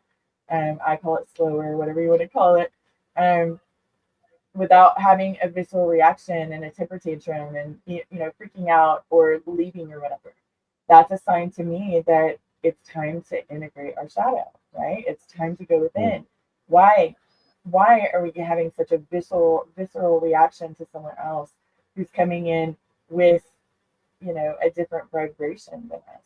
And not to say that that won't always happen, but our reaction is what tells me that there's inner work to be done, right? Our reaction to another person where they are. Otherwise, we'll be very neutral and not affected by it, right? So, and I've been there before, like feeling like, oh my gosh, like this is a total vibe killer, right? Like coming in, but at the same time, like, how can I support and uplift? And if not, I can always just choose to exit that situation without any reaction, right? So I love that. Our reaction tells us there's more work to be done. That's so beautifully said. You know, and the question that we asked earlier, forget what it is now, but we have some answers, so maybe I'll remember the question from the answers. Remember, gravity says, remember is just a ride. I think it was, how do we transcend the polarity with the political scheme? And AJ says, be the observer, and Lauren says, just have fun. And the solutions are there, right? And getting to that place of neutrality, the divine neutrality that we speak about so often, and knowing that the divine neutrality doesn't mean you're being docile. It means that you go to that place of non-reaction. When you don't react from an emotional trigger, you're able to make the best decision for yourself and for the collective, right? But if you come from anger, then we just do what humanity keeps doing, going from one extreme to another. Again, politics is a great example. One extreme to the other extreme. There's no middle ground. We don't see eye to eye. Like, you can't be. We're blind to the other. And as Alan was saying, like, really seeing that we all want the same thing, and what is it? What is the need that is not being met in that person? And as we keep that in our heart, I feel we can move closer and closer to unity. Right, Bridget? Yeah, I mean, I feel that in the core of my being. Yeah. Where can we find that commonality? That commonality, and embrace the differences, right? Embrace them as unique and something to be cherished and valued. And it all starts within us and how we are with ourselves. If we're not loving ourselves, we're going to be able to love someone else. If we're holding ourselves in judgment all the time, we're going to hold other people in judgment. Stop being so hard on yourself. And you'll be easier on other people, right? I mean, it's very simple, like common sense, right? But at the same time, it's deep programs. These programs run deep, and these traumas run deep. Right. It's simple, but it's easier said than done because of the programming, right? And that programming really can keep us at that state where it's like almost, how do we love ourselves? How do we give compassion to ourselves? We've been programmed not to. And especially like myself, lack of self-worth my whole life, not feeling worthy, not feeling like no one wanted to see me, you know? And which is why, like, at Portal to Ascension next year, as you know, I'm not doing any live events, doing online only, and I'm taking 4 months off for no events. And I haven't taken 4 months off in 16 years. So it's like, and it's because I want to sit with myself on that level. And what I want to do next year, as you know, is I want to start doing more workshops where we go into this stuff. Yeah. And when we like hold a container for 4 or 5 months with individuals to really get to that place. And, you know, I need it. And accountability is key. When you're left to your own vices, sometimes we don't keep ourselves, we just keep falling back into them. You know what I mean? So I'm just putting that out there for everybody tuning in, that we've spoken a lot today about unity, the different tools and techniques. We spoke about how to cultivate it. And there's a lot of, we can intellectualize a lot of this. And then it could be a little challenging for us to actually make those shifts because of our life experiences and beyond. And I feel like the energy collectively and what we want to offer here at Portal to Ascension is those opportunities for us to dive deeper into it. So I'm excited for that. I am really excited for that too. I'm excited to see how it rolls out into the world and who wants to collaborate with it. Yeah, I know, me too. Co-create on both sides. And you guys, like, one thing I want to leave everybody on, be what you want to experience in the world. Embody it, be it, let it anchor in. Like, choose it, choose what you want to experience. If you know, that's one of the things. And the other thing is, stop pedestaling people.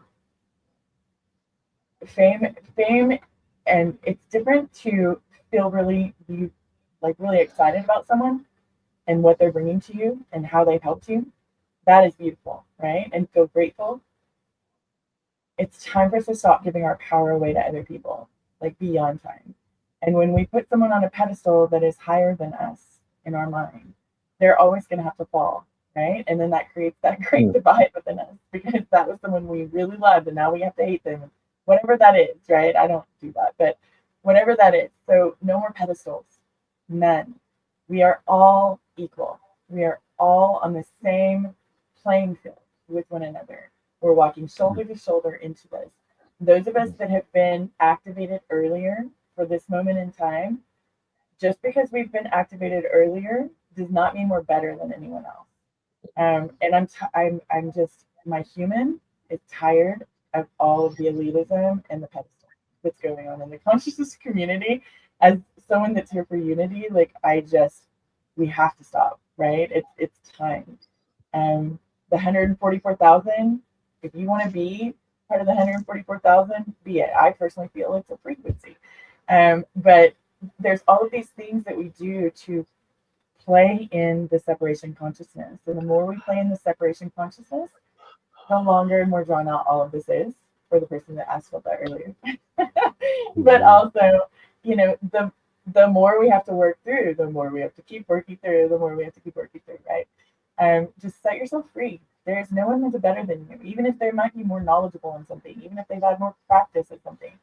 The way people become really good at something in this world, unless they're just naturally adept at that one thing or whatever it is they practice, right? They practice over and over and over until they're adept at it because it was fun for them or it brought them joy or whatever the thing was. So yeah, those are the messages I feel like really wanted to come through at the very end of this. Is thank you. Be sovereign. Take your power back. Claim that safety. That safety is within you. Doesn't matter what's going on around you, unless you're in like a war, country that's in the middle of war, and even then, the safety response is within you, right? And I haven't been in that experience. I can't really speak to that. Maybe I shouldn't have said that, but what I've found in intense situations is that centered stillness is within me, right? And obviously, don't put yourself in dangerous situations intentionally. And sometimes things happen, right? And we all know that pain happens in this world, but what we do during it and after is what really counts. Like, how do we come out of this? How do we allow ourselves to move through whatever that experience is, right? And obviously, I'm not speaking across the board of everything.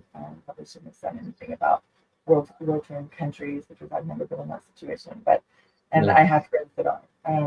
But yeah, I just feel like what we do in that moment within us, that says everything about us, right?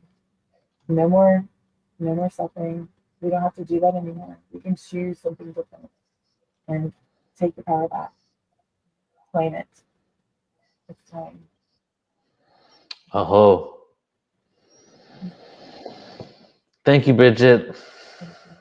I love you.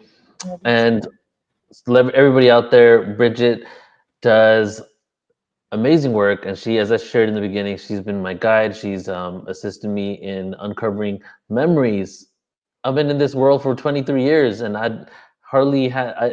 knew what I was doing. I knew why I'm here. Of course, I've known for a long time, even since I was a child, but I never had those memories. And with working with Bridget for the last 3 years now, I would say the majority of the memories have come back from the experiences Bridget has facilitated for me. And then after that, just on my own, actually, if anything, Bridget, I think more than like the tangible experiences of the memories that came back, is working with you has allowed me to trust my own self to in my waking life to know what I'm experiencing rather than doubting that it's something mystical. That is so powerful. Yeah. That's one of my goals, though, is to help us remember we can trust ourselves. Yeah. And we overcomplicate that so much when really it gets to be a whole lot easier than we make it. Yep. So where can people, are you taking sessions still? Can people work with you? Yeah. I did just get a reading with my friend April Curry. If you guys know, some people here will know Akashic April. And my team came through with some surprising stuff, and I'm like, what? With where I'm going next, and I'm like, you know me, I always have to feel into it and see how aligned I am with it. But I will put everything in the chat. But you can find me at BridgetReneeHolliday.com. Currently today and tomorrow, because tomorrow is actually an 11. I have some discount codes that I'm offering on my sessions that you can enjoy, and I will put that in the chat as soon as I think I already did earlier. Actually, I'll just copy this out. But you can definitely work with me in that way, and they're really good prices. Because I received the nudge this last year to like lower my prices instead of go up, which is what most people do. And I'm really enjoying that. It's actually been a whole lot of fun. And I know not everyone is where, you know, they can afford stuff like that. So this is actually a really good way. Yes. To get with me.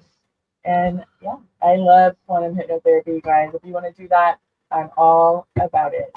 It just opens your doors to your soul knowingness and who you are now and how it pertains to this life and all the things. And then once you open that door through these types of sessions, more information. I told Neil, like his first one, I was like, just be prepared because it's just gonna keep coming. Yeah. And that's the last one was just insane. Like, whoa. It's, and then the ending when we connected with Source and what Source was saying, like that was just like I could literally feel the energy shift in that moment that Source was coming through. Yeah, so beautiful. That's a whole other story for itself. Dolores Yeah, that's another day. Whole other. All right, Bridget, I love you so much. Thank you, everyone. Okay, I'll put stuff in the chat. All right. And there we have it, folks. We don't quite have it yet. We're still going to close out here, but wow. Beautiful day, 8 hours, 24 minutes, 49 seconds in, and so much amazing information and awareness. I just wanted firstly to thank all the speakers for being here today, just to give them a shout out. Laura Eisenhower, Raquel Spring, Beck MYLONAS, Geraldine Orozco, Brooklyn Rayne, Alan Steinfeld, JODI SEROTA, Phil Gruber, Bridget Renee Holiday, and Jan Sator. If you guys want to connect with any of these speakers, then go to portaltoascension.org, presenters, type in their first name, click enter, and you'll have their page, you'll have the social media icons, you'll have their websites, you'll have all the events that they've ever done on Portal to Ascension, and you can check them out there and tune them into them more. Now, in closing here, you know, it's almost 2 a.m. here in Spain. It's 1:30 in the morning, and I am literally drifting right now, but we need to bring this home. So what I want to do is, and please stick around, guys. If you're still on, this is the last 5-10 minutes. This is where we do the real work because we collected a lot of frequency here. We're going to go ahead and put it into the earth together. And then in closing, I'm going to put on some cool portal videos because it is portal day. And I'm going to play 3 songs. Debut, Portal to Ascension, MC Resonance, Beck MYLONAS, and Flo Karuna's hip-hop songs that I'm going to play for you guys, okay? And I'm really excited for that because it just got finished like a few days ago, so I'm releasing it here. So let's go ahead and begin. Well, let me take a little stretch first.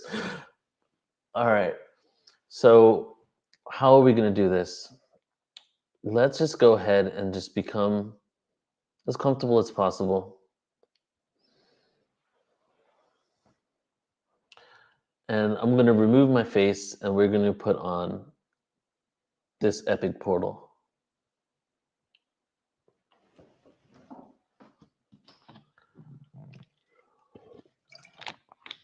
Just become comfortable. Close your eyes if you like, or you can stare in the portal.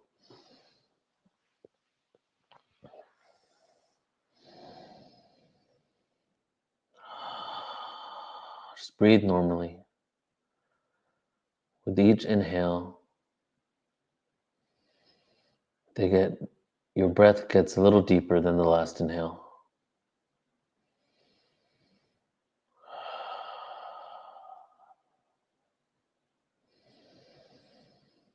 Just a little deeper in.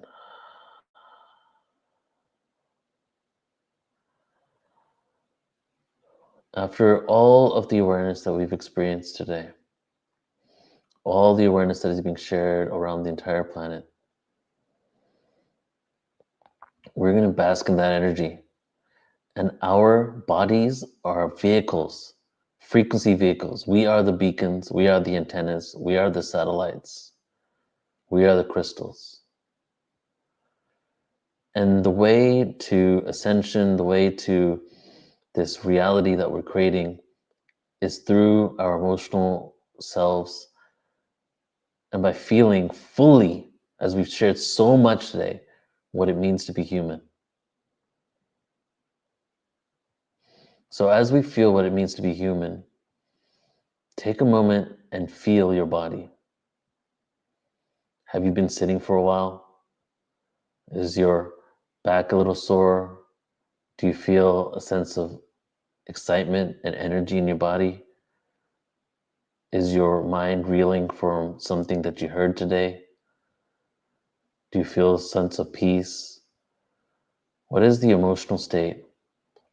And also, what is the physical state of your being? Can you feel the oxygen going in and out of your body? Can you feel the blood pumping through your veins, through your heart? Can you feel the clothes on your body and the air gently going across your skin?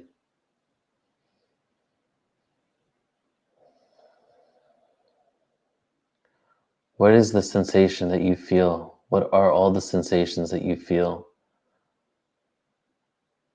that make us human?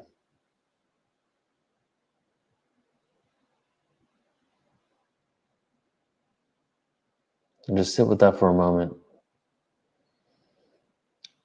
as you literally go within, feeling sensations within your own body. How deep inside of your own being can you go? Can you feel the pulsating of the subatomic particles? Can you feel your cells moving around? Can you feel the divine creation, the grand design of the human template and what it means to be human?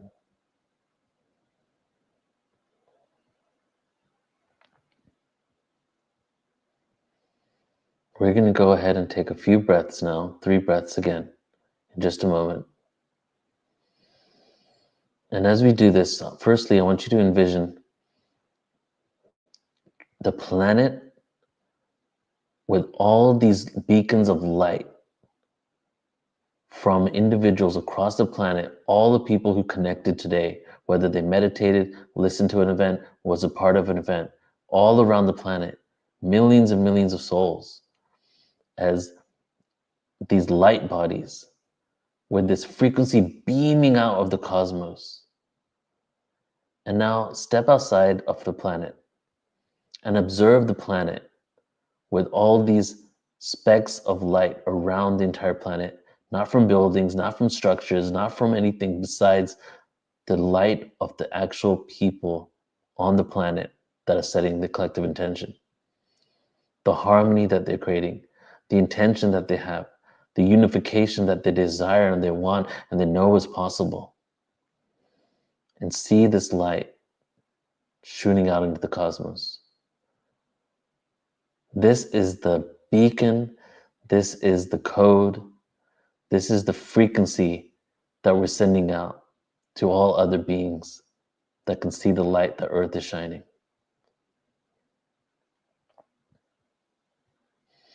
And as we sit and we observe, we see that humanity is ready. Within the chaos, we know that this is just another step, another part of the growing pains. But ultimately, we all want the same thing: connection, love, harmony, security, safety. We have so much more in common with each other. And now is the time for us to really realize this. On the next exhale, we will begin one of 3 deep breaths. Exhale, inhale, deeply breathing in, and let it out through the heart. As you're doing this, imagine yourself outside the planet, observing the planet and floating outside the planet, breathing in and out as you observe the lights emanating from the planet of all the millions of people from today. Deep breath in. Exhale out. Observing all the lights and the beacon being sent out into the cosmos. Deep breath in again. Exhale out through the heart.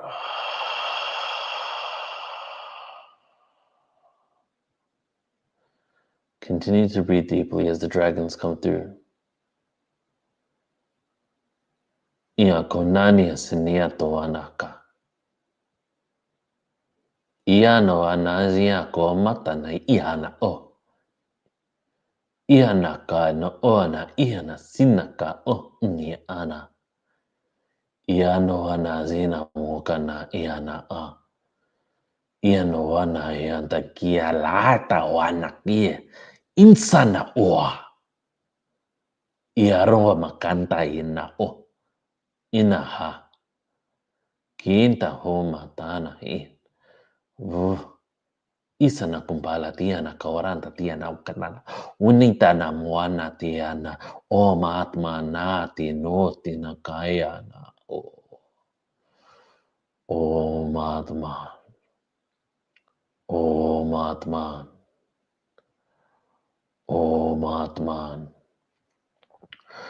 Om Bhurbhava Swaha Tatsarvitarvarenyam Bhargo Devasya Dhimahi Dhiyo Yo Na Prachodayat. Om Bhurbhava Swaha Tatsarvitarvarenyam Bhargo Devasya Dhimahi Dhiyo Yo Na Prachodayat. One more deep inhale, connecting to the collective consciousness. On this exhale, use your bodies as a vehicle to transport all this awareness into the earth now. Transport all the awareness that we've received all over the planet today into the ground, into the ley lines, into Mother Earth, permeating through all the grids on Earth, to all of the planet, to all the trees, to all the mountains, to all the sites, to all the buildings, to all the cities, to all the villages, to all the jungles, to all the animals, to all the insects, and to all the human beings.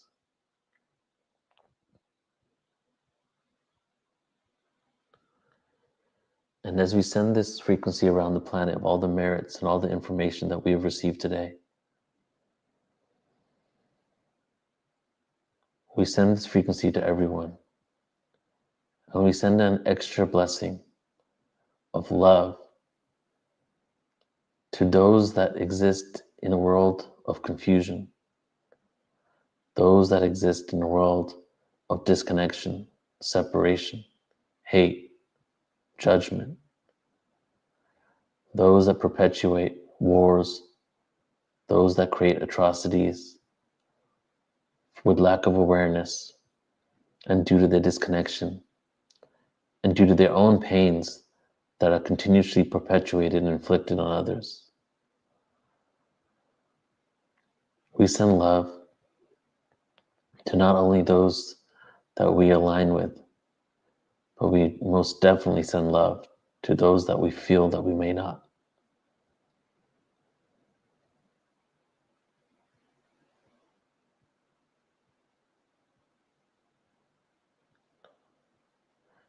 And take one inhale for one deep Om. Om, everybody. Deep inhale. Om.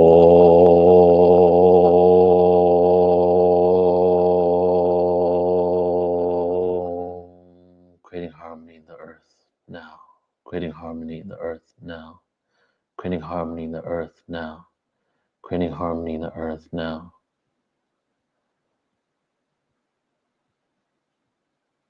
May all beings be free.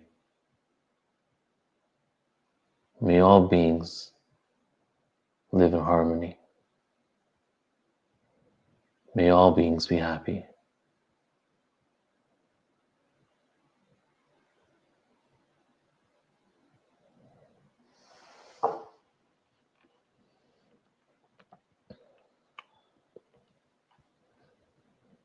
All right, everybody. Go ahead and open your eyes if you're still here with me. All right.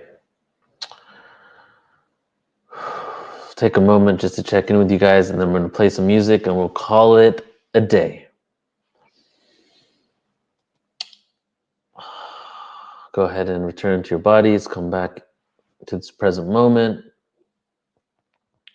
So I want to check out your comments here. We've been on a journey together.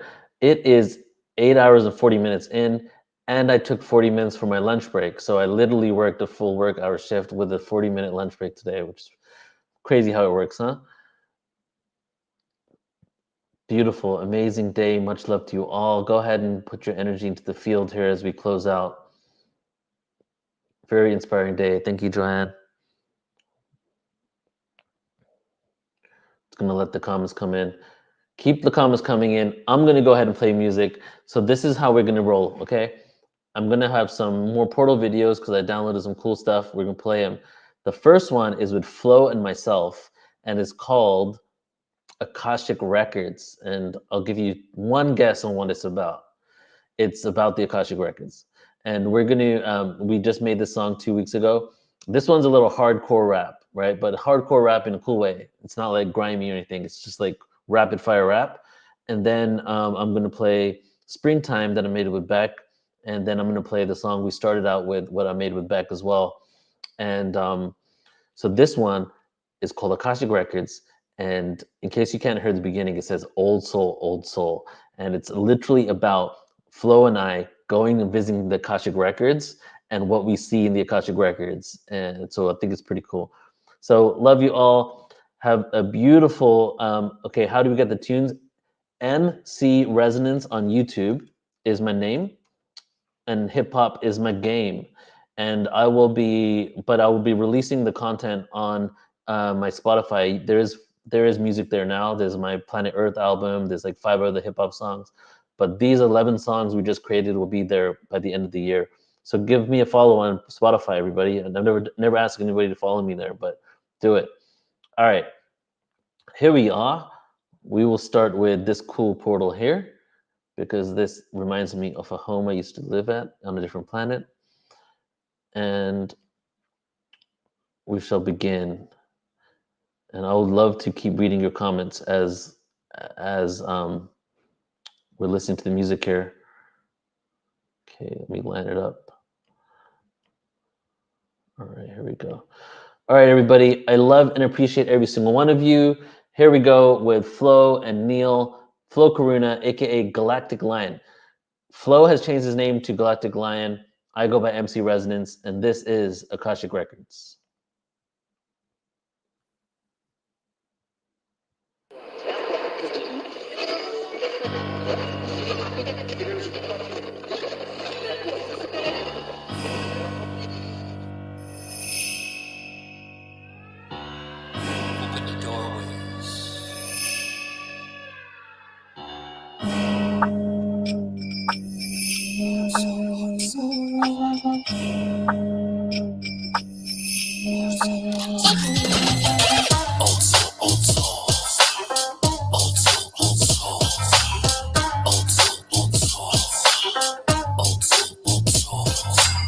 Enter the Akashic Records. Enter the Akashic records. Enter the Akashic records. Enter the Akashic records. In a meditative state, I sit down and I wait for the moment I can go in. And for heaven's sake, I can go and rake in the dough in another life. Doesn't really matter, cause tonight I'm gonna visit another life.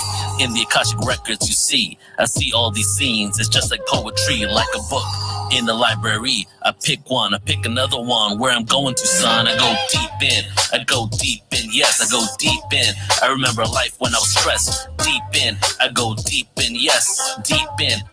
Life when I was blessed. So much karma, be healing up the trauma.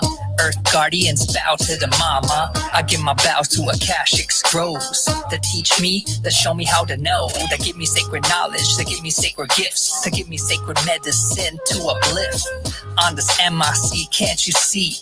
I am a quantum star seed. I'm a star seed. I'm a tree. I'm a seed, I'm a planetary body, I'm a galaxy, I'm a sun, a solar system, never done having fun, but also lived a challenging life. The Akashic record shows me all my days and nights, all the realities that we have lived, choosing the world that I'm in, seeing myself through my own meditative eyes, seeing ourselves, we can all rise, we see ourselves. I am a whale, I am a bird, I am a swami, I am the word, I am a priest, I am a beggar, I am a criminal, I am a rebel, I am a king of Saturn's ring. So traveler, where to begin? In the Akashic, the sound sings. Past and future, the end never begins. The end never begins because it's already here. Time doesn't exist because dimensions are where we enter the records and stare into all we have been and will be. The Orion star seed, the Lyran template of humanity. The founder race, the Elohim, an incarnated angelic being, a personified light being.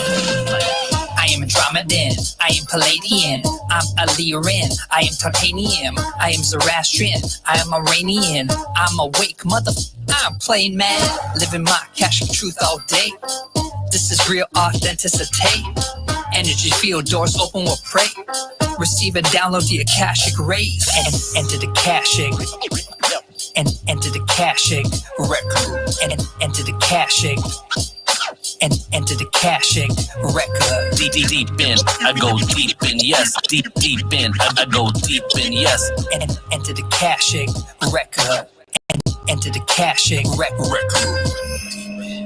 Deep within, deep in, deep within, deep in, deep within, deep within. And enter the Akashic. And enter the Akashic record. And enter the Akashic. And enter the Akashic record. Deep in, I go deep in, yes. Deep in, I go deep in, yes. And enter the Akashic record. And enter the Akashic record. All right, that was track 1. Okay, now we're gonna play Springtime. So now we had to go with the hardcore first. Got a few more hardcore songs, but we're gonna go a little chill time now. This is called Springtime with myself and Beck. Beck, who presented today. A little light line at the beginning.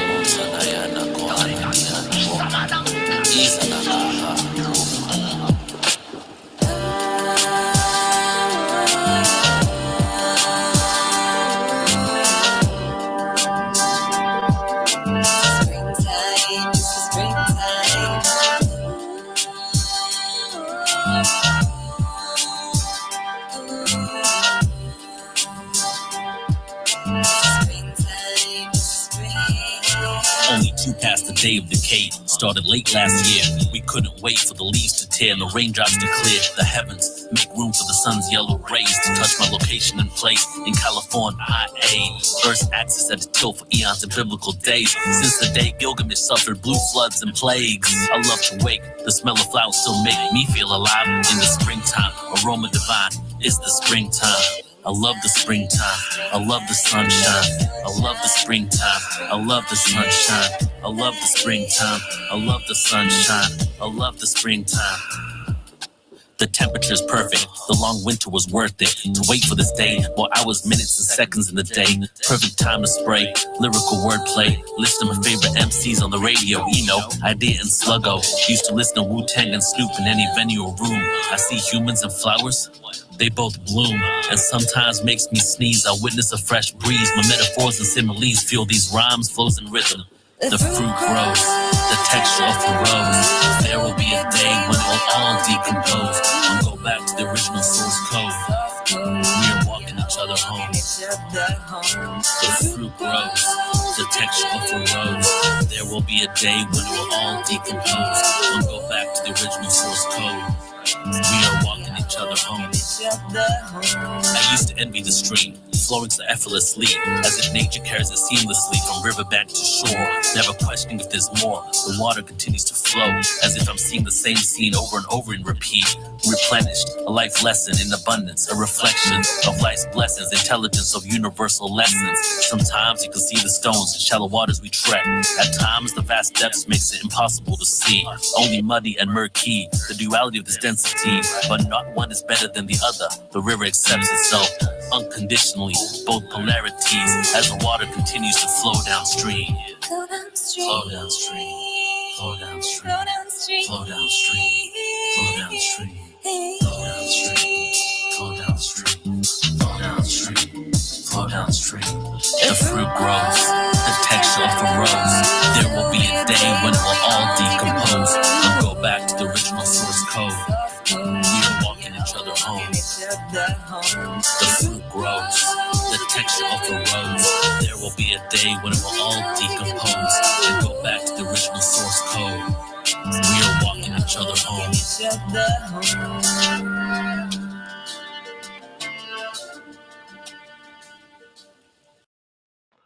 We're all walking each other home. All right, one last one, guys.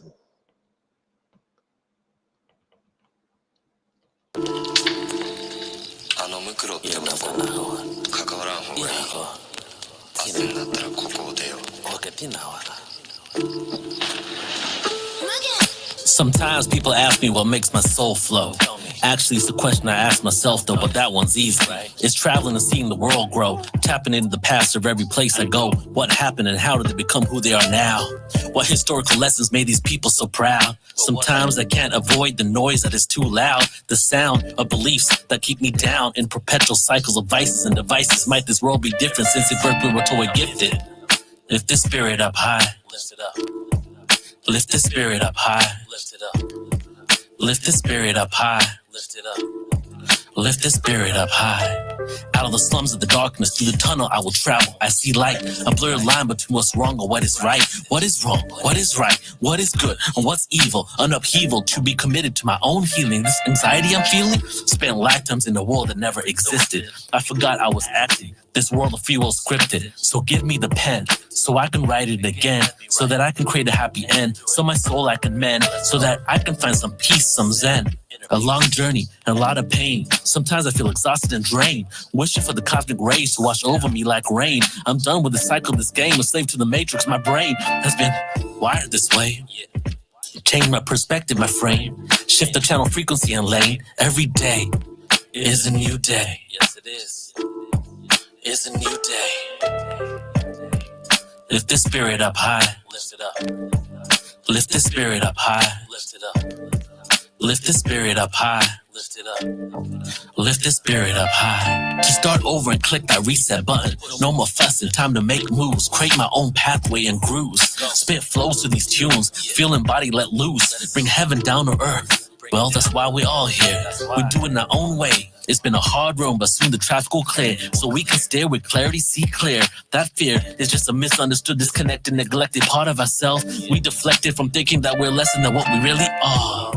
Have you ever stared up at the night stars, wondered who you are, and why the suffering happens to humanity, to the world? Why does it have to be so hard? In this game of duality, we get to experience both. It still exists when we die, transcend and become a ghost of a memory of a life once lived, clocking in experiences to the central sun. No need to escape or run, joy, anger, lust, and fun. We felt it all. Are we done? Are we done yet? One day we will soon wake up, son, and realize we're all a part of the one.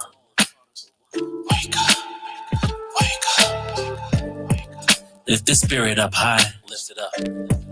Lift the spirit up high. Lift it up. Lift the spirit up high.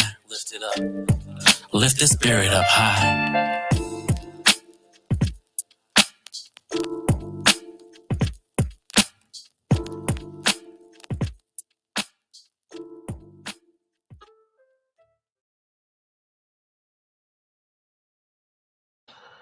Give reverence to the cosmos, to the stars, to the dragon beings, to the Pleiadian star system that we see right now, to all benevolent in creation, for the upliftment and enlightenment of humanity, so we may step forward into a greater understanding of who we truly are and really embody the next chapter in humanity's story. And so it is. Love you all. Have a beautiful rest of your day. See you next time. Bye-bye.